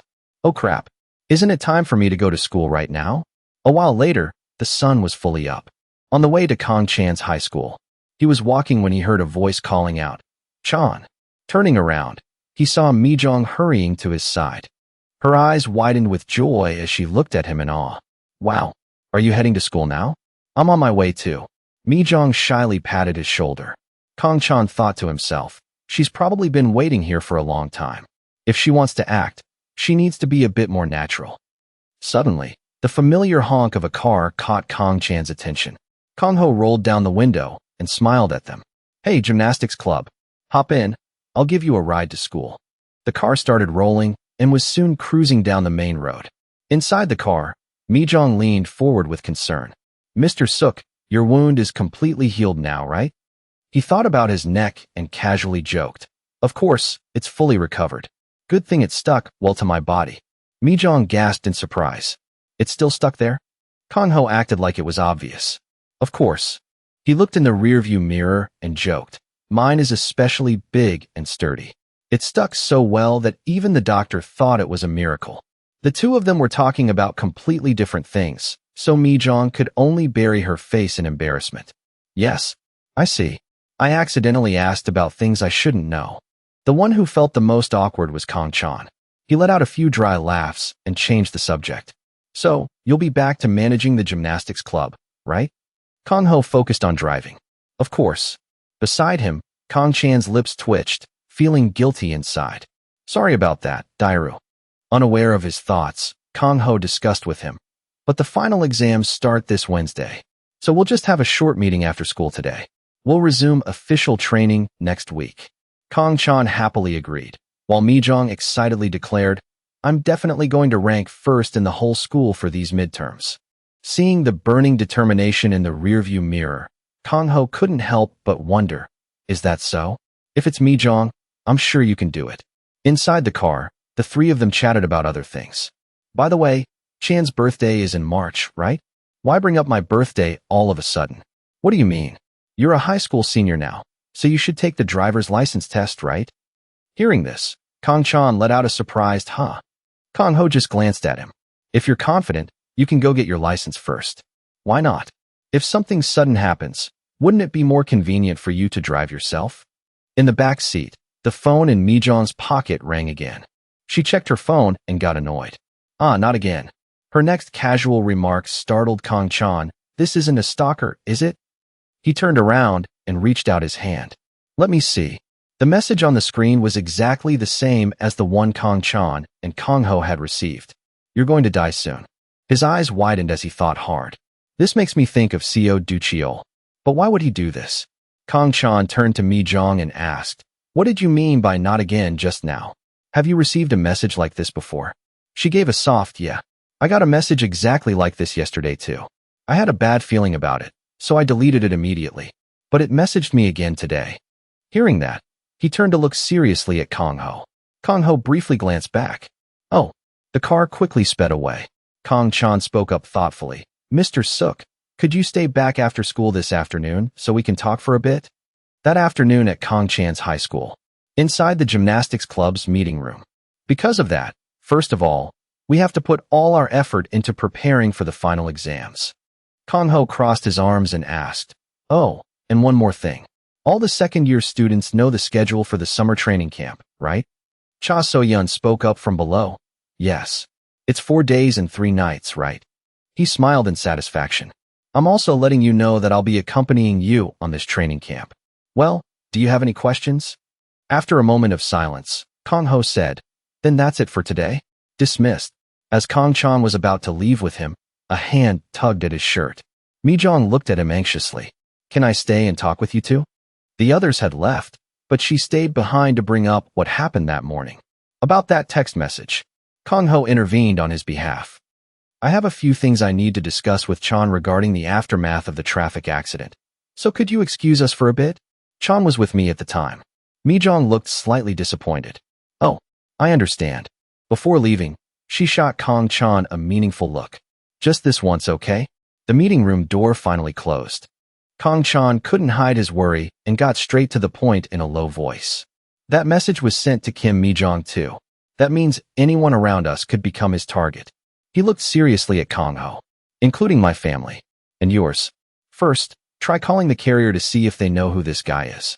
As for me, I need to go see Smith and find out what's going on with him." Kang-ho scratched his head anxiously and agreed. "We have to do that before things blow up." Kang-chan confirmed, "Exactly." Suddenly, he asked about something else. "By the way, what's this training camp you mentioned earlier?" Kang-ho was startled as he remembered. "Oh, that? Since the second years can't go on extracurricular trips this year, they're using the summer term for a training camp to make up for it." Kang-chan looked at the wound on Kang-ho's neck. "Can't you use your injury as an excuse to get out of it? We can't afford to be without you at a time like this." But Kang-ho was helpless. "If I make an excuse not to go, the head of the PE department will have to go instead. But he's over 60 this year." His face paled slightly. "It wouldn't look good for a young guy like me to push the work onto an old man over 60. His body shuddered. "If it were the mercenary Dairu, Of course, it wouldn't matter. But as teacher Suk Kong-ho, I can't ignore the eyes around me. That evening at Kong Chan's apartment building, he casually took off his jacket and walked into the house, looking at the woman busy in the kitchen.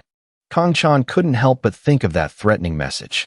Feeling uneasy, he struck up a conversation and called out to Hee-suk. She turned around, puzzled.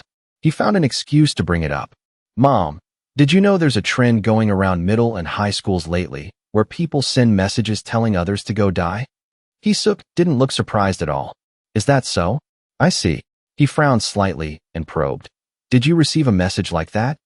Hee-suk was cooking, so she wasn't paying too much attention. I deleted it as soon as I saw it. Is something wrong? She nodded as she looked at her son and turned back. There are so many weird trends these days. Kong Chan put his jacket back on and replied, yes. He turned his head slightly and left a remark. I'm going out for a bit. I'll be back later. He stepped out of the house with a heavy heart. It's confirmed. The people around me are all his targets. His footsteps dragged slowly down the street. As for him, his heart was filled with anxiety when he thought of the number of people who had received the message. There's no way I can protect everyone all at once. In the dark night, a taxi turned into a residential area. It stopped in front of the gate of a villa. Familiar legs stepped out of the car. Kong Chan checked his phone to confirm. The address says it's here. This must be it, right? He rang the doorbell. This is the house of the global branch manager, right? I'm here.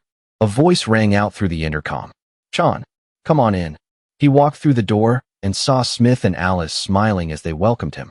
You're looking good, aren't you? Smith excitedly invited him. You should come over and hang out with me more often. Kong Chan politely declined. Sorry, but I'm not here to hang out this time, so I'll get straight to the point. Seeing this, Smith said, all right, go ahead. But when he saw Kong Chan hadn't started yet, Smith turned to Alice. Could you give us a moment? I want to speak with him privately. A moment later, a steaming cup of tea was on the table. Smith quickly asked him, what's the matter? Kong Chan sat down on the sofa opposite him. I mentioned this issue when we were at the hospital, but maybe you ignored it because you don't know Korean.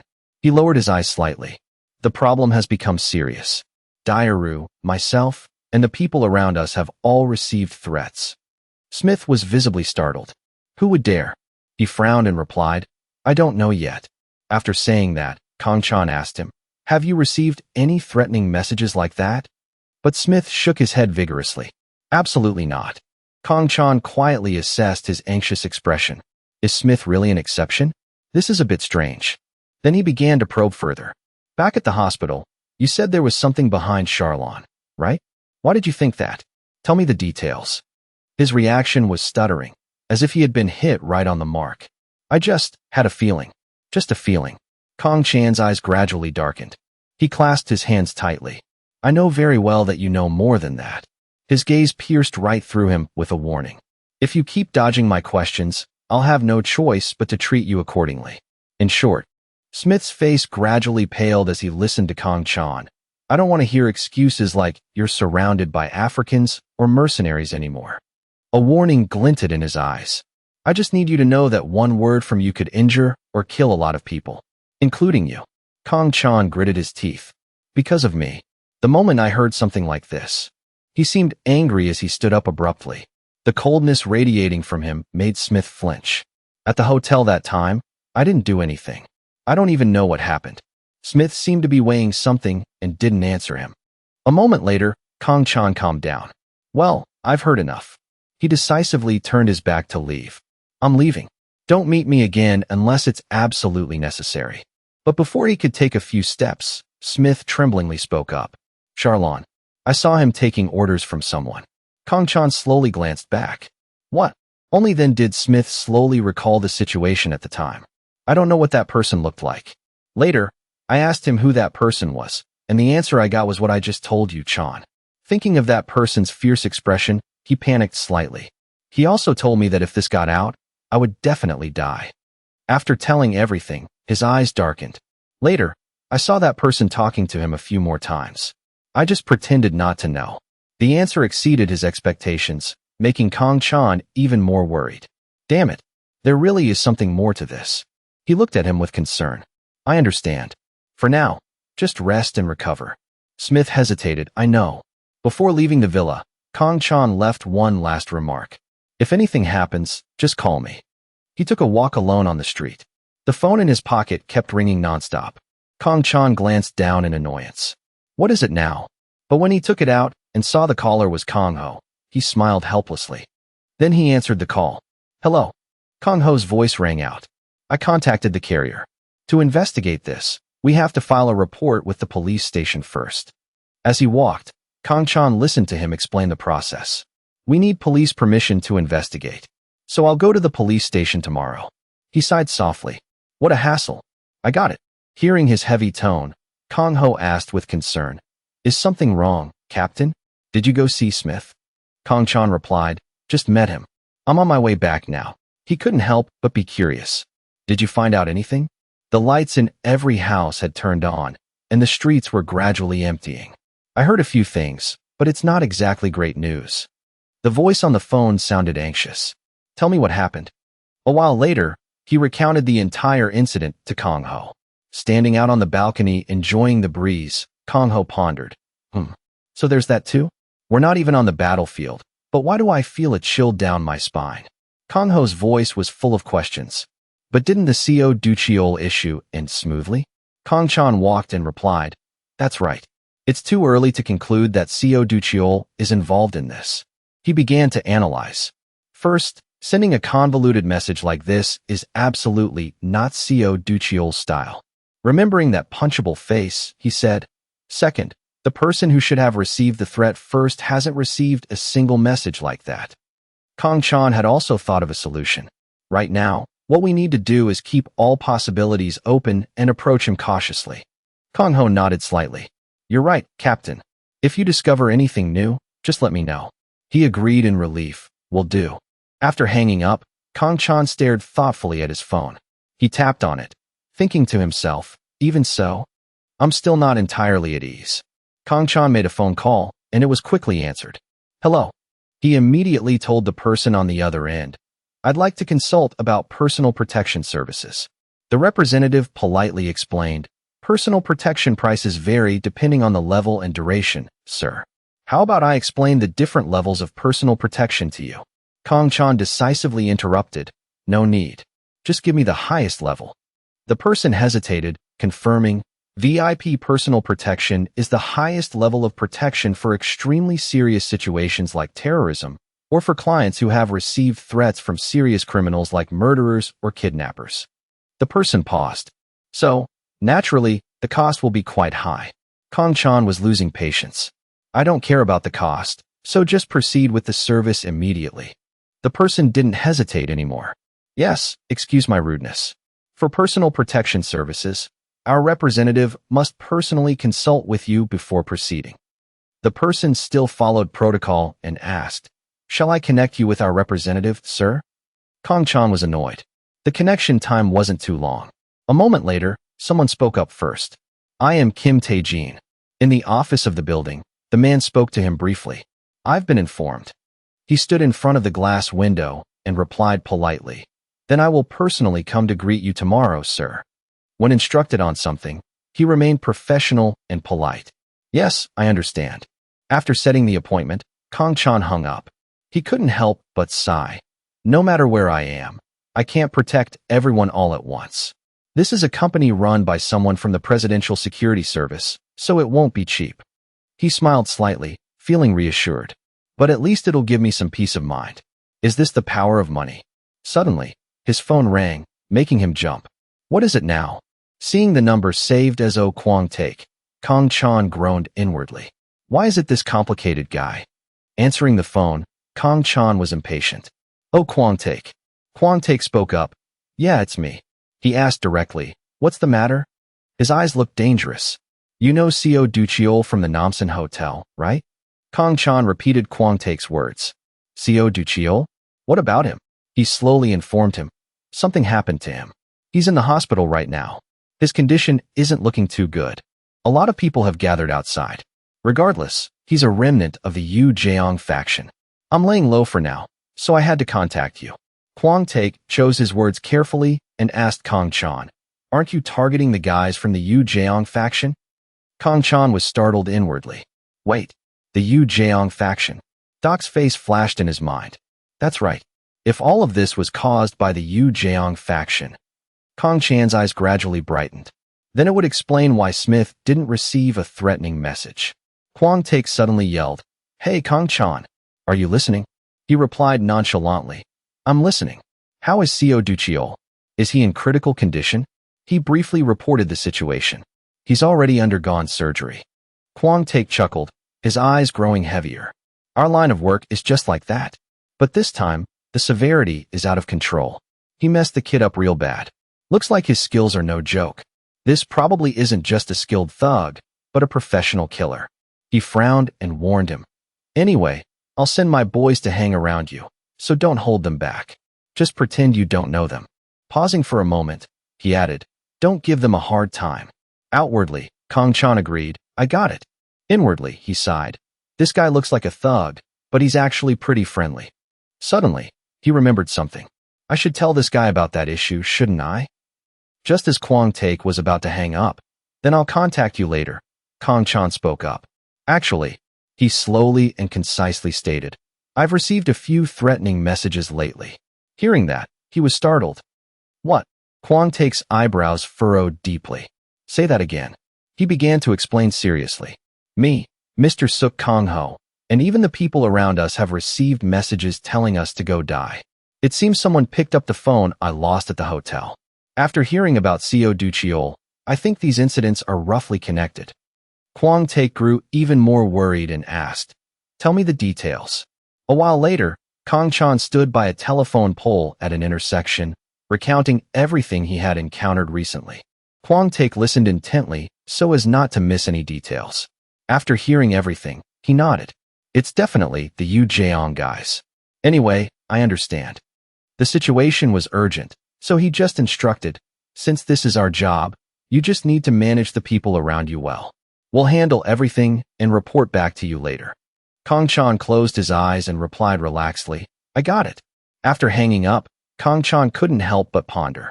"Even though I feel a bit guilty towards Seo Ducheol, I feel strangely relieved.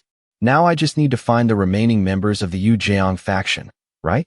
No, since this Kwang Taek guy isn't easy to deal with either, I'll just let him handle it." As he walked, he reviewed everything. 1 in 10 right from the start. Maybe what Kwang Taek and I are experiencing are completely different things. Even though it doesn't ease the tension much, for now, I need to protect the people around me carefully. The next morning at Kong Chan's high school. "What's going on here today?"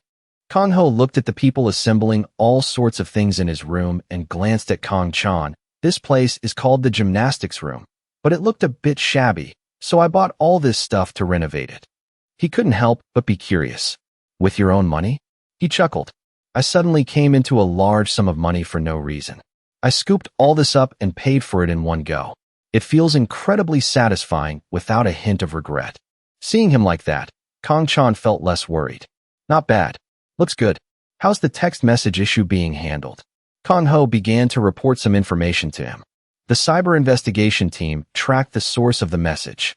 It was sent from a specialized messaging app registered overseas. He crossed his arms and listened seriously. "Overseas? I heard from Kwang Taek that this was the work of the Mi-jang faction." The phone in his pocket was vibrating.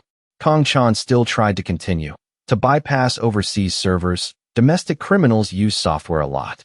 Anyway, it'll take the cyber investigation team some time to resolve this, but they guaranteed that from today onwards, we won't receive any more messages like that."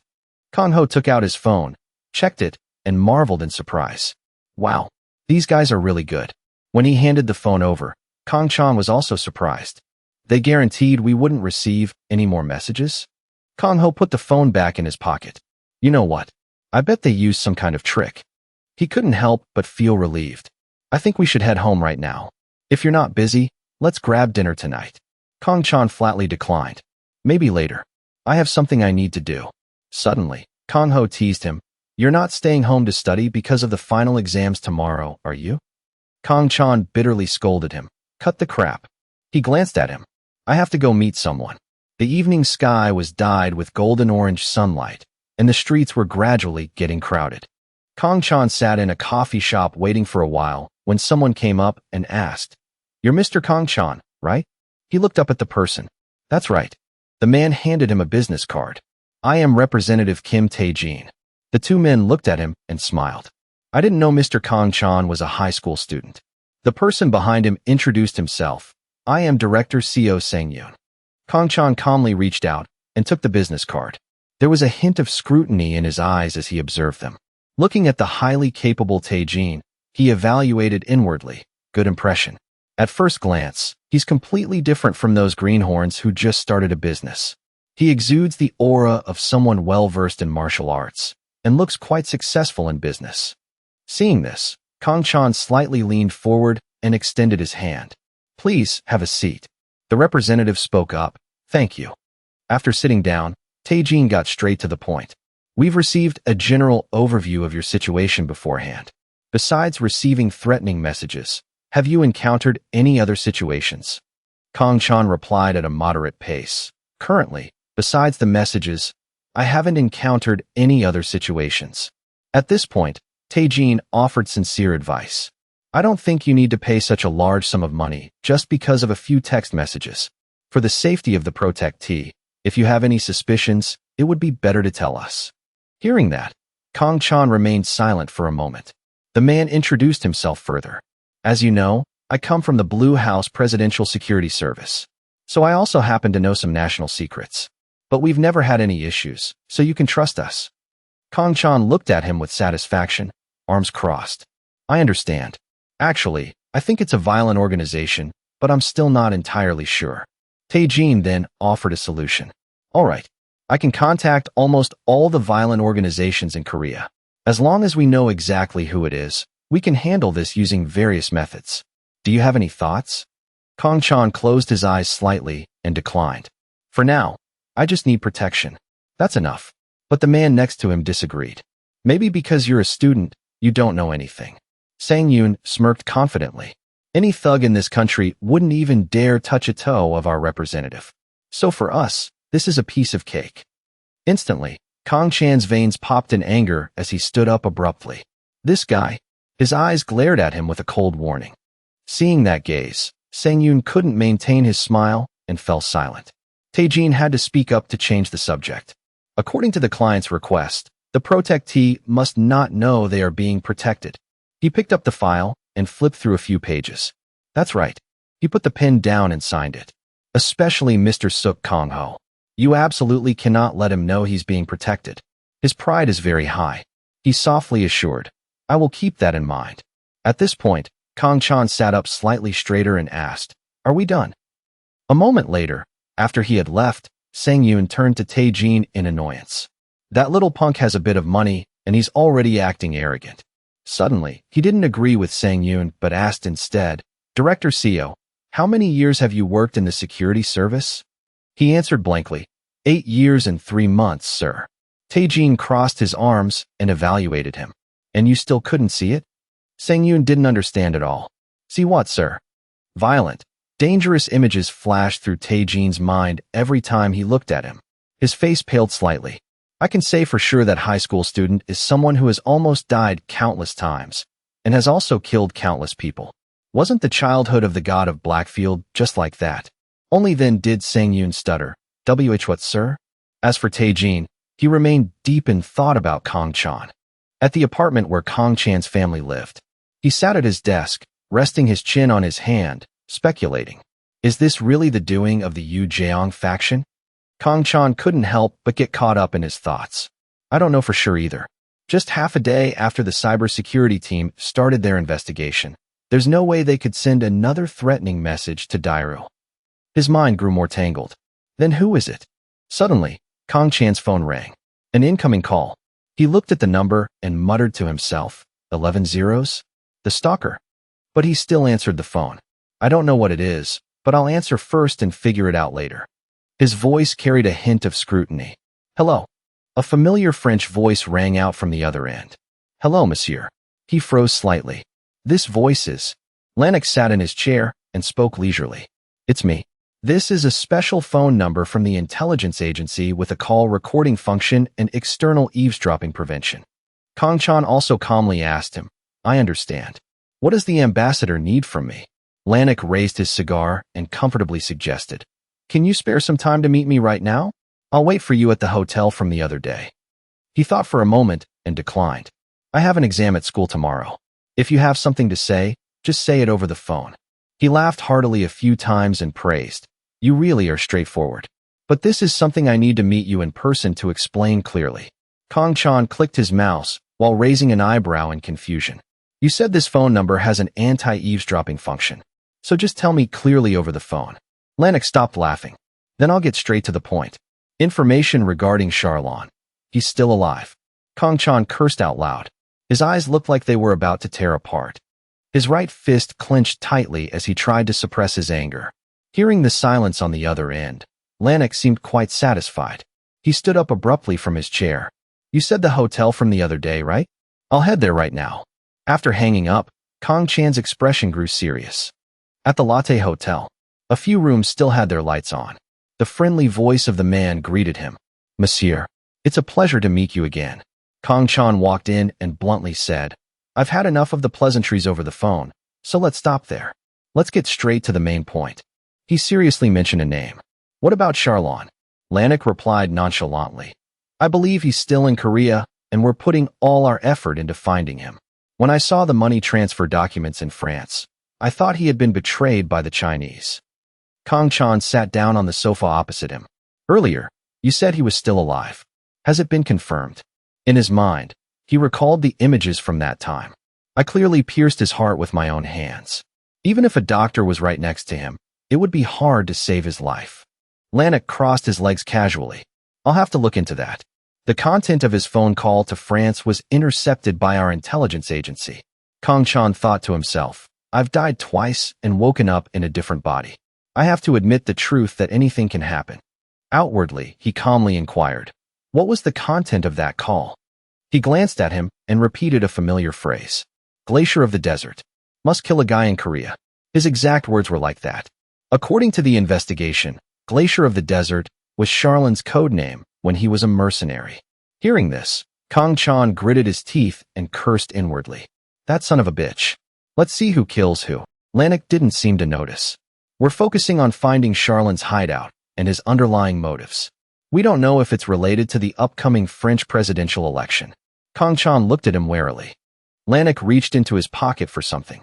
"We should be honest with each other for a bit, shouldn't we?" He pulled out a cigar box. "To be honest, we're hoping Charlon's target is you, Mr. Kong Chan." His eyes glinted with calculation. "Right now, he's definitely in hiding. But eventually, he'll have to appear in front of you, Mr. Kong Chan." Kong Chan's face darkened, but he held back in thought. "Does that mean these guys are using me as bait?" Lanik stared at him and warned, "That expression doesn't look too good." But the eyes facing him didn't lose any of their anger. He calmly looked down at the table. "In this situation, we have to choose one of two options." The tip of his cigar was cut off. "First, eliminate the existence of Mr. Kong Chan." After lighting it, Lanik took a slow drag. Then he continued, "That's the gist of it. But this is completely different from murdering Kong Chan." His hands were clenched tightly in restraint. "That's not something the French should be saying in Korea. But fine." He turned slightly. Lanik looked somewhat pleased hearing him speak. "I want that. Let's try it once and see." There was a hint of disbelief in his eyes. Then his hearty laugh echoed loudly. "Hear me out first." He flicked his cigar ash. "Second, that is to borrow your hands. Mr. Kong Chan, eliminate Charlon." Kong Chan's brow furrowed deeply. He looked at him with concern. Lanik met his gaze. "Personally, I think the second option is quite good. How about it? Does it suit you, Mr. Kong Chan?" His brow relaxed slightly as he glanced at him. "This isn't a negotiation or a discussion." He replied immediately, "I don't deny that." The atmosphere around him gradually relaxed. "Then I'll assume you understand my intentions. Let's move to the next step." The two bodyguards behind him had been observing Kong Chan the whole time. "Let's talk about you first, Mr. Kong Chan. After all, this is Korea. The activities of our people are limited." Lanik paused for a moment before stating his request, which startled him. "Therefore, we are focusing all our efforts on figuring out how to support your activities, Mr. Kong Chan. First, you need to take over or establish a business. If you need funds, our intelligence agency will cover it." He wondered inwardly, what is this now? He seemed to understand his hesitation and explained, with this identity, it will be easier to operate than as a high school student. If possible, it would be even better if it had nothing to do with global, right? Kang Chan pondered the issue. While he was still doubtful, Lanik continued to ramble. If China is behind Charlon, and if we can cut off his connection with China, this won't just be about settling your personal grudge. No one can protect everyone alone. He slowly raised his cigar. Family, friends, and ultimately. Lanik pointed straight at him. Yourself, Mr. Kang Chan. Kang Chan glared at him defensively. Give me some time. Hearing that, Lanik smiled. Excuse me. Of course you can. But it would be best to make a decision quickly. The corners of his mouth lifted in a friendly manner. Not for us, but for yourself, Mr. Kang Chan. Kang Chan calmly pushed himself up and stood. No need to emphasize that. I understand perfectly. He glanced at him and said goodbye. If we're done talking, I'll be leaving first. With that, Kang Chan walked straight out the door without hesitation. Lanik silently watched his back for a moment. Just as he was about to pull the door open, he heard him call out, Monsieur. He seriously proposed, please acquire citizenship. To be honest, I really want to work with you. His hand was already on the doorknob. His face grew annoyed. If it's someone you've set your sights on, you'll use any means to get them, right? So stop talking as if you're so kind-hearted. I especially hate being forced. The mindset that French citizenship is superior to Korean citizenship won't work on me. He shot Lanik a glare and opened the door. Thank you for your consideration. I'll be taking my leave. The sound of the door slamming shut was deafening. Lanik rubbed his temples and chuckled. Yeah, seriously. What was I doing and where was I at his age? Outside, Kang Chan had walked down to the hotel's parking lot. When he got into a taxi, the friendly driver asked him, Where do you want to go? He replied nonchalantly, Just drive for now. The taxi quickly started the engine and drove off. Inside the car, Kang Chan seemed lost in thought. A place that's too quiet isn't good either. A crowded place. I'll go somewhere with a lot of eyes and organize my thoughts. The taxi cruised down the street. Kang Chan requested, Go to Jongyo Square. The driver couldn't help but complain. If you wanted to go there, you should have told me earlier. The car slowed down to make a U-turn. I have to turn the car around. On the bustling downtown streets, cars were passing by, and pedestrians of all kinds were in the square. Kang Chan blended into the crowd. As he walked, he pondered, Charlon is still alive. There's a high chance those messages are also connected to Charlon in some way. His footsteps seemed aimless. If so, this is going to be a huge problem. It can't be compared to the remnants of the Mi-jang faction. A few faces flashed in his mind. Those despicable Chinese bastards. What kind of pride is that? Didn't they sell that thing to Charlon for just a few pennies? Kang Chan walked against the flow of the crowd. No, it's all my fault. I shouldn't have let someone else finish this from the start. His eyes were filled with hatred. That son of a bitch Charlon. I'll teach you one last lesson. Even as he thought that, he still let out a long sigh. Kang Chan stopped in his tracks and clenched his fists. Seriously, the French presidential election or getting citizenship, none of that is my business. His eyes were filled with certainty. That's right. Things aren't as complicated as I thought. I'll stop overthinking right here. Kang Chan walked for a while. Suddenly, his gaze was drawn in a certain direction. The sounds of beating and agonizing groans echoed from a small alley. When he peeked in, he saw those men laughing and beating someone up. Who's that? He looked closer for a moment. These guys are. Over there, they were still continuously throwing punches and kicks. He watched the chaotic scene unfold and debated inwardly. I couldn't hold back and jumped into a fight. I made a slight mistake this time, but the two people on the other side were getting punched and kicked in the face. After a brutal kick, some of them held up their phones while others unbuckled their belts. A dark yellow liquid was poured over their heads by the leader as if granting a favor. Kang Chan had already turned to leave, but the guys giggling and the girl's voice kept reaching his ears. Stop! Stop it! Just as he was about to step out of the area, a girl screamed, Stop it! You bastards! Kang Chan sighed inwardly. That's going too far. His voice rang out, startling the bullies. Damn it! Kang Chan's footsteps rushed over as fast as the wind. Both Ho-jun and Eun-sil looked up at the newcomer. Kang Chan. His face was filled with annoyance, mixed with an eyesore. I'll only say this once. He quickly walked over and pointed in another direction, warning them. Stop right now. All of you. The guy in the back smirked mockingly.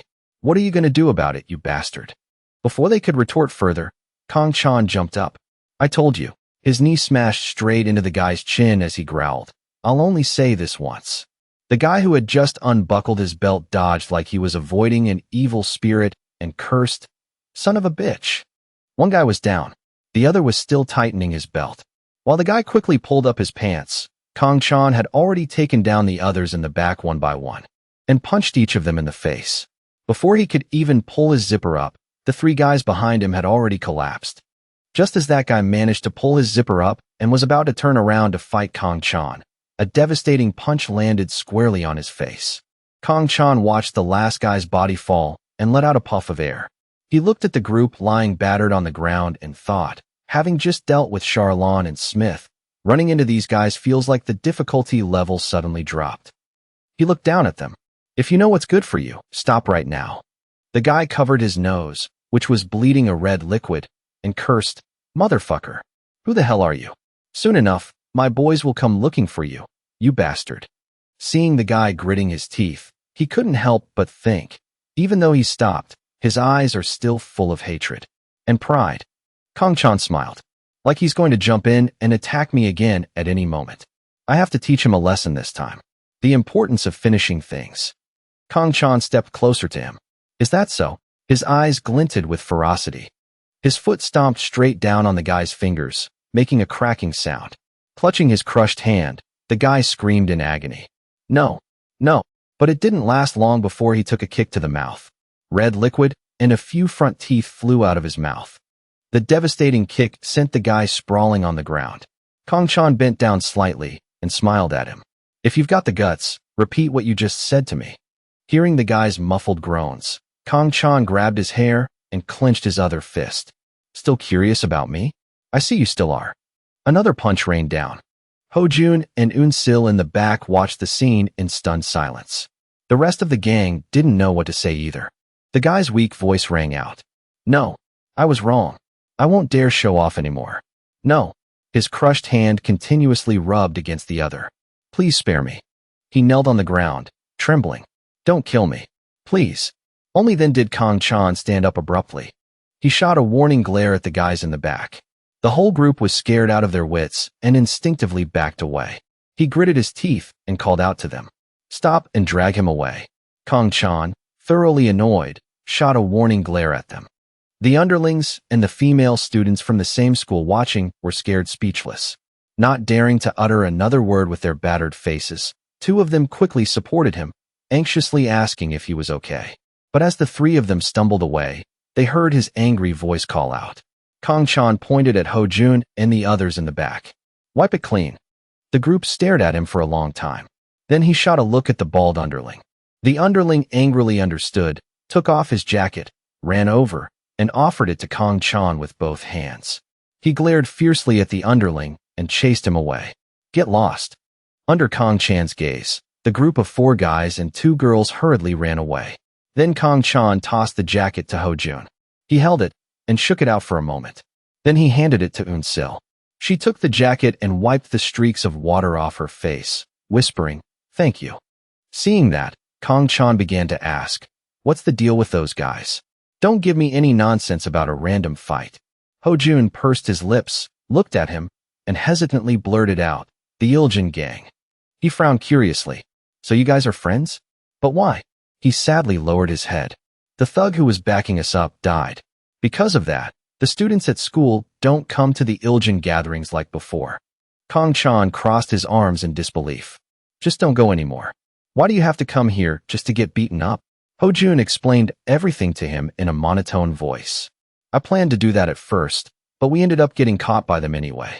If we didn't show up today, we would have died. It would have been much uglier. Kong Chan then looked at Eun-sil next to him. So that's why you wear heavy makeup to school every day? To hide the bruises?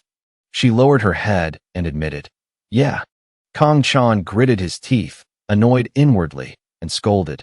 That's ridiculous. At this point, Eun-sil felt even more hopeless. If you contact us again, he immediately cut her off. If you guys hate seeing me that much, then stop. I have no intention of contacting you again anyway.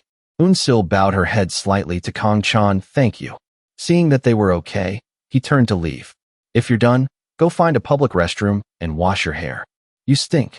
Eun-sil didn't say anything else, just buried her face in her bangs. Kang-chan didn't linger any longer. I'm leaving. Only then did she look up and watch him go. His figure was already quite a distance away, hard to see clearly in the dark night. Out on the main road, traffic was bustling. Kang-chan held his phone, debating inwardly. Wait, should I tell Dairu about this? The matter regarding Charlone's survival. But he still dialed the number. I have something I want to discuss with you about the gymnastics club. On the other end of the line, Kang-ho was slightly startled hearing him speak so formally. Is the captain intentionally speaking formally to me? He furrowed his brows and asked, What's the matter? His wife beside him turned her head curiously. After a moment of silence, Kang-ho had to ask again, What's the matter? A voice on the phone softly replied, Yes, please wait a moment. Kang-chan's voice exclaimed in surprise. Wow, that's really surprising. Fuck. Kang-ho glanced at his phone suspiciously. Surprising? Fuck. If it were the usual captain, he wouldn't use these words. Kang-ho had to stand up and move to another spot in the house, worried. What's wrong all of a sudden? Kang-chan's voice sounded strange. An owl just flew out the window. It was absolutely amazing. Kang-ho paused for a moment. An owl? The chances are very low, but he's still afraid someone is eavesdropping. Thinking that, he put on an angry tone. What do you mean surprising and fuck? Is that how you talk to an adult? Where is your mind wandering? And do you know what time it is? Calling someone at this hour is very bothersome, you understand. Kang-ho said in one breath. If you have something to say, wait until tomorrow at school. After school, counseling room on the 4th floor. Only then did Kang-chan stop saying weird things and replied curtly, Yes. I'm sorry, sir. Please get some rest. After hanging up, he repeated the location to himself. After school, counseling room on the 4th floor. Right now, the second location among the ones we agreed upon. A moment later, he requested, Driver, please turn around. At a certain park, Kang-ho was already sitting and waiting. Shortly after, he finally saw the person he was waiting for. Opposite him, Kang-chan strolled leisurely under the streetlights. Seeing him approach, Kang-ho stood up politely. What's the matter? I had a hard time making excuses to my wife just to come out here and see you for a bit. Kang-chan looked speechless hearing him complain.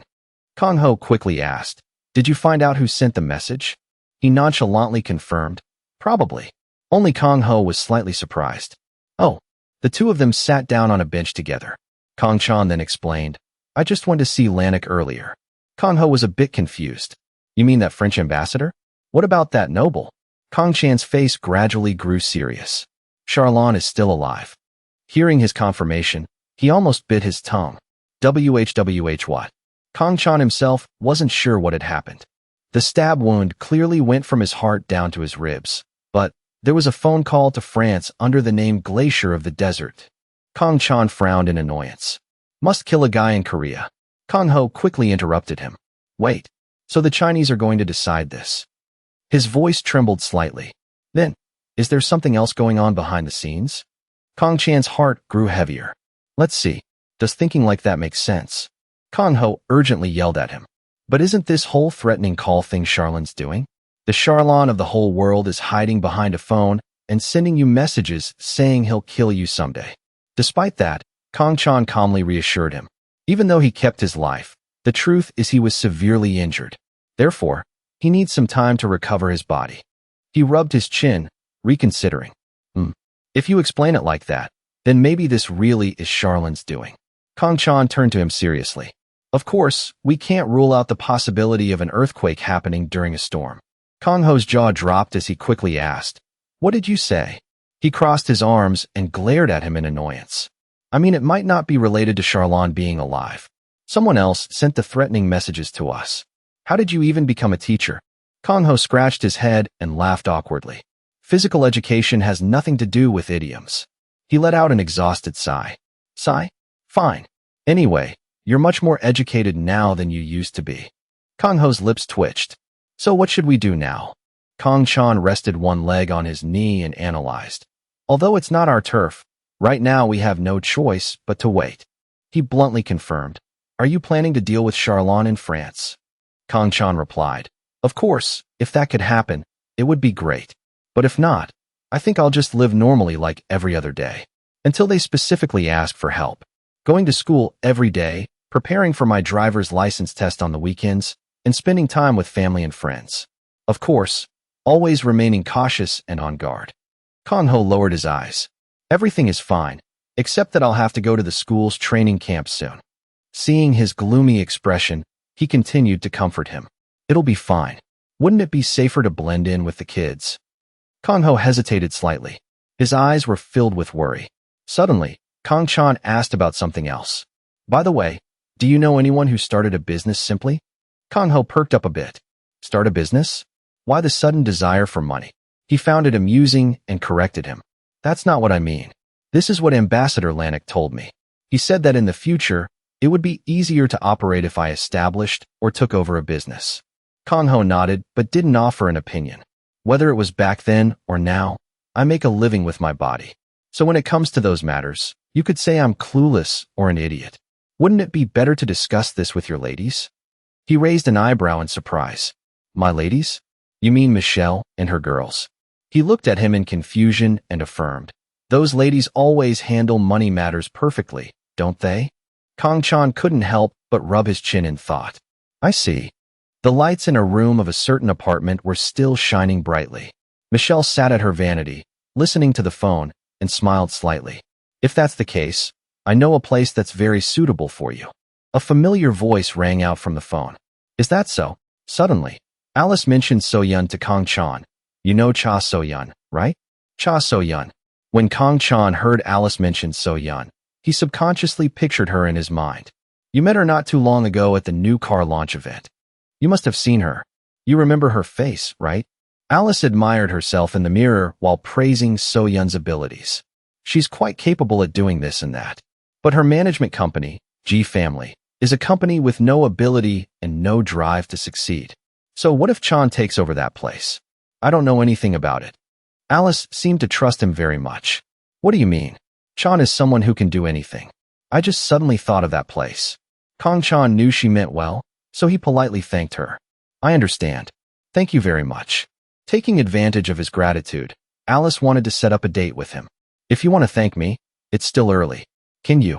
Before she could finish her sentence, Kang Chan seemed to have guessed her intentions and immediately hung up to avoid the hassle. I'm hanging up. Right after hanging up, he sat in front of his computer, typing away. It turned out he wanted to search for information about Cha So-yeon on the internet. Cha So-yeon. The computer displayed all the information about her, and he read it thoughtfully. The female lead of the TV drama that just aired last month. This time, according to my intention, she plays the youngest daughter of the UI family. Sometimes she also acts in small commercials. Last year, she played a supporting role in a short play. Supporting actress in web dramas. Event model. As he searched for So-yeon, he realized she didn't seem very famous. The reaction on SNS is completely dead. For a celebrity, having this level of popularity doesn't seem very good. Kang Chan clicked on her management company. He wanted to find out more about it. Let's see what kind of company this is. When the information about the company appeared, Kang Chan was quite surprised. What is this? A whole company without even a single male actor? Only 3 female actresses? I bet a convenience store has more people. Kang Chan rested his chin on one hand while holding the mouse with the other to search for more information. Makes sense. After all, the purpose of this isn't to make money. First, I need to check what G Family is. He sat studying the company on the screen for quite a while. Kang Chan put his hand on his chin, looking thoughtful, but suddenly discovered something. Then he smiled, seemingly understanding what was going on inside. Kang Chan put his hands behind his head and leaned back in his chair, calculating inwardly. Just thinking about a high school student becoming the president of a company, going to negotiate and trade with domestic and foreign partners, and then becoming the target of international terrorists. Kang Chan looked up at the ceiling, thinking. But on the contrary, life seems even more leisurely than now, doesn't it? Contrary to expectations, the following days passed normally and peacefully. And one day later, during an exam, Kang Chan just sat resting his chin and twirling his pen, seemingly finding the test a bit difficult. Suddenly, He felt a burst of flames and glanced over. It turned out to be Mi-jang, who was taking the test with burning enthusiasm. Her whole body radiated a blazing fire, making Kang-chan feel anxious for her. After the final exams, a pickup truck was speeding down the road. The car suddenly braked hard on the road. It turned out Kang-chan was taking driving lessons. The driving instructor next to him couldn't help but praise his driving skills. Do students these days learn to drive in school? Normally, no one remembers everything from the textbook in one day. Aren't you already at the level of a best driver? I just played a lot of racing games and got used to it. And finally, Kang-chan successfully got his driver's license. He confidently walked out of the driving test center. Suddenly, someone called him. Hearing his name, he immediately turned his head. Captain.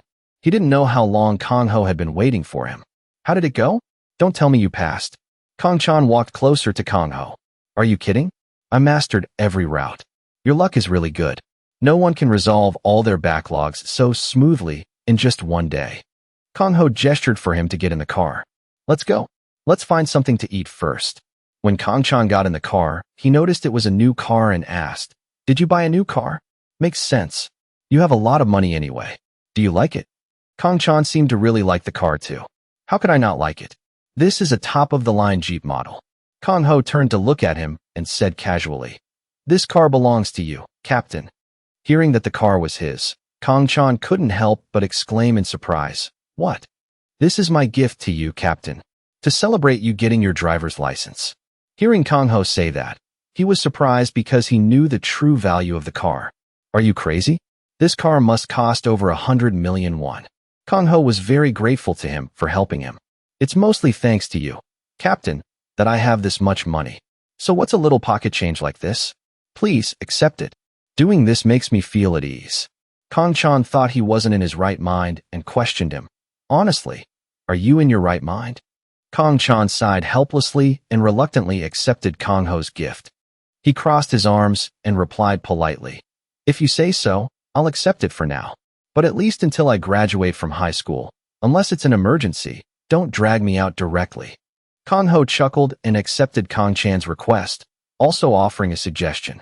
I know that. Do you want to drive a bit to celebrate getting your license? I tried stepping on the gas a bit on the way here. The feeling is absolutely amazing. I understand why so many people throw themselves into casinos to exchange for a luxury car.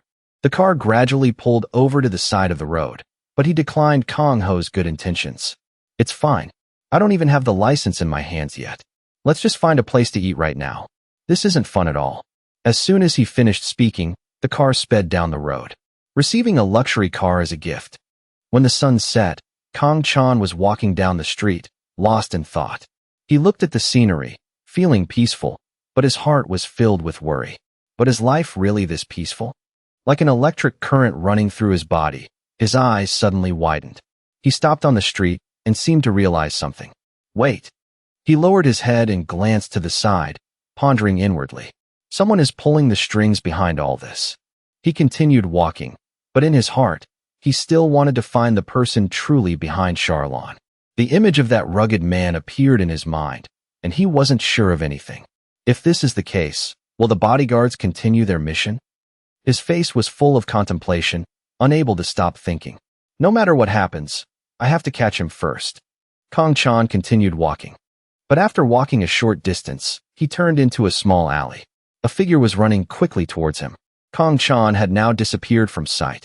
He quickly hid in a dark corner.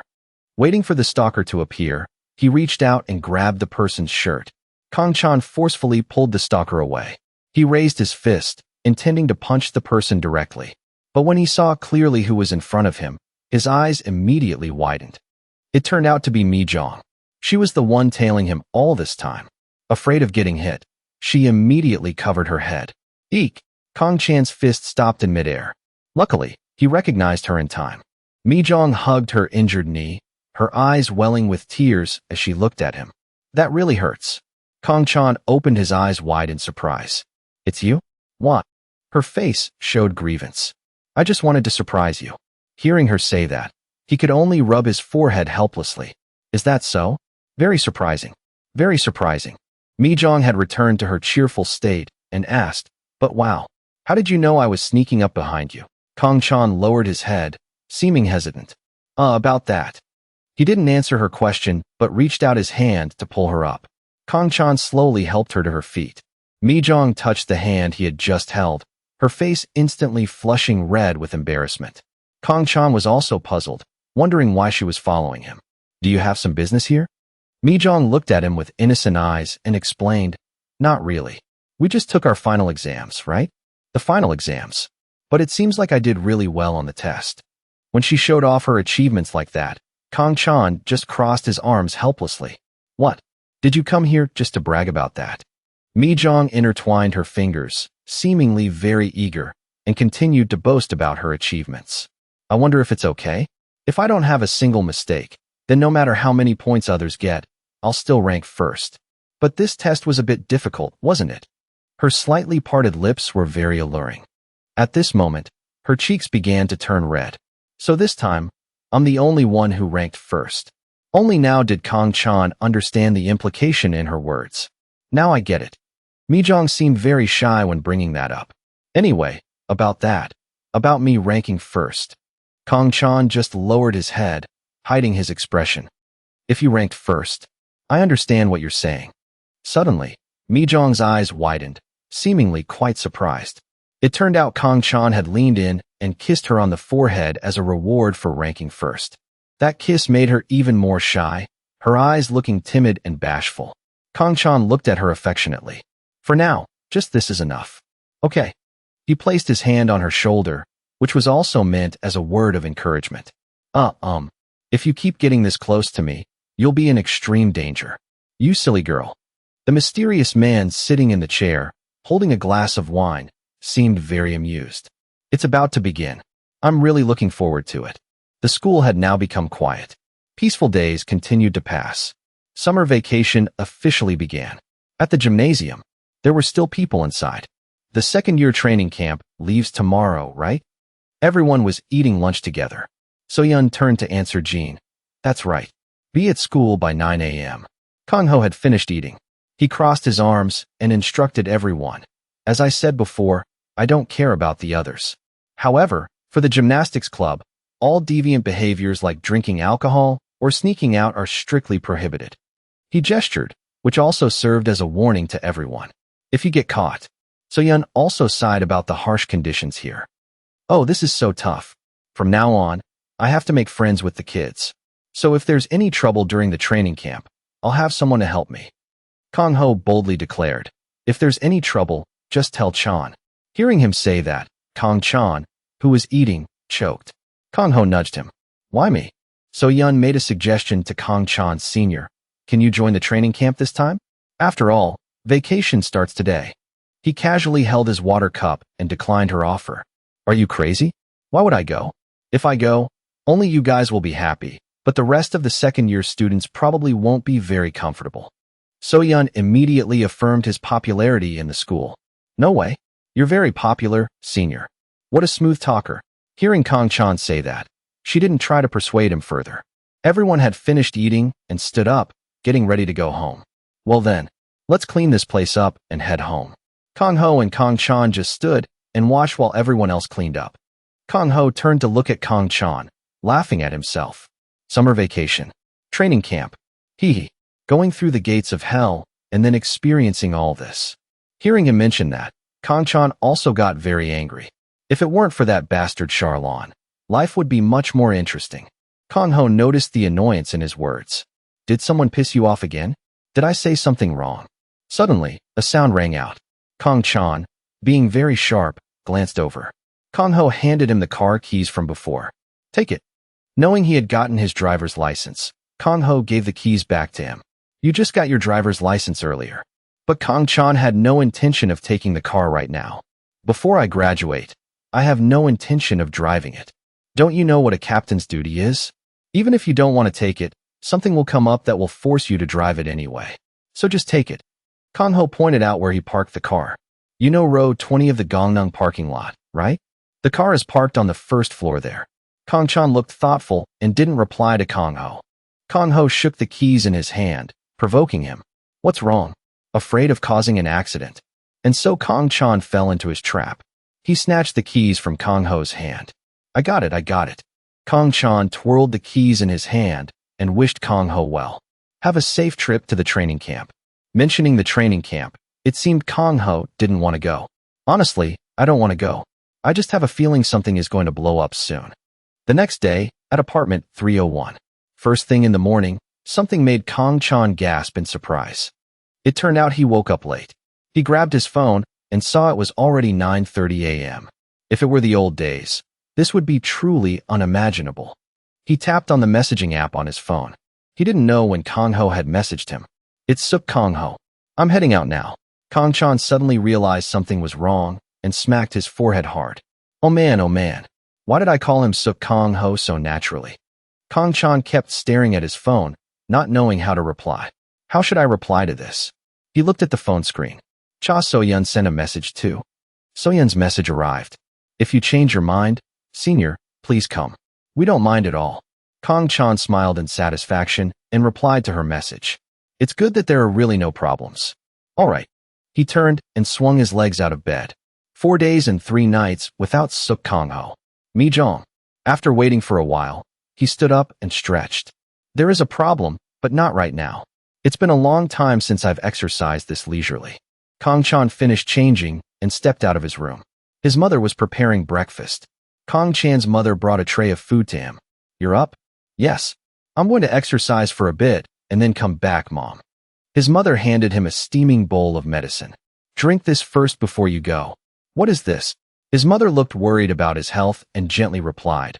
A new Oriental medicine clinic opened in front of our building, so I stopped by and bought some tonics for you.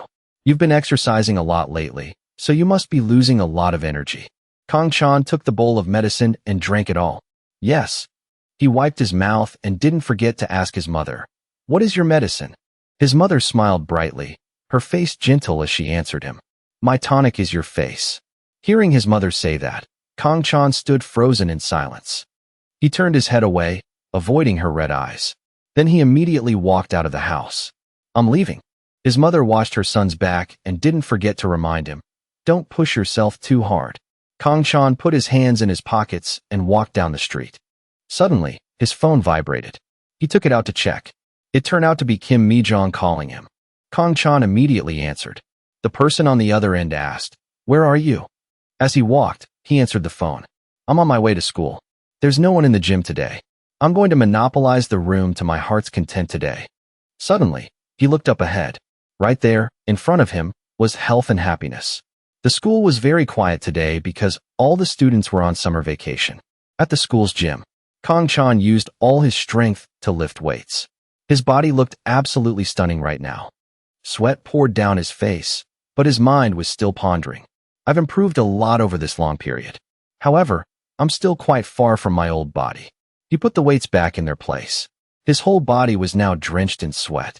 After a tiring workout, Kang Chan drank water to replenish his energy. While drinking water, he suddenly felt something.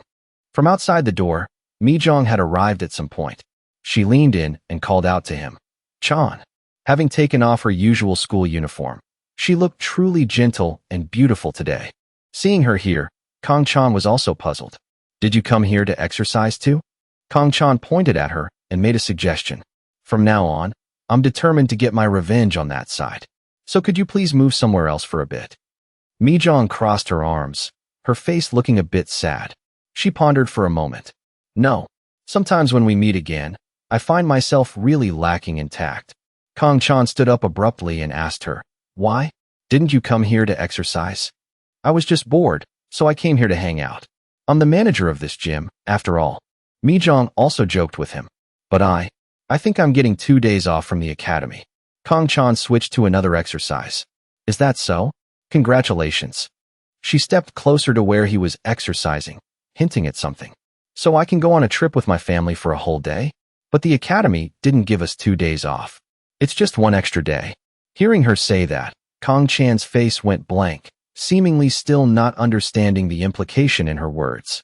Mi-jang lowered her head, looking shy. It's rare to get a day off like this, and just lying at home doesn't seem right, does it? So I thought. She made a proposal. Let's spend the whole day together. Would that be okay? Hearing that proposal, Kong Chan's hand froze in midair. He dropped the dumbbells heavily, causing them to clank together. Kong Chan sat up and grabbed a towel to wipe the sweat off his face. Seeing his reaction, Mi-jang seemed very hesitant. He turned to her and agreed. Sure. Let me arrange my schedule first. Really? Mi-jang seemed very excited to go out with him. Promise me, okay?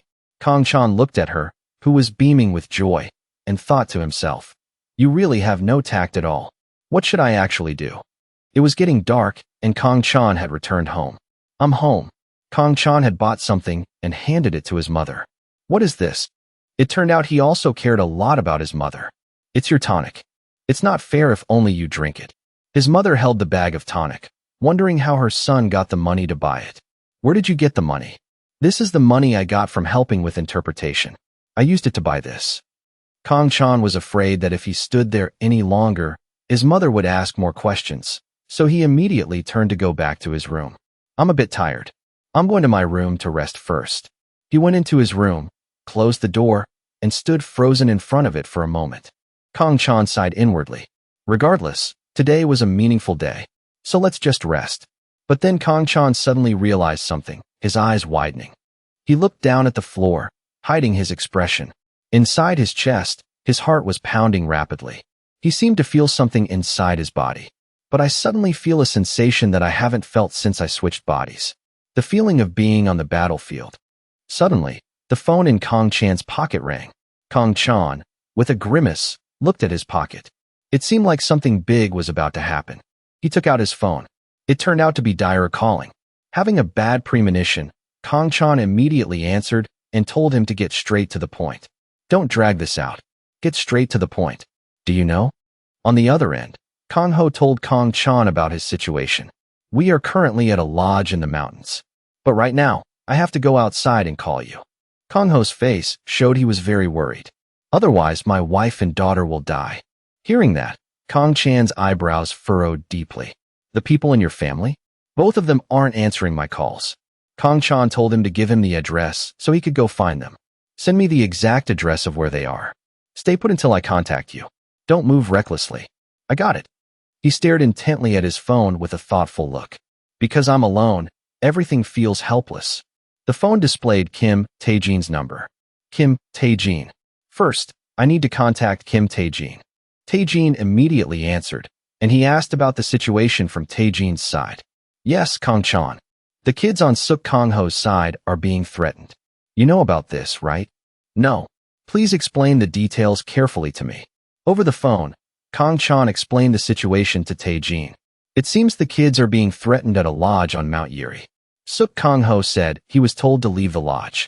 His wife and child are being held hostage, so he has no choice but to follow that guy's orders. After receiving the information, Tae-jin wanted to confirm it once more.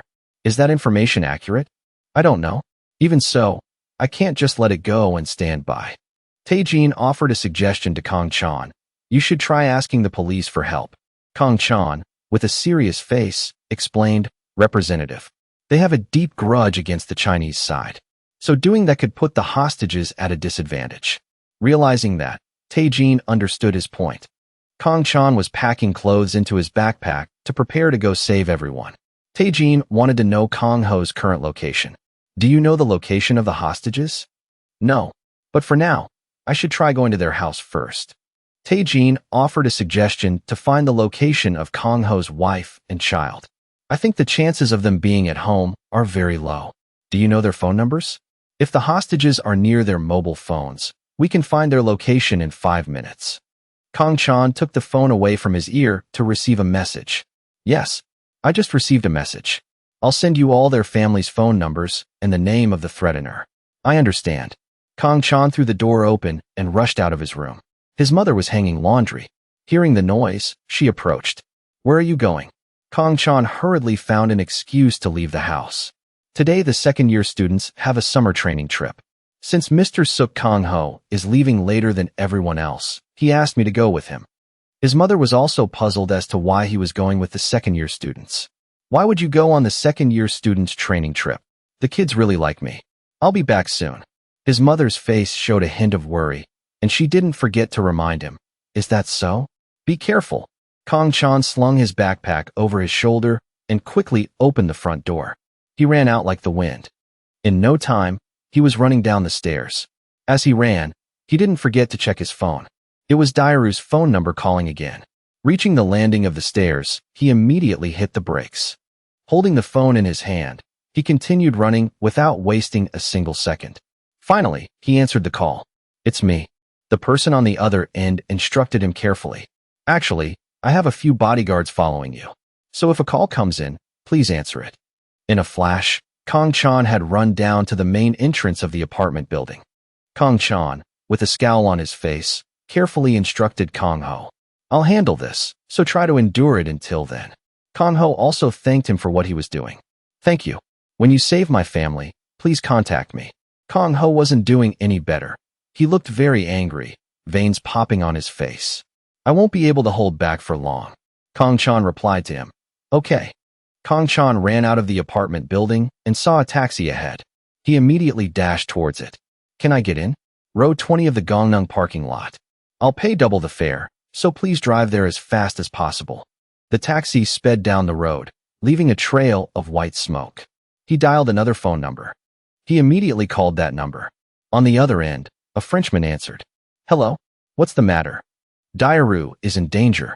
I might also be in danger. So absolutely do not leave the house." Receiving the news from him, Lanik also seemed worried. "I'm currently at the mall. I'll return immediately." Hearing that he wanted to return home, Kong Chan immediately stopped him. "No. Right now, take a taxi to the Namsan Hotel. Until I resolve everything, absolutely do not step out of your room." Understood. He followed Kong Chan's instructions, but also wanted to know the situation in detail. "I understand. But can you explain the current situation to me clearly? I have another call coming in. I'll explain everything to you later, so I'm hanging up." At an apartment building, Taejin called him to report the current situation. "Yes, Representative. I've pinpointed the location of the 2 hostages. It's a bonsai farm in Hanam City, Gyeonggi Province." "I understand. Please send me the address." Taejin was also very worried about him and wanted to send someone to protect him. "Mr. Kong Chan, you are also a subject we need to protect. We have gone there, and we will handle this. So please stay in a safe place and wait for our news." The taxi was still speeding down the road. Taejin was still reminding Kong Chan to be careful. "It's close to me, so send the address first." "I understand. I'll send you the address, but absolutely do not move alone. We'll be there shortly, so please stay put and wait." The taxi turned into the Gongneung parking lot. The taxi stopped in front of the gate, and he quickly entered the parking lot. He pressed the start button for the car in the basement. Receiving the signal from the key, the car beeped. Kong Chan quickly got into the car and closed the door. The dashboard inside the car announced, "Please state your destination." Kong Chan drove out of the lot while telling the car the address. Odong Farm 20, Hanam City, Gyeonggi Province. Starting navigation. Estimated time of arrival is 30 minutes. Seeing that the arrival time was too slow, he immediately stepped on the gas to accelerate. "Are you kidding me?" The car rushed out of the parking lot and immediately sped down the road. Half of that. 15 minutes. The car sped like it was on a bridge. Seeing that he was driving too fast, the car continuously issued warnings. "Warning. This is a speed-restricted road." "Warning. This is a speed-restricted road." Even knowing it was a speed-restricted road, saving lives was more important, so he had no other choice. "I know, stop nagging." The car sped down the road. Kong Chan steered the car, weaving through other vehicles. The speed cameras here didn't allow speeds over 70 kilometers per hour, equipped with speed limit signs. But right now, he didn't care about that and kept driving. He commanded the phone, "Call O Kwang Take." His phone immediately executed the command. Connecting to O Kwang Take. The other end answered. "Hello." Without hesitation, Kong Chan immediately made a request to him. "It's Kong Chan. I have something urgent to tell you. Teacher Suk Kong Ho's family is being held hostage in Hanam. You don't have any major business today, right?" The car was still weaving through the heavy traffic. "So after I'm done, I need you to help me handle the aftermath of this." The other end immediately agreed to the request. "Hanam? I'll be there in 20 minutes. "No, I'll be there in less than 10 minutes. I won't leave a bastard like you there alone. So wait a bit." He looked at the phone, intending to send the location to O Kwang Take. All right, I'll send you the address via text. Then he reached out and ended the call. The car seemed to be speeding even faster forward, sending voice message to O Kwang Take. Kong Chan drove the car, speeding forward, seemingly utilizing every second. He quickly arrived in Hanam. His car stopped by the side of the road. Sitting in the car, Kong Chan calculated inwardly. The location is still 400 meters away. For the safety of the hostages, I'll walk stealthily from here. He opened the glove compartment in the car. Then he took a screwdriver out of it. This time, Kong Chan didn't bring his phone. He slowly and easily stepped out of the car. Kong Chan quietly hid the screwdriver behind his pants pocket. He bent down to hide something in the grass. It turned out he hid the car keys here. Kong Chan looked towards where Kong Ho's wife and child were being held. He seemed to have pinpointed their location. Over there. The hostages must be somewhere over there. Kong Chan crouched down, staring intently ahead. Kong Chan squatted, frowning in thought. Over there.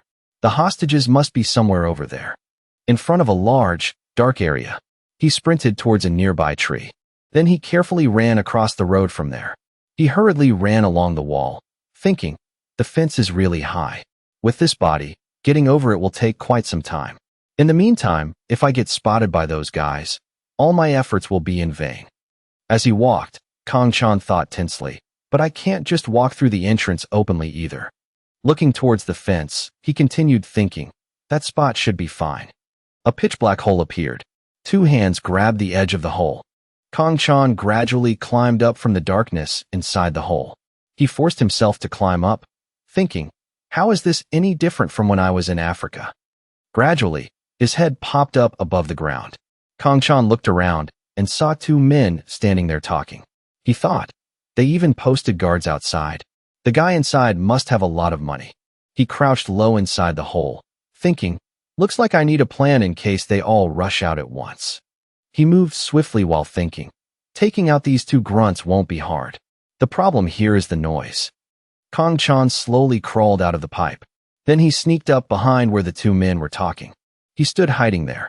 One of the men suddenly noticed something, and Kong Chan already had his weapon ready in his hand. Suddenly, a truck drove by. He frowned and lowered his head. All right. Kong Chan quickly ran up and grabbed one of the guys by the neck while the other was still looking at his phone. The guy looked out, sweating profusely, and cried out. The guy next to him saw it. Then he raised his weapon, the screwdriver, and threw it straight at him. The screwdriver pierced straight into the other guy's neck. Kong Chan still held tightly onto this guy's neck as he screamed. With his other hand, he pressed down on the guy's head. These bastards. He held on tightly with both hands while the guy tried to pry his hands away.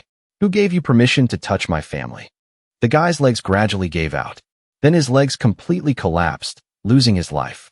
The guy with the screwdriver in his neck was struggling and groaning as Kong Chan let him slide down. Then the remaining guy suddenly looked out. A scream rang out. His hand went limp. Then his hand was dragged across the ground. The 2 of them were covered with blankets, leaving only their hands and feet exposed. Kong Chan had almost completely covered them, then turned to walk away. Still holding the screwdriver, he suddenly stopped and thought, wait. He turned back and approached the 2 corpses to search them.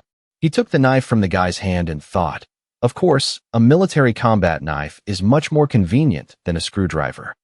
Then Kong Chan carefully peeked outside again. After that, he ran away quickly. Among the tents here, his feet were sprinting. He swiftly ran past each spot. Kong Chan's footsteps moved very fast from one place to another. Suddenly, he looked up and noticed something. Seeing a tent covered with a black tarp made him think, covered with a black tarp. Kong Chan hid by the adjacent tent, looking at a car parked in front of that tent, and thought, and that suspicious car too. There's definitely something going on. He observed the car parked in front more closely and thought, since the car windows are tinted black, there's no way to know exactly how many people are inside. But it looks like 10 guys at most. Then Kong Chan ran really fast from this side to the tent covered with the black tarp. He used the knife to slash a line on the tent. Then he used his hand to pull the tent flap aside and looked in. Inside, a large group of thugs was gathered. Kong Chan frowned, looking inside to observe. As he thought more, 2, 3, there are 6 guys in total. Assuming there are 10 guys in the car, that makes 16 guys in total here. Right now, I can't even know how many guys are in the car. He saw the mother and daughter, the PE teacher Suk Kang-ho's wife and child, hugging each other in fear. The hostages were even in their hands. Kang-chan stood outside, thinking, this is a battle where victory isn't entirely in my hands. Should I wait for Kim Tae-jin and Oh Kwang-taek to arrive? He frowned, thinking, no. If I delay any longer, will Suk Kang-ho be able to endure it? He crouched there, holding his weapon, looking down, and thought, whether it works or not, I have to try first. Kang-chan immediately slashed an X shape. Then he jumped inside, making the guys standing there fall and roll over. The guys inside all looked at him. A white-haired thug leader frowned at him. Aren't you that Kang-chan? He held the knife out in front of him. That's right. So you know what you have to do. Then he turned to look at the mother and daughter. Teacher Suk Kang-ho asked me to come here. Please endure it just a little longer. One guy frowned. Behind them stood the white-haired man, directing them to rush forward, shouting loudly, what? Boys, get him. Kang-chan immediately pulled the knife back to gain momentum. Then he threw it straight at the guy rushing towards him. That guy immediately fell backward, covered in blood, while the guy behind him rushed forward fiercely. That guy was holding a knife. He slashed straight at Kang-chan's head, but Kang-chan skillfully dodged it. Then he grabbed the guy's arm and snapped it. The guy's arm was twisted to the side, and Kang-chan snatched the knife. He held up the knife, pointing it forward. The guy's hand was trembling, but another guy rushed forward with a knife. Then that guy ran up, the tip of his knife pointed straight at Kang-chan's eyes. Kang-chan reached out and slashed across his face, and the guy also lunged forward to stab, but Kang-chan dodged it. Blood splattered all over his face. The guy's face had a bloody gash. He dodged it. They were all injured simultaneously. But two more guys fiercely rushed forward. One slashed at his face, the other at his legs, but he dodged both. Kang-chan managed to push them a distance away from him. Behind him, the mother and daughter were hugging each other, trembling. The two guys who had just taken a hit from him stood there watching. Then one guy stepped forward, raising his knife, while Kang-chan also held his knife out in front. The two of them fought using only their knives. However, the guy was overpowered by Kang-chan. Not backing down, he lunged forward, thrusting his knife straight ahead. Kang-chan immediately countered with a stab to his stomach. As that guy collapsed, another guy slashed straight at his head. Kang-chan immediately stepped forward and slashed horizontally across his face. Then he slashed a line right across his face. But another guy was rushing towards the mother and daughter, making him turn around and shout loudly. He immediately dashed over. The guy swung his knife, and Kang-chan managed to block the strike. But his shoulders started bleeding as a result. Then he turned and slashed across the guy's neck. Blood spurted profusely from his neck. The mother hugged her child tightly, terrified. Looking at Kang-chan's arm, which was also covered in blood, he thought, the wound is bleeding more than I thought. He stood there looking at them, thinking, if this keeps dragging on, I'll be the one at a disadvantage. Kang-chan grabbed something and pulled it back to gain momentum. Then he hurled the iron ring forward with all his might. The iron ring smashed straight into the face of a guy standing there, making his face bleed profusely. Kang-chan looked down, frowning, and thought, good. There were still two guys in a stance, ready to attack him. Now there are two guys left. Kang-chan knelt on one knee, holding out his knife, frowning, and thought, just like this. Suddenly, two more guys ran in from out of nowhere, making the white-haired guy turn to look. They gathered and said something, making him think, damn it. Where did two more guys pop out from in the blink of an eye? The white-haired guy put his hand on the guy who just arrived, making him wonder, what? Looks like they're being chased by something. A voice rang out, making him stand still, frowning, and listen. Let's see. I told you to wait. Footsteps entered along with the voice. I don't know if you ran into any trouble just now. Kang-chan's eyes widened. Tae-jin walked in with a knife in his hand, making him think in shock. Kim Tae-jin. Tae-jin stepped in front of these thugs. All the thugs looked at him. He walked over and stood opposite Kang-chan. Tae-jin stood next to him, looking at him. Take a rest. Then he turned his head forward. Leave it to me from here on. The thugs warily held their knives out in front. The mother and daughter behind them were still hugging each other tightly, and Kang-chan turned to look at Tae-jin, raising his knife, and said, all right, but the two people behind me, can you protect them? He glanced at him and replied, I've said this many times today. You, Mr. Kang-chan, are also our protectee. His eyes suddenly realized something when he looked at the mother and daughter trembling in each other's arms. Kang-chan picked up a wooden stick and cursed, these bastards. His face scrunched up in annoyance. I want to finish them off with my own hands. Taejin stood behind him, looking at him. Oh my, are you sure that's okay? Then Kang-chan dashed forward quickly. He held the knife, full of courage, and charged straight ahead, thinking, now there are no hostages.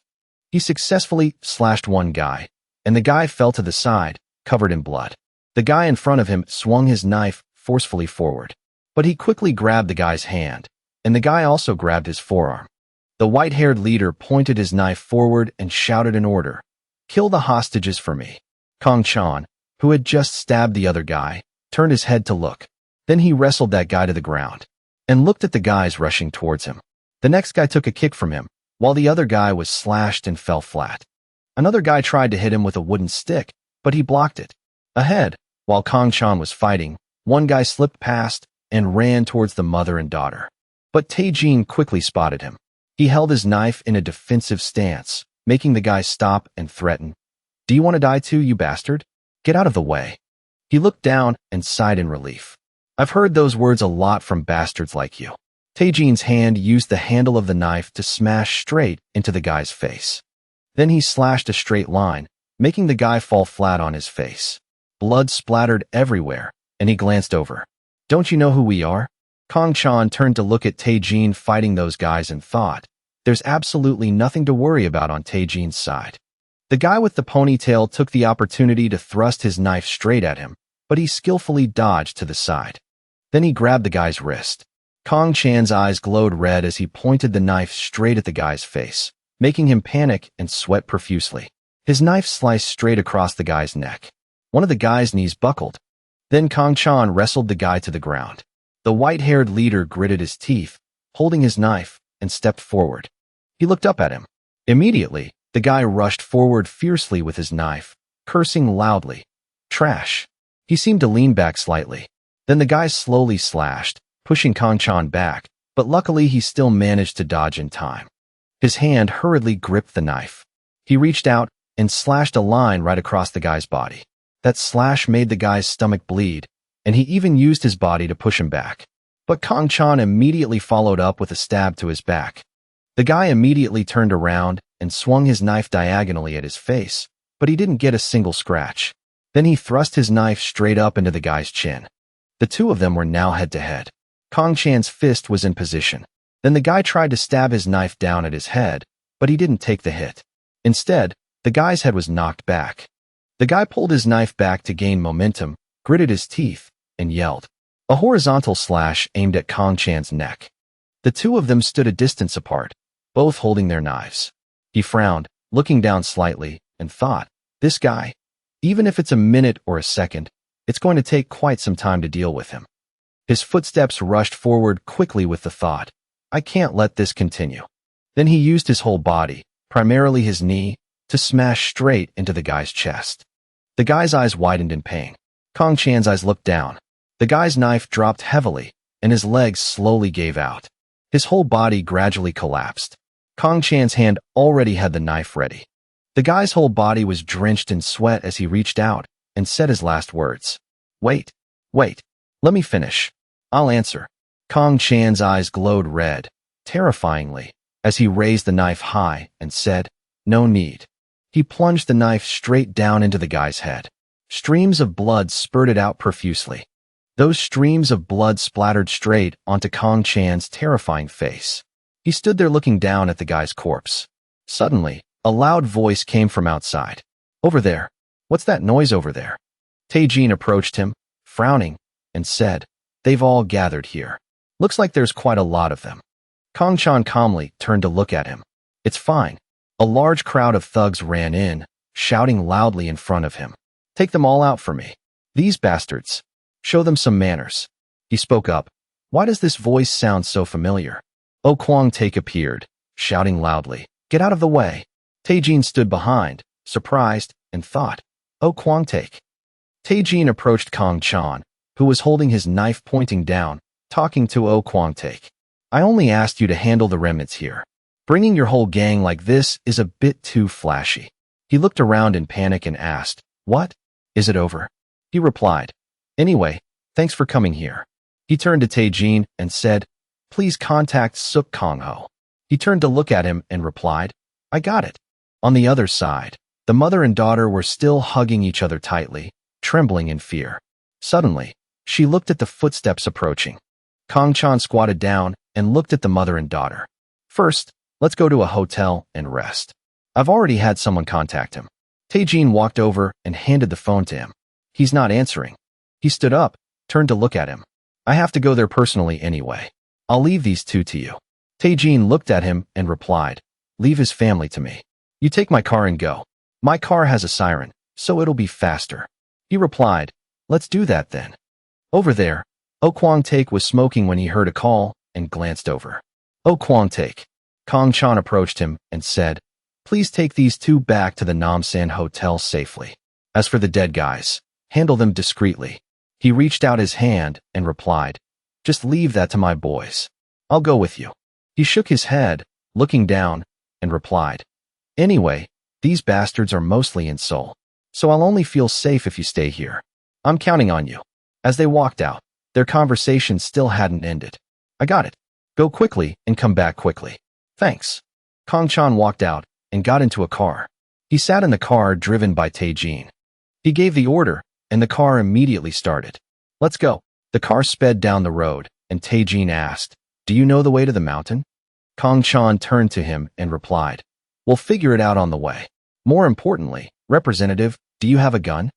Tae-jin turned and replied, I have an air gun. But in a battle like this, it won't be very effective. Then Kong-chan took off his shirt and said, Is that so? Looks like I need to stop the bleeding a bit. The white fabric was covered in his blood. Then he tore it apart. Tae-jin glanced over while driving. Bandages would be better than a dress shirt. There's a first aid kit in the glove compartment. He also looked over and replied, Then I'd be glad to use it. He used his hand to wrap the strips of cloth around his forearm. Tae-jin glanced over. Then he called out, Kong-chan. He held his shoulder with one hand, turned, and replied. He asked while driving, What kind of person are you exactly, Mr. Kong-chan? He turned to look in shock. What? Tae-jin glanced over and continued, You're friends with Oh Kwang-taek. You vaguely understand CQC special skills. More importantly, you can decisively plunge a knife into someone to take their life without a moment's hesitation. If you say you're just a normal high school student, it's hard to believe. Kong-chan sat there without saying a word. Tae-jin still glanced at him and asked, How many people have you killed before? He replied, Do I absolutely have to answer this question? He replied, Of course not. I don't have the right to ask about a client's private life. He continued speaking while holding the steering wheel. Once the contract is signed, I will do my best to protect you. However, after the contract ends, I have the right to investigate you in my own way. Tae-jin was still driving and talking. Anyway, this is my profession. I don't protect criminal gangs. Kong-chan turned to look at him. If that's what you do, then you don't need to worry. He turned and replied, I hope so. Then he lowered his head, closed his eyes, and thought, What a straightforward person. After that, Kong-chan picked up his phone. Let's try calling. So-yeon answered the phone. Yes, senior. Kong-chan said, Cha So-yeon. Where exactly is your lodge? She was surprised. Wow, are you really coming here, senior? She sounded a bit sad as she replied, I'm not going there.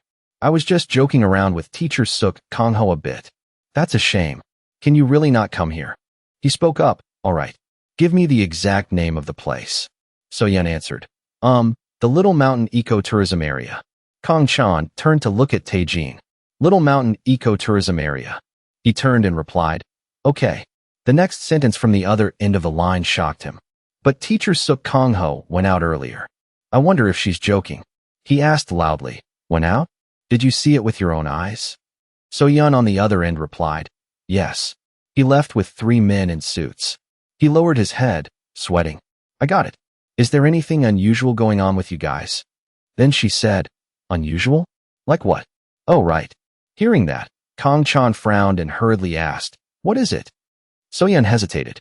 These guys just keep drinking, senior. Hearing this, he was also helpless. Just do whatever. Have fun, guys. She replied, yes. Please come here, senior. Then Kang Chan lowered his phone, turned to look at Tae-jin, and said, I know the place. If my employee hasn't contacted you, I'm afraid this isn't over yet. Wouldn't it be better to call the police? Just listen to me for a bit. He glanced at him. First of all, it's best if you pretend you don't know anything. He replied, I understand. Their car was still speeding down the road as Tae-jin spoke. I'll be driving nonstop from now on. So get some shut-eye. We'll be there in about an hour.